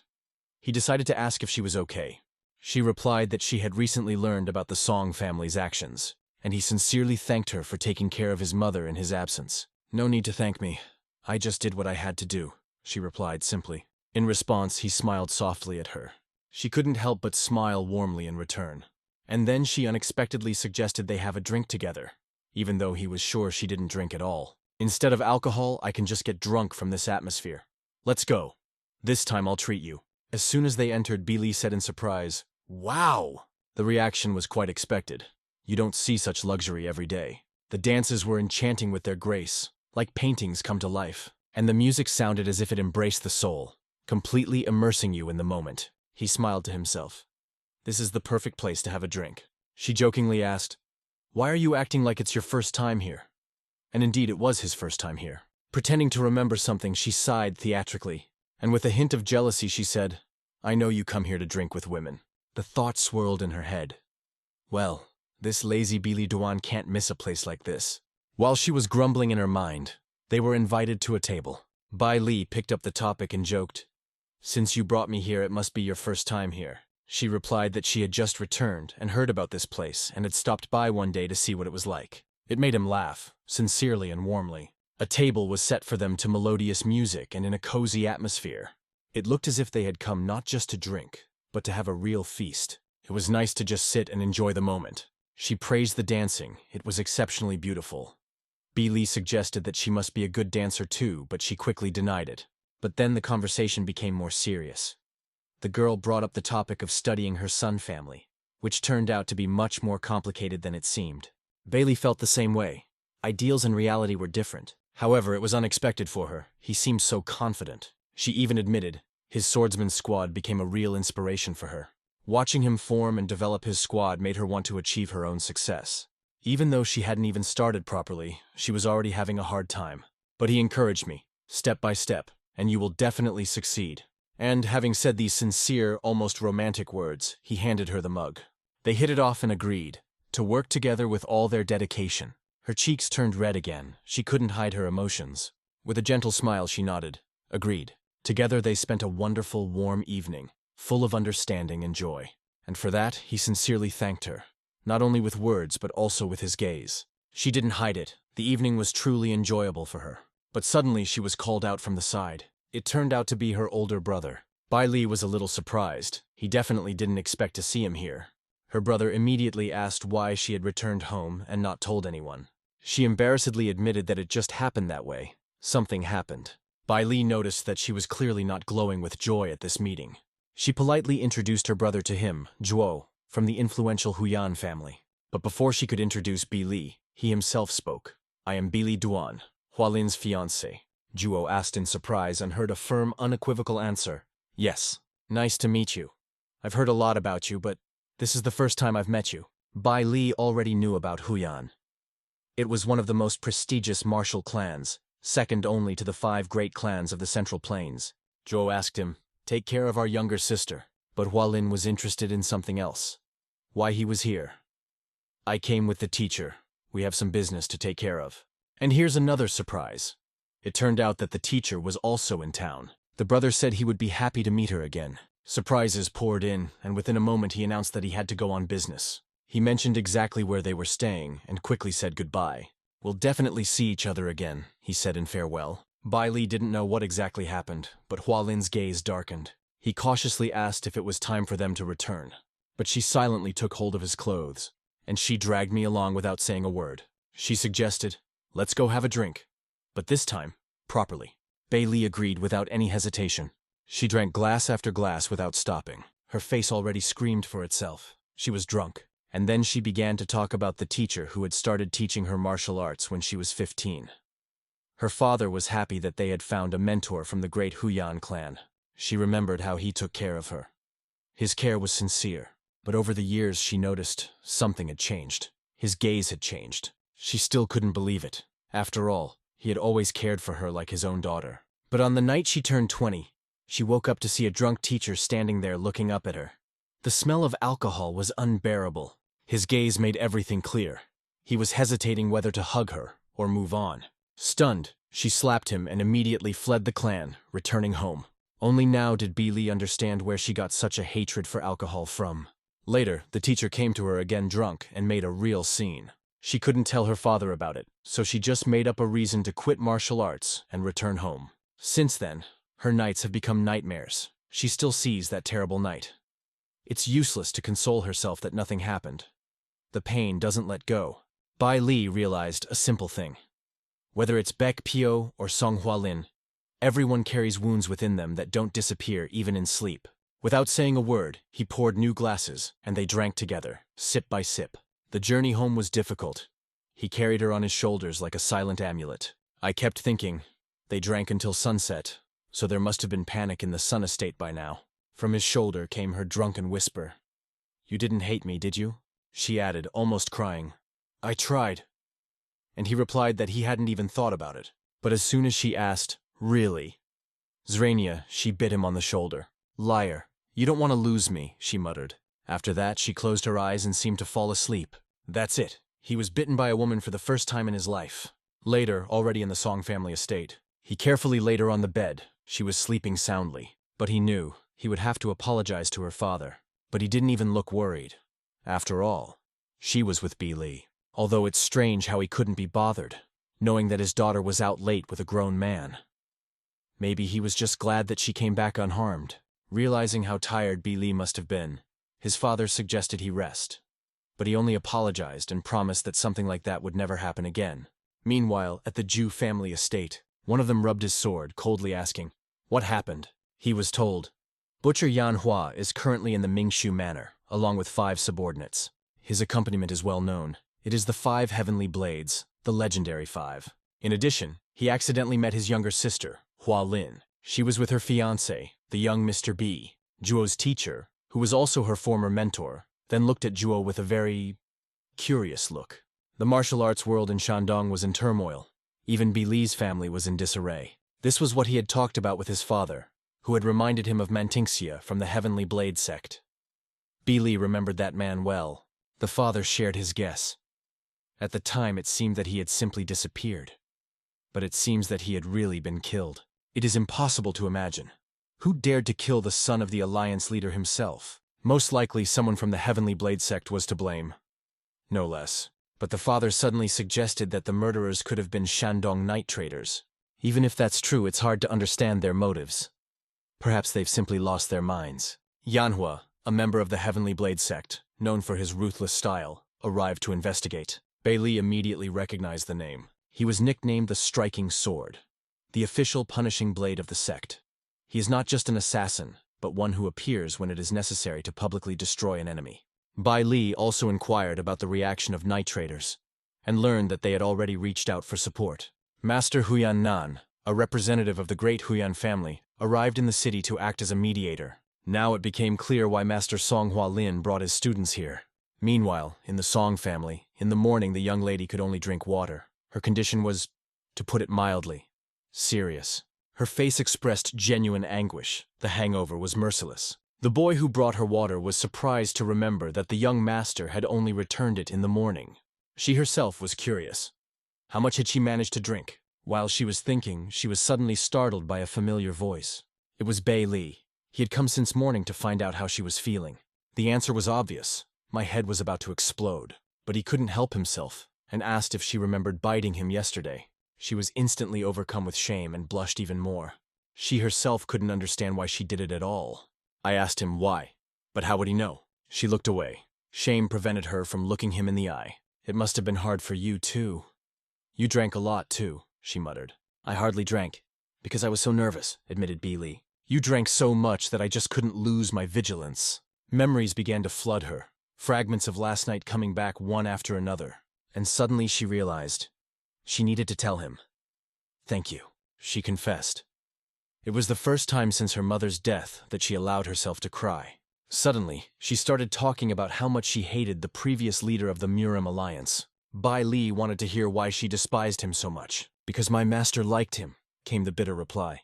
And everything became clear. This damned old man annoyed Bi Li himself, especially the thought that others admired such a pathetic man. But he wanted to know something else, whether she was going to meet her teacher. But as soon as she heard this question, her face turned pale. The answer was short. No. Bi Li disagreed. He thought she needed to do it. If you don't meet, you won't be able to survive this burden. It won't go away on its own. And before she could answer, Bi Li had already said he would go with her, and even suggested leaving right now. But she asked, what should I do after the meeting? Forgive, officially, not for him, for myself. But she didn't believe he wouldn't apologize. Even if he confessed his desires, would it change anything? Bi Li was convinced. Yes, it will make a difference. It will make a difference. A big one. But he warned her that she would have to defeat him in battle. The reaction was instant. Every word threw her off balance. What? What? And this is not surprising. After all, her teacher Huyan Nan was the third younger brother of Huyan Shi himself, the great patriarch of the Huyan family. A man with a grand reputation in the world of martial arts. She exclaimed, "This is impossible." There was fear and despair in her eyes. But Bi Li calmly reassured her, saying that it wasn't true, and he advised her to forget all the techniques she learned from him after the fight. He asked for only one thing, to trust him, and he promised to help you win. And then he will do everything to make her shine even brighter than ever. The uncertainty on her face disappeared. Smiling, she said, I trust you. At the same time, the bald Huyan was having an anxious conversation with a man. The topic of conversation was murder. They considered the Heavenly Blade sect to be their main enemy. In addition, it became known that the sectarians had brought many students with them. At the end of the conversation, the man handed something to his interlocutor, calling it a drink supplement. He immediately exploded. Why are you doing this nonsense? And the mustachioed Shaloon only mentally cursed him. Son of a bitch. And he himself was waiting for this moment. Smiling, he called it a courtesy again and held out the bag, asking to be accepted. The bald master understood everything without words. It was clear from Huyan Nan's expression that he wanted him to speak to the student personally. The student was just talking about caution. After all, MANHUA supports the leader of the Murim alliance, so negotiations with them must be planned strategically. It is necessary to find out how much they want, clearly and directly. Vusan wanted everything to be resolved quickly and quietly, on his behalf. But the guy knew very well that those bastards would definitely demand money, so he warned the leader of the night traders to prepare in advance. To Shalun it sounded like a plea for help. I could have paid more. Then why did I even call the Huyan family? But he immediately began to complain about the financial difficulties they were allegedly facing. He was advised to contact his main family with these difficulties, and now he wanted even more to call them all sons of bitches. After the conversation, the bald master was about to leave, and the student offered to escort him. But he refused. There is no need for this. Although he didn't even suspect that he could already be being followed. On the roof nearby stood Bei Li, but in a moment he disappeared, as if dissolving into thin air. He headed towards the place where the young lady was now. Right where she was waiting, she asked again, "Are you sure my teacher will come?" Bei Li replied, "Of course, but I wondered in my mind, does she really want to see Song Hualin again?" Her former teacher, after meeting with night traders, went to a brothel, thinking about Song Hualin and drowning in dirty desires. And now he was already approaching, they saw him ahead. No matter how hard she tried, the excitement wouldn't go away. After all, he had been her teacher for 5 whole years. And although she said she wasn't sure, she had carefully practiced the neutralization techniques she planned to use today. Her only comfort was Bei Li's words, "Everything will be fine." Hearing this, she even smiled, but as soon as her gaze met the bald man's face, the smile immediately disappeared. He looked, to put it mildly, not very impressive. But now it was her battle, and she had to fight it alone. She greeted the master discreetly, and he only asked if she was okay. The bald man immediately understood who was standing behind her. It was her fiancé. "Why did you want to see me?" he asked. "I want a duel with you," he said clearly, and without a shadow of hesitation. This noticeably surprised him, even shocked him. But she didn't stop. "I want to fight using the martial art you taught me. We will both fight without going beyond its limits," she added. When asked again if she really met him for the fight, she replied, "Yes." Then he calmly reached for his sword. He intended to clearly show the difference between their levels. She thanked him for accepting the challenge. The master even generously allowed her to take the first step. "I'm starting," she warned, gripping the hilt of her sword, and she burst out of her seat. A swift leap forward, blow after blow. He fought with one hand behind his back, defiantly, confidently. His gaze is calm and cold, as if he has already foreseen everything. Bei Li watched from the sidelines. She was tense, but every movement was clear and precise. She was holding herself up well. Even the master himself understood. She really worked until she was exhausted. Her every movement is the embodiment of hundreds of workouts. But he warned, this would not be enough to defeat him. And at that moment, his blade flew straight into her heart with insane speed. Bei Li understood that everything was being decided right now. She dodged the blow with lightning speed, just inches from death. She slipped under his attack and delivered a powerful horizontal cut. The sword left a mark on his chest, a precise, sharp blow. There was blood, but the wound was not fatal. Still, she seriously threw him off balance. The weapon rang out as he tried to block its next blow. But he couldn't. Another wound, another blood stain appeared on his clothes. This time the blade didn't just cut, it pierced his flesh, albeit only with the tip. And even so, the blow was not fatal. However, it was incomprehensible to him. How could she do this? Blood flowed from his hand, dripping onto the ground. And she calmly said, "From this day forward, I return to you all the martial arts you taught me, and I will never use them again. And I won't try to forget that day. When at the age of 12 I met a master who could not overcome his lust. I will never forget this." Saying this, she closed her eyes and held out her sword, as if paying off a final debt. And when she opened them, Bei Li was already standing in front of her, his eyes shining. "Great job. This battle will make you stronger. You will grow even more than you imagine." That was it. There was nothing more they could do here. But the bald man wasn't going to let them go so easily. "Wait!" Bei Li stopped her by saying, "Don't turn around. Not just now, in the future too. Don't look back on what's not worth remembering. Because even looking ahead in this world is already too difficult." She raised her head and proudly replied, "I'll remember that." Meanwhile, the bald man, humiliated and devastated, remained standing still, alone. He didn't understand how she could just leave like that. "You know how much I like you." "Why are you saying that?" he whispered, but only to himself. In his mind, he justified himself.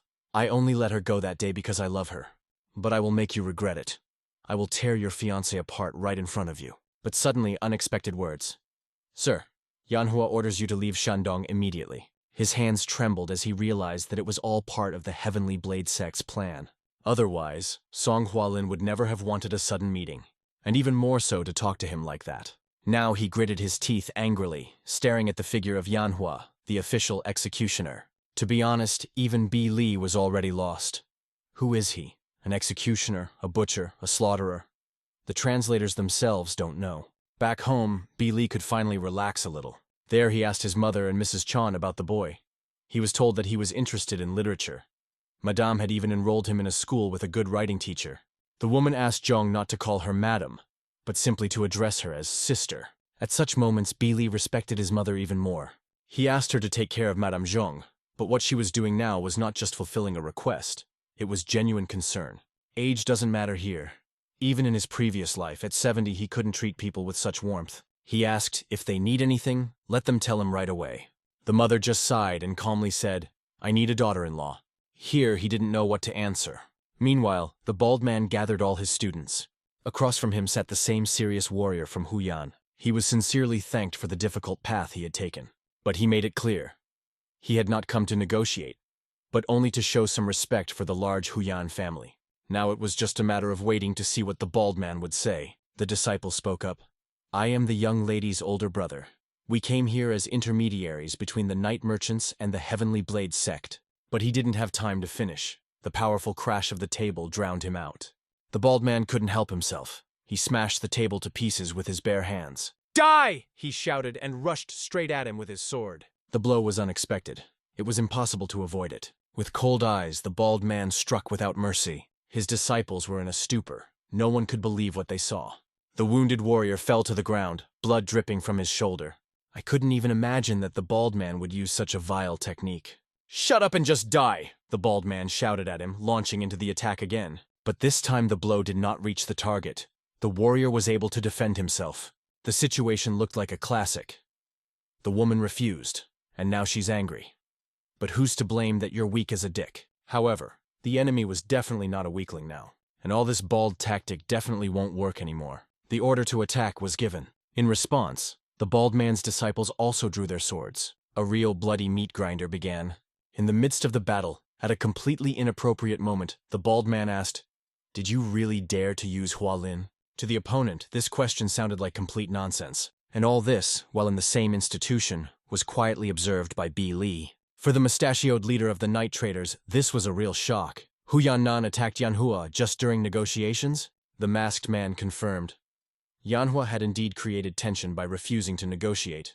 But Huyan Nan suddenly pulled out his sword and went completely crazy. And the most terrible thing was that Huyan Nan died on the spot, and Yanhua was seriously injured. The next question was no less disturbing. What should we do now? The Huyan clan, which itself asked for mediation, has ruined everything. The consequences are obvious. And at that very moment the door opened. Someone came in, reporting a new problem. Representatives of the Heavenly Blade sect have arrived in the city, and both, the mustachioed one and the masked one, opened their mouths in surprise, although it was not visible under the mask. A crowd of people gathered on the street, all with weapons, armed to the teeth. The leader of the merchants came out to negotiate alone. He was immediately asked, Why did you make the Huyan clan attack us? The merchant began to make excuses, saying it was all a misunderstanding. But in response, they said one thing.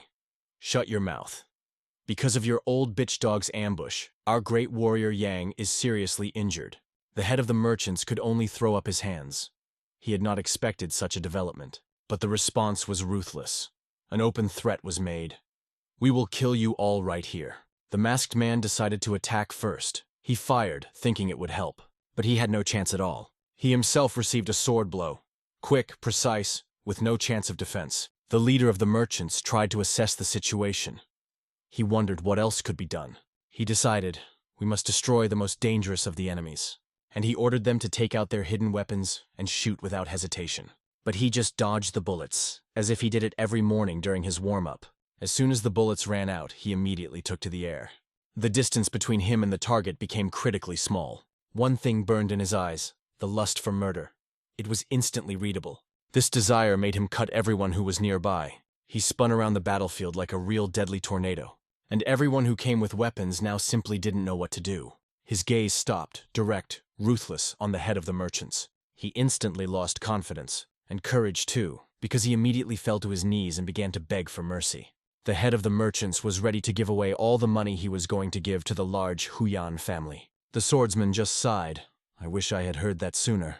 The merchant told me exactly where the money was. Together they headed to a hiding place deep inside the room. On the way, the swordsman sternly warned, "If you try even one trick, you will die here and now." "I wouldn't dare. My life is more precious to me," he replied, turning the corner. It was there that he imperceptibly pulled a lever hidden in the wall, and immediately a giant metal cage descended from above, right onto the swordsman. "What did you think? What kind of place is this that you came to alone?" The merchant chuckled. "Do I look like an idiot to you?" he added. The cage slammed shut, trapping the swordsman inside. Feeling victorious, he asked, "How do you think I earned my wealth?" "Once a pregnant woman came to me. She asked me to release her husband, the debtor." He continued with delight. "And do you know what happened next?" The swordsman simply calmly replied, "I don't know. I kept her locked up until she gave birth. Then I sold the baby, and she, to a brothel. And her husband rotted in the mine a long time ago," he added indifferently. "That's how I made my money." He smiled sinisterly. In response, the swordsman said quietly but firmly, "Hell is a good place for you." He laughed, loudly, brazenly. "Crazy bastard. Do you think you're a martial arts hero? Enough pretending. You're in a cage. The end." And he began to boast.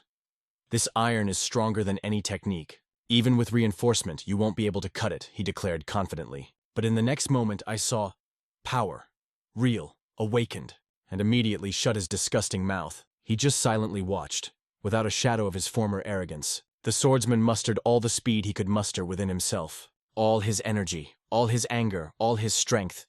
He put it into the point of the sword. The blow hit right into the cage. So far, no reaction. The merchant calmed down a bit after his fright.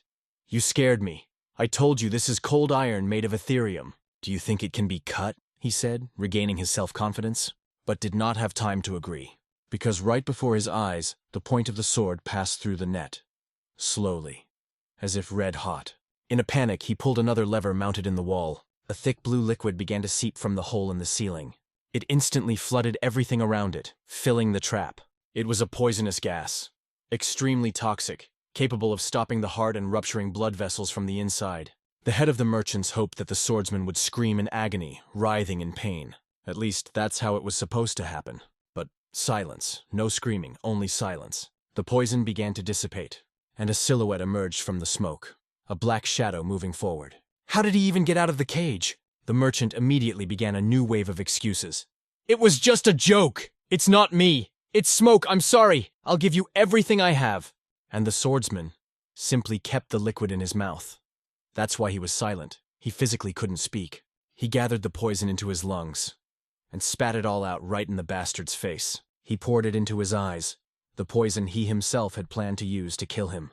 It turns out he also likes pranks. And he added, "Now don't forget to confess your sins in the face of hell." What the merchant described with glee has now become his own fate. Meanwhile, at the Beely estate, the family is gathered at the table. Mother said, "Huyan Nan from the big family died. Yanhua was seriously injured, and the leader of the night merchants died at the hands of an expert from the Heavenly Blade sect." The father was worried. What consequences could this conflict have for Shandong? But Beily was calm. He saw no reason for alarm. The father was surprised. "Why do you think that?" Bai Lai explained. "The Huyan clan settled in Jiangxi, and the Heavenly Blade sect settled in Gaizhou. Both forces were very far away, and now that everything is known, no one will start a war over an old incident." The father heard logic in his son's words, and he immediately asked, "What do you think about night traders?" "This is a faceless organization full of greedy and two-faced people," Bai Li replied without a shadow of a doubt. Bai Li suggested that there would be no revenge. The night traders would most likely fight among themselves, fighting for control of Shandong. He understood well. The more enemies opposed the Heavenly Blade sect, the weaker its power would become. Meanwhile, he must become stronger himself, and find out who is behind Ma Fengji. He said he plans to return to Wuhan tomorrow. Mother begged to stay just a little longer, and his father, on the contrary, understood. Young people need to act while they have the strength. He only reminded me, never treat your subordinates lightly. Show them sincere attention. Beely had heard these words more than once, but today, for the first time, they really sunk into his soul. A new thought appeared. Or maybe being a great leader is not about strength, but about humanity? Maybe you don't have to achieve everything to become great. Maybe doing the right thing is enough. He himself burned all the debt receipts that the leader of the night traders had collected, and the vouchers stored there can be sold for at least 50,000 telly. With gold jewelry, it will be up to 600,000. And he also took care of the cold Ethereum iron that the bastard tried to lock him with. Eternium iron is something that money can't buy. And now Bei Li has decided to spend what he has earned on helping worthy people. Meanwhile, at the Sun family estate, where family is the most important thing, Hualin stretched gently as soon as she woke up. The boy brought her breakfast and said that she looked especially beautiful today. She smiled and explained, "I finally got some sleep today, and without a hangover. I couldn't even remember the last time I slept so well, without a single nightmare." And suddenly, a voice was heard from behind the door. "Young lady, young Mistress Bei Li has come to visit you." She immediately asked, "Tell him to wait a moment," and she quickly ran somewhere. Everything was explained simply. She had to wash her face and apply makeup. In order not to waste time, she even used the body lightening technique to move faster. Bei Li waited patiently for her in the open air, and here she is, dressed in a luxurious dress, flawless makeup. But with a slight yawn, she asked, "Why are you up so early?" She pretended to have just woken up and hadn't even washed yet, but Bei Li only smiled. It was obvious to him that this was not entirely true. She said this, trying to sound sleepy, but she looked very neat, her face was fresh, and her clothes were impeccable. Bei Li immediately understood. She had lied a little. The girl asked what happened, why he came so early. He explained that he had to go to Wuhan, maybe for a month or two, and came to say goodbye. The first thing Song Hualin did was sincerely thank him. Then she wished me a safe journey. But he remembered his promise and was not going to leave without fulfilling it. He remembered his words. Before leaving, he promised to teach her a real martial art. The technique he will teach is lightning sword art, the unique style of the Mistress of Lonely Hill, a former martial artist. And this is in no way comparable to what Huyan Nan taught her. He immediately started with basic self-improvement techniques. Next are exercises for focusing attention and controlling breathing. Bei Li focused only on key movements, fast, precise, without excess. He even explained the finest details, the subtle bends of the hand or shifts of weight. And she, sweaty and serious, tried to do everything as best she could. And now evening was already approaching on the horizon. She was tired. She even started to cough. Bei Li said that he would check her progress next time. But for now, just practice, don't stop. The girl promised that she would train with all diligence. After all, those who master martial arts must strive for freedom. Only then will true strength be revealed. But don't forget, he continued, a true master is someone who has honed the same basics tens of thousands of times. Song Hualin nodded and assured her that she would remember his words. Because true freedom is not the absence of limitations, but the patience that allows you to overcome them. Bei Li was already about to leave, but suddenly he saw her extending her hand to him. "When you come back, I will be stronger," she said with determination. They shook hands, sincerely and silently. There was more to the looks they exchanged than just words. There was truth there. After some time, he arrived in bustling Wuhan, a new stop on his journey. Behind him, he suddenly heard someone joyfully shout something to the young master. The next moment, someone hugged him tightly from behind, sincerely, in a friendly way. It was a boy who admitted with a smile how much he missed him. Indeed, a lot of time has passed since their last meeting. But he couldn't help but ask if it wasn't scary in Shandong, because he had heard that Bei Li had caused a real mess there. He admitted, if he had to deal with such scum, his heart would probably have broken long ago. Bei Li asked, "Don't I have anyone who would die for me?" And only after a moment did he realize that it was about him. Bei Li warned him, "Don't forget, your meat shield is still too weak." Another man joined the conversation, asking how the trip went. Bei Li replied that he had returned safely. But, looking at the man's exhausted face, he asked why he was so exhausted. He ordered him to rest properly, and it was better to work in the warmth. This time it sounded like a direct instruction, but the man assured me that he was already doing so.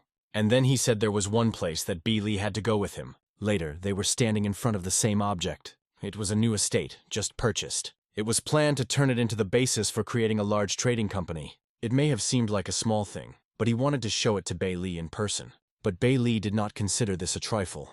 He saw in this the beginning of a story that could become a legend. The man sincerely thanked him for such inspiring words.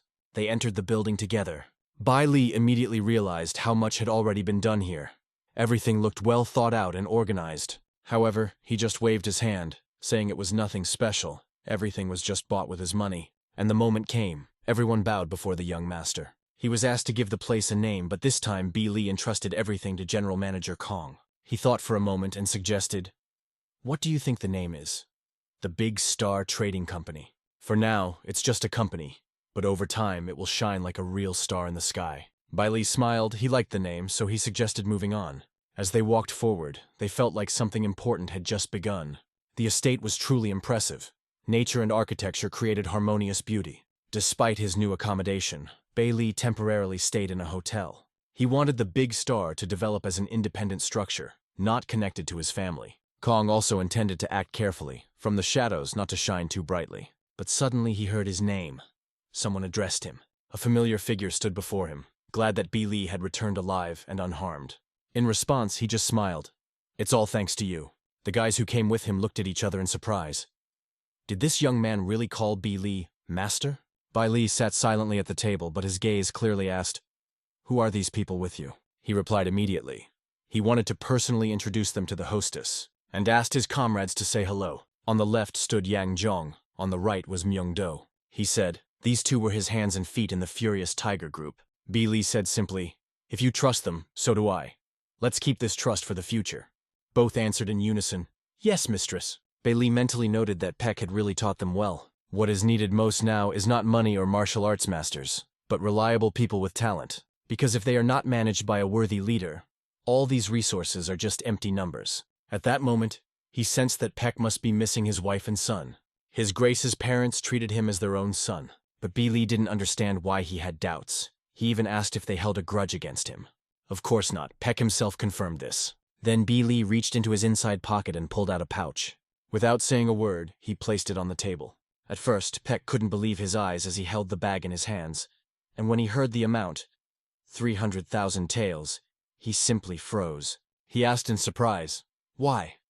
Why are you giving me such a huge sum?" Bi-Li replied briefly, "Create an elite swordsman unit." Peck immediately thought it would cost hundreds, but Bi-Li didn't pay attention to the numbers. For him, the main thing was the result. But this organization must become the strongest, one that unquestioningly carries out every order. Peck accepted this great responsibility without hesitation, but Bi-Li handed him something else, no less important. It was a sword. Peck knew nothing about its origin. Bi-Li called it a gift and said, "From now on, it's yours." Looking closer, Peck suddenly recognized the sword that Bi-Li himself had once fought with, but he just smiled. "Thanks to you, I found an even better one." Peck respectfully asked permission to draw his blade. Bi-Li nodded silently. The blade slowly emerged from its sheath, and with it the incredible chi was released. Its power was such that it was difficult to even watch. It was a true sword of honor, not just a weapon, but a symbol. Peck felt a strange sense of déjà vu, as if he had held it in his hands before. Bi-Li explained, named swords often evoke similar feelings. He himself had only possessed the heavenly sword for a few months, a long time ago. He hoped that Peck wouldn't recognize him. After all, his appearance had been altered. But suddenly Peck held out his sword back. "I cannot accept such a jewel." But Bi-Li objected. "The leader of the strongest organization deserves such a sword. Yes, it is extremely precious, but it will never be more valuable than you. Honestly, this isn't a gift, it's a chain. Chains so you don't run away from me. Having gone through such a path, won't you accept my trust?" These words moved Peck. He took the sword and said, "I accept it with gratitude." This ended their sincere conversation. But suddenly another young man appeared and asked with resentment, "What about me?" Bi-Li already had something for him. The boy suspected, was it the elixir again? But this time, something much better. He dreamed, perhaps this was the core of a spirit beast. But even that wasn't the limit. Bi-Li said, "This is even better." And then he held out the cup. "Come on, let's just drink." Although a spirit beast core would sound even better, he didn't like it a bit. Others get swords, money, trust, and he only gets booze. But if Bi-Li really wanted to give him something, he would have given everything a long time ago. The guy understood it himself. In Bi-Li's philosophy, restraint leaves you empty-handed. He took this drink, smiling. Perhaps it really was better than any elixir. I asked permission to pour it for him too. Let's be honest. Bi-Li nodded slightly. "Pour it." Their glasses clinked with sincere smiles, without unnecessary words. Meanwhile, in the Huyan big family, 4 stood before the majestic throne, the 5th on his knees, bowing in homage. He stood before the patriarch himself, Huyan Shi. He asked sternly, "What happened?" In response, he heard, Master Nan grabbed his sword and attacked Yanhua. The patriarch could not hold back. Anger inflamed him. "This is complete nonsense." The scream was so powerful that it seemed like the wind could sweep away those present. But the guy didn't even think of lying. She asked again, "Are you saying that Nan attacked first?" "Yes, please believe me." The patriarch ordered the four to leave the hall, and behave yourself decently, and the guy left. "Is there anything else you have to say?" "Yes, sir." "Is there anything else you have to say?" And he said, Tien brought a gift, 10,000 taels to give to the mistress. The patriarch instantly understood the point. Did Nan accept the money separately? The guy confirmed, "I saw it with my own eyes. He took it and left." If this is true, then Nan took the bribe and set up the ambush. Shame on the entire Huyan family. The patriarch wondered, "Does anyone else know about this?" The guy, Juo, assured, "No. I'm the only one who heard and saw." Then Shai warned him, "This should never leave your lips." "I understand. I will remain silent forever." And Juo left. And the patriarch was left with a difficult thought. To resolve this matter, he would have to talk to everyone in person.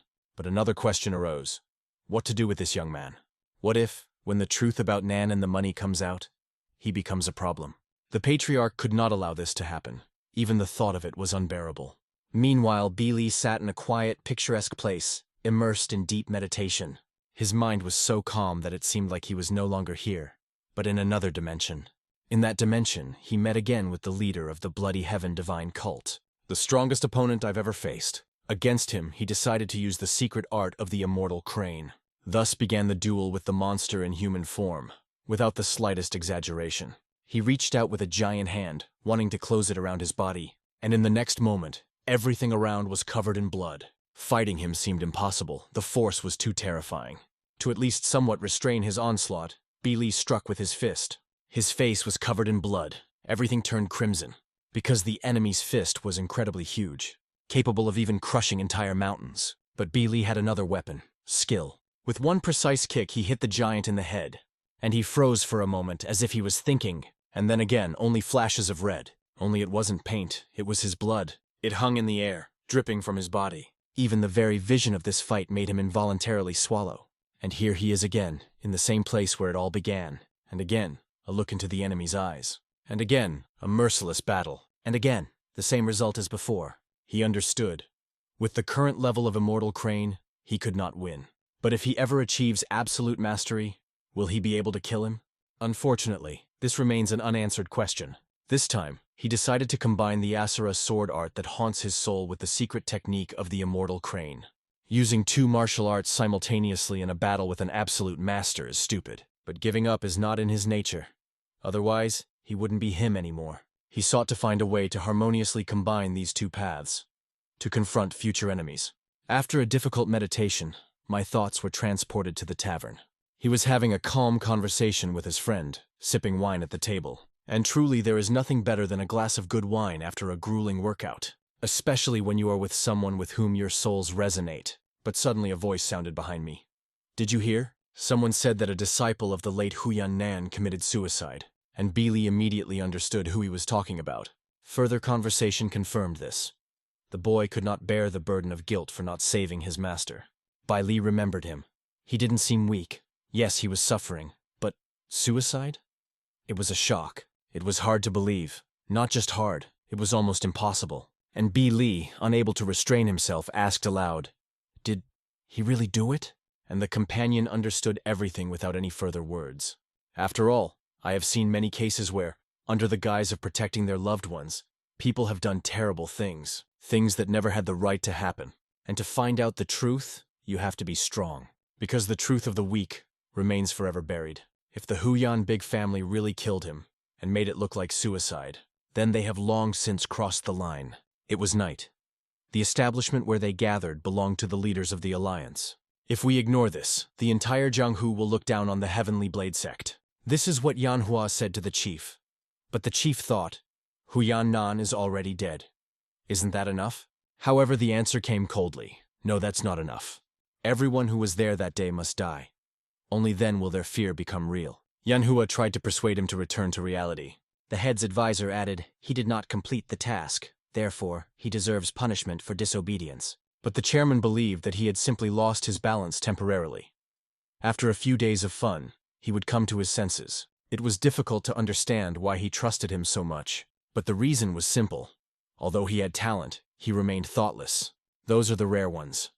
After all, With the development of skills comes the ability to think, and this is not always desirable.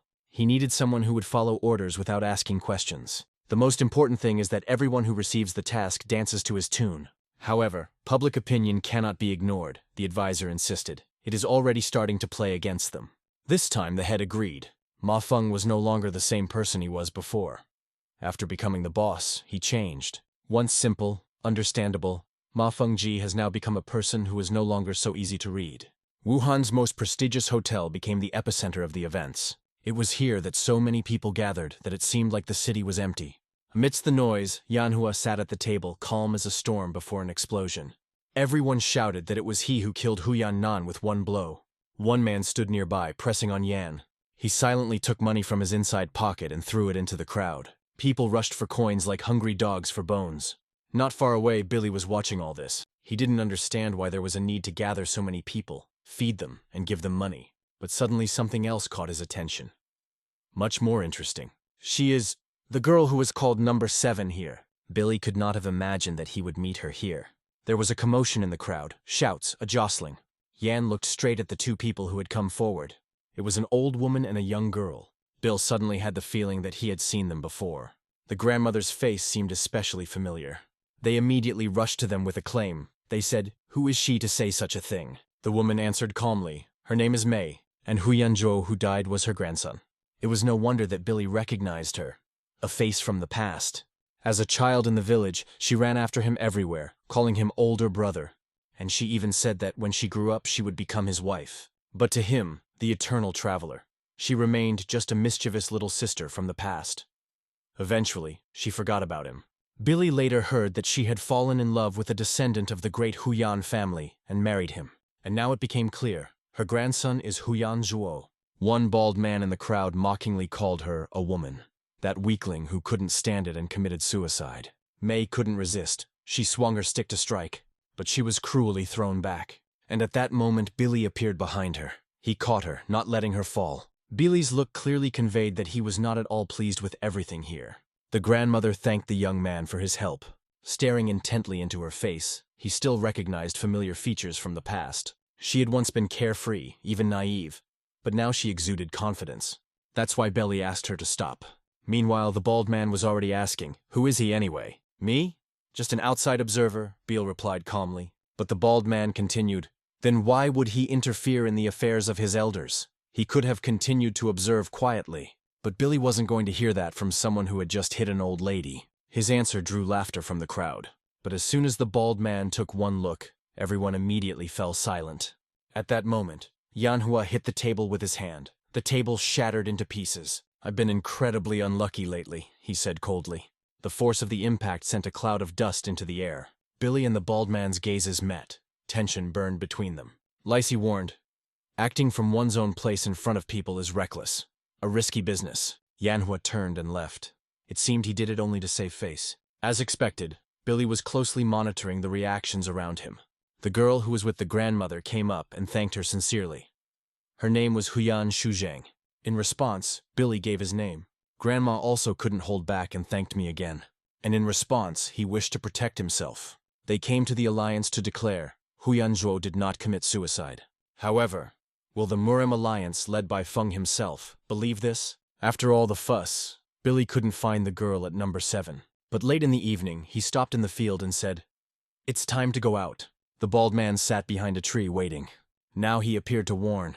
His previous words were no joke at all. But Billy didn't flinch and simply offered to settle everything right away. The bald man was indignant because the man had so brazenly humiliated him in front of everyone. All his audacity came from speaking without fear, not knowing his place. "And you would kill someone just because of that?" they asked in surprise. "Do I need anything else?" the bald man replied confidently.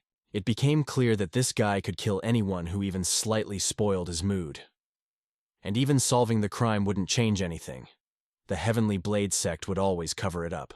White understood this, thought about it. And the bald man thought that the man was simply scared. That's why he was silent. He advised to think carefully before saying anything. "If you kill for little things, then I have more than enough reason to kill you. Say the last words." His words seemed absurd to the crowd, an ordinary young man, yet he was threatening. "It doesn't matter if you are a tree, a stone, or a bird. Say goodbye to this world, the bald man added. The mockery was so sincere that he even laughed, thinking the guy was crazy.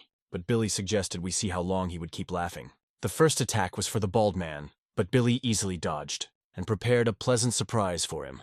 A lightning punch, right to the heart with instant delight. The blow was so strong that it threw the old man back dozens of meters. He didn't even expect that a real master was standing in front of him.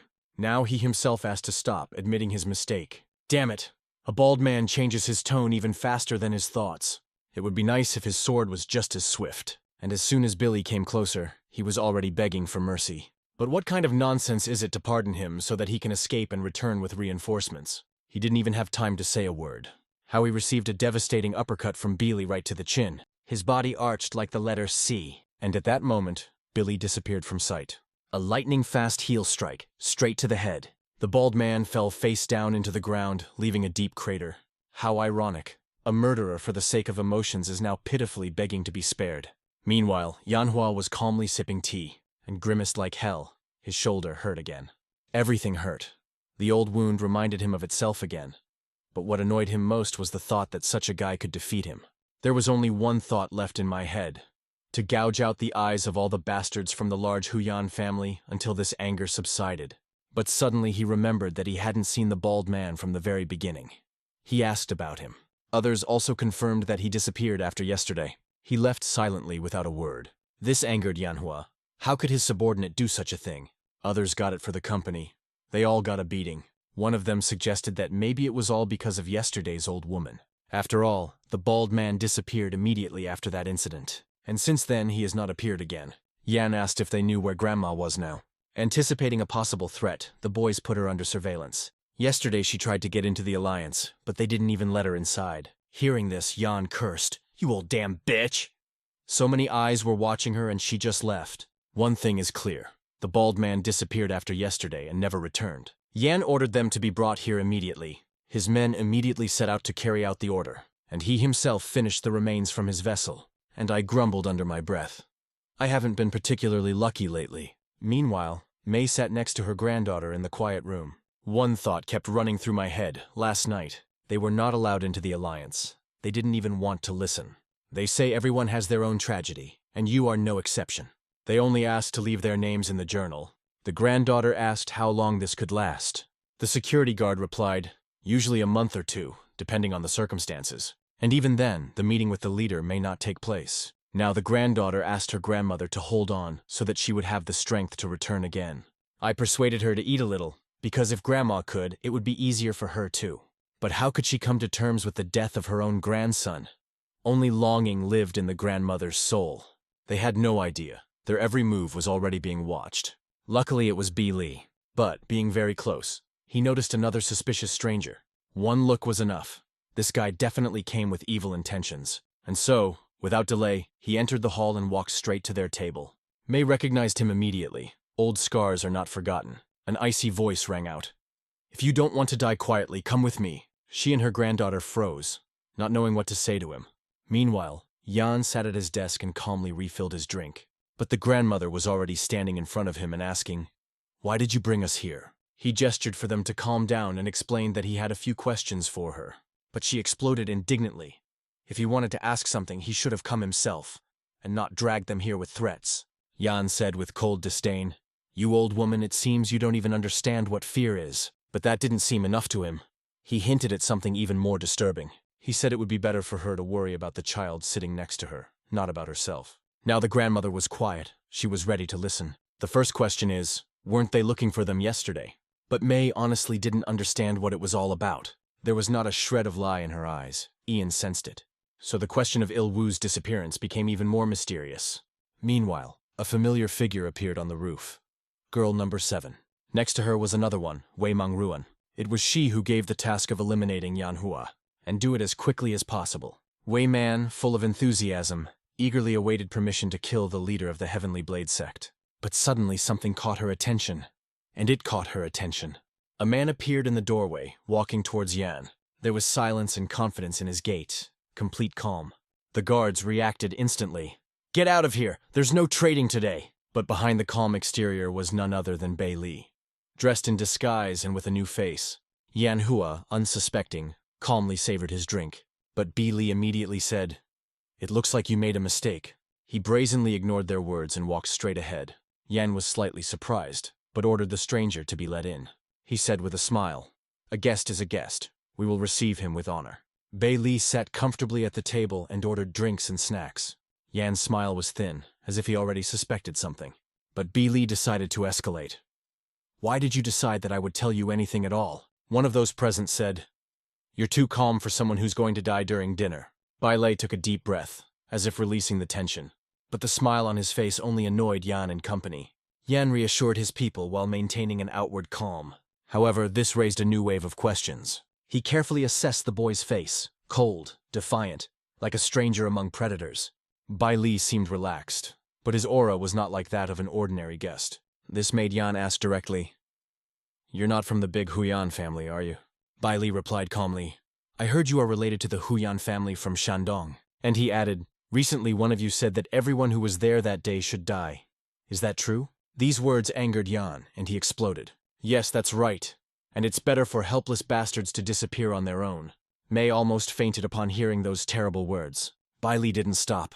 If everything was already over, why kill? "Is it your pride that is bothering you?" In response, Yan began to rage, but Bi Li continued, "Is your arrogance really worth young lives?" He exploded in anger. "Who are you comparing me to, worthless insects?" Bai Li only confirmed his thoughts. In front of him was an executioner from the Heavenly Blade sect. They are unable to control their anger. They simply don't want to do it, because it's profitable for them. And despite everything, Bei Li continued to speak. Bai Li mocked Yan, explaining that in his eyes he was just a worthless coward. One of the guards could not bear the insult and rushed into the attack, but he quickly regretted his foolishness. His body smashed the table, and then the floor, like a stone falling from above. He really paid for his impulsiveness instantly. The others were confused. No one knew what to do. One ran up, his comrade was dead, his neck broken. It seems that now Yan himself will enter the battle, and Bei Li was still sitting calmly, as if nothing had happened. Then suddenly he disappeared from the scene, like a ghost. In fact, he simply got up to deal with another attacker. And with a killing blow he slammed his face into the floor. But another hero appeared on the scene. He swung his hand to strike, but look at Bei Li's face, cold, unwavering. It seemed that only his confidence broke his opponent. Although he also added a lot of physical strength. That was enough to send another bastard crashing to the ground, right in front of Manhwa. He couldn't stand it and stood up. But as usual, before that, he smashed the table into pieces. He finally understood. This guy had a specific goal from the very beginning. But what exactly did he want? Bai Lei replied with icy calm, "Don't worry, you'll find out, after your death." These bold words forced Yan to rush into battle. A real battle began. Even the roof of the building could not stand it. Everything around was covered in dust and ruins. It was hard to see anything. A sword shone in Yan's hands, a deadly threat. Bai Li held his hand barehanded, cold and concentrated. In response, he heard a sneer. "What were you waiting for, silently like a rat? Not this time, you pathetic bastard." All that was needed was to calculate the distance and enter from below, punching through the hull. And at the same time, check how strong this executioner's chest is. Damn it! Even after such a powerful blow, he didn't fall! Instead, the sword in his hand cracked, splitting in half. Having lost his weapon, Yan decided to engage in hand-to-hand combat. Bai Li had heard about him. They said he was as skilled in fencing as he was in fist-fighting techniques. This was his first encounter with a fist master after mastering the art of the immortal crane. And at that very moment, their fists came together in a powerful clash. Just like the looks, cold, murderous, unyielding. The force of the impact sent everything around flying upside down, as if a storm had swept away all life. It's amazing how a grandmother and granddaughter haven't flown to the moon yet. Gathering even more strength around his fist, Bei Li stepped forward, resolutely, dangerously. His every step echoed in the air, accompanied by loud screams. The clash again, fists like bronze, the force even more powerful than before. And both of their eyes are cold, like an icy wind in the night mountains. The building itself could not withstand the force of the final blow and began to collapse. Bai Li looked ahead, no enemy was visible, and only when the dust settled, the debris fell silent, did Yan stand before him, clutching his right hand, from which blood was flowing, and standing like a wounded beast. The people on the street had no idea what was going on inside. Yan himself could not imagine that this guy's fist would push him so far. Even though I saw him as a man, the strength was impossible to deny. Without delay, he rushed to avenge the blow. But in vain, his attack flew past. Instead, he received a precise punch to the stomach in response, from Bei Li. Now this freak wasn't just hurting in his shoulder, his whole body was hurting. But he wasn't going to give up. Not for anything. I tried another lunge to hit at least once, but suddenly the target disappeared from sight. And the next moment, a blow from the side, strong, sharp, and then another one, right in the chest. And then, a flurry of blows like a downpour. It seemed like there were at least 100 of them. Everything happened so fast that my eyes couldn't keep up with the movements. Bai Li stepped back, choosing the perfect distance, just to grab the enemy by the hand. And in one motion he turned her over like a piece of wood. In desperation, Yan tried to attack the grandmother and the girl who were standing nearby. But in vain, Bai Li is not one of those who allows such things. All he achieved was resting under the building. Beaten, exhausted, completely defeated, Bai Li just smiled. You look like a pitiful piece of pride. People around laughed, looking at the fallen warrior. Now Yan exploded. He ordered everyone to shut up. But again, it missed the target. Bai Li caught his hand as easily as if he were holding a child. He didn't let Yan get even a meter closer. Looking him straight in the eye, he declared, "You're worthless." And from the turn he went lower, delivering a punch to the body. It was from there, from below, that Bai Li struck his elbow right in the center, as if into the soul. This blow sent the enemy's body flying several meters into the air, and then another powerful blow that threw him far back. To be more precise, it swept across the entire street, raising a cloud of dust. A crowd of otters, fear held everyone back. Bai Li addressed them. Anyone who disrespects martial arts will definitely pay for it. I also remembered the grandmother and granddaughter. They are not just here. They have their own truth. His speech is not only a salvation, it is a signal to the Alliance and the Heavenly Blade sect. Justice is still alive. His granddaughter Mei approached him and asked him to give her name. But he was in no hurry to answer. He didn't want his name to be mentioned now, because the reason for his appearance was deeper than simply saving. He did it to become stronger. If the enemy pays attention to the nameless one, then it will be able to grow without attracting too much attention.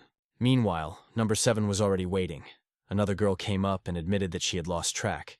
Although number 7 thought it was intentional, it wasn't. And that's exactly why she realized that she was not looking at an ordinary guy, but at a true master. She had never seen a martial arts style like this before. Sima Tian roared angrily, "Who is this scumbag?"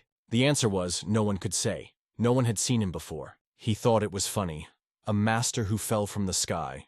What, a joke? He immediately ordered, "Find this scoundrel immediately." But one of the luminaries, Gal, asked to wait a little longer. The head asked him directly, "Any guesses as to who it could be?" All of this took place within the walls of the Marima Alliance. The head remembered. What about Peck?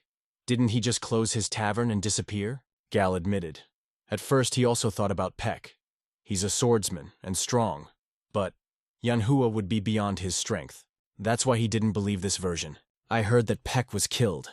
His equipment couldn't withstand the impact. The head thought even deeper. Who could it be then? One option is that it could have been someone from the Huyan family itself. After all, Yanhua publicly declared that he intended to kill the disciples of the big family. The head understood. This statement could both alarm Sima Tian and arouse suspicion in the event of weakness shown. So it would look more natural if this level of power were demonstrated openly. That is why he gave Galia full responsibility for the investigation. The order was clear, to assemble a team and catch the culprit. Because you can't force one person to do the dirty work all the time. And most importantly, permission to show off one's strength in front of everyone was officially granted. Meanwhile, Bai Li was in a calmer atmosphere. He meditated a lot. Thanks to the recent battle, he has already reached 80% mastery in the art of Immortal Crane. Considering how long it took, it was a truly impressive result. And he himself was looking forward to the full awakening of this technique. But his concentration was interrupted by a voice from behind the door. The little one came running with urgent news. It turned out that an unknown great warrior had killed the executioner of the Blade sect himself. And this boy didn't even realize that this unknown was standing right in front of him. Bai Li showed no excitement, but his reaction was wary. The little one enthusiastically said that he also wanted to become strong and protect someone. His goal is to train to protect those who need help. Bai Li listened and understood. For those who are just entering the world of martial arts, the heart is filled with dreams. But I decided Guan must not know who was behind this feat. After all, although this life seems heroic, in reality it is a journey through many spiritual crises. Behind the loud actions lies a constant struggle with shame and one's own inadequacy. Meanwhile, Kong reported on the affairs of the trading company. Big Star is developing at full speed. Today, he also came to get the book that Bai Li gave him earlier. It was an accounting book kept by the shady merchants of Shandong.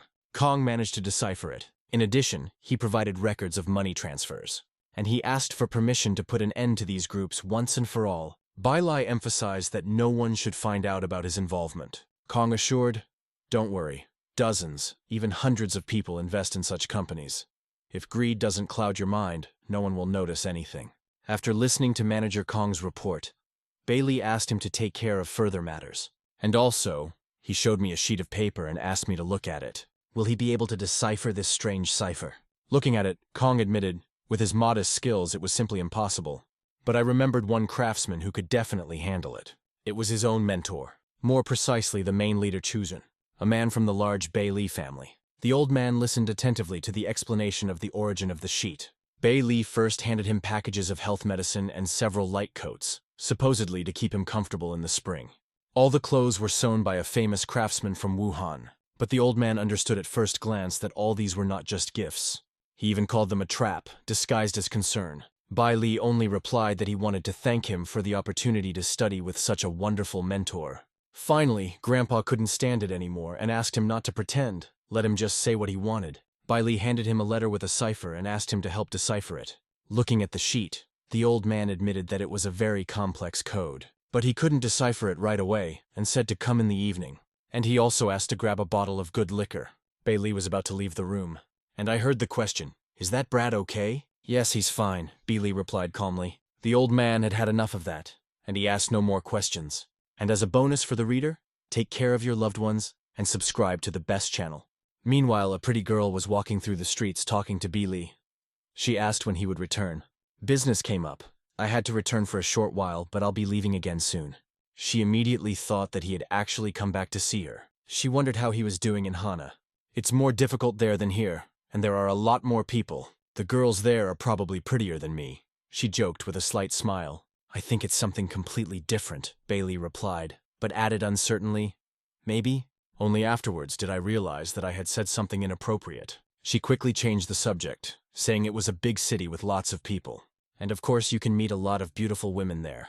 Bailey did not deny this. They both smiled and calmly walked on. But the main thing is that the old man had the decrypted code in his hands, so that evening Bailey came to get it. The text listed the date, month, Henan province, and Franching-Q's family. The old man clarified, exactly 8 days later. Bai Li immediately estimated the distance and realized that it was quite possible. But Grandpa warned that this could be an extremely dangerous mission. The guy just reassured me, there's no need to worry so much. Henan province, a sunny, seemingly carefree day. An unfamiliar man in long clothes was walking down the street. But who is hiding under the mask is no longer a secret to us. Bai Li asked a casual passerby where everyone was headed. "Today is the birthday of the head of the Chu family," they replied. Such holidays in the martial arts world are a convenient excuse for secret gatherings where you can meet without undue attention. Here's the very gate of the Chu family. Bai Li met a man at the entrance who asked where he was from. Bai Li silently approached and handed over a piece of paper with the name B on it. The man immediately recognized the name, which belonged to the owner of the secret invitation. Without saying another word, Bailey calmly walked forward. The gate opened before him. The path was clear. Inside, a festive, elevated atmosphere reigned. The old patriarch stood on the stage, loudly thanking everyone for their congratulations. He even said that he would die without regret, because his heart was warmed by the words of his friends. "I hope you enjoy the holiday. Thank you for coming this far." It was the head of the family himself. Everyone wished him longevity and strength. A woman suddenly approached Bailey, asking if he was the great warrior Bai, and then she politely invited him to follow her. As he approached, an unfamiliar but clearly influential man stood in front of the door. His appearance alone gave him away as a true martial arts master, and apparently this expert was even more formidable than Manhwa himself. But what is such a powerful person doing here? This was the question that bothered Bailey. Inside, he noticed two more extremely interesting people. Their posture and eyes made it clear that they were also experienced warriors. Why did such masters gather in one place? And suddenly the doors opened. A crowd began to enter the hall. One of the men stepped forward. "I'm Shen Huan. Let's check your invitations before we begin." Bai Li realized that now he would have to wait a bit. One by one, the participants came up and submitted their documents. These sheets were the invitations themselves. It's interesting that they were thrown into the water, and if it changed color, the invitation was genuine. Now it's Bai Li's turn. But as soon as he took a step forward, he was unexpectedly attacked. The straw hat that covered his face was instantly cut in half. The warrior, without hesitation, pointed his sword straight at him. "It's not B," he exclaimed, immediately realizing the deception. And at the same moment, dozens of other swords also aimed at B. Lee. Suddenly lunged forward. From beneath the dark bandage flashed a surprised look when the attacker realized that the person before him was not Zhao Bi at all. The stranger in brown clothing calmly brushed off his clothes, mockingly asking if they even understood the essence of the sent invitation. He smiled confidently, adding that calling only familiar faces through official letters would be absolutely pointless. The old man with a long gray beard closed his eyes and calmly agreed with this logical remark. The master of the estate stood on the stair, accompanied by guards, emotionlessly explaining that the invitation was the only pass inside. The gray-bearded man squinted intently, harshly demanding the guest to state his real name instead of hiding behind someone else's identity. The young man indifferently looked away and categorically refused to answer the question. The guard shouted furiously at such insolence, but the old man authoritatively raised his hand, instantly silencing the servant. The master ironically remarked that the stranger was playing at being impenetrable, trying to conceal his own origin. A slight smile appeared on the wrinkled face of the old man as he acknowledged the bold guest's correctness. Glancing over the spacious hall and his fighters, the master declared that as the organizer, he had full right to ask any questions. His tone suddenly became cold, and the elder announced that the real Zhao Bi had long been dead. Approaching, the host pierced the guest with a heavy gaze, asking where he had even gotten the dead man's card. The young man proudly raised his chin and replied with absolute calm that he had personally killed the previous owner of the pass. The gray-bearded man sighed heavily, accepting such an answer, and made a last attempt to find out the identity of the cold-blooded killer. The stranger smiled slyly, calling himself simply someone who could not close his eyes to the degenerates who kidnapped children for brothels. The elder's face darkened, and hidden rage flared in his eyes at such audacity. The young man grinned fiercely, sensing the change in atmosphere, and declared that now it was his turn to ask questions. A heavy silence fell in the halls. The young man intently stared at the face of his elderly interlocutor. The elder spread his hands, gesturing to those present, and announced that only specially chosen guests had gathered here to celebrate his birthday. The warriors present stood silently in their places, carefully assessing the new dangerous player in their circle. The air between the two sides of the conflict seemed to electrify from the growing mutual hatred. The host continued his speech, pompously talking about the creation of a new, just world of martial arts. He pointed to the present warriors, calling them young talents who would finally replace the outdated factions. The young man carefully examined the so-called young talents, noting their readiness for battle. A mocking smile touched his lips again, as he hinted that the master himself did not look like a young innovator at all. The old man's face was half hidden by shadow, revealing his instant but strong irritation. However, he immediately composed himself, laughing and confirming that this was exactly why he needed fresh blood. The stranger squinted, aptly noting that the old man actually desired sole power over the entire combat world. The master philosophically closed his eyes, justifying his ambitions by saying that great goals always provoke only envy and misunderstanding. The young man coldly cut in, sarcastically suggesting to simply skip these pathetic excuses. He decisively extended his hand, demanding to name a specific reward for participating in such a dubious venture. The old man closed his eyes and briefly uttered one word, power, after which the servant obediently handed him a tray. On the silk lay the pills of heavenly energy, divine elixirs capable of instantly granting 30 years of internal strength. The servant held the tray reverently, while the master promised to teach his loyal followers the higher techniques of martial arts. Suddenly, the old man pointed directly at the audacious youth, promising to give the priceless elixir to the one who could kill him. The mercenaries present instantly tensed, blinded by the greed for such a huge reward from their master. The youth's eyes narrowed into predatory slits, preparing for the inevitable bloody slaughter. His legs pushed off the floor with incredible force, raising a whole cloud of dust. The first attacker fiercely rushed forward with his sword raised,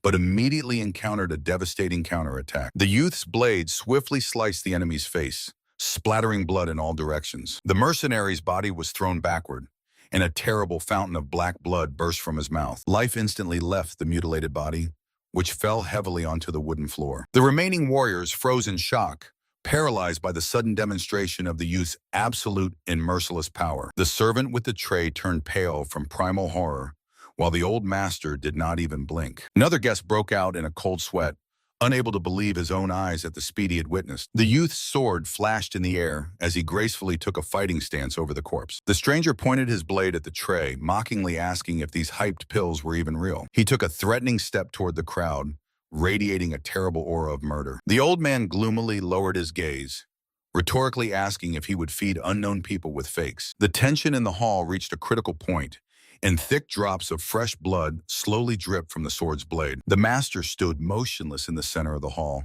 preparing to give his next cruel order. The elder coldly looked at the bloodied body at his feet, showing not a trace of pity for the deceased. One of the mercenaries whispered in amazement that the speed of this swordsman far surpassed even the skills of the infamous Shen Huan. The young man indifferently shook the blood off his blade, paying no attention to the surprised whispers of the enemies. Losing patience, the master cold-bloodedly ordered the rest to immediately destroy this freak. 3 warriors instantly surrounded the young man, blocking all his paths of retreat. The stranger swiftly dodged a series of strikes and blows, moving between the blades like a true shadow. He cold-bloodedly parried the next attack, easily and effortlessly breaking the attacker's defense. Another enemy sharply jumped from above, trying to pierce the young man with his sword. The young man sharply raised his blade, stopping this strike with a powerful burst of energy. A colossal wave of chi burst from his body, tossing the enemies into the air like broken dolls. The mercenaries' bodies fell to the floor with a dull thud, completely neutralized with just one move. The old man's eye twitched nervously as he truly realized the scale of his opponent's power for the first time. The rest of the guards shuddered in panic,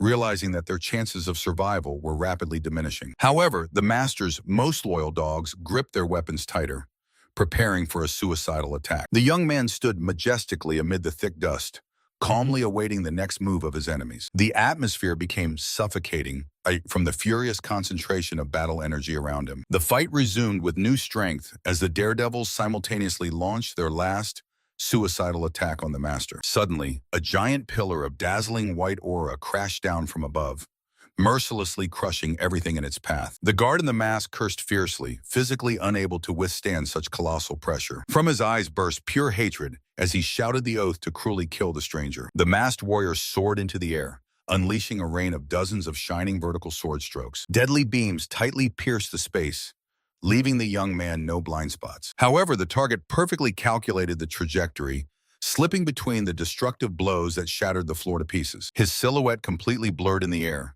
rapidly closing the distance to the stunned attacker. No one even had time to blink before the young man was face to face with his main enemy. All the immense inner strength of the warrior concentrated into a single deadly counterattack. His fist, wrapped in the dazzling glow of chi, struck with incredible cruelty directly into the masked man's chest. The shockwave twisted the air into a vortex, throwing the mangled enemy's body far back. Having dealt with his foot soldiers, the young man turned to the master, who suddenly recalled the terrible rumors about the nameless warrior who once destroyed the butcher of the Heavenly Blade sect. The old man's eyes widened with primal horror and understanding.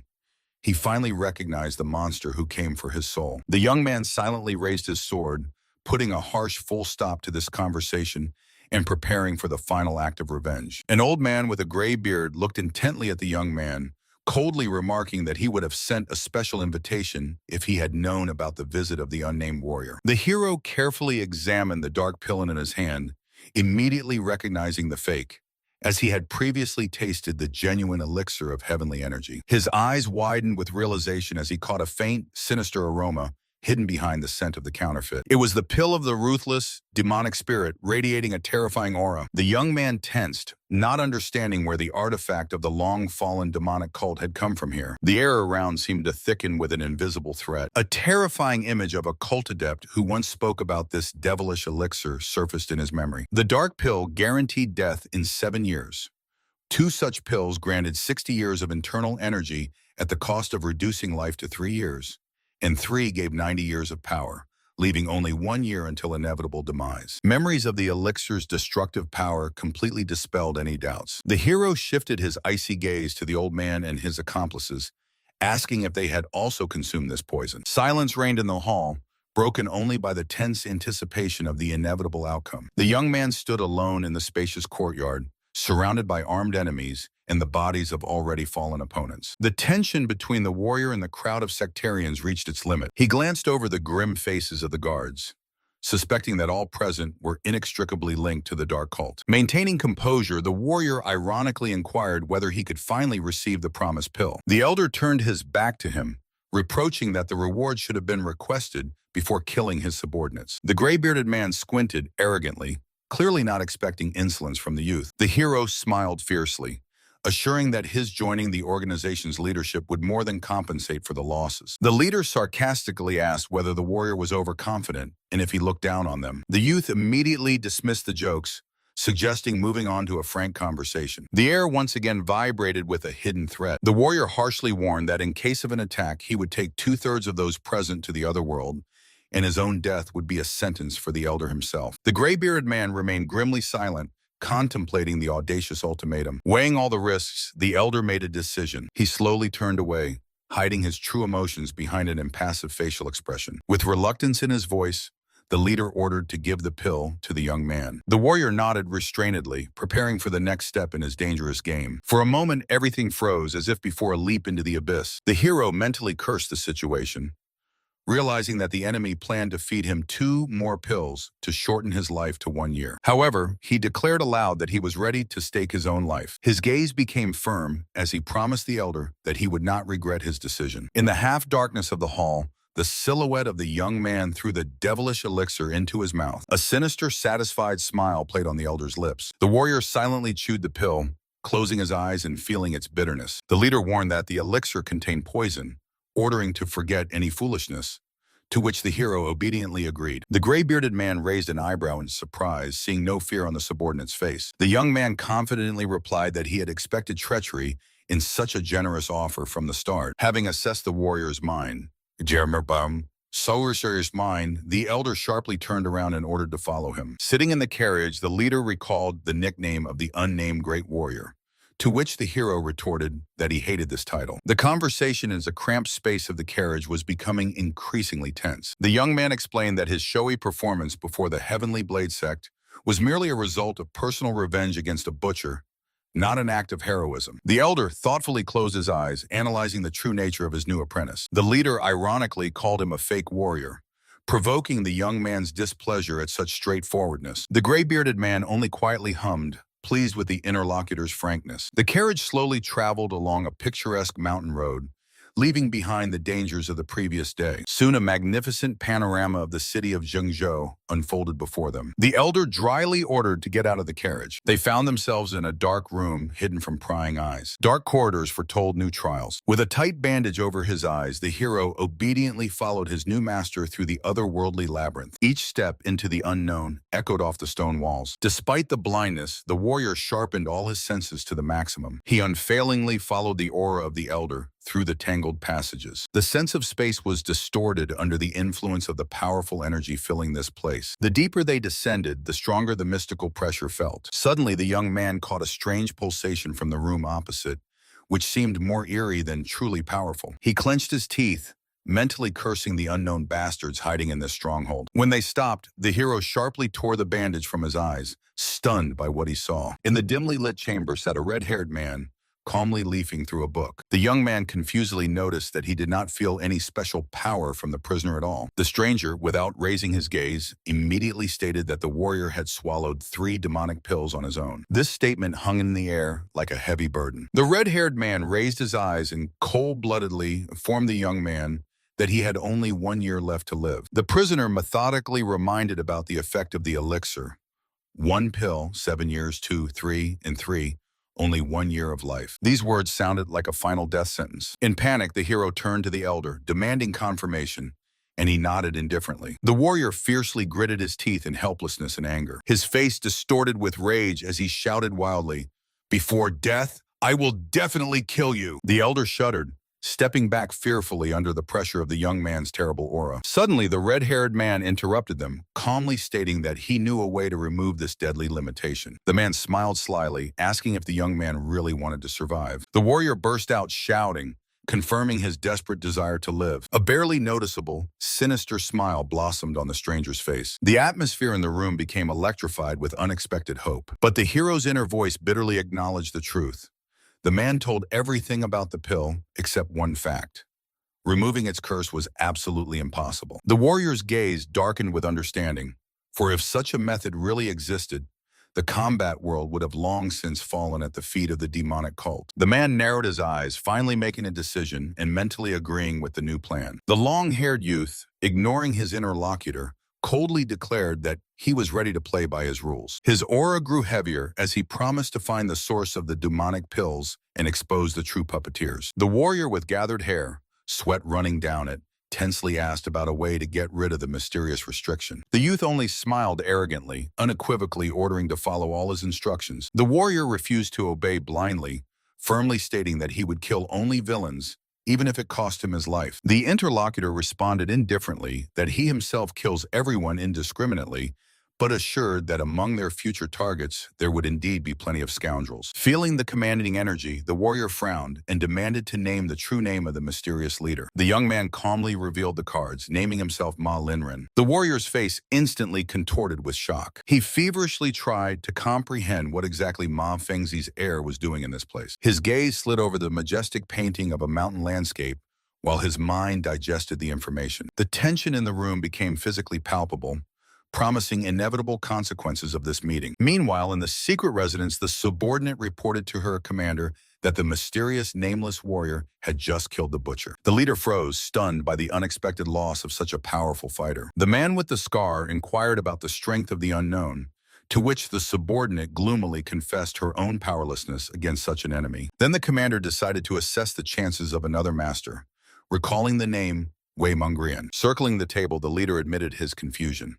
The unknown seemed to have fallen from the sky, eliminated the target, and simply vanished into thin air. Adjusting the collar of his kimono, he noted with a predatory smile that the martial world had enjoyed peace for too long. His gaze became deadly as he promised to drown this peace in blood. A guard entered the room, and the subordinate immediately reported the successful detection of the nameless warrior's location. The man with the scar instantly focused, sharply demanding exact coordinates. It turned out that the intercepted message from the second number confirmed direct contact of the unknown warrior with Ma Linren himself. The leader irritably snapped his fingers on the table, realizing that the nameless had disrupted their operation and interfered in the allies' affairs. Suspecting a trap, he immediately sent the seventh number on reconnaissance, reinforcing him with Wei Mengrian and Zui Lan. The subordinate silently listened to the order, but her eyes revealed doubt. She perfectly understood that such arbitrariness would surely provoke the wrath of the second number. However, strict subordination forced her to bow low and unquestioningly accept the task. The action returned to Ma Linren,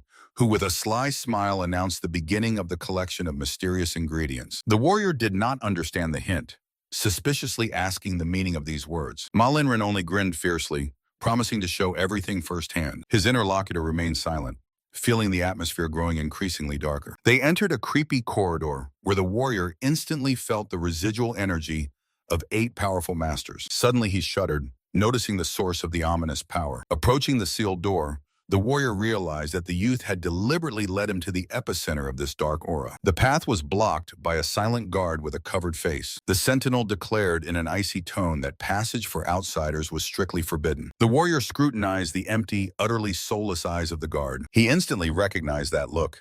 The same was in number 7, which led him to think about personal bodyguards for each heir. Ma Linren feigned a sigh, noting the temporary impossibility of proceeding further. The warrior disappointedly lowered his eyes, realizing his own powerlessness before this obstacle. The youth calmly suggested acting gradually so as not to spoil the intrigue, to which the warrior grimly agreed. The scene changed to a panoramic view of a mountain city, whose majestic roofs were bathed in the morning mist. The warrior was ordered to wait in the inn courtyard until new instructions appeared. He irritably asked the old servant how long this imprisonment would last, but he was told to just wait. Standing by the wooden cart, the warrior openly threatened that he was not going to sit chained and demanded action by morning. The old man sighed and promised to try to convey his words to the leadership. The warrior aggressively added that without hesitation, he would slit the throat of anyone who tried to follow him. The servant indifferently cut him off, reminding him that he was just a pawn, and suggested leaving if the conditions were unsatisfactory. Next to the carriage, the old man coldly concluded that with such weak energy, this warrior would last only 1 miserable year. Ignoring the provocation, the warrior ordered not to be woken and went to the room. However, as soon as it got dark, he broke the window and slipped out into the street like a silent shadow. Finding himself on the roof, he deciphered the cunning maneuver.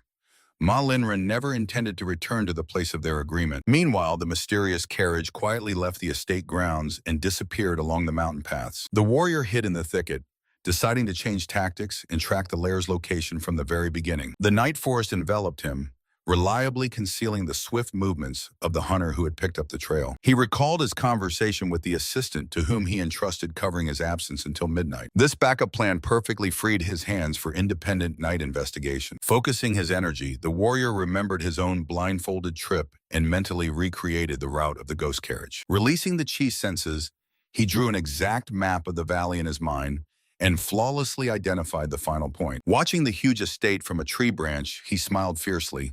The enemy base was found. Remaining in the shadows, the warrior prepared to analyze the strength of everyone who would come out of the lair. A group of grim figures in closed cloaks came out of the gate, silently accompanying Ma Linren. The warrior instantly recognized their energy signatures.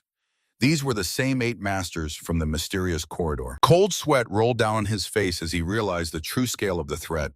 These monsters turned out to be the young man's personal guards. The man with a stern face gloomily pondered the balance of power in Henan, understanding that their enemy Ma Linren had already managed to form a dangerous alliance. Linren's ability to manipulate such influential factions caused alarm, proving his total superiority over other competitors. In a dimly lit room, the hero calmly sat on the bed until an unexpected sound caught his attention. The door opened, and an uninvited guest with long red hair appeared on the threshold. The guest, with a self-satisfied smile, innocently asked if he had woken the host with his visit. The warrior coldly replied that he hadn't even lain down, as he had been closely watching his movements all this time, so there was no point in pretending. The red-haired man squinted and quietly laughed, noting that under such circumstances, he could have come much earlier. The hero grimly stated that it was too late to regret, to which the guest responded with a broad smile, sincerely enjoying this reaction. Unable to bear the tension, the host directly asked if the guest still planned to stand on the threshold and invited him inside. Once inside the room, the guest casually suggested having a drink, but instantly received a firm refusal to keep him company. The man with long hair simply calmly closed his eyes, maintaining his signature slight smile. Staring at the guest's facial features, the warrior suddenly remembered. Before him stood Ma Linren, one of the most promising heirs of the Murim alliance. His gaze became predatory and sharp as he cast a questioning look at his interlocutor, demanding confirmation. Linren did not play hide-and-seek and proudly confirmed the suspicion, confidently adding that the number of heirs was no longer 6 but 5. This caused even more suspicion in the hero.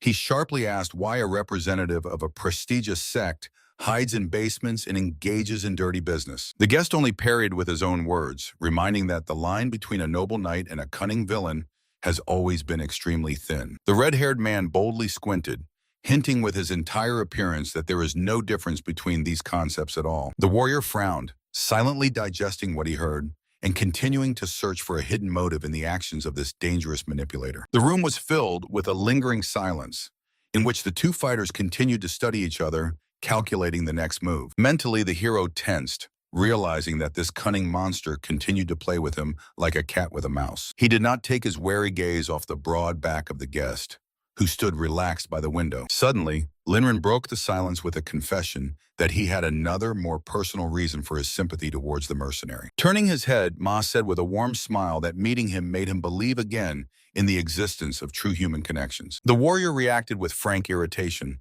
ordering to stop these awkward and senseless sentiments. However, Linren stood his ground, assuring that he felt a deep connection with the mercenary from the very first second. With absolute confidence in his voice, he concluded that he simply liked this stern fighter. Analyzing the situation, the warrior understood. Any ordinary person would easily dissolve in this charisma and succumb to the influence of big money.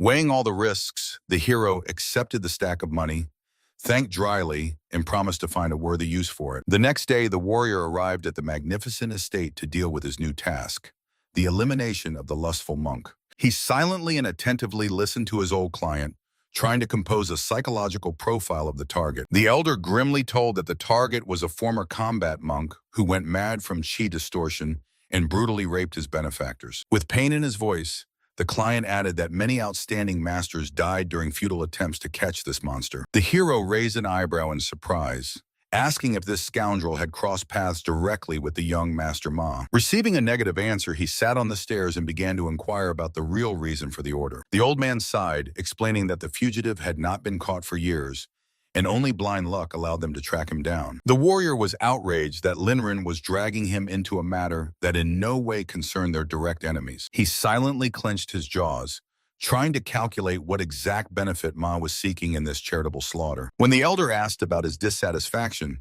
the hero irritably retorted that they were supposedly going to catch villains. His eyes flashed with anger.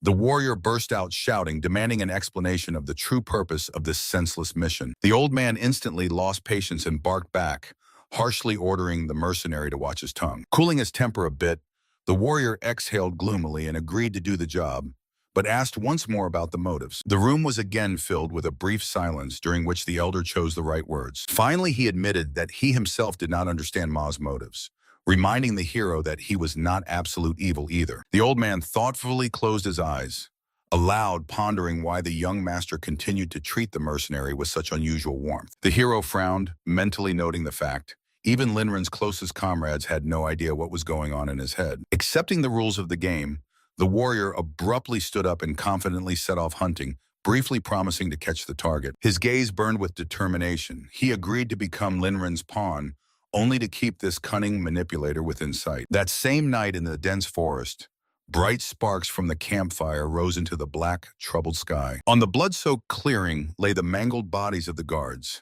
and the space was broken only by someone's heavy breathing. A bloodied hand gripped a metal rod with a dead grasp, fresh blood of the slain dripping from it. Lustful monk, whose eyes blazed with demonic light, loomed like a massive mountain over two defenseless girls. A mad laugh burst from his lips as he began to lick the blood from his fingers with sadistic pleasure. The terrified victims pressed into the ground, paralyzed by primal horror before this embodiment of cruelty. Suddenly, a hero emerged from the darkness, breaking the villain's triumph with words about now understanding why Ma ordered his elimination. The monk turned sharply, and instead of fear, his face twisted into a wild smile as he asked about the number of his pursuers. Seeing only one fighter before him, the criminal could not contain a brazen, predatory expression. He confidently thrust his weapon forward, boasting that all previous brave ones had already found eternal rest by his hands. With a loud roar, the monk lunged forward, unleashing a hail of devastating blows with a heavy club on the warrior. The hero did not even flinch. He demonstrated perfect reaction, lightning fast dodging every attack. Absolute shock was reflected on the villain's face when he realized that none of the strikes hit their target. Using the enemy's confusion, the warrior delivered a lightning-fast, destructive punch directly to the monk's face. The fight ended instantly. The hero stood unwavering with a cold gaze while the crushed opponent rapidly fell to the ground. Qiutao silently sat in the tavern, having carried out Linren's order to kill one more person after dealing with the lustful monk. His face remained focused, as the next target was the ruthless mercenary Zongbo. A dark aura surrounded the assassin's figure, who mercilessly slaughtered even those who did not possess martial arts for money. Cho calmly sipped his drink, recalling how he executed the degenerate who showed no mercy even to children, and handed him over to the Murium Alliance. The warrior continued to sit alone, feeling the invisible threads of others' intrigues thickening around him. He frowned upon hearing someone in the tavern deliberately spreading rumors about his exploits. Visitors eagerly discussed that after the death of the Alliance leader,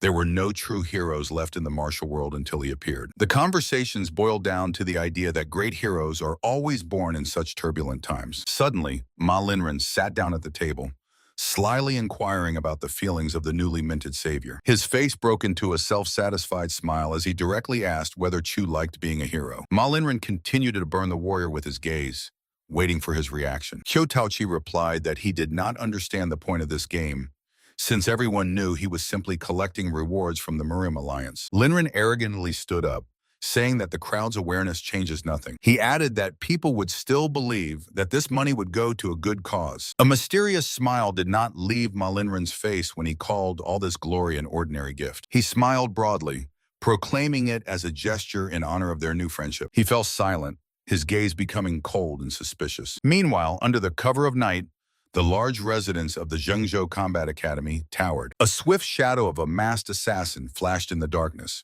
He had also been gathering information for the past few days. The spy hid behind the corner, discovering that this was the main base of Chu Taochi. His cold gaze did not leave the target he continuously observed. The assassin froze by the door, trying to understand the true motives of the so-called nameless warrior. His eyes sharply narrowed in surprise when he recognized Ma Linren in the room. Inside, an old servant with a white beard reported that the nameless lived an ordinary life, drinking and wandering through brothels. Linren snorted contentedly, ordering to find a way to make this warrior even more famous. The old man could not stand it and asked why the young master showed such unheard-of kindness to an ordinary mercenary. He tensed, demanding an honest answer from his lord. Ma Linren grinned fiercely, stating that the old man was mistaken, and there was no kindness here. The servant froze, not understanding the hidden meaning of these words. He tried to object, since providing information, fame, and generous rewards seemed like genuine care. Instead of explanations, Linren slyly squinted, asking about the event that was to take place next month. The old man recalled the golden banquet,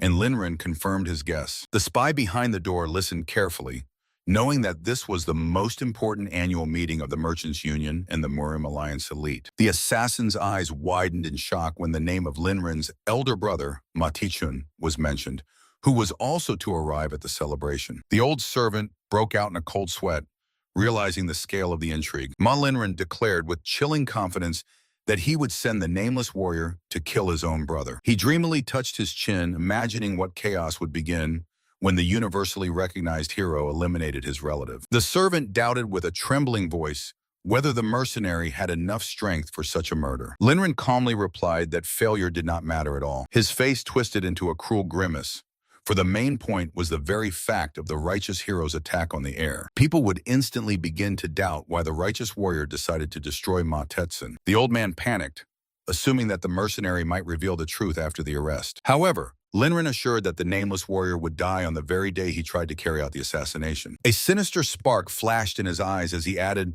that they had this, so the hero needed to be made even more powerful in the eyes of the crowd. The assassin behind the door finally put together the puzzle of someone else's conspiracy. He recalled that in the struggle for power, Tetsun was the most popular candidate and the main threat to Linren. The brother's death would instantly make Ma Linren the sole heir of the Heavenly Blade sect. However, the spy was still troubled by the question of what exactly Linren meant by the mysterious word this. The next day, the wind was blowing around the multi-story pavilion of the residence. Inside, a tense silence hung between Q Tochi and the old servant. The carved doors silently concealed a conversation that was about to explode into conflict. Q brazenly demanded a huge sum for a new sword and armor worthy of a hero, ignoring the interlocutor's indignation. The old man grimaced suspiciously, asking exactly how much money this upstart wanted. Hearing the sum of 20,000, the servant literally exploded with rage, shouting that such money does not lie around on the road. Qiu scowled fiercely and harshly ordered his demands to be conveyed to young Master Ma word for word. Without waiting for a response, he sharply opened the sliding doors. They slammed shut behind him, leaving the servant alone with his anger. The old man trembled with powerless rage, unable to digest such impudence. Meanwhile, Q mentally rejoiced, knowing that Ma Linren would not be able to refuse him, and was preparing to squeeze the maximum out of this kindness. The next morning, the sun illuminated the roof of the residence. He looked at the heavy bag of gold in his hands with surprise, not expecting to receive the entire sum down to the last coin. The old servant gloomily recalled the order of his young master to simply hand over the money. Then Linren cynically explained to his servant that the more they invest in this fool now, the more they will get later. The old man's face twisted with offense, because such a scoundrel had received wealth that he himself had never held in his hands. With contempt in his eyes, he threw the bag into the hands of the nameless warrior, mentally cursing his fate. Hearing the news about the upcoming performance of the Murim Alliance leader, the young man with tied hair remained unwaveringly calm. The surrounding hustle and bustle in the square only emphasized his focus on his own thoughts. The companion with red hair noted the good mood of the interlocutor, to which he frankly admitted that a considerable amount of money greatly boosts morale. The young man gratefully recalled the generous 20,000 taels, which unexpectedly became a large reward for his work. This sudden generosity made him look at the young Master Ma from a completely different angle. The red-haired man thanked with a warm smile for understanding his motives. Taking advantage of the moment, the young man decided to get to the point and ask a straightforward question. He was passionately curious about what the mysterious room, where he was not allowed in, really concealed. The red-haired man squinted, noting the young man did not back down, reminding that he was harshly stopped despite being accompanied by the master himself. A shadow of tension and silent irritation flashed across the red-haired man's face. The young man continued to press, trying to find out the identity of the obstacle, to which Master Ma coldly inquired about the reason for such bold questioning. Noticing the sharp change in mood, the boy mentally noted that he had undoubtedly touched a sore subject. He tried to clarify the status of the guard and received a dry confirmation that he was only a subordinate. The young man ironically remarked on the impudence of the servant who blocks his own master, adding that the master obviously likes such audacious people. The red-haired man ignored the remark, sinking deeper into his own gloomy thoughts. Realizing that there would be no more answers, the young man decided to retreat, citing many other matters around. He politely said goodbye, leaving the young Master Ma alone with his secrets. Left alone, the red-haired man continued to stand motionless, digesting what he had heard. A harsh thought echoed in his consciousness that attempts to control people only by cunning are doomed to absolute failure. He compared himself to a venomous viper that had now found itself in a den of even more insidious snakes. Meanwhile, the silence of the dark dungeon was suddenly shattered by a frantic roar filled with pure agony. A powerful punch made the massive wall tremble, scattering stone debris around. A muscular man whose back was covered with a dense network of swollen veins was gasping for stale air. His eyes filled with madness, and saliva dripped from his mouth as his body desperately struggled with the torment. A dark silhouette froze before the heavy iron doors of the cell, cold-bloodedly listening to the sounds of suffering. The observer noted that the subject was still holding on and felt optimism about this stage of the experiment. An old man with incense in his hands watched the process tensely, hoping the man would endure until the end of the ritual. The red-haired man nervously bit his finger, fully aware that the most critical moment was still ahead. Suddenly, a new terrible scream sounded from behind the bars, causing the old man to open his mouth in shock. The old man desperately shouted in order to hold on and endure the unbearable pain. The man inside curled up on the floor, emitting an animalistic growl in hopes of buying a little more time. Gathering the last of his strength, he again began frantically pounding the walls, trying to unleash destructive energy. However, the body could not withstand the strain. The subject threw back his head and spat blood while the veins continued to pulse eerily. A thick stream of black blood shot straight through the bars, shocking both observers. The red-haired man and the old man silently froze before the closed doors, realizing another fatal failure. The old man looked down bitterly at the incense burner, from which a thin wisp of smoke continued to rise. He sighed heavily and closed his eyes, finally admitting defeat. The red-haired man's face twisted with barely restrained rage. Eventually, he tried to find some positivity, murmuring that this time the subject lasted significantly longer. The old man averted his gaze to the massive wooden doors, fully immersed in thoughts about the mistakes. Suddenly, a guard in a black mask blocked their way, radiating steel determination. Master Ma unequivocally ordered the doors to be opened immediately. He lost control of his emotions, demanding to stop this game and let him inside. The guard calmly refused, reminding him of the strict prohibition against opening the premises by force. The red-haired man aggressively ordered him to step back, to which he received a cold threat to report to the higher management. This phrase became the detonator.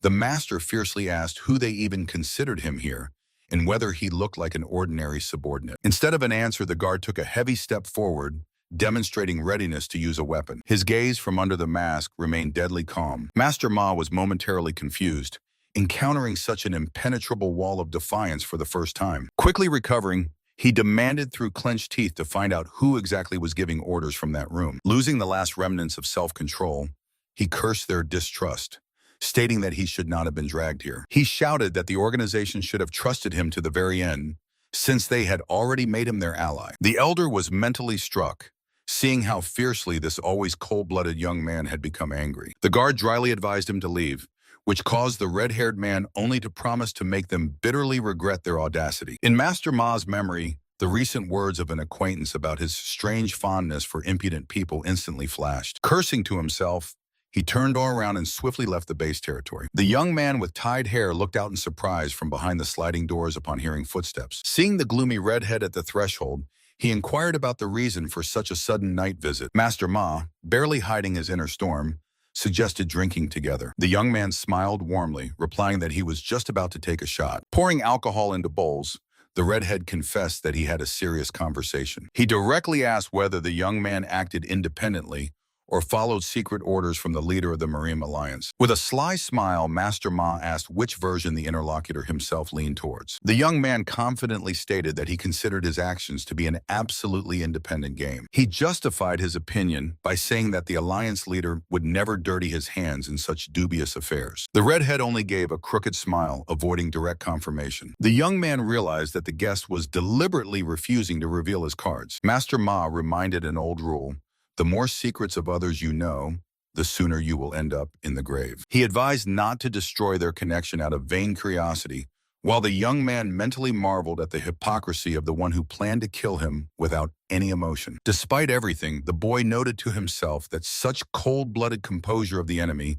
caused a certain admiration. With a calm movement, he slid a small dark object across the table. The red-haired man looked surprised at the quality whetstone. The young man explained that it was a gift, which confused the interlocutor even more. He added that he wanted to somehow repay the monetary favor, but did not know what exactly to buy as a reward. Rising, the young man cited fatigue and said that he was going to rest. Finally, he smiled and advised the young Master Ma to finish his drink and be extremely careful on the way back. Left alone in the semi-dark room, the red-haired man thoughtfully looked at the stone, lost in his own strategies. The red-haired leader, with a sly smile, ordered his companion in a mask to greet the new acquaintance. The nameless warrior, in modest brown clothing, calmly replied that he had no name. The mysterious ninja in black also admitted that he was without a name. The red-haired one inquired whether there was any term to address this silent killer. The warrior in the mask curtly cut in that he was called the Second. The nameless instantly understood the hierarchy, guessing that he belonged to the same organization as the Seventh and held the honorable second place. The ninja only silently bowed his head,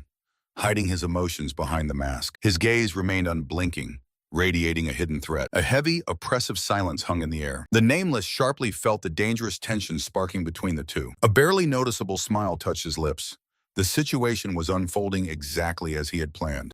Stopping before the massive sliding doors, the warrior loudly reported the arrival of the young Master Ma and the great warrior. From inside came a permission to enter, and the second cautiously froze before the entrance. The men stepped over the threshold, immersing themselves in the semi-darkness of the secret room. Their footsteps echoed off the wooden floor. Before them stood a gigantic alchemical apparatus with a complex intertwining of bamboo tubes and large jugs. An incredibly thick and suffocating smell of medicinal herbs instantly hit their noses. The room resembled the lair of a mad scientist, shrouded in a heavy fog. In the center of the structure, a mysterious substance continuously boiled, releasing clouds of smoke. Thick steam slowly spread across the floor. Sitting with her back to the guests, the woman irritably noted that the object of her research was not a human. The young Master Ma calmly explained that this was exactly why he had brought a living person here for experiments. He stated with a slight smile that her latest test had once again ended in failure. The alchemist did not utter a word, continuing to sit with his back to the arrivals. She dryly agreed with his words, acknowledging her failure. The woman struggled to rise from her seat, looking extremely exhausted from hours of work. Her face was serious and her gaze was incredibly sharp and cold. The nameless instantly assessed her aura, realizing that an outstanding expert stood before him. He mentally admitted that her strength surpassed even the skills of Ma Linjin and Chu Toki. The woman abruptly approached the nameless, reducing the distance to a minimum. The warrior tensed, eyes wide open from such sudden proximity. She leaned toward his chest and closed her eyes. Her face was mere millimeters from his neck as she deeply inhaled his scent. Stepping back, the woman asked Ma if this was his new recruit, noting the very pleasant aroma of the man. The red-haired man with a warm smile denied it, calling him his friend. The alchemist raised an eyebrow in surprise, openly disbelieving that Ma could have real friends. She coldly warned that closeness with such a person would inevitably lead to an early death. The nameless one smiled crookedly, admitting that lately he has felt this truth in every bone. The woman asked about the real reason for their journey, to which the warrior openly stated that he had fallen into a cunning trap. She skeptically measured him with a glance, deciding to let it pass unnoticed. The nameless one kept a stone expression,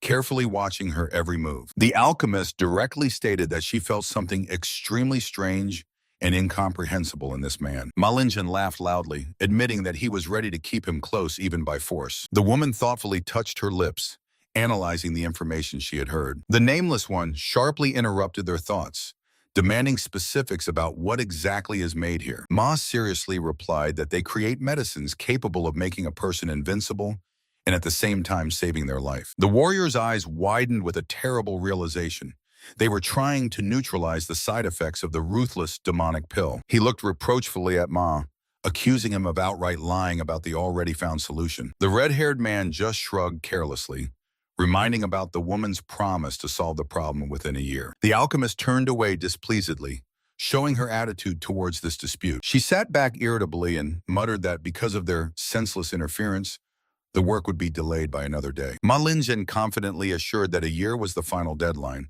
and asked the warrior if he now understood the purpose of his visit. The nameless one remained sternly silent, digesting the scale of this crazy idea. Master Ma, with a soft but authoritative smile, asked simply to trust him. Ignoring his words, the warrior unexpectedly asked the woman if she knew anything about drinking, to which she replied that she simply hated drinking alone. The nameless one decisively offered to keep her company this evening. The woman sharply cut off Malinjin's way to them, ordering him to get lost and leave them alone. The red-haired man quietly grunted, accepting his defeat in this conversation. The sun began to set, flooding the majestic roof of the residence with warm golden light. Evening shadows gradually enveloped the room, creating an intimate atmosphere. The nameless greedily tilted the glass to the bottom, feeling the warmth of the alcohol. At the generously set table, the woman kindly advised him to have a snack, adding that constant sitting in the dungeon harms health. She slyly squinted, provoking him with a question about retreat. The woman laughed loudly, openly enjoying their casual conversation. The nameless carefully studied. He directly asked her name, harshly noting that she was not in a position to dictate terms. A wide shot showed the two of them at a large table, completely cut off from the outside world. She surrendered with a slight smile and revealed her name, Lin Yangqing. The warrior made a sincere compliment to the beauty of her name and raised his glass to this unexpected acquaintance. Taking a sip, he tried to find out the true nature of her dangerous research. Lin elegantly picked up food with chopsticks, evasively replying that it was just a tool for survival. The nameless nodded with a barely noticeable smile, accepting the rules of her cunning game. Now it was Lin's turn to ask questions. She inquired about the story of his acquaintance with the young Master Ma. The warrior briefly replied that they were brought together by chance. Lin comfortably propped her chin with her hand, her eyes burning as she demanded to hear the story in detail. The conversation grew warmer, finally erasing the tension between the recent strangers. They continued to communicate enthusiastically, immersing themselves in the shared evening. The night fully covered the residence, leaving only the soft light from the windows of their room against the starry sky. The man with long red hair calmly asked his companions if they had a good time, to which one of them sarcastically retorted that without his face, the drink tastes much better. The red-haired man only smiled smugly, replying that he was glad to be of use, at least in that way. The atmosphere became serious when he and the woman in traditional attire silently stood back to back, radiating hidden tension. Frowning as he watched her leave, the red-haired man decisively decided to force his target to accept the experimental antidote. In his imagination, a terrifying flash emerged of a staggering giant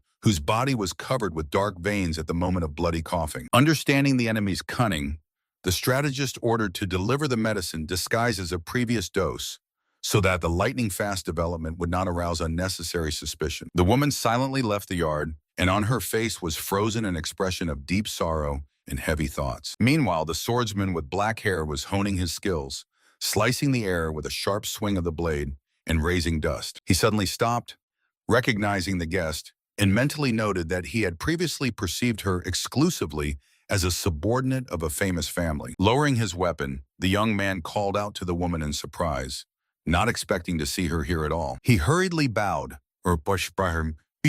nervously asking by what fate the young lady had ended up in these parts, to which she modestly referred to business. Seeing such humility, the girl sincerely resented that he bowed to such a lowly person, causing the swordsman to panic and deny her words. Cold sweat appeared on his face as he cautiously tried to find out the true purpose of her unexpected visit. With a warm smile, she explained that she was carrying out her father's orders and simply decided to visit him after learning about his lodging place. However, the young man sadly informed her that the young master was not currently present, instantly shattering her hopes. A bitter disappointment flashed in her eyes, and she quietly reproached herself for not warning about the visit in advance. An awkward silence prevailed, during which the young man looked at her downcast face with confusion and sympathy. Summoning his courage, he uncertainly called out to the girl, instantly drawing her surprised gaze. A barely noticeable blush appeared on the guest's cheeks as she softly smiled at his words. Her face lit up with genuine joy, and she asked him hopefully for a favor in the future. Pressing his hand to his chest, the swordsman swore with passionate determination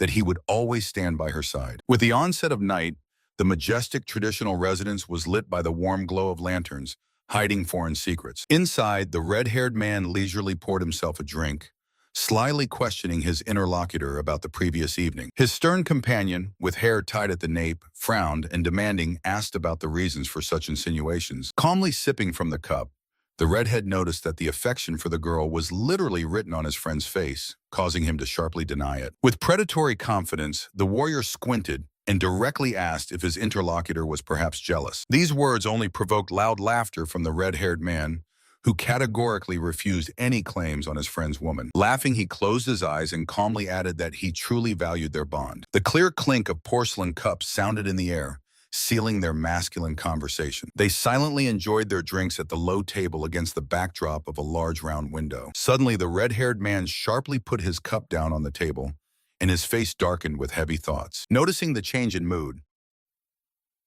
Shinud, the comrade, anxiously inquired about the problem, but received only a dry refusal. However, drops of sweat and an extremely tense look revealed the inner struggle of the red-haired man. The stern warrior broke the silence, confessing that after the start of the golden banquet, he would have to face his brother face to face. Barely hearing the name Ma Tichun, the red-haired man clenched his teeth and his eyes flashed with undisguised fury. When the comrade respectfully called the brother the mighty heir, the red-haired man indignantly waved off this false title. Before his inner vision appeared the dark silhouette of the enemy, who, according to the red-haired man, was completely rotten inside. With disgust in his voice, he listed the dirty deeds of this man, accusing him of murders and brutal robberies. Folding his arms across his chest, the comrade sighed heavily and philosophically remarked that in the world of martial arts, no one can be trusted at all. The red-haired man nervously tilted his glass, trying to somewhat drown out the raging anger. With a burning gaze, he confessed that his entire current game had only one goal: to reclaim his rightful place as heir. The stern warrior squinted sharply, trying to understand exactly how his friend intended to carry out this suicidal plan. A penetrating gaze instantly uncovered the truth. The only way was the ruthless killing of the opponent. Without flinching, the comrade cold-bloodedly offered to do the dirty work instead of him, shocking the redhead. He froze with wide eyes, refusing to believe his own ears. The warrior relaxedly rubbed his neck, smiling as he reminded his friend of his own words about karma. With a soft but unwavering confidence, he added that their meeting was determined by fate itself. The redhead realized with horror the full seriousness of his comrade's intentions. He desperately protested, warning of certain death, but in response heard only the bitter truth that the warrior had no more than a year left to live. Clinging to hope, the redhead panikedly reminded about the antidote they were currently trying to develop. The comrade calmly picked up a piece of meat with chopsticks, harshly cutting off the notion that he intended to indulge in illusions about non-existent medicine. When the redhead tried to insist, the warrior raised his hand, unequivocally demanding to stop the conversation before he changed his mind. His face became unusually serious as he admitted that for the first time in his life, he was sincerely taking a step forward for the sake of another person. From these words, the red-haired man clenched his teeth, barely holding back an emotional breakdown. Filling the cup, the doomed warrior gratefully recounted everything he managed to feel thanks to his friend: strength, wealth, meeting a beautiful woman, and true friendship. With a warm smile, he philosophically concluded that it was best to leave the game on such a high note. The sharp knock of the cup against the table shattered the moment of sentimentality.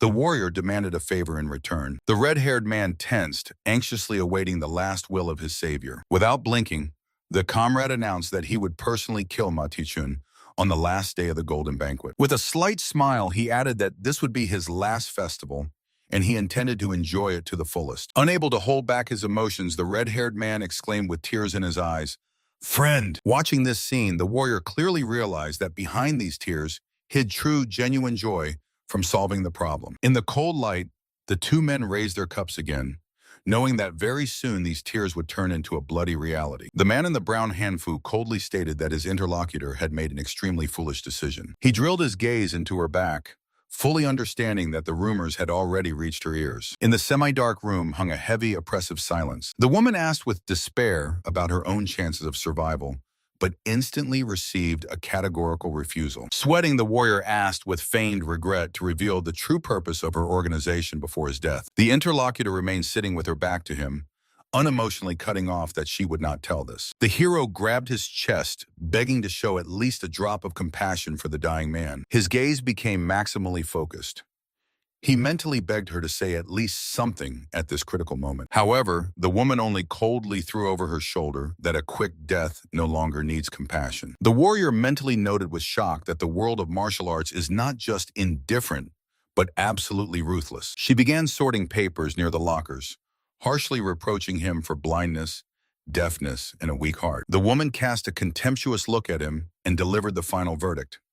He deserves death. The man was outraged by such harshness, but received an icy response that this was only the bare truth. Her face hardened with cold determination. Understanding the futility of persuasion, the warrior abruptly changed the subject and asked about the source of the incredible energy in the room opposite. The interlocutor darkened and quietly admitted that a very frightening person was there. The hero asked in surprise, not understanding who could have caused such trembling in her. He shuddered inwardly, realizing that this terrible aura belonged to a person, as her power barely yielded to his own during his leadership in the alliance. The warrior's face contorted with tension as he hooked through the names of possible monsters. To hide his nervousness, the man feigned a cough into his fist. He suddenly changed tactics and asked if she had a beloved person, causing the woman to turn sharply. The warrior reminded her of the words of the young Master Ma, which completely confused her. The man squinted with satisfaction, convinced that his opponent was driven by ordinary jealousy. The woman had already opened her mouth to answer,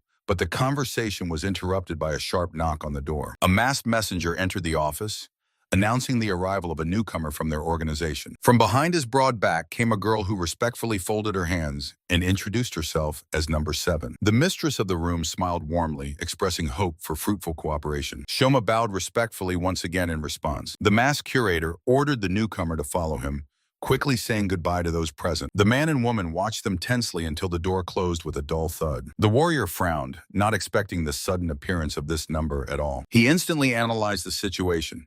Shoma's presence during the butcher's murder meant the existence of a secret mission regarding him. The hero tensed, realizing that because of his failure, the organization would inevitably start its own investigation. The woman noticed his concern and directly asked what he was thinking about so deeply. A sly smile played on her face as she guessed that the warrior had fallen for the newcomer. The man smiled awkwardly, impressed by her feminine insight. He decisively reached out to her waist, suggesting they return to their interrupted conversation. The hero confidently stated that Master Ma had concealed the information solely out of jealousy. The woman blinked in surprise, not understanding the context. The warrior looked her straight in the eyes and straightforwardly confessed his feelings. Her eyes widened from absolute shock and surprise. The woman instantly became shy, sadly asking not to joke with her about such things. They stood close to each other, surrounded by sparks of sudden passion. She bitterly whispered that all the men who loved her eventually went to the other world. The distance between their faces shrank to a millimeter. Their lips merged in a tender but desperate kiss. The woman sharply pulled away,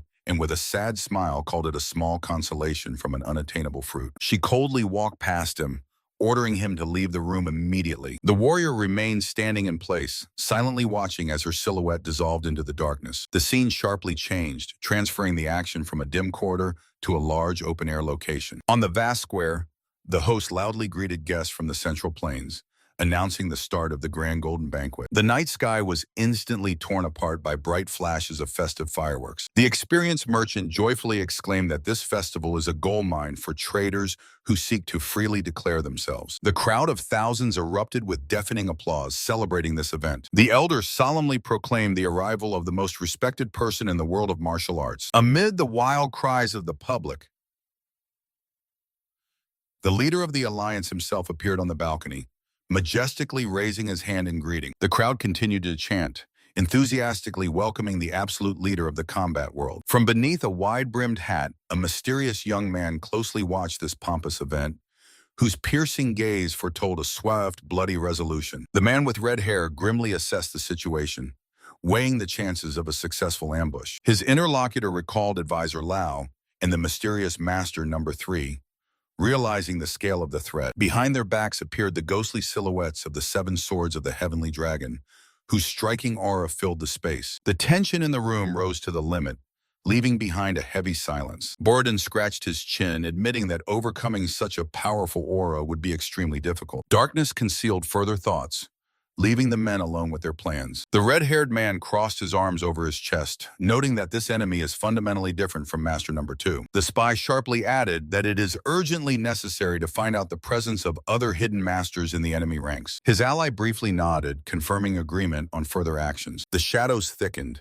symbolizing the transition to the next stage of their mission. Stopping in the forest, Borodan reminded about his condition of free access to the dungeon for meetings with Lin Yongqin. The night wind shook the tree branches, reliably hiding the crew from unwanted witnesses. The mercenary sternly warned never to approach the forbidden room opposite. The agent theatrically spread his hands, assuring that he is only interested in the girl. A cunning smile played on his face from the realization of the gained freedom of movement. The spy's gaze slid over the carved doors, mentally celebrating the opportunity to finally check that very secret room. Later, he approached the woman from behind, ironically remarking that men always bring only trouble. She waved him off irritably, calling him a naive fool and completely devaluing their recent kiss. The man froze, stunned by such a sharp and cold refusal. The contemptuous look in her dark eyes only confirmed the chasm between them. The woman wearily pressed her temple, trying to calm the growing headache. When he offered help, she sharply cut him off, ordering him to just sit quietly. He instantly resigned himself, promising to behave quieter than a baby. This phrase brought a slight smile to her face,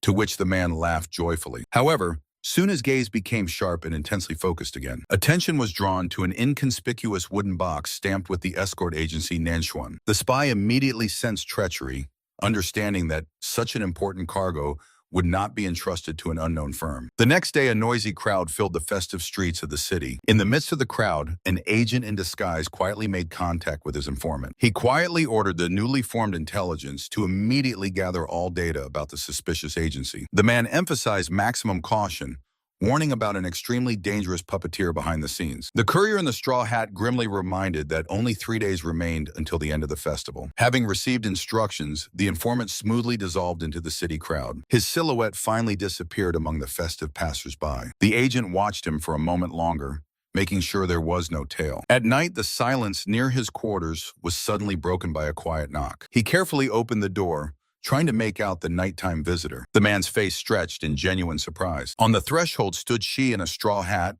mysteriously smiling and holding a bottle of alcohol in her hands. Placing the drink on the table, the woman defiantly asked if she had managed to surprise him. He admitted that he did not expect the visit, as he had always considered it his fate to knock on her door. They sat opposite each other, silently agreeing to share this evening. She smoothly slid the bottle towards him, offering a drink. The man suspiciously squinted, carefully examining the vessel. Casting aside doubts, he took a large sip directly from the bowl. The woman propped her cheek with her hand, watching him with hidden sorrow. Suddenly, a cruel order to the killer to give him the poison exactly tomorrow surfaced in her memory. She pushed away dark thoughts, quietly asking if something bad had happened. The man calmly wiped his lips with his hand, carefully hiding his own anxieties. He returned the bottle to her, asking to drink if she had finished questioning. She tilted the bowl while he silently and intently drilled her with his gaze. Suddenly, he reached out for the wine, quietly noting that it was not too late to change everything. The woman bowed her head, immediately understanding his proposal to escape. Taking another sip, he mentally acknowledged the colossal courage it took her to come today. Her eyes flashed decisively as she firmly refused to run away. The man smiled sadly,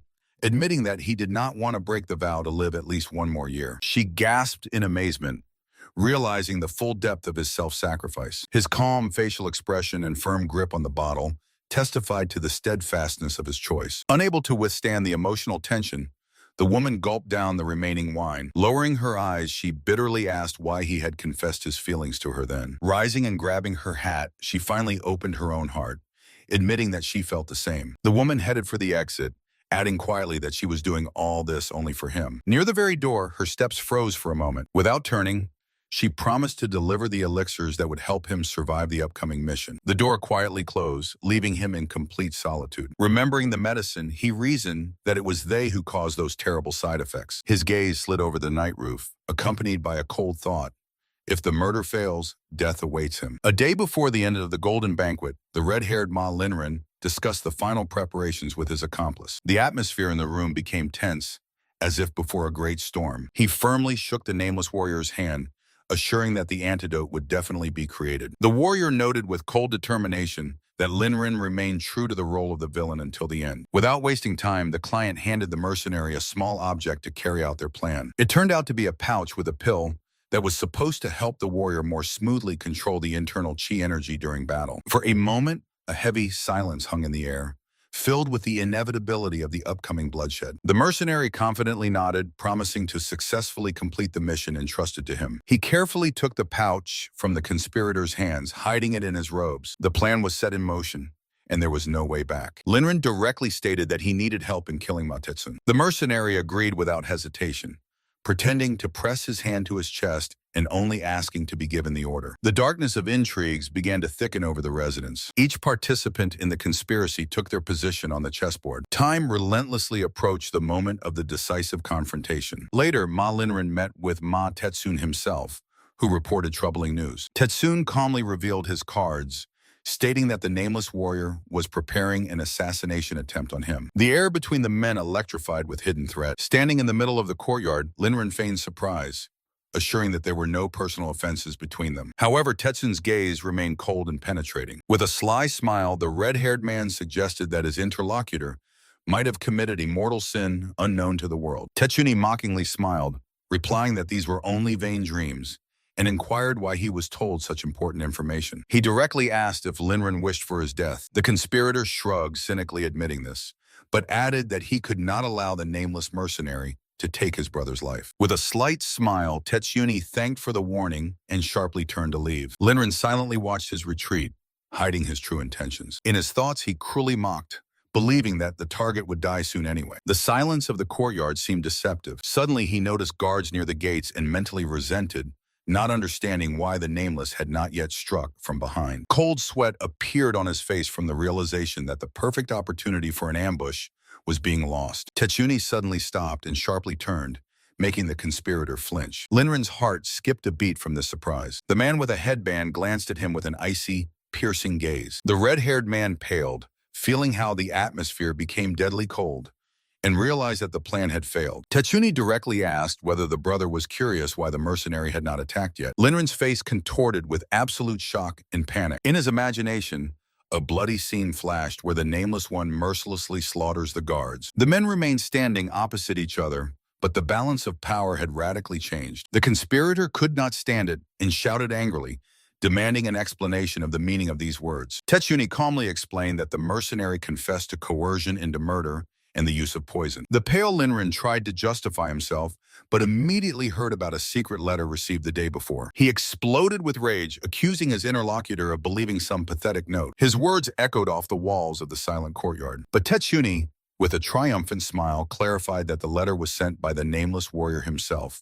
who was supposedly threatened. At these words, Linren's eyes nearly popped out of their sockets in mute horror. Tetsuni harshly stated that the brother acted exactly according to the letter's scenario, deliberately calling him here to buy time. He mockingly asked how a mercenary would know such details if he were not a seer. Overcome with despair, the red-haired man began shouting about false accusations and a large-scale conspiracy. Tetsuni cut in with an icy tone that the upcoming investigation would quickly put everything in its place. The conspirator could not believe his own downfall. His mind was in turmoil. Suddenly, the puzzle came together. He remembered how the nameless one persistently requested free access to the underground secret room. Fragments of their meetings flashed in his memory, and he realized that all this time the mercenary was weaving his own web. Clenching his teeth until they gritted, Linren hissed a curse at the traitor with hatred. Meanwhile, deep in the mountain residence, the night silence was broken by someone's shout demanding to be named. The nameless warrior confidently and calmly walked down the dark corridor of the mansion. He mentally calculated that Tetsuni must have already caught Linren red-handed, cornering him. Approaching the restricted area, the warrior encountered an armed guard wearing a mask. The guard suspiciously asked about the purpose of the visit, not taking his eyes off the stern man. The air smelled of an inevitable clash. The sentinel tensed, keeping his hand on the decorative wall lantern. A sharp sound of a mechanism was heard as the guard turned a hidden lever. Massive secret doors slowly slid open, revealing a passage to a secret vault. At that moment, the nameless unleashed his terrible inner energy. A devastating blast wave shattered the walls to pieces, raising an impenetrable cloud of dust. The guard recoiled in shock, not expecting such inhuman strength. When the smoke cleared, the warrior stood amid the ruins, radiating absolute menace. With a low hum, he drew his sword, the blade shining with deadly power. The guard drew his weapon, ominously noting that before him was a true sword master. The Nameless instantly attacked, creating a powerful whirlwind from the very first swing. Blades clashed in a lightning-fast lunge, scattering sparks in the darkness. The guard flew backward, barely holding back the furious onslaught of the opponent. His gaze from beneath the mask filled with rage and maximum concentration. The force of the collision between the two fighters made the air shudder. Nameless sharply pushed off and soared into the air, preparing a devastating strike from above. The guard panicked, realizing that his enemy had been hiding his true level all this time. There were no more chances for salvation. The warrior's eyes flared with a predatory, merciless light in the darkness before the decisive surge. A huge wave of aura effortlessly cut through the space, knocking the guard off his feet. A powerful impulse tore through the air,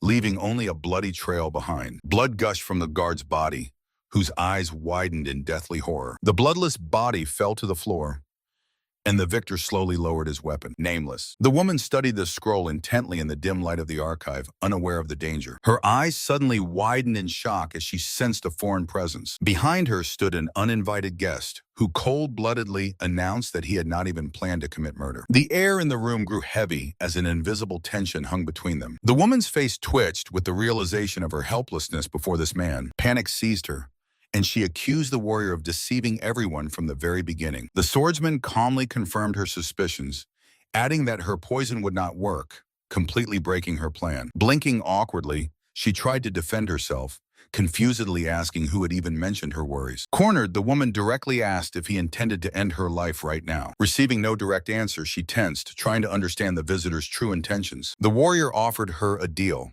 to reveal the name of the main organizer in exchange for her own life. Her gaze darkened with despair, for she refused to betray the leadership even under the threat of death. The man squinted sharply, instantly realizing that she was speaking absolutely seriously. He mentally analyzed the situation, assuming that Lin Yangqing had fallen into a deadly trap with no way out. To press harder, he threatened to turn the entire room into ashes along with the priceless books and archives. A heavy silence hung in the space while he waited for her to break. He skillfully struck at her psychology, reminding her how much she hated doing research. Remembering that she once gave him a chance, the swordsman decided to repay in kind, allowing her to escape or stay. Throwing the last phrase about free choice, he coldly turned towards the exit. Left alone, the woman trembled, convulsively clutching the book to her chest. Suddenly, the atmosphere around sharply changed, filling with an unknown threat. Through the cracks of the sliding doors, a black, ominous aura began to seep, calling him inside. The dark energy thickened,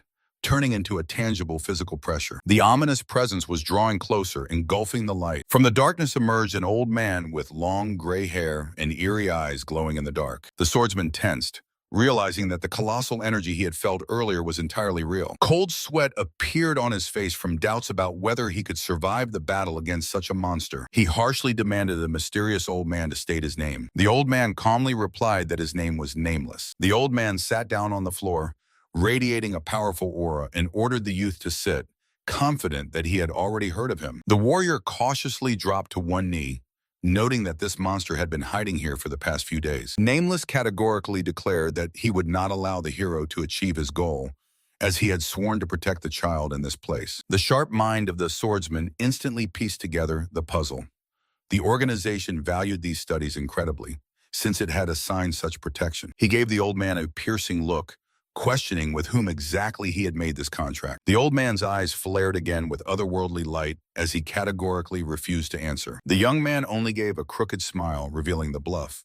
The old man himself did not know the name of the client. The elder remained silent, hiding his face behind a thick curtain of gray hair. Then the swordsman asked about the purpose of creating the medicine, to which he received a clear answer: complete control over the world of martial arts. With a contemptuous grimace, the hero inquired whether the old man even understood the scale of such an absurd claim. In response, a thunderous, insane laugh sounded, causing the walls to tremble. Laughing, the elder confidently cut in that such a conquest of the world was simply impossible, forcing the warrior to demand guarantees. The old man declared that as long as Tian Hejin exists, no one can conquer the world of martial arts, which caused outright shock in the interlocutor. The young man's face was covered with drops of sweat at the mention of this familiar name. The old man proclaimed Tian Hejin the greatest master with fanatical respect. The warrior gloomily lowered his eyes, realizing the bitter irony.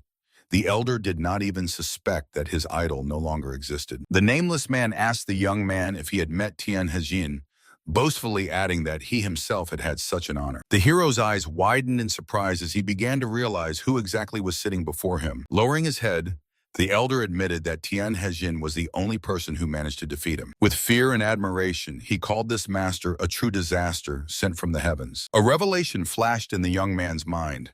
This old man was the legendary Sword Emperor, whom he personally defeated at the age of 29. Memories transported the hero to a bloody past, when in the middle of a snowy battlefield, he earned the title of the first in the world. That year, he consecutively crushed the Sword Emperor, the Blade Emperor, and the Fist King. The defeated was over 50 then, so now he should be well over 90. The abandoned sword in the rain symbolized the end of an era.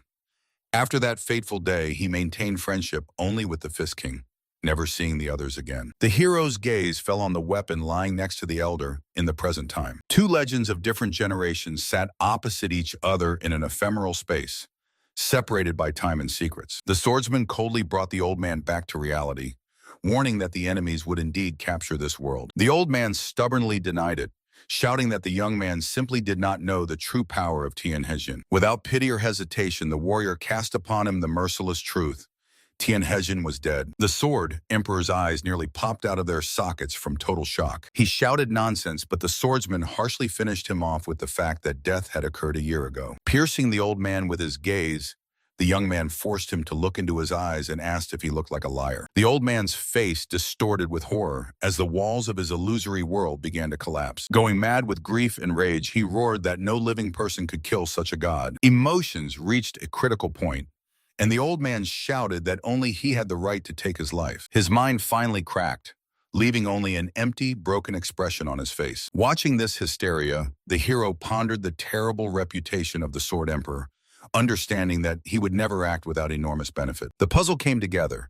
The organization offered the old man something so valuable that it could finally help him surpass Tian Hejin. Cornered by his own obsession, the old man froze with eyes wide open from otherworldly horror, finally crushed by reality. In the half-darkness of the hall, the gray-haired old man coldly reproached the younger swordsman that at his age he should already resist temptations. Lowering his gaze, he asked with muffled despair, who was really the killer? The gray-haired man's face suddenly distorted with unexpected shock. The elder was beside himself with rage, aggressively calling what he heard absolute nonsense. His eyes opened wide as the realization of the cruel truth struck with renewed force. Meanwhile, the dark-haired warrior with closed eyes calmly noted that such an ending was very convenient for the interlocutor. His gaze became icy as he threw a direct accusation of a secret desire for another's death. The space was torn by the elder's frenzied roar demanding immediate silence, radiating a deadly crimson aura. A powerful surge of energy struck the young warrior, causing his clothes to flutter in the wild wind. The youth did not even flinch, stoically enduring the devastating pressure of the hostile aura with closed eyes. With unexpected fury, the swordsman sharply cut in that the old man was the one who should be silent. The elder's face darkened as he contemptuously mocked the martial arts master's illusions about victory and helping the weak. The distance between them seemed to narrow as the young warrior coldly stated that age itself is not a sin. His voice became steel as he sealed the gray-haired man with words that the true sin is to grow old so foolishly. The youth's eye flashed with a predatory gleam, signaling the inevitable start of the fight. He swiftly reached for the weapon, clenching his teeth with absolute determination. The lunge forward was so powerful that it raised a real explosion of debris and energy. The enraged old man rushed forward, cursing the insolent brat. A strong hand gripped the sword hilt with a death grip before the fatal strike. The blades met in a fiery dance, sparking dazzling sparks from the incredible force of the clash. The swordsman mentally noted that every attack of the opponent carried pure death. Deflecting the devastating strike,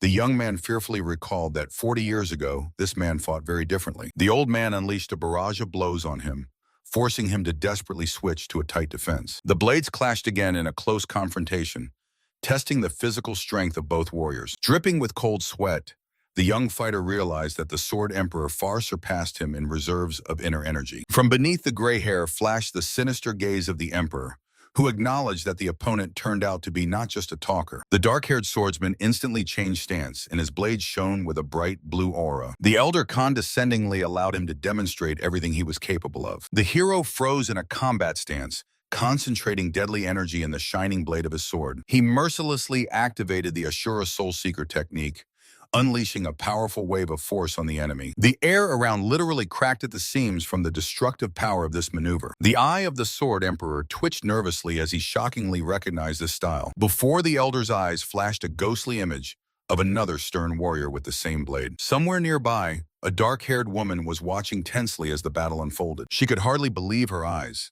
struck by the realization that the youth was fighting the Emperor on equal terms. Suddenly the Emperor's eyes flared with a dazzling white light, concentrating all his rage. He soared into the air with incredible speed, leaving behind shattered earth. The face of the gray-haired man turned into a mask of pure demonic aggression. The opponents collided again in a destructive leap at a crazy speed. A terrible explosion tore through the courtyard of the residence, sending a huge cloud of dust into the sky. A pillar of pure energy pierced the space, mercilessly erasing the debris of the building. The Emperor landed heavily amid the destruction, brushing dust off his tattered clothes. His face froze in shock from the incredible power of the enemy's attack. Through the thick smoke, the silhouette of a young man appeared, causing the old man to whisper the name Chan Hajin anxiously. From the darkness, a warrior looked at him, whose eyes brightly shone with untamed determination and thirst for victory. A powerful whirlwind of concentrated sword energy suddenly formed in the air. The blades clashed again with such force that the shockwave swept away all the remaining earth around. The fight moved high into the sky, where the blades crossed under the roar of deadly waves. Deflecting attacks, the young warrior thought with regret that the Emperor had turned into a pathetic,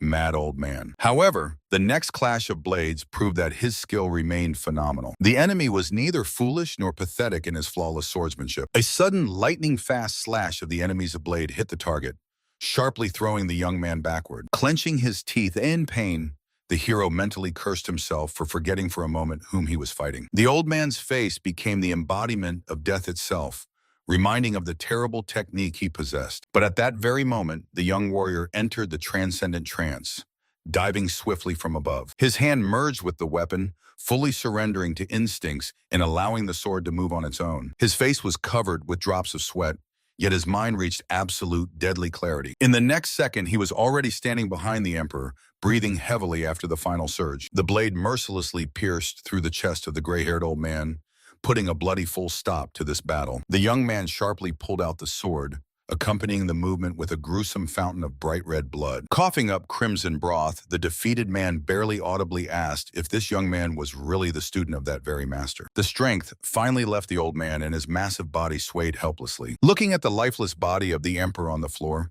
the victor mentally wished them to meet in the next life, to fight in a better place and for a nobler cause. The woman froze in the middle of the ruined room, feeling a heavy, deadly silence. Her face twisted with animal horror as a grim silhouette of a ruthless opponent emerged through the thick dust. With a trembling voice, she realized the terrible truth. This warrior had just dealt with the most powerful Emperor of Swords. However, the man did not even turn around, cutting off coldly that his battle was already finally over. Suddenly, the air was sliced with a whistle by an invisible, lightning-fast attack. The woman stiffened. Her pupils narrowed from absolute shock and incomprehension of what was happening. At that very moment, a strong blow tore the fabric on her shoulders, drawing blood. The powerful recoil mercilessly threw her backward, depriving her of any chance to keep her balance. Lying on the ground, she panicked as she realized that her body was moving on its own, completely obeying a foreign will. In her consciousness, a single unequivocal command echoed to get away. Barely swallowing air, she looked at the monster and quietly asked why he had spared her life. Receiving no answer, the woman looked confusedly at the dark silhouette that stood motionless above her. Realizing this was her only chance, she humbly bowed her head and thanked for the mercy. Wasting no time, she hurriedly left the room, leaving the warrior alone amid the chaos. Glancing over the shattered cauldrons, the man grimly decided to erase any evidence of his presence in this place. The next moment, the night sky was torn apart by a huge flame that roared and engulfed the entire residence. Thick, impenetrable smoke from the fire enveloped everything around, turning the building into a ruin. Standing with his back to the raging fire, the warrior calmly decided to cancel the current mission and return. Two of his subordinates, hiding nearby, were left speechless by the scale of the destruction they saw. A powerful gust of wind instantly dispersed the smoke, leaving behind only emptiness. Later, the action shifted to the peaceful, majestic streets of their native city, where ordinary life was bustling. The young man irritably reproached the leader, emotionally asking how he could be so cold and disappear without a word. Holding a cup of tea, the dark-haired warrior only smiled softly, advising the boy not to worry about trifles. The tension in the room began to gradually dissipate. The mustached subordinate intervened in the conversation, reminding that in the brutal world of martial arts, sending letters would be suicide. The boy sighed resignedly, ironically admitting that he would have to get used to a lonely existence. The leader sarcastically brushed off these complaints, stating that he even feared to imagine old age next to such an unbearable grumbler. Changing the subject,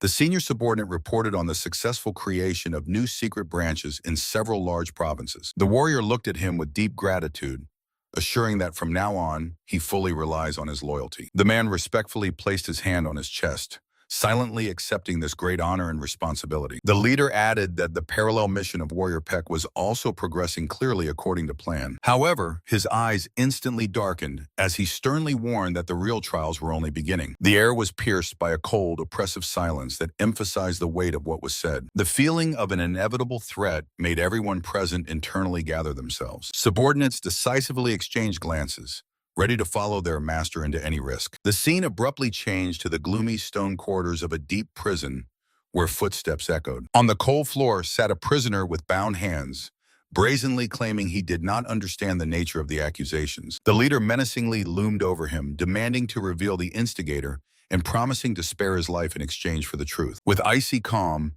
the warrior reminded the captive of the gravity of his sin, an attempt on the life of the leader of the Heavenly Blade sect. The red-haired prisoner mockingly lowered his head, correcting that he was only a temporary leader, and confidently pointed to the lack of evidence. Raising a look full of contempt, the prisoner fiercely declared that without his direct confession, all accusations were worthless. The dark-haired warrior silently drilled him with his gaze, allowing rage to boil inside. He spat with disgust that he had always seen through these vile intrigues and sincerely hated the prisoner since childhood. Approaching closely, the leader aggressively warned that he had every right to end his miserable life right here and now. The atmosphere in the cell became so thick that it could be physically felt. The warrior's eyes flared with demonic fury, and he growled, demanding an answer whether the enemy truly doubted his ability to kill. Even under this crushing pressure, the red-haired man squeezed out a crazy, crooked smile, refusing to give up. Suddenly, an elder appeared by the bars, interrupting the interrogation with his sudden appearance and a request to report. The tension in the cell eased a little, leaving behind a heavy residue. The leader turned irritably, asking what had happened this time, and received news of a message from the Murim Alliance. With closed eyes, the old man conveyed the order.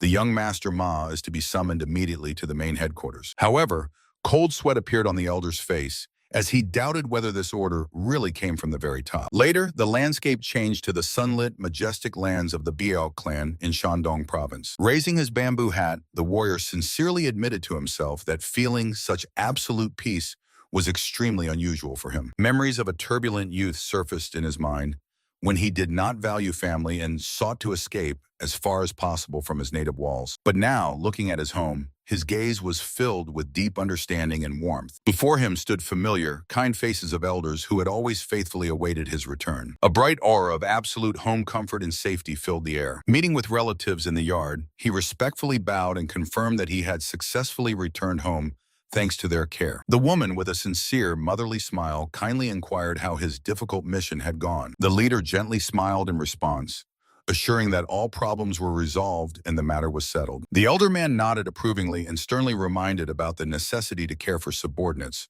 to which the warrior gave firm consent. With wisdom in his eyes, the old man noted that human life firmly rests on many small but important standards. He advised the young man not to stop at what had been achieved and to create his own, even more perfect principles. Moved to the depths of his soul by these words, the warrior promised with a gentle smile to engrave them in his heart. Despite the offer to immediately rest from the journey, he decisively stated that first he must inspect the small squad of swordsmen. As soon as the leader stepped onto the parade ground, hundreds of fighters simultaneously fell to their knees, issuing a deafening roar of respect and loyalty. The boy's face stretched from complete surprise and incredible shock at such a reception. Looking at this endless sea of devoted people, he realized that for the first time in his life, He felt such a powerful energy of combat brotherhood. From his lips came a simple but sincere question about how they had fared without their commander. In response, the platform erupted with a single devastating cry of confirmation and joy. His closest comrades and family watched the absolute triumph of their leader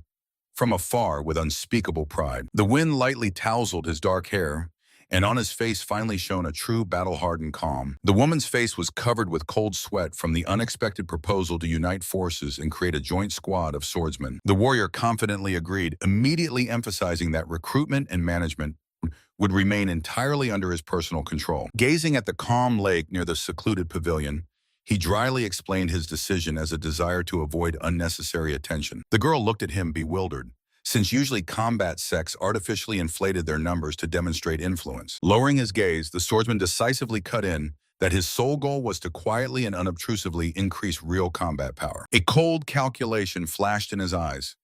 The participation of the Sun Clan would provide perfect cover and divert suspicion regarding the sources of funding for his new squad. For a moment, his face twisted with discomfort at the realization that the girl would surely perceive this as a blatant use of her status. Her sudden agreement sounded like thunder from a clear sky, causing the warrior to open his eyes wide in shock. Watching the mountain landscape, he asked with distrust whether she was really ready to make such a serious decision so quickly. The girl only smiled confidently, stating that the essence of this matter is actually very simple. Her soft smile concealed a steel will, as she added that it all comes down exclusively to the question of trust. The warrior blinked in surprise, impressed by how accurately she grasped the very essence of the problem and decided to trust him. The girl's profile radiated absolute calm as she confirmed her intentions with a brief nod. The swordsman's lips stretched into a warm, sincere smile, and he thanked her for the support with relief. Squinting with pleasure, the girl playfully reminded him that for such a favor, he simply must treat her to a drink. Her face suddenly contorted with comic horror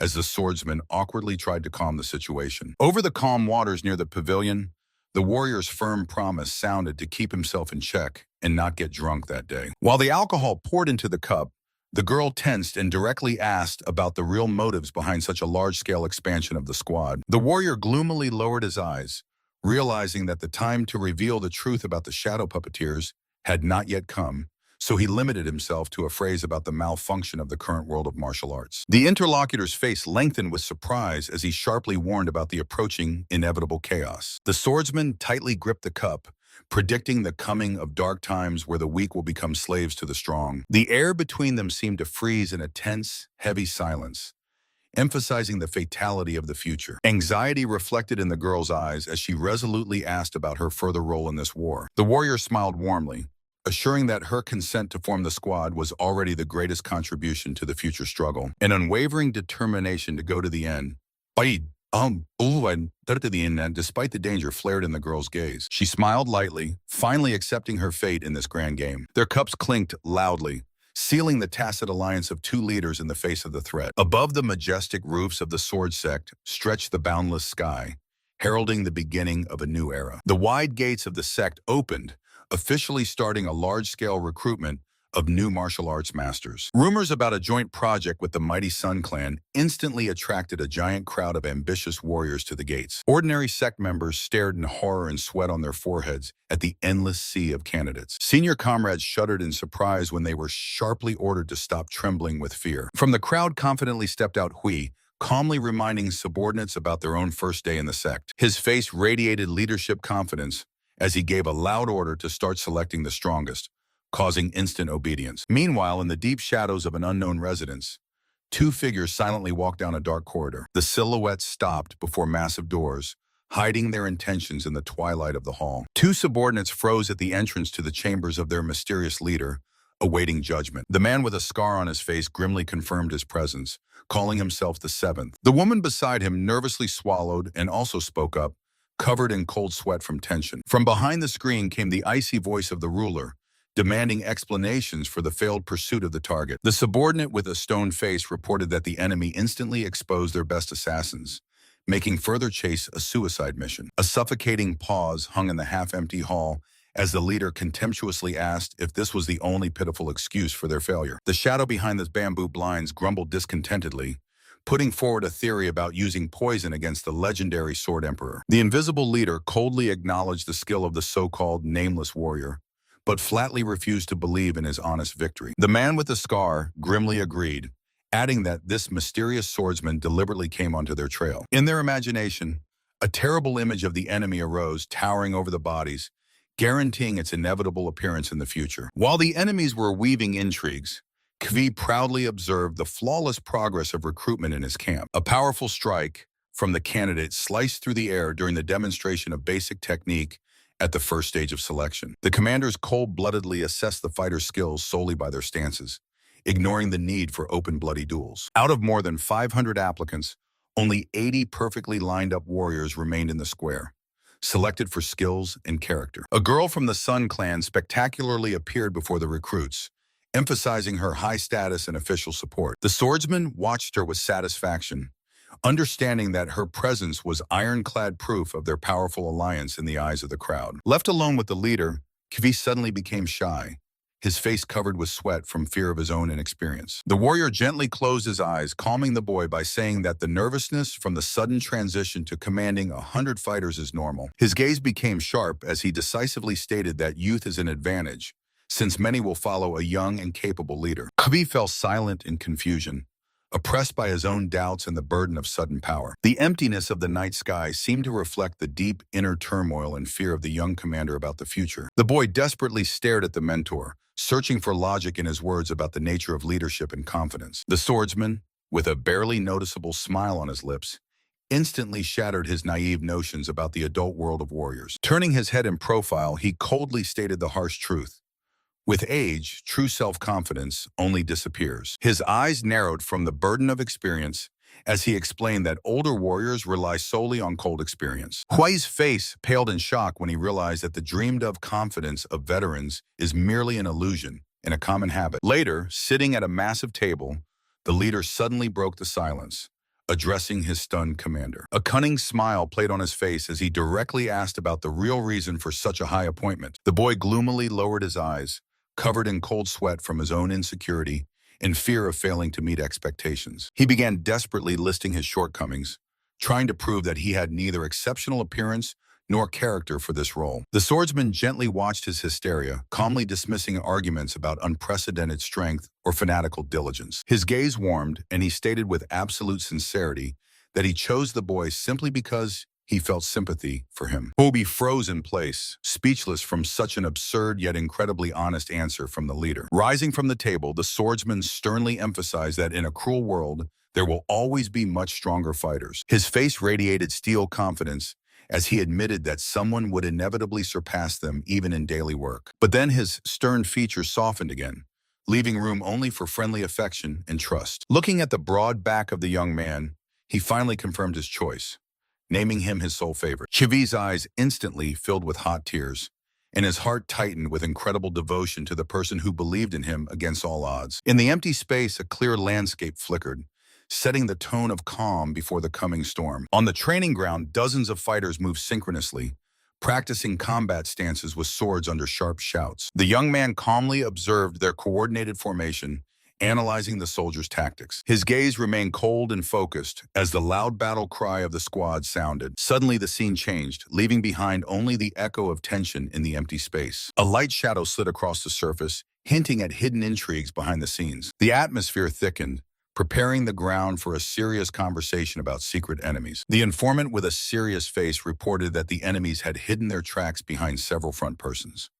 But the source turned out to be unique. The hero slightly frowned, piercing the interlocutor with a sharp look, and sharply asked about the exact location. The man without hesitation revealed the cards, naming the name Sun Vanbo. A short pause hung in the air, in which the weight of the just heard information was felt. A slight change in light emphasized the tension of the moment, while the young man digested what he had heard. His eyes narrowed with suspicion as he mentally assumed that this very person was controlling the entire conspiracy. The informant, without changing his stone-faced expression, inquired whether he planned to approach this enemy directly. Silence hung again in the air, filled with invisible tactical calculation. The hero calmly sipped tea at the wooden table and cut in that now was not the time for action, which caused sincere surprise in the subordinate. He cold-bloodedly explained that provoking the opponent was not worth it, and ordered to focus all forces on strengthening the Samon Pavilion. The next moment captured his absolute confidence in his own strategic decision. Lowering his gaze, he grimly admitted that now he clearly understood the true motives of his enemies. The action shifted to the majestic building of the Alliance Leaders Hall, whose roof towered against the backdrop of a cloudless sky. In the spacious hall with a red carpet appeared Sima Chong, a man who had never been summoned here before. One of the present elders with a scar on his face sneered contemptuously, not understanding the purpose of such a stranger's visit. His stern gaze revealed deep distrust and hidden irritation. This was Ju Chorian, a man who cunningly used the position of Chong Hajin to make Ma Bongi the leader. Nearby, a harsh verdict was pronounced that betrayal of the Alliance leader's will is absolutely unforgivable. A tall man in dark clothing approached the hall with confident steps, radiating unwavering authority. Amid the clinking of metal, two men were brought into the room.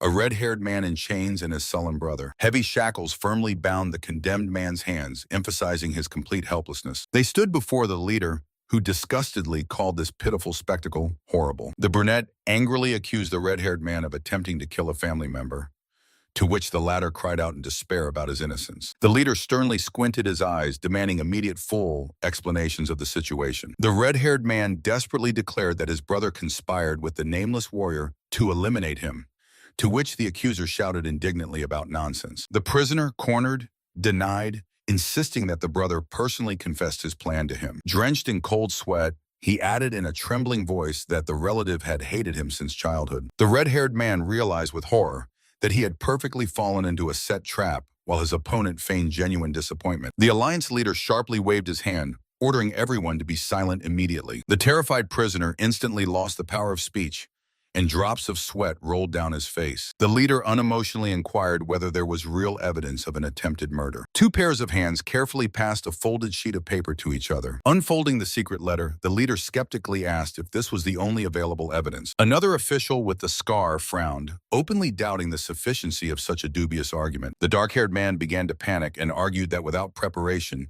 the nameless warrior could not have delivered this letter in advance. The leader slowly folded the paper, thoughtfully agreeing with the logic, but left the phrase unfinished. The face of the dark-haired man distorted with shock and the sudden realization of his own failure. He fearfully asked again if he was being accused of falsification, to which the leader calmly dismissed the direct accusations. The head of the Alliance explained with cold contempt that he had only suggested such a tactical possibility. The brother desperately shouted to the leader, begging for justice, while the red-haired man stood nearby with grim confidence. The leader's gaze became sharp as a blade, completely suppressing the will of everyone present in the hall. He abruptly changed the subject and harshly asked who this mysterious nameless warrior really was. Sima-chan respectfully bowed his head and reported that they were investigating his involvement in the butcher's murder. Advisor Gal Sarian was introduced as the main person responsible for handling this complex case. The leader mentally pieced together the puzzle, realizing that this man was brought here solely as a scapegoat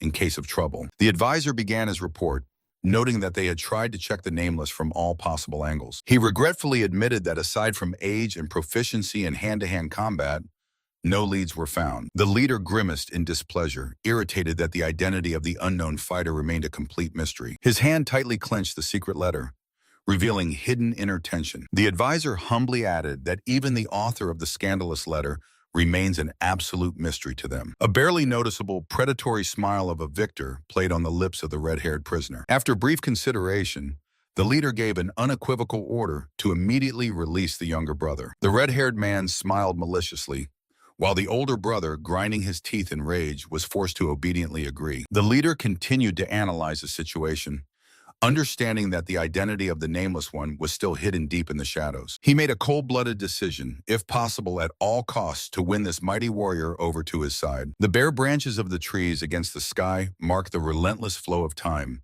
which fled like a swift river. Meanwhile, the young man continued relentless training, skillfully combining the art of the Asura sword and the secret art of the immortal crane. Wrapped in a whirlwind of energy, he flawlessly practiced the clan technique of the White Moon sword, bringing it to perfection. Swinging the blade, he realized with unwavering determination that effort and boundless development were available not only to him alone. While he was strengthening his body, the squad of swordsmen received their first mission, which Guan Hui handled brilliantly. The next few dangerous escort missions went surprisingly calmly and without any tactical complications. However, the bloodied sword under the downpour became a stern reminder of inevitable losses due to varying levels of warrior training. Along with the icy rain came rumors about the alliance. Ma Riyongan returned to Henan province, and Ma Shulgan officially headed the Heavenly Blade sect. Gossip spread that the new patriarch became the rightful heir, although some stubbornly claimed the opposite. Amid the dense snowfall, the young man felt his art of the immortal crane make an incredible breakthrough to the 9th star. Sitting in the lotus position on the frozen ground, he let a new wave of colossal energy pass through his body. With each frosty breath, his movements became increasingly smooth and lethally perfect. Suddenly, a furious snow whirlwind began to form around him, completely subordinated to his inner strength. The gusts of wind intensified to the scale of a true storm, tearing the space in half with a roar. The hurricane thickened, turning every snowflake into a sharp blade under the devastating pressure of his aura. The young man opened his eyes, which now radiated a threatening pink glow, realizing he had reached the level of 120 years of cultivation. Sparks of icy flow ran across his skin as he slowly and with maximum focus raised his chin, an expression of absolute, unbreakable confidence in his own invincibility before any enemy appeared on his face. A predatory smile touched his lips. Now he was fully ready to apply the 5th destructive technique of the art of the Asura sword. The 6th and final technique of the Asura sword, Destruction Strike, was considered absolute, and 5 shining blades of energy were already slicing through space. Controlling the internal energy turned out to be so difficult that its flows were barely manageable. Through the prism of phantom blades, the hero realized that this technique could only be used at the most critical moment. His gaze flared with determination. Technically, it was the 5th technique, Rotating Strike, that served as the final trump card. The warrior instantly sprang from his place, unleashing the destructive power of the sword's circular swing. A powerful whirlwind of energy tore the ground beneath his feet, creating an impenetrable hurricane of blades. The consequence of the strike was a giant crater in the middle of the scorched forest, where not a trace of the landscape remained. Meanwhile, the envoy delivered alarming news. The Murium Alliance officially recognized the revival of the demonic cult of the Bloody Sky. Hearing this, the hero shuddered, tearing himself away from the book in complete incomprehension. The youth's eye filled with horror and cold sweat at the very thought of the cult's return. He mentally denied this possibility, since he had personally destroyed the last cultist, and now suspected another faction of appropriating their name. The envoy added that due to this threat, the Alliance will conduct a mass recruitment of new martial arts masters in March. The hero clenched his jaw, realizing how rapidly the balance of power was changing. An image of the Alliance leader Ma Bongyi flashed through his mind, and the question arose, was it his own will, or an order from a shadow organization? His face became stone-like. It was time to return Gal Sarian. The young man placed his hands on the ancient folio, deciding that he would not entrust this to Bekpio, but would handle it personally. He understood that the true bond between lord and vassal requires sincerity, not intermediaries. The time to act had come,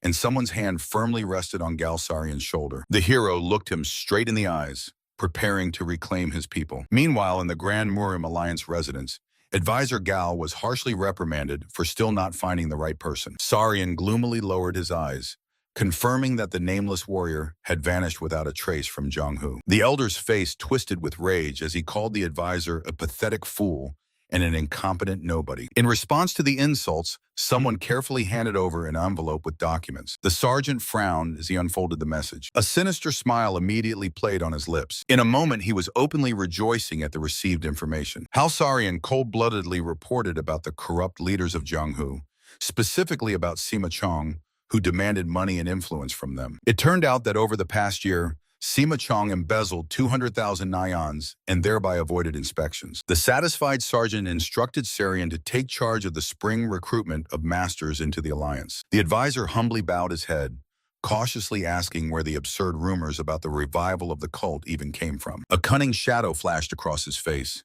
The mention of demons always makes the martial arts world go wild, which helps quickly gather strength. The sergeant sharply cut him off, stating that the alliance must become stronger, and unnecessary questions are pointless. Halsarian respectfully bowed and hurried to leave. As he walked away, he pondered that even Sima Chong does not know the whole truth. Sarian frowned, suspecting that he could only be pretending to be a fool, hiding the real puppeteers. The advisor's thoughts returned to the nameless warrior, whom no secret network could find. Sarian's face became stern.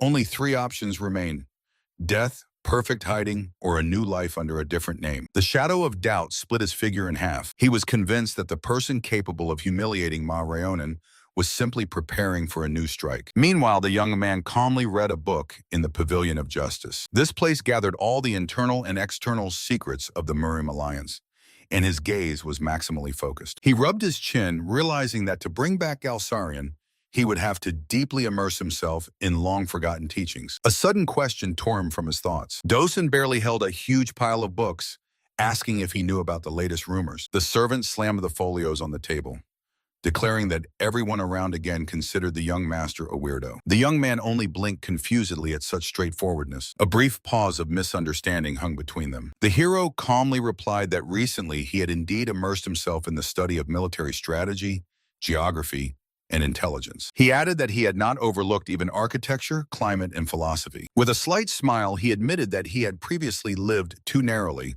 seeing only martial arts. Dosen squinted slyly, accusing the master of merely skimming through the text. When the young man calmly agreed, the servant's eyes nearly popped out of their sockets in shock. The hero continued flipping through the pages while Dosen could not believe such speed of reading and information absorption. The pages flickered quickly in his hands. The young man's gaze scanned each line flawlessly. Dosen gestured emotionally with his hands, but the hero calmly noted that abandoning perfectionism in sword fighting means certain death. He closed his eyes, coldly adding that the technique must be executed flawlessly. The servant sighed resignedly, understanding the full seriousness of the master's words. The young man smiled warmly, noticing that Dosen seemed happy on the outside, while he himself learned about the world from his room. His face radiated tranquility over the open book.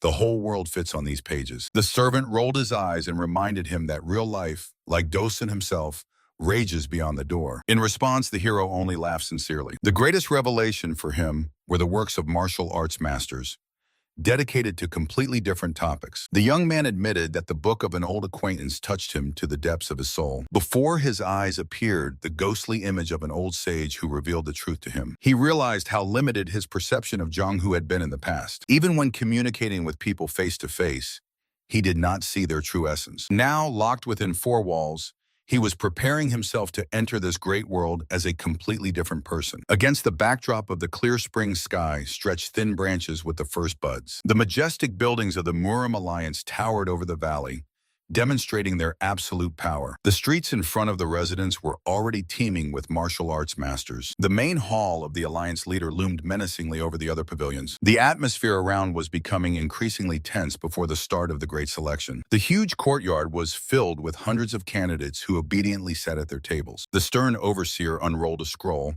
announcing the start of the first written exam. The brush confidently touched the paper, recording answers to basic martial arts questions. Time relentlessly passed, causing weaker candidates to lose hope. The silence was broken only by the nervous rustle of paper and the squeak of hundreds of brushes. The last minutes of the exam seemed like an eternity for those who did not know the correct answers. While the neighbor desperately grabbed his head, Leiden maintained perfect, confident calm. Suddenly his name echoed through the hall, causing the young man to flinch from surprise. He smiled inwardly, realizing that the intellectual appearance of the competitors was just a pathetic illusion. The examiner from the pavilion roof shouted that all successful candidates must return tomorrow for the second stage. The next test required personal views on military strategy and tactics. The hero easily combined his past knowledge with the recently read material, surpassing even the authors of the questions. He calmly accepted his triumph, as passing the second stage was absolutely obvious. The very next day, it was time for the final interview,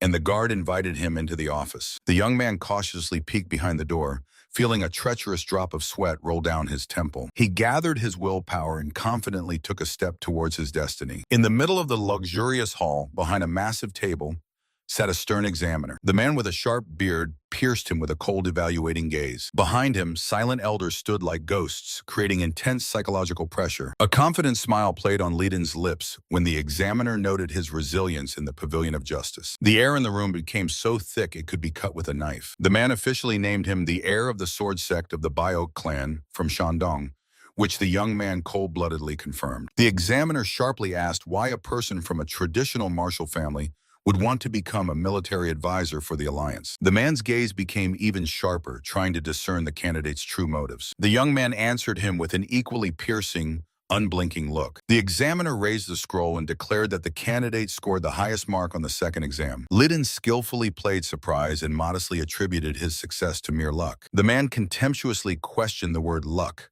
clearly not believing this cheap modesty. The hero instantly recognized in him Galsarian, a man who could not stand upstarts, and decided to act as cautiously as possible. Sarian suddenly changed the subject, harshly asking about the real level of his combat skills. The room froze in anticipation of an answer that could decide everything. Hearing the order to demonstrate strength, the young man agreed without hesitation and sharply pushed the chair aside. With a confident smile, he asked to toss an ordinary sheet of paper into the air. The examiner's face remained stone cold as he prepared to fulfill this strange request. The white sheet flew up, momentarily suspended in weightlessness. The hero swiftly drew his blade, deciding to show only the basic power of the White Moon sword art. Dazzling arcs of sword energy tore through the air with a roar, creating an incredible visual effect. With deadly precision, he made the final decisive stroke, putting all his concentration into it. The tip of the perfectly sharpened blade froze, gleaming with cold metal. Evenly cut pieces of paper perfectly aligned on the flat side of the blade,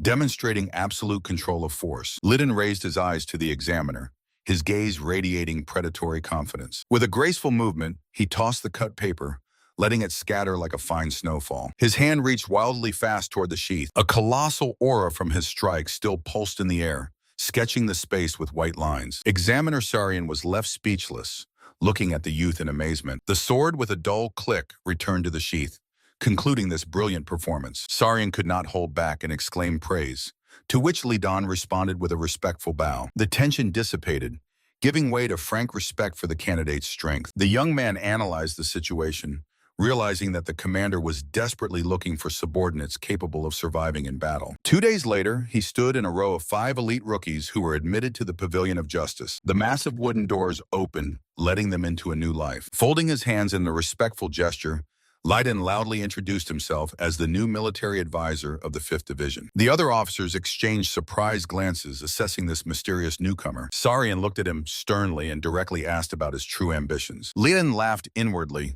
knowing that his real goal was to destroy this very commander and all his puppeteers. However, aloud he pompously declared his desire to become a great strategist, prompting Sarian to clarify what that meant. The young man replied with a warm smile that a true leader leads warriors to victory with minimal losses. The commander's face twisted with anger as he asked if it was possible to win the war by pitying the soldiers. Lidin's gaze became steely, and he harshly cut off, refusing to treat his comrades in arms as expendable material. Sarian placed his hand on the scrolls and threateningly declared that with such illusions, it would be very difficult for him to survive. The commander's words hung in the air, creating an icy wall between their ideologies. The young man did not look away, silently accepting this invisible challenge. Realizing that the boy could not be broken, Sarian gave up and dryly welcomed him to the team. Lidin instantly changed his tone to submissive, asking the senior officer for mentorship. The official meeting ended, but the real game was only beginning. While going through the archives, the hero learned that Sarian had once been harshly punished and locked in solitary confinement. Looking at the commander's back, he understood that he had only recently regained power in his own unit. The Grey Elder stood nearby, quietly confirming that Sarian had been through real hell. A sincere pity for the broken fate of the commander was read on the old man's face. Soon it became clear that the main mission of their squad was to track the terrible Nameless Warrior. This was quite logical, since this monster became the most dangerous figure in all of Jianghu after the massacre. But since there were no traces of the Nameless One, the squad got stuck in routine investigations of corruption among the masters. Analyzing piles of documents, Lidin realized that Sarian was desperately trying to strengthen his shaky authority. 6 days passed, and the commander suddenly summoned him. The young man calmly approached the table, reporting that he had already perfectly adapted thanks to his colleagues. He lowered his eyes to the document, carefully studying the new task. Sarian harshly ordered to quickly investigate the case and bring a full report, to which the hero obediently agreed. Stepping out the door, Lidin smiled fiercely,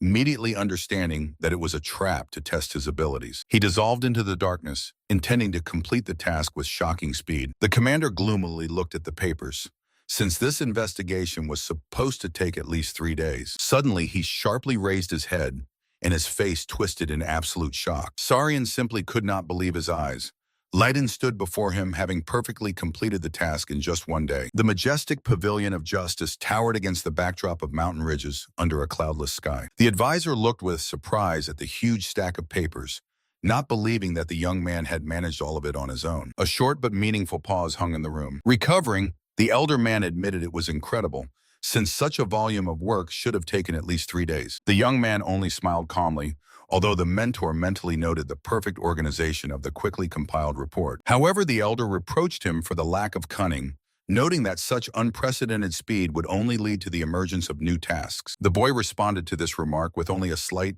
confident smile. Without wasting time, the advisor immediately handed him a new folder with documents, which the young man obediently accepted. The elder man decided to check how the subordinate would cope with an even greater workload than the day before. The next morning, the sun's rays illuminated the sliding doors of the pavilion. The advisor's face again stretched into silent astonishment. In front of him lay a new, even larger stack of perfectly executed work, which would take much more time. The man thoughtfully stroked his beard, sinking into memories. He recalled his own youth, when he himself with the same zeal sorted through endless mountains of documents. At dusk, soft light lit up the windows of the residence. The night silence enveloped the building, hiding important conversations from prying ears. The elder man apologized for the absence of a welcoming banquet, citing the tense situation due to the demon cult riots. The young man politely declined the apology, assuring that he was already deeply grateful for the warm reception. The boy noted that during all the time they had almost never drunk alcohol together. Over a modest dinner, they shared a drink for the first time, as before the elder always tried to maintain a strict distance and authority. The advisor silently sipped from the cup,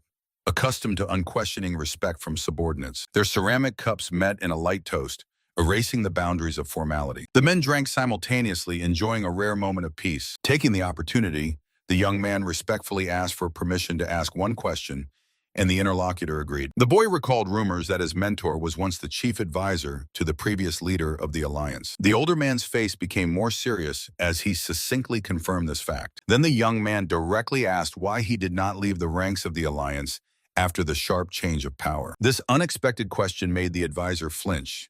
His gaze froze for a moment. Instead of answering, he looked away, sinking into heavy silence. The boy carefully studied his mentor's profile, patiently waiting for a reaction. In his mind, the young man already knew the real reason: an uncontrollable thirst for revenge, which advisor Gal never spoke aloud about. The boy realized that true trust between them would arise only when the elder himself dared to reveal this secret. Instead, the advisor changed the subject, confessing that he had serious doubts before joining this unit. The young man recalled numerous bad rumors about the Heavenly Blade sect, which fully justified the concern. The older man only grimly grunted, confirming these fears with his troubled appearance. A heavy atmosphere once again filled the room, leaving much unspoken between them. The boy nodded respectfully, deciding not to press further on painful topics. The next day, a fresh wind swayed the young leaves against the backdrop of a clear blue sky. A sudden surprise interrupted the calm morning, brightly reflected on the advisor's face. A high-ranking official, Sima Chong, entered the office with a decisive step. The host of the room immediately stood up, tensely greeting the guest. Anxiety in the air instantly grew, foretelling extremely serious news. The young man behind squinted suspiciously, understanding that unannounced visits were rare here. The guest immediately got to the point, reporting the arrival of a direct order from above. What was heard made the older man's eyes widen in shock, and the boy noticeably worried. The order was absolutely secret. The Corps of Heavenly Archers was setting out on a campaign, and their unit was assigned to provide full support for the mission. The commander silently confirmed their readiness to carry out the directive without unnecessary discussion. The young man mentally analyzed the situation. Usually the Pavilion of Justice operated in the rear, and the direct dispatch of the advisor meant an unprecedented operation. Due to the critical importance of the mission, Sima Chong ordered the advisor to go personally, to which he immediately agreed. Having delivered the order, the guest sharply turned around and left the room. As soon as the door loudly closed, a heavy, oppressive silence settled in the room. The elder man deeply frowned, trying to understand why the Corps of Heavenly Archers was chosen for this task. This decision seemed to him extremely suspicious and dangerous in the current political situation. He recalled the balance of power in the Murim alliance. Two of the three most powerful corps always blindly supported the current leader Ma Bongyi. The only powerful faction openly opposing his rise to power was precisely the Heavenly Archers. The advisor turned to the window, clasping his hands behind his back in tense contemplation. His gaze sharply intensified when a terrible suspicion arose in his mind about the true, possibly fatal motives of this order. Breaking the silence, the young man decisively stepped forward and asked permission to accompany the mentor, which greatly surprised him. The boy respectfully folded his hands, confidently stating that his combat skills would be useful for ensuring security. The elder looked carefully at his ward, scrutinizing his determination. Finding no substantial reasons to refuse, the advisor ordered him to prepare immediately for departure. The next day, heavy, ominous clouds gathered over the rooftops of the buildings. In the courtyard, a large escort of armed horsemen in a massive covered carriage, ready for a long journey, were already lined up. The gray-haired commander of the archers noted with surprise that the operation would be personally led by Advisor Gal. This veteran turned out to be Chanrak, the legendary leader of the Heavenly Archers Corps. The advisor greeted an old acquaintance, politely inquiring about his life. The gray-haired warrior gestured toward the carriage, suggesting to discuss all important details on the road. The young man turned his head in surprise, suddenly noticing someone behind his back. The surrounding bustle before departure only intensified the overall tension. A warrior in a black mask approached the boy, placing a hand on his chest, and warned him to follow his instructions clearly in case of danger. The young man only smiled confidently, confirming that he fully relied on this covert assistance. An order to board the carriage rang out, and the massive gate of the fortress began to slowly open. The loud clatter of wheels on the cobblestones marked the beginning of their dangerous journey. Already inside the carriage, Commander Chanrak confirmed that they were ready to hear the details of the mission. The young man mentally noted that usually such details would be reported by Advisor Gal, who possessed all the information. However, the situation turned out to be much more complicated and confusing than it seemed at first glance. The gray-haired veteran apologized, stating that he could not reveal the specifics of the task right now and would do so only after arriving at the location. Advisor Gal accepted these conditions, silently nodding in agreement. However, the commander of the archers hesitated for a moment, his gaze becoming more penetrating. Considering their long acquaintance, the old warrior decided to make an exception to the strict secrecy rules. He leaned forward and quietly informed that their destination was the Forest of the Swords Aroma in the province of Chongqing, which shocked the interlocutors. The advisor's face twisted in horror, as the name of this place meant a direct threat. The young man instantly broke out in a cold sweat, recalling that it was one of the 3 sacred lands of the demonic cult, and a mission there was tantamount to suicide. Despite the internal panic, the advisor composed himself and thanked for this extremely important information. The old commander dismissed the thanks, noting that the presence of such an outstanding strategist gave him confidence in success. The advisor modestly pressed his hand to his chest, replying that these words flattered him, although cold calculation already burned in his eyes. Thick darkness enveloped the space, creating an oppressive atmosphere of anticipation. The silence of the night forest concealed the echo of future events. The air became heavy, as if nature itself had frozen in expectation. The darkness thickened, leaving room only for anxious thoughts. The veil of time barely opened, returning the hero's memory to the past. A soft but deeply sorrowful smile blossomed on the young man's face. Looking into the distance, he sincerely thanked John Chanrak in his thoughts for remaining loyal to him until the very end. Beside him walked the old advisor himself, who casually remarked that this was probably the boy's first real mission. Advisor John Chanrak confidently confirmed his words, carefully studying his companion's reaction. Noticing the young man's calm, the old man grunted, for he did not look scared at all. The boy confidently stated that there was no place for fear when accompanied by the former leader of the Marine Alliance. However, the next moment he became embarrassed, thinking he had said too much and revealed too much. Instead of anger, a slight satisfied smile with closed eyes appeared on Chanrak's face. Taking advantage of the mentor's good mood, the young man asked which battle left the deepest mark in the old man's memory. He immediately guessed the bloody clashes with the 13th Syndicate of the Dark Path or the Divine Cult. Memories hung heavily in the air, creating a tense pause before the answer. Chanrak's face instantly grew serious as he clearly pronounced the name, Operation New Dragon. The young man's eyes widened in surprise, as this secret mission was completely unknown to him. The echo of that conversation gradually faded, retreating before the harsh reality. Events began to rapidly shift to the location of that very mysterious operation. Against the backdrop of mountain ridges shrouded in night fog, the question about the essence of the task continued to trouble the hero. In the dense darkness of the forest, armed guards vigilantly watched around the camp illuminated by the fire. The cold night wind made the fighters grip their weapons tighter. The surrounding gloom concealed a deadly threat in its depths. The young man carefully informed the advisor that he had prepared a place to sleep for him,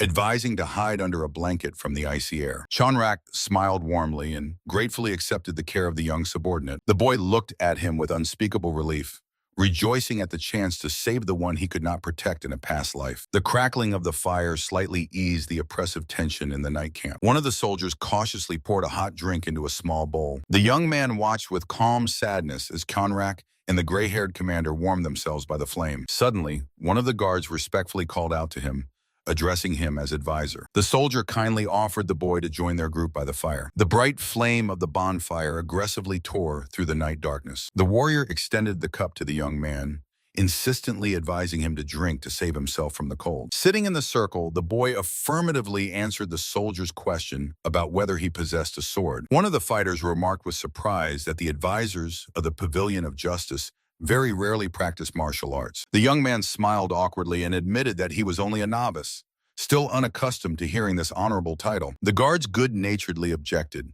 emphasizing that the rank of advisor demands respect regardless of experience. They smiled and suggested that one day the boy would become their commander, and then asked him to be lenient with them. The young man understood it was a joke, but felt sincerity, as in a past life these fighters had indeed fought bravely under his command. The emotions from these unwelcome memories painfully clenched the hero's heart. The feeling of the approaching inevitable tragedy grew stronger with each passing minute. Looking at the stern face of Chanrak, the boy mentally vowed to do everything possible not to lose any of them this time. The calm by the campfire turned out to be only a temporary illusion before the bloody storm. The night gradually dissolved, giving way to an icy, foggy dawn. The morning fog dissipated as the carriage continued its movement, and it was then that a sudden attack occurred. A brutal slaughter unfolded at dawn on the fourth day of the journey. Dozens of dead bodies now lay motionless on the ground, forming a grim picture of death. The surviving guards tensed, preparing for a new attack from the darkness. Just a moment before, the young man was calmly dozing, leaning against the trunk of a tree. Suddenly, his eyes snapped open sharply from a keen premonition of a deadly aura. His instincts instantly caught barely noticeable but swift movements of enemies around the camp. Shadows flickered quickly between the trees, indicating a large-scale and well-planned ambush. Realizing the criticality of the situation, the hero sprang to his feet and shouted loudly about the attack. At that very second, the air was torn by the deadly whistle of a hail of arrows. The guards swiftly drew their weapons, skillfully repelling the enemy volley. The gray-haired commander barked not to pursue the killers and ordered the perimeter defense to be immediately strengthened. The young man frowned, cold-bloodedly analyzing the coordinated actions of the enemy and realizing that they had encountered a true elite. After the clash, the examination of the corpses yielded no results, as there were neither tattoos nor personal belongings, nor emblems on the weapons. The absence of any clues only confirmed the high level of training of the attackers. Chanrak grimly concluded that they were dealing with a deadly, impeccably trained organization. Unable to bear it, the advisor harshly asked the gray-haired commander about the true purpose of their mission, but received a categorical refusal. Chanrak was outraged by the lack of trust, but the commander dryly referred to strict secrecy rules. The advisor pressed harder, reminding about the right to disclose information in conditions of extreme danger. The commander was silent, his face petrified from inner struggle. Finally, he mutely apologized, refusing to betray the military statute. Observing this, the young man once again became convinced that Chanrak was a man of iron principles. Realizing the futility of the dispute, the advisor accepted the allies' decision, but ordered an immediate departure. The gray-haired man agreed to the route change, looking heavily at the rows of dead soldiers. Suddenly, the commander stopped and sharply turned back. He loudly asked who among the guards was the first to raise the alarm. The young man, without hesitation, took a step forward and calmly confirmed that it was him. His face showed no emotions despite the watchful glances. The commander asked with surprise how an ordinary rookie could detect professional killers in advance. The boy cold-bloodedly lied that he had just woken up to drink water and accidentally noticed movement in the fog. The gray-haired warrior approached closely and with deep respect placed his hand on the hero's shoulder. He sincerely thanked him, openly admitting that without this vigilance, the entire squad would have been destroyed. While the commander kept his hand on the hero's shoulder,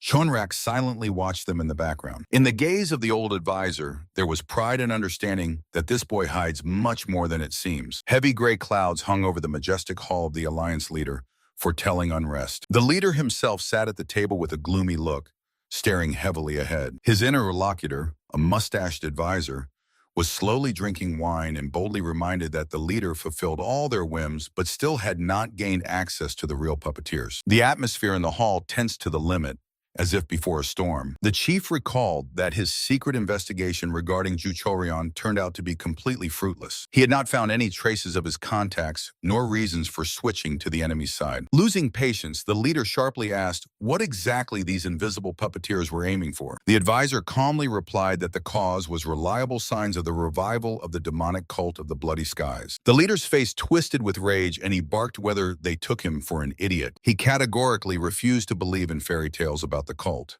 But the advisor continued to cold-bloodedly insist on the found evidence. Cold sweat rolled down the chief's face, and his eyes flashed with undisguised anger. Clenching his teeth, he declared that this evidence was just a miserable forgery. The advisor closed his eyes and calmly cut in that this whole game was played exclusively for the leader himself. A viscous, deadly silence hung in the hall, in which a hidden threat was felt. The mustached envoy finished him off with a fact.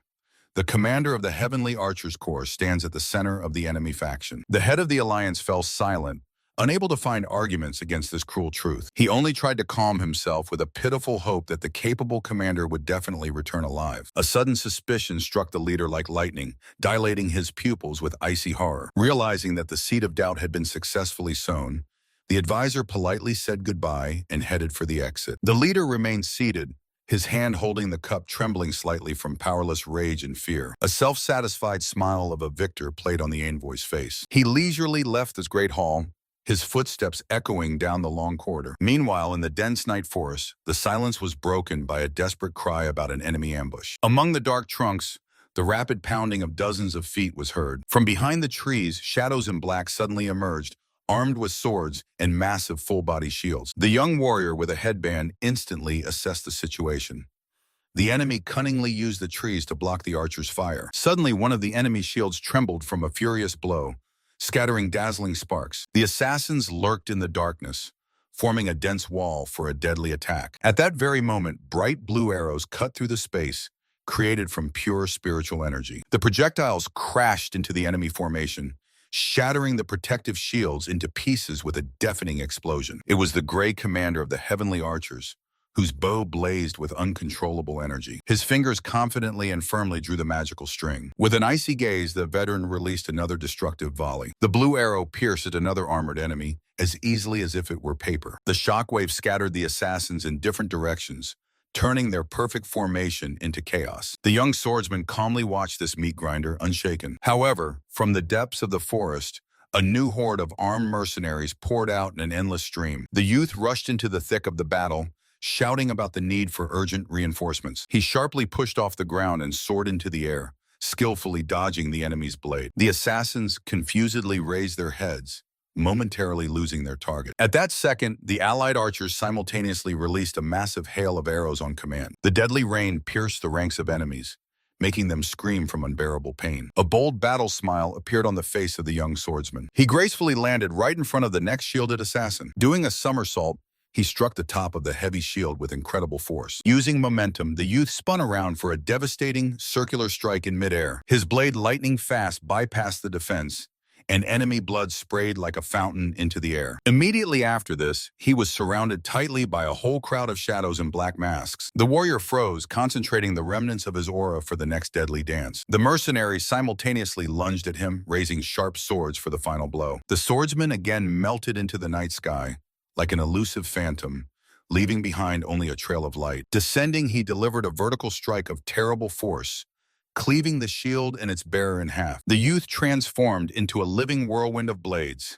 dazzlingly breaking through the enemy's defense. The killers panicked, brandishing their weapons, having no chance to stop this destructive onslaught. The gray-haired commander covered his back, unfailingly aiming his arrows from a safe distance. Another enemy received a projectile in the back and fell lifeless to the ground, flooding the grass with blood. The swordsman breathed heavily, covered in sweat, standing in the midst of the silent forest. He walked alone across the battlefield, densely strewn with dozens of mutilated corpses. The commander approached closer and respectfully highly praised his exceptional combat skills. The youth modestly admitted that without the overall support and cover of the squad, he would never have managed. The veteran thoughtfully glanced aside, assessing the wisdom and maturity of these words. The night air was thick and heavy after the recent bloody massacre. The commander admitted that applying such precise tactics in the epicenter of such chaos was a true feat. The young warrior only smiled warmly, finding himself again among his living comrades. The squad silently gathered around the defeated enemies,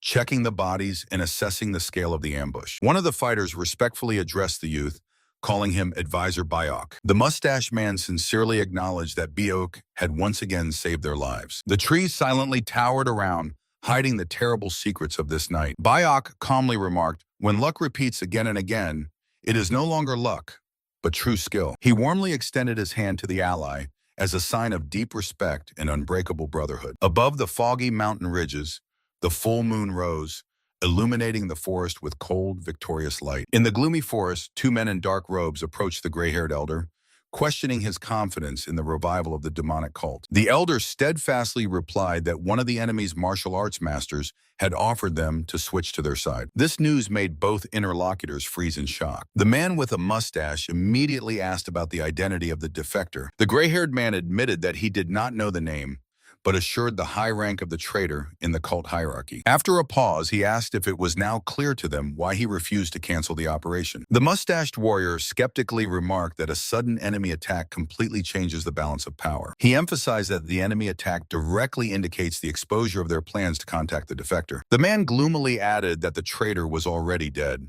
but the elder sharply rejected this option. The leader explained that their secret ally had established a powerful barrier around the forest of the sword's aromas. The defector gave his word to lift the spell at a clearly agreed time to let their people through. The mustached man openly asked how one could trust such empty promises. To this, the gray-haired man retorted that the ally provided indisputable proof of his identity. When asked about the authenticity of the evidence, the elder firmly replied that it was confirmed by the leader of the alliance himself. The mention of the highest leadership instantly silenced the mustached man. A young lad with a headband silently analyzed what he heard, understanding that the enemy had set a perfect trap. He mentally noted that the attacks were created solely to drive them into the snare of an ambush. The gray-haired elder reminded that the revival of the demonic cult would drown the world in blood. With unwavering determination, he added that this mission was the only chance to destroy the enemy and prevent war. The lad concluded that for a devoted defender of the alliance, like Chanrak,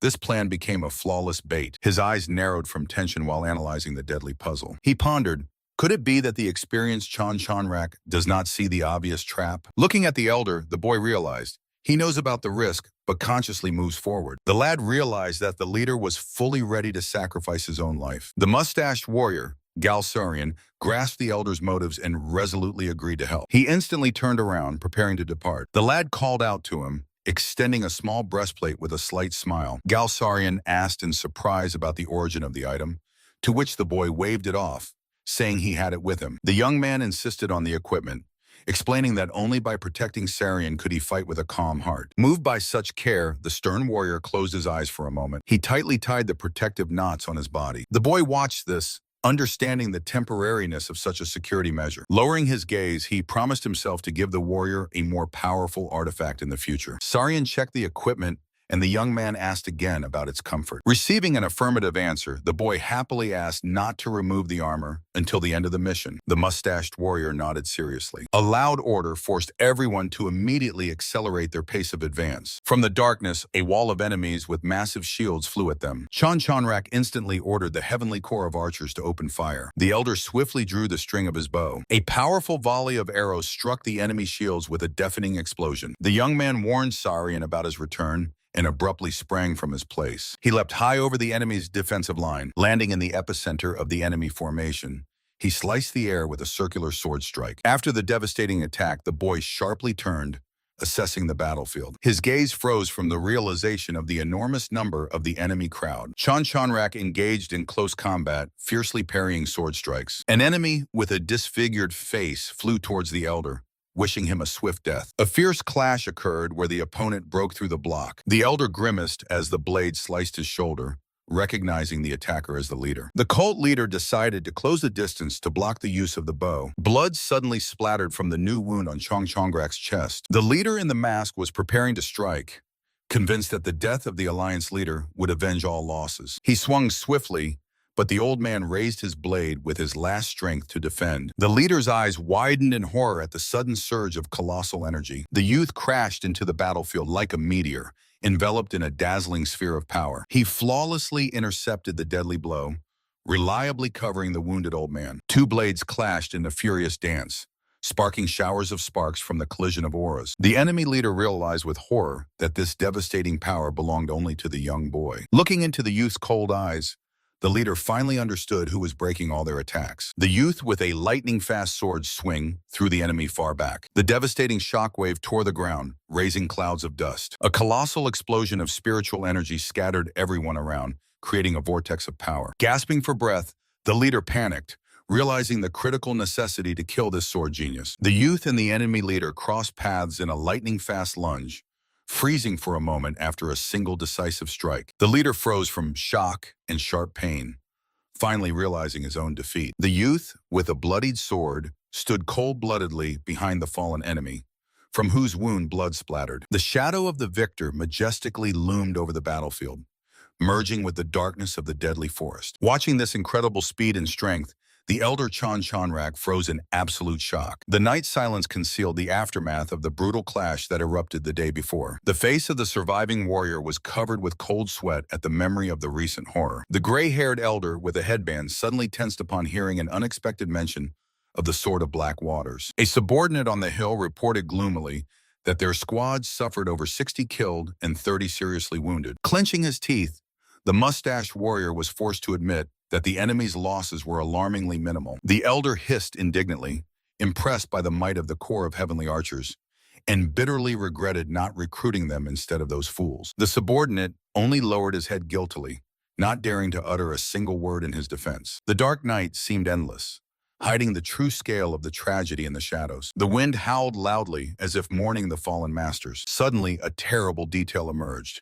During the decisive battle with Chanrak, an unknown person intervened and cut off his head. This news caused a real explosion of rage in the elder, who openly cursed his subordinates for their worthlessness. Mastering his emotions, he coldly inquired about the current location of the surviving enemies. The tension around him thickened so much that the air became hard to breathe. The leader sharply turned around, making a harsh decision, while his assistant froze in obedient anticipation. Realizing the inevitability of the further bloody battle, the elder coldly gave the order to send their strongest warrior into battle. Meanwhile, thick fog tightly enveloped the majestic mountains of the Forest of the Aroma of Swords, hiding ancient paths. A large detachment stopped in a clearing, perplexedly examining the deserted area instead of the expected meeting. The fair-haired commander grimly noted the complete absence of a defensive barrier and allies who were supposed to meet them. The young man with dark hair mentally recalled Changrak's words about the powerful magic that was supposed to dissipate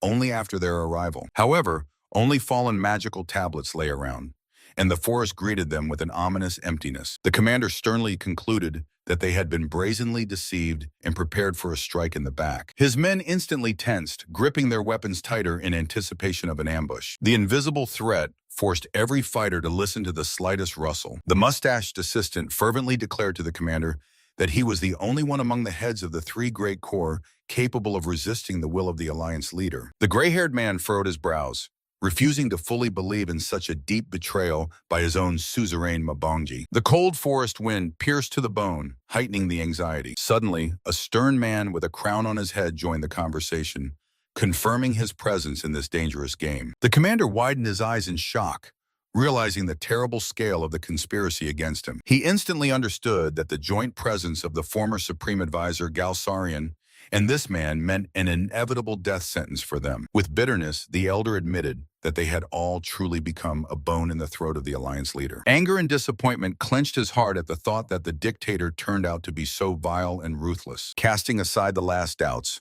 the leader resolutely commanded to move to the meeting place to see everything personally. The squad delved into the dark thickets, approaching the center of the forest, where the infamous Tower of Life and Death proudly stood. The trunks of centuries-old trees loomed over the warriors, creating an oppressive atmosphere of a trap. The feeling of impending death grew stronger and stronger. The commander froze, recognizing the multi-tiered sanctuary ahead with concern. The dark-haired youth, Galsarian, calmly explained that this structure is one of the three sacred lands of the demonic cult of the Bloody Heavens. Stories about this place were thoroughly soaked with the blood of thousands of fallen martial arts masters. In the youth's memory, the past flashed vividly. A torrential rain mercilessly beat on the ancient roofs of the pagoda. It was there many years ago that he faced his hardest deadly duel with the sword demon. Then Sarian, blade at the ready, fearlessly rushed at the master of the tower, ready to tear him to pieces. The gray-haired demonic guardian met the attack with eyes burning with rage, unleashing a terrifying aura. The clang of steel drowned out the roar of thunder.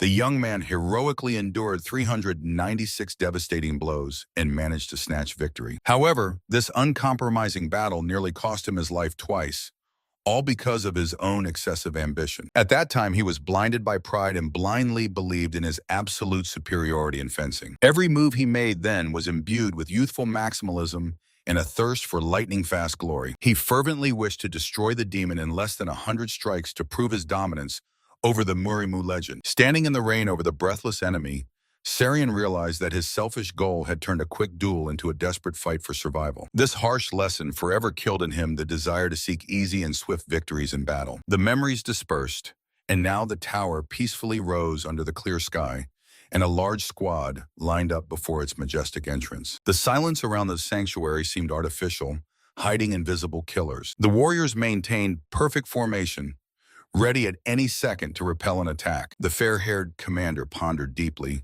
analyzing the trap they had fallen into. The betrayal of the Alliance leader continued to torment his soul with sharp pain. He dedicated his entire life to serving the laws of Jianghu, and the thought of dying at the hands of his own suzerain did not fit in his mind. Grief on his face was quickly replaced by cold determination to destroy anyone who stood in their way. This emotional transition united his subordinates, instilling faith in them. With a loud and authoritative voice, the commander ordered the squad to rest before the final push. The warriors dispersed across the wide stone courtyard, not taking their eyes off the dark corners. Wounded fighters in black weakly sank to the ground, hastily bandaging their bloodied limbs. The smell of metal and fatigue hung thickly in the air around the camp. Some barely stood on their feet after the horror they had endured, stoically swallowing the pain. The stern gaze of the man in the crown carefully assessed the condition of his allies. He recalled how in a recent clash, enemy shield-bearers had almost broken through their central line of defense. The attackers were significantly more numerous,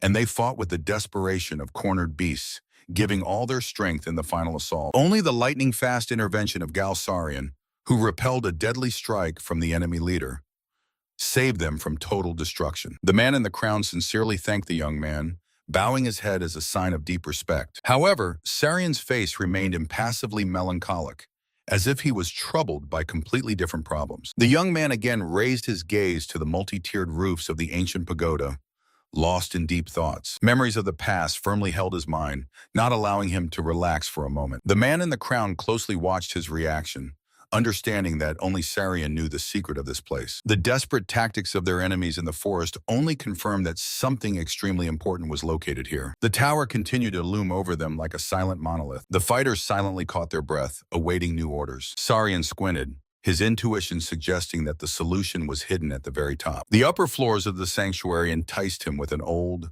undisclosed secret. Sighing, he remarked aloud that after his duel, clearly no one else had fought here. While the subordinates carefully searched the lower tiers, he slowly ascended the familiar wooden stairs to the attic. Pictures of triumph came alive again in his memory as soon as he approached the massive sliding doors. Then he felt only irritation at the length of the battle and stood by the window for a long time, lost in empty thoughts. His eyes narrowed.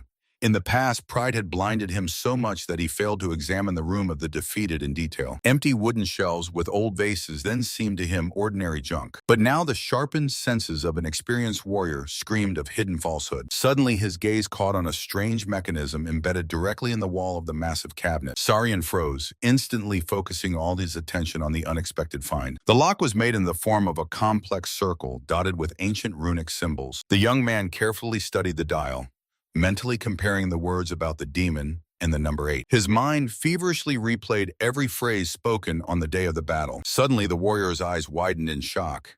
He clearly remembered the real name that the sword demon croaked to him before death. With a confident movement, he entered the combination, and the heavy gears of the mechanism clicked dully. The hidden wardrobe panel rumbled aside, revealing a passage into impenetrable darkness. A drop of cold sweat rolled down his temple as he came face to face with the secret that had awaited him all these years. The young man with black hair tied in a ponytail stood before the dark office, peering into the gloomy room with bookshelves and a desk. In his hands was a tattered document titled Manual of Demonic Spells, containing secret techniques of the divine cult. The hero, eyes wide with astonishment, realized that the artifact had been hidden right here all along. His memory instantly returned to that rainy night when he stood over the enemy's body, scolding himself for killing the sword-bearing demon too slowly, which caused him to miss the hiding place. Then, bleeding under the downpour, he felt his own subordinates cautiously and fearfully keeping their distance from him. Returning to reality, the swordsman walked down the dark corridor,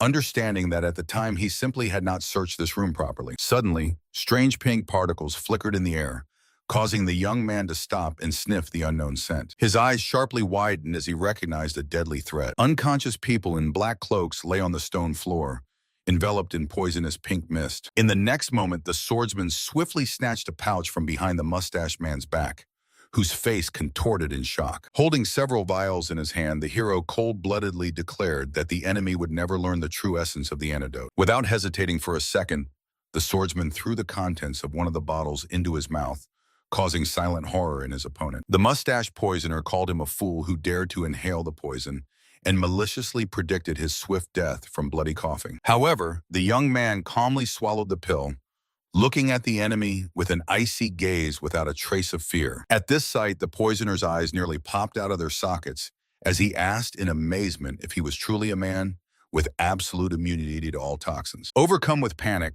the mustached man hastily raised his own vial to his lips with trembling hands and greedily swallowed the liquid. A short, tense pause ensued, during which the silence was broken only by the heavy swallowing of the frightened man. Cold sweat ran down the face of the trembling poisoner, who tried to hide his animal fear. The swordsman arrogantly inquired why the creator of the poison was so afraid of dying from his own creation. Without lowering his piercing gaze, the young man stated that in that case, the enemy would also need an antidote. The mustached man again pressed the vial to his lips, convulsively swallowing the saving liquid as his face turned crimson from tension. Suddenly, the hero sharply raised another vial to the opponent's face, causing him to flinch and sharply exhale air. The man was gasping for air with his mouth, and his eyes were bloodshot from unbearable stress. The swordsman unequivocally ordered to hand over the antidote used against the heavenly corps of archers. Otherwise, he would forcibly pour the toxin down the enemy's throat. The poisoner's face contorted with rage and despair, but he continued to tremble under the pressure of the hero's aura. The young man towered over the miserable enemy, reminding him of his previous demand regarding the medicine. Driven to despair, the mustached man begged to be released, vainly hoping for mercy. Instead of a reply, the swordsman, with a lightning-fast swing of his weapon, cut off the opponent's head, leaving only a bloody trail in the air. Meanwhile, the gray-haired elder and the commander anxiously surveyed the surroundings, holding their heads after the recent attack. When the young man returned to them, the commander asked worriedly if he was all right. Frowning, the leader demanded a detailed report on what had just happened. The hero calmly reported that he was descending from the 7th floor, fell into an ambush, but managed to defeat the attacker and extract information about the medicine from him. The gray-haired elder listened attentively, analyzing every word of the swordsman. The commander gratefully placed his hand on the young man's shoulder, acknowledging that he had once again saved their lives. The swordsman smiled modestly, attributing his success to simple luck and a chance presence on the 7th floor. However, the commander quickly regained seriousness, emphasizing that it was too early to relax and they needed to move on due to the risk of new ambushes. The gray-haired man thoughtfully asked if they should now return to the Alliance. The young man analyzed the situation and noted that in case of betrayal by the leader of the Alliance, the enemy definitely would not know how to act next. The commander made a firm decision and unequivocally declared that they were returning back. The elder, with doubt in his voice, inquired about the reason for such a risky step. The leader only silently glanced at him, preparing for an important speech before the army. Returning to the large detachment of surviving subordinates, the commander loudly asked if they trusted him, to which he immediately received an affirmative and loud response. Hundreds of fighters in black cloaks stood in an unbreakable formation, unanimously swearing to give their lives for their leader. Behind the confident commander, the swordsman barely smiled, feeling the warrior's loyalty. The elder expressed gratitude to the fighters, assuring that his trust in them was just as boundless. Addressing the commander, the gray-haired man called him almost a brother and asked him to speak frankly. The leader explained that fleeing now would give the head of the alliance the perfect excuse to invent any justification to declare them traitors. The swordsman mentally agreed with Galsarian's conclusions, pondering that their main enemy, Chan Chanrak, is capable of withstanding many blows of fate. However, loss of honor would be unacceptable for him, and the slightest stain on his reputation would force the leader of the alliance to destroy himself. The commander added that their unexpected return would not allow the traitors to act openly and brazenly. The elder advised to behave naturally, warning about the likelihood of secret assassinations during the enemy's investigation of their miraculous survival. With a serious expression, the elder once again asked the commander about his trust in him in this dangerous game. The commander met his gaze with unwavering determination. As a sign of the final alliance, the elder assured that he fully relies on the commander. The camp plunged into night silence, only the smoke from the fire curling between the trees under the watchful eyes of the guards. Advisor Gal sat alone by the fire while the rest of the squad regained strength and sleep. His face remained focused and grim, burdened with heavy thoughts. From the darkness emerged a young warrior, and the advisor quietly asked why he was still awake. Gal confessed that although his body was exhausted, his mind refused to fall asleep. The young man silently sat beside him, creating an atmosphere of unwavering support. The pause stretched on, filled with unspoken thoughts and tension. The warrior's gaze remained focused on the dancing flame. In the advisor's memory, the elder's words surfaced about how brightly this boy's eyes burn in the toughest moments. Then, in the past, the alliance leader called these suspicions a mere misunderstanding. But the gray-haired old man clearly knew what such a look meant, having seen it too often. Returning to reality, the young man smiled warmly, calling himself simply lucky. The advisor sharply changed the subject, reminding of the obvious truth. The alliance seeks to destroy him. The warrior calmly agreed with this fact, to which Gal warned him about the deadly danger of staying nearby. The advisor firmly promised to move the boy to a safe place immediately after returning, offering to choose any position. The young man's face instantly lost emotion, turning into a cold mask. Without hesitating for a second, he cut off, saying that he wishes to stay close to Gal. The advisor sternly warned not to throw around such words, once again emphasizing his enemies. He warned that anyone in his entourage would inevitably come under attack. However, the young man replied with icy determination that his decision was final and considered. For a moment, a heavy silence fell between them. The warrior explained that although he had served recently, his loyalty remained unquestionable. The air around them seemed to freeze under the weight of these words. The young man looked intently into his interlocutor's eyes, directly asking about trust. Gal sighed, admitting that the boy had saved the entire squad's life more than once, so doubting him would be pointless. With a smile of gratitude, the advisor thanked the warrior for his loyalty. The campfire continued to crackle quietly, consuming the remnants of the conversation. The night grew deeper, enveloping the camp in thick darkness. The campfire had almost died out, leaving behind only a thin stream of smoke above the sleeping figures. Suddenly, the warrior's eyes widened. He sensed a hidden threat. Springing to his feet, the boy tensed, analyzing the strange energy that pierced the forest. He instantly understood. This weak but eerie impulse was a deliberate challenge to the sensitive martial arts master. The guard asked anxiously where he was going in the middle of the night. Wearing a carefree smile, the youth replied that he wanted to check something, ignoring the request to be careful. Stepping into the darkness, he instantly merged with the night shadow, leaving behind a barely noticeable trace of a sinister aura. The warrior silently glided along the rocky slopes, making his way into the very thicket. Reaching a secluded clearing, he stopped, gripping the sword hilt tightly. His gaze sharply focused on the source of the hostile power. In the middle of the forest stood an unfamiliar gray-haired old man, monotonously speaking about desert shifting sands from which there is no escape. The stranger continued his philosophical speech, calling the sands a monster that devours everything in its path. The elder slowly laid his hand on the weapon, preparing for battle. Turning his head, he cold-bloodedly crossed himself with this monster at the young man himself. The warrior tensed. Judging by the colossal pressure of the aura, he expected to meet a familiar enemy, but he saw this man for the first time. The old master suggested a way out, to go only along safe paths laid by predecessors. The young man smiled boldly, retorting that there are also ordinary human roads in the desert. The elder squinted, stating that he loves adventures too much to walk other people's routes. The boy's face was distorted by a cold sneer as he accused the opponent of ordinary greed. The old man complained that today's trap turned out to be too tempting, shaking his head with feigned regret. Not understanding the hint, he asked again what the young man meant. The warrior's eyes flashed with ice. He stated that the elder had already stepped into the deadly sand himself. The opponent's face frowned, realizing the level of threat. The young man mockingly reminded him of his own words about inevitable death. With ominous certainty, he finished the phrase, "The one who has fallen will never get up again." The enraged elder demanded to know the name of the insolent person he had never seen among the Murim Alliance fighters. The warrior calmly introduced himself as the newly appointed advisor, waiting for a reaction. The old man froze in shock, not believing his own ears. In a moment, he burst into loud laughter, imagining how the appearance of such a veteran would overturn the world of martial arts. After laughing, he again demanded the real name, to which the young man replied that he came to replace the elder's chief. The enemy did not understand the motives and directly asked about the cause of the conflict. The young man admitted that he was not even familiar with the goal and had no personal grudges. Drawing a blade pulsing with dark magic, the elder explained that sometimes people die simply like random insects due to the intertwining of others' interests. His eyes blazed with dazzling light, and his body was enveloped in a purple aura as he promised a swift death in exchange for the name of the client. The ground shook.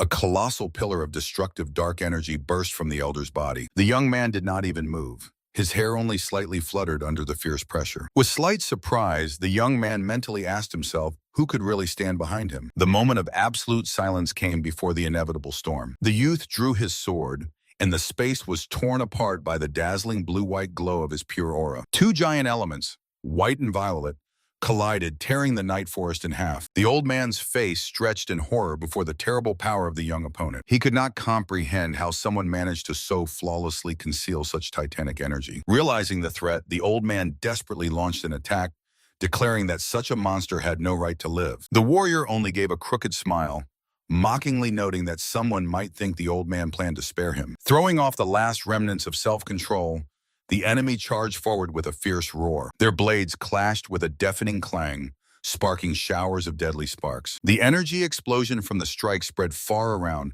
illuminating everything with a blinding flash. Finding themselves face to face in a clinch, both warriors exchanged hateful glances. The force of the collision scattered them in different directions, forcing their feet to slide across the ground. From the powerful breaking, the soil tore apart, leaving deep furrows. Without losing a second, they rushed at each other again, creating a whirlpool of destructive force. The final blow shook the sky, and the young man's white glow began mercilessly pressing through the enemy's darkness. The air tore apart from the powerful vortex as the destructive technique sliced through space, lifting debris into the sky. The dynamics of the battle gained momentum, leaving behind only a trail of wild energy and dust. The face of the gray-haired master was covered with cold sweat as soon as he recognized that deadly sound of the wind. Finding himself in the epicenter of the hurricane, the old man recoiled in confusion, vainly trying to see the opponent through the dense stream of air blades. The whirlpool mercilessly twisted around him, turning the battlefield into a deadly trap of pure energy. Through the chaos of the wind,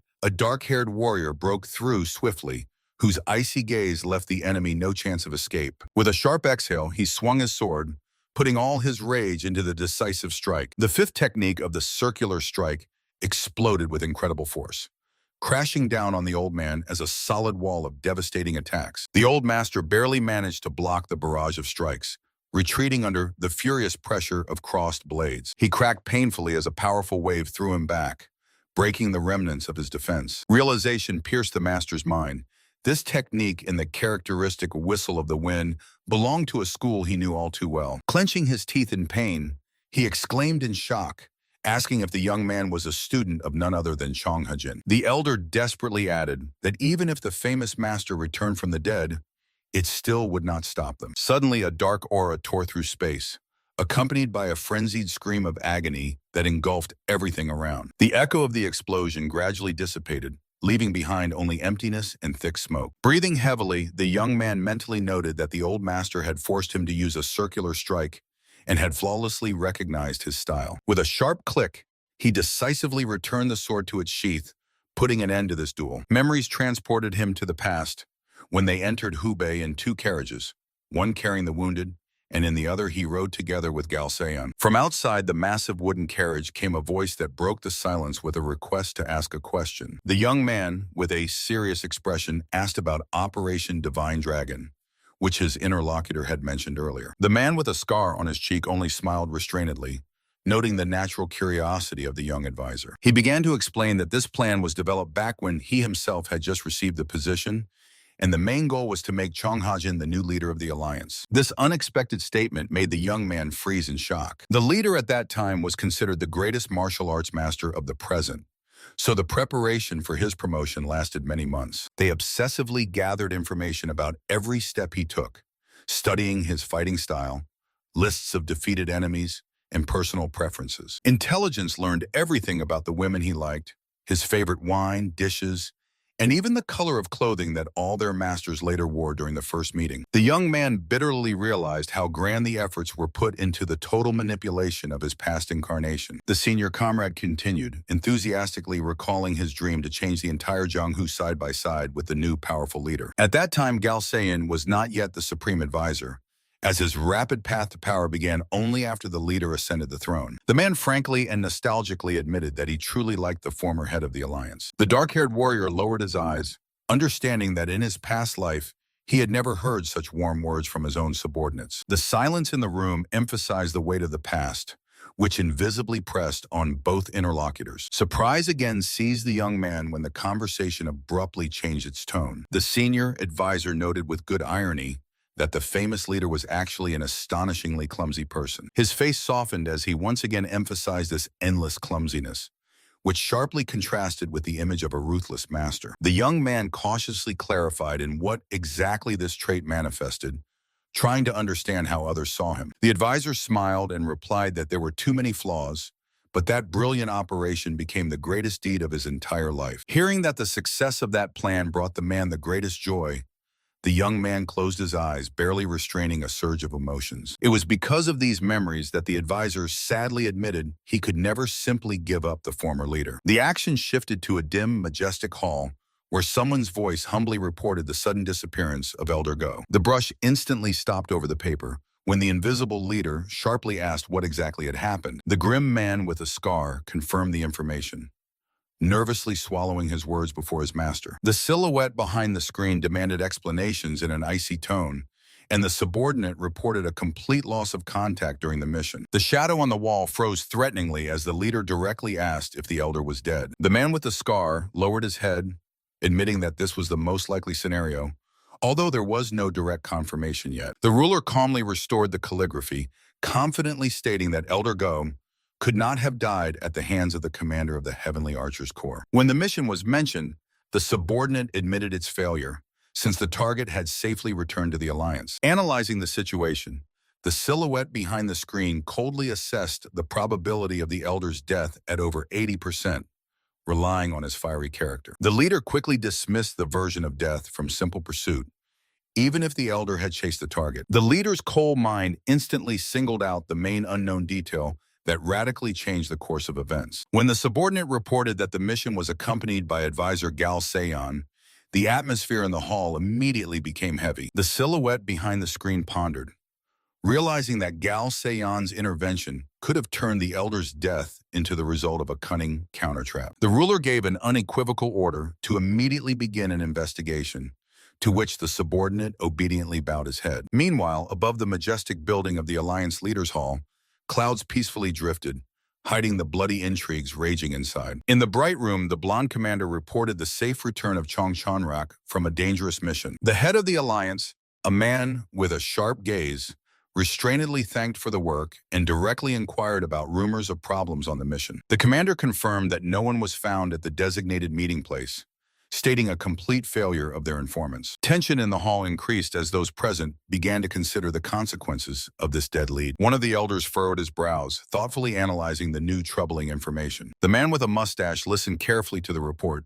trying his best not to reveal his own concern. He mentally scolded himself for miscalculations, as he had been absolutely confident in the total elimination of the enemies until then. The blonde commander also reported several enemy ambushes that the elite forces of his corps successfully repelled. The head of the alliance strictly ordered the commander to act as if he knew nothing and categorically forbade mentioning assistance from the new advisor. Acknowledging the mission's results as discouraging, the leader reminded everyone of the real threat. If the demonic cult resurrects, the entire Jianghu will be engulfed in absolute chaos. 3 subordinates respectfully bowed to their lord, filling the hall with a resolute echo of obedience. The meeting was officially closed, and the leader relievedly allowed the exhausted commander of archers to go rest. The gray-haired veteran gratefully folded his hands in a bow, leaving the hall for further preparations for the inevitable war. In the bright hall of the residence, 3 men met, tensely assessing each other. Supreme Advisor Sima Chan sharply exclaimed the name of Advisor Gao, imitating a stormy reaction to his return. He firmly grabbed Gao Sarian by the hands, falsely assuring that he had almost lost his mind from excitement over the latest news. The young man with a headband coldly observed this performance, mentally noting the hypocrisy of the advisor who himself had given the order for liquidation. Sarian stretched. Hearing this, Sima-chan subtly clenched his fingers, angrily gripping the fabric of his own sleeve. However, aloud, he gently patted Gal on the shoulder, advising him not to rush with the report and to rest after the shock experienced. Suddenly, Gal Sarian changed his tone, stating that during the mission, he finally confirmed one terrible truth. His gaze became stern as he reported the real plans of the demonic cult regarding resurrection. Sima-chan theatrically covered his mouth with his hand, feigning shock at the news heard. He unequivocally declared that the Murium Alliance must stop the enemy, and Gal's role in this would be decisive. Advisor Gal respectfully bowed his head, pledging to devote himself entirely to this cause. Satisfied, Sima-chan sent him to rest for a few days, receiving a restrained thank you in response. Immediately after this, the Supreme Advisor turned around and swiftly headed towards the exit. As soon as he was out of the interlocutor's sight, his eyes narrowed predatory. Sima-chan walked down the long, deserted corridor, hands clasped behind his back. He ground his teeth fiercely, unable to contain the anger over the failure of his plan. The Supreme Advisor's face twisted with rage under the weight of his own thoughts. He mentally cursed the fact that the targets had returned alive, and now he himself was under threat. Sima-chan tried to understand why the Alliance leader and his accomplices had failed, as their actions resembled an outright conspiracy. Feeling the situation slipping out of control, he cursed inwardly. Suddenly, a subordinate's voice sounded from behind, calling the Supreme Advisor. Sima-chan sharply looked over his shoulder, asking displeased what had happened. Hearing the news that an investigator had been sent after Gal Sarian, he almost lost his speech, receiving an affirmative answer from the messenger. Cold sweat ran down his face as he realized the scale of the threat. Quickly mastering himself, Sima-chan nodded dryly and turned away from the submissively bowed servant. He moved on, leaving the subordinate behind, while his brain hooked through new options. The advisor understood the investigation should be conducted by the Hall of Justice, and the intervention of the envoy from the Alliance leader meant personal control over the case. Sima-chan realized with horror that the slightest mistake would expose his intention to kill Gal and reveal the secret faction behind it all. He regretted the death of his loyal accomplice Cho Biak, without whom there was no one reliable left for the quiet elimination of the problem. The tension in the air thickened, reflecting the desperation of the cunning intriguer within the walls of the Alliance. Meanwhile, the young man with the headband mentally marveled at the cruelty of Sima-chan, who sent the leader of the Archer Corps in Gal to certain death. He understood that the status of Supreme Advisor made a direct and reckless attack impossible. His imagination painted a bloody battle of masters, reminding him that haste would lead to fatal exposure before the enemies. Late at night, the young man secretly met with Gal Sarian near the old gates, where he asked in surprise about the reason for the sudden visit. Instead of unnecessary words, the boy handed him a mysterious manuscript with a request to immediately familiarize himself with it. When Gal Sarian unfolded the pages, the young man explained that this was information obtained completely by accident. Before his eyes appeared a scene from the past, a dead body on the snow and a killer in black, reminding him of the Chobayok case in the brothel. Gal Sarian was carefully reading a book on a street bathed in moonlight,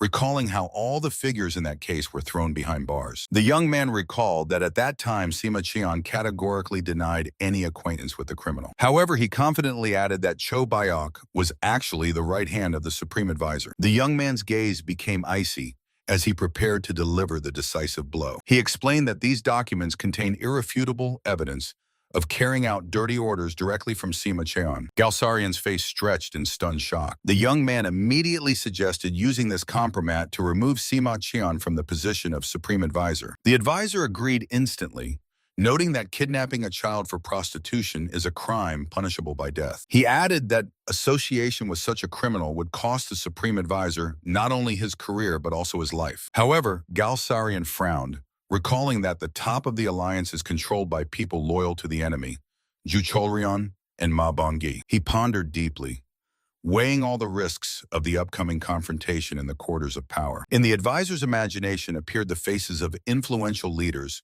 whose defense needed to be broken through with these decisive proofs. With a firmly clenched folio in his hands, Gal Sarian radiated unwavering determination to act. The young man nodded with satisfaction, promising to fully cover the Allies' back in this dangerous game. After that, Gal Sarian launched a stormy activity, preparing not only the downfall of Sim-chan, but also a plan to save the leader of the Heavenly Archers. He met with the gray-haired bowmaster, announcing special training supposedly to prepare for the destruction of the demonic cult. The elder respectfully folded his hands, knowing that such intensive training usually lasts from 1 to 3 months. When the leader moved behind the massive doors, Galsarian mentally noted that this trick would take the core out of Ma Bongi's strike. Meanwhile, the young man immersed himself in studying the art of phantom disappearance, acquired in the Pavilion of Life and Death. He studied the spellbook intended for the leader of the demonic cult without distraction, waiting for a signal from his ally. After a few days, the figure of Galsarian silently emerged from the darkness right behind the young man, causing him to sharply turn around. A triumphant smile shone on the advisor's face. He had found a reliable way to eliminate Simchan. The young man smiled warmly, once again convinced that his partner never disappoints. The stern gaze of this gray-haired master of the bow seemed to confirm the inevitability of retribution and readiness for battle. The night darkness enveloped the remote mountain residence, hiding the dirty secrets of the Murim alliance. Inside, the corrupt official tensely asked Simchan for what extraordinary matter they had been gathered in such a remote place. Instead of an answer, the supreme advisor silently slid papers to him, unconditionally ordering him to look at them first. The official cautiously reached for the documents, not yet suspecting the trap prepared for him. In a moment, his face went pale, and his eyes widened in horror at what he saw. Simchan calmly sipped tea, mentally enjoying the panic of the victim whose corrupt activities were thoroughly documented. Cornered, the official hissed through his teeth a question about what the Supreme Advisor really wanted. A sinister smile blossomed on Simchan's face as he recalled rumors about the investigation of his past cases by the Hall of Justice. He sharply set the cup down on the table, drawing maximum attention from the frightened interlocutor. With a predatory gleam in his icy eyes, Simchan coldly stated that he needed to eliminate one person. The official trembled all over, unable to utter a word under the crushing pressure of the ruthless blackmailer. The empty space was torn apart by a tense atmosphere, where an invisible threat already hung in the air. Supreme Advisor Sima Chong calmly sat behind his massive desk, immersed in important documents. Suddenly he raised his gaze, preparing to hear the long-awaited news. A self-satisfied shadow appeared on his face, for he was confident that the plan to capture Galsarian had finally worked. Hearing the report of the arrival, the advisor confidently ordered to admit the guests. The room plunged into heavy silence, foretelling an inevitable turn of events. However, instead of the expected report, arrest and search warrants on 7 counts of illegal activity suddenly lay on the table. The stern officer of the Hall of Justice coldly inquired whether they could begin the procedure. Sima Chong instantly composed himself, and with a sly smile declared that he would gladly cooperate with the investigation. However, the officer with the red armband sharply cut in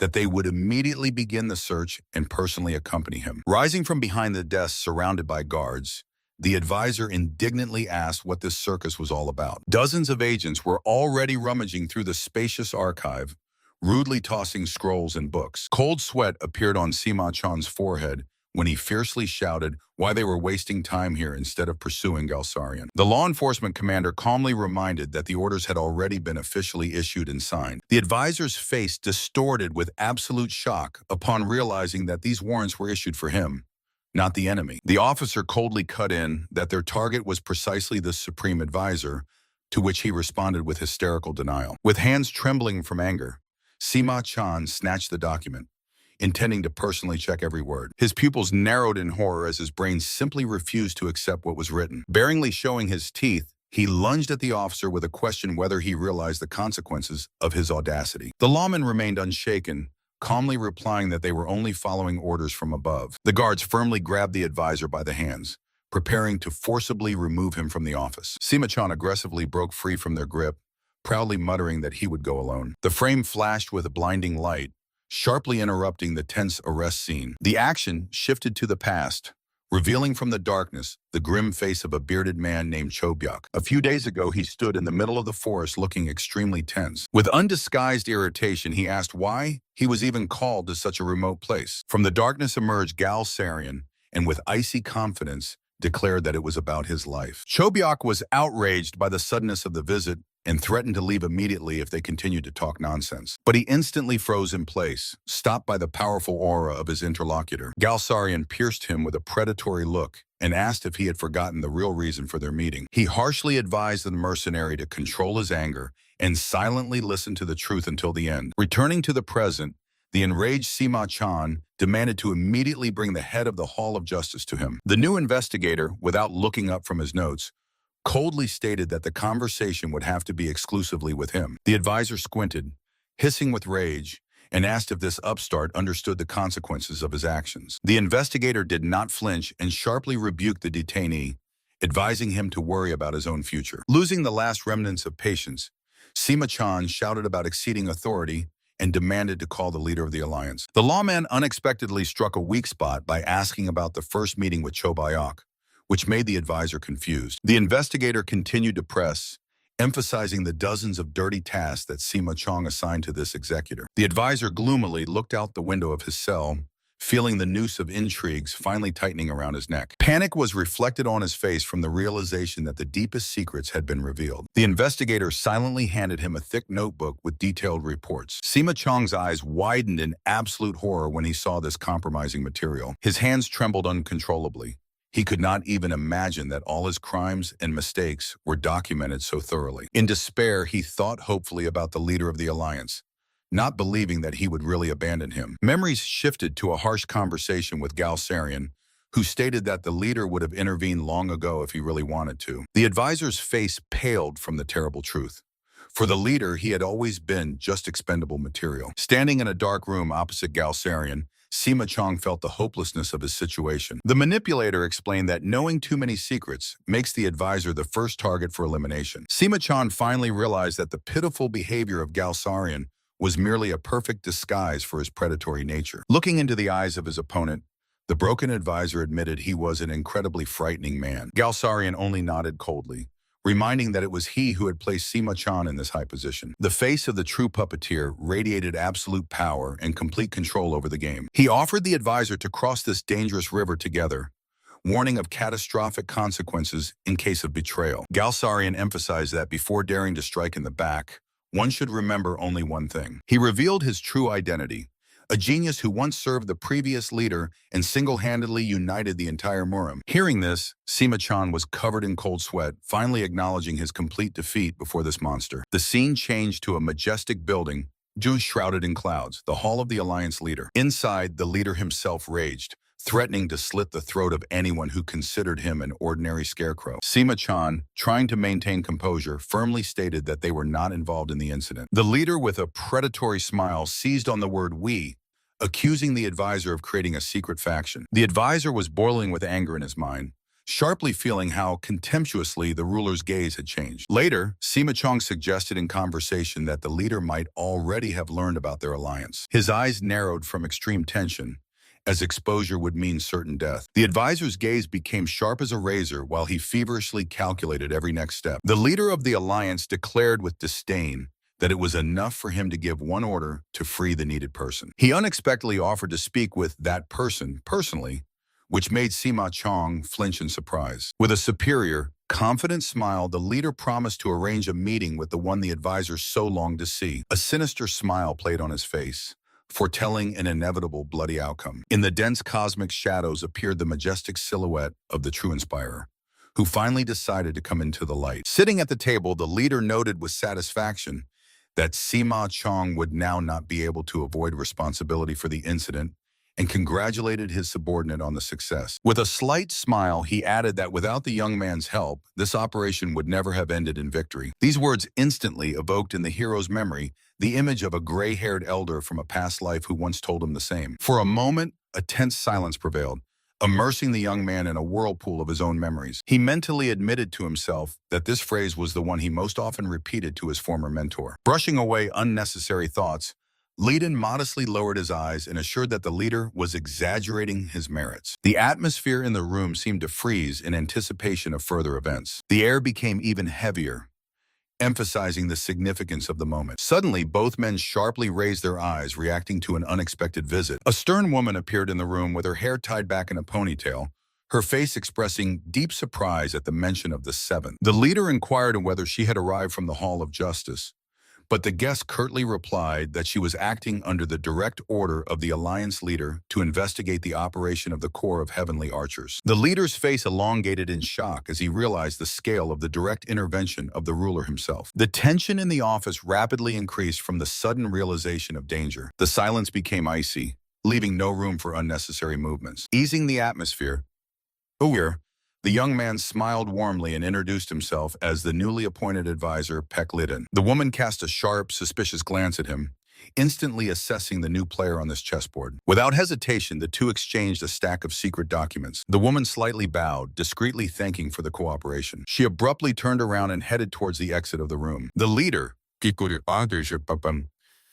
watching her leave, grimly noted that he had not expected such prolonged interest from the leader in this matter. The room was once again filled with thick silence, broken only by their thoughts. The leader cautiously added that Galsarian clearly felt the hidden power of the seventh, immediately recognizing him as an unusual person. Suddenly, the door slammed open, and a frightened servant announced that the advisor was urgently summoned by the leader of the Alliance himself. Liden's eyes widened in surprise, and his interlocutor cast a worried look at him. A brief confusion overtook the hero before the sudden meeting with the top of the government. Majestic banners with the emblem of the double dragon adorned the luxurious hall of the main residence. The man with a neat beard respectfully bowed before the ruler, awaiting orders. The leader of the Alliance stood on the elevation with an aura of absolute power and gestured to allow him to enter. The advisor tensed mentally, clearly realizing that Mabonji's attitude had sharply changed and he desperately needed something. The leader approached closely, calmly acknowledging that he was well aware of all the difficulties the subordinate had recently endured. He friendlily placed his hand on his shoulder,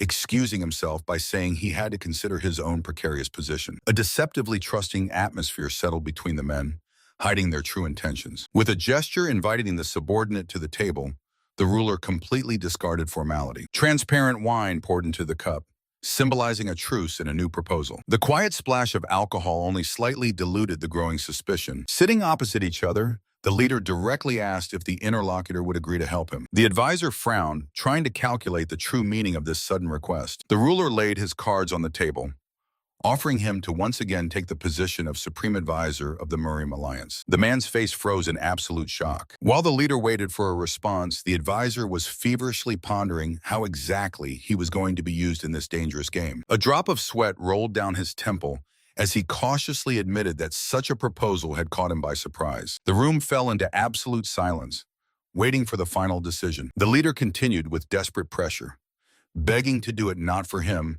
but to save the entire alliance, since he could trust no one else. The advisor squinted, instantly realizing something critical had happened to Mabonji. An internal calculation suggested to the man that the perfect moment had come to seize the initiative. Carefully choosing his words, he inquired what exactly the problem was. The ruler clenched his teeth fiercely and bitterly admitted that there was a hidden faction that had effectively put him in the seat of the leader of the alliance. The advisor's eyes flashed predatory.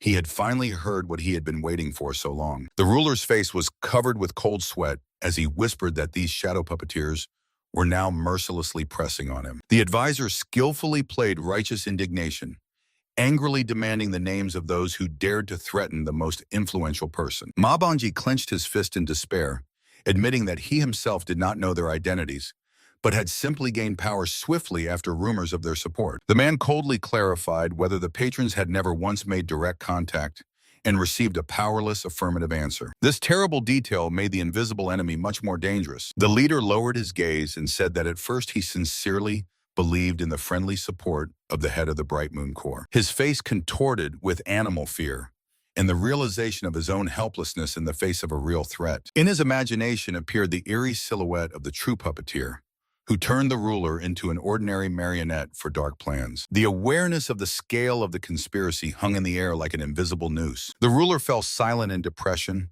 bowing his head in complete despair. The silent scene perfectly emphasized his absolute moral downfall. The advisor mentally replayed the situation, realizing that after the betrayal of key organizations, the residence was no longer a safe place. He categorically stated that a meeting with the enemies was inevitable, and the leader was obliged to go to the place indicated by them. The space seemed to contract under the weight of this dangerous decision. The air sparkled with growing tension before the adoption of the critical verdict. The man with cold professionalism emphasized that losing this chance would leave them alone with the unknown. He added categorically that the location itself did not matter, since the sole goal was to identify the true enemy. The ruler nervously flinched, feeling the invisible pressure of circumstances. The advisor grimly summarized that the most terrible opponent is not the strong one, but the one you do not see. His eyes narrowed with determination. Failure would mean losing the trail of the conspirators forever. Putting all the details together, the man finally understood that it was because of this shadowy game that Gal Soriana was removed from the high position. The leader gathered the remnants of his will and asked hopefully whether the interlocutor would accept the post of supreme advisor. The man respectfully folded his hands and firmly promised to personally serve the ruler in this new role. His stern, piercing gaze inspired confidence and blocked any doubts about loyalty. Later in the corridor, Liden greeted his mentor with a broad smile on the unexpected promotion. The supreme advisor slightly relaxed, honestly admitting that this appointment was a real surprise for him. The invisible tension around the men finally began to subside. Thanking for the support, the man seriously warned that he had one request for the young man. Liden smiled kindly, readily awaiting the new order. The mentor straightforwardly offered him to become his personal advisor-supervisor. The young man's face lengthened, and he froze confused, stunned by such a rapid career offer. For a moment, silence reigned while the young man feverishly digested what he had heard. Both stood face to face, fully understanding that working side by side with the leadership requires absolute, unquestionable trust. The young man smiled nervously and noted that this was an extremely bold and risky step. The man calmly assured that the grand title was just a convenient formality so that Liden could always be nearby and officially support him. The space between them again filled with cold determination. A brief pause became a silent confirmation of their new, dangerous alliance. Wasting no time, the mentor announced the first joint mission. He dryly reported that they, together with the alliance leader, were immediately heading to a secret location. Liden's face instantly lost all relaxation, turning into a cold mask of readiness for the upcoming deadly game. The report broke the silence. Intelligence confirmed Galsarian's direct connection to the death of Elder Go. A stifling, heavy silence fell over the spacious hall. The bald warrior was covered in cold sweat, not understanding why such shocking news did not provoke any reaction from the leadership. The emptiness of the space only intensified the anxiety and inevitability of trouble. Suddenly, his eyes widened in horror as a terrible suspicion struck his mind. Darkness seemed to engulf the room, hiding the true intentions of those pulling the strings. The sinister atmosphere thickened, preparing everyone for the worst-case scenario. Someone's hand tightly gripped the sword hilt as the words were spoken that this matter was entrusted to the mysterious Black Stone. Shadows engulfed the space, foretelling inevitable bloody events. The bald warrior nervously added that Galsarian might once again confuse all plans, as happened last time. Tension grew, leaving no room for error. Meanwhile, a small mounted detachment was moving along the mountain roads, elite fighters of the Corps of the Fierce Tiger. To conceal their identities, the warriors under the command of Imjunte disguised themselves in ordinary clothes. In the closed carriage, the senior advisor broke the silence, noting that his young companion had not asked a single question during this top-secret trip. The young man calmly replied that his silence was a sign of absolute trust in the commander. Then the man revealed the main secret. They were heading to the shadow puppeteer who personally made Mabongi the leader of the alliance. The boy almost lost his speech, realizing that even the leader himself had never seen his powerful patron face to face. The advisor grimly confirmed that this figure possessed incredible secrecy and terrifying power. Anxiety showed on the young man's face. He immediately understood that Mabongi had released the advisor, clearly not out of great trust. The man coldly noted that the current leader was the one who once organized his own downfall. The oppressive atmosphere and thick fog outside the window engulfed their thoughts. The fighter tensed, warning that this mission could turn into a deadly disaster. The advisor nodded sternly, fully understanding all the invisible risks. The boy reminded that their main enemy, Galsarian, always calculates steps ahead and is ready for anything. Hearing the assumption about the worst-case scenario, the senior warrior raised his eyebrows in surprise. The young man looked him firmly in the eyes, begging him to trust him in case of direct danger. His gaze left no doubt about his readiness to sacrifice his life for the success of the mission. The man assured that his trust in the boy was absolutely mutual. Having received this confirmation, he closed his eyes with relief, preparing for the end of the journey. Soon a majestic mansion appeared before them, securely hidden from prying eyes in the thick fog. Impassable cliffs formed a natural fortress around the residence. The advisor froze at the entrance, feeling the heavy, invisible pressure of foreign territory. He mentally noted that he was stepping on this cursed land for the third time. His thoughts were interrupted by a maid who silently approached and politely offered to escort the guests. The man shuddered inwardly, unable to measure her combat strength, which clearly exceeded his own. Cold sweat appeared on his forehead from shock. An ordinary maid turned out to be a powerful master. In the courtyard, he saw an old janitor who met him with a heavy, piercing gaze. The advisor was stunned to realize that absolutely all the servants in this house concealed a colossal battle aura. He acknowledged his own weakness compared to this invisible army of monsters. With a heavy heart, the man opened the massive wooden doors to the main hall. Inside, behind the go-board, sat an androgynous youth, lazily flipping through a book. A slight, confident smile played on his face as soon as he greeted the guest. The advisor respectfully bowed his head, showing complete submission before the true lord. The aura of this boy so resembled the former leader of the alliance that it caused an animalistic shiver. Kneeling in the huge room, the guest was still amazed that such a powerful person did not openly lead the alliance. The host carelessly asked if the advisor liked to play Go. The youth admitted that he tried to learn the game only out of passion for the elder. His red eyes narrowed from boredom, for he could not feel the game of life. His gaze slid over the board, where scattered stones symbolized the elder's personal fighters, the white and black stones. The advisor listened silently, trying to grasp the true, deadly meaning of the metaphor. The space was torn by the clear sound of a stone striking wood. The master made his decisive move. The death sentence sounded mundane. Soon the alliance would need a new leader. The man's face contorted in shock as he finally understood the plan to destroy Ma Bongji. Delicate fingers confidently moved a stone, planning to transfer power to Macholgun. The master confirmed with a sinister smile that this candidate would lead the organization. The advisor clenched his teeth in cold sweat, lacking the courage to contradict the puppeteer. Meanwhile, Imjunte's squad reached the horizon, where a large mountain settlement was burning. The commander sharply raised his hand, ordering the warriors to stop before the wall of smoke. The darkness of the forest blended with the aura of mass death. The young fighter tensed, sensing a thick, nauseating smell of fresh blood in the air. The advisor horrifiedly noted that the villagers on their path had been mercilessly slaughtered. The boy looked gloomily at the elder, clenching his fists in anger. The fire greedily consumed the houses, hiding the traces of the killers who spared neither children nor the elderly. The ground was strewn with bodies so mutilated that they were impossible to identify. The commander turned pale and admitted that he had never seen such a brutal meat grinder in his life. The senior warrior harshly ordered not to waste time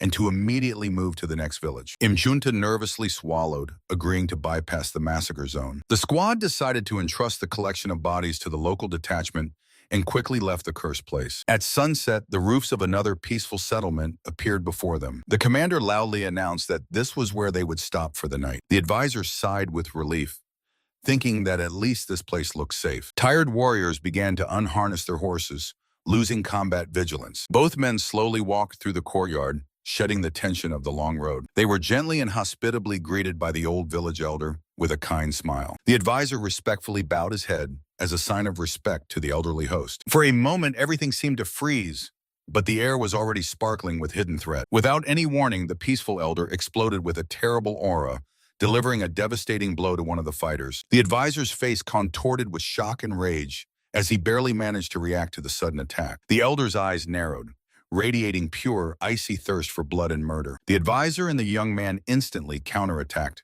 blocking the deadly strike of the false peasant. The boy incinerated the enemy with a cold gaze, finally realizing that they had been lured into a deadly trap.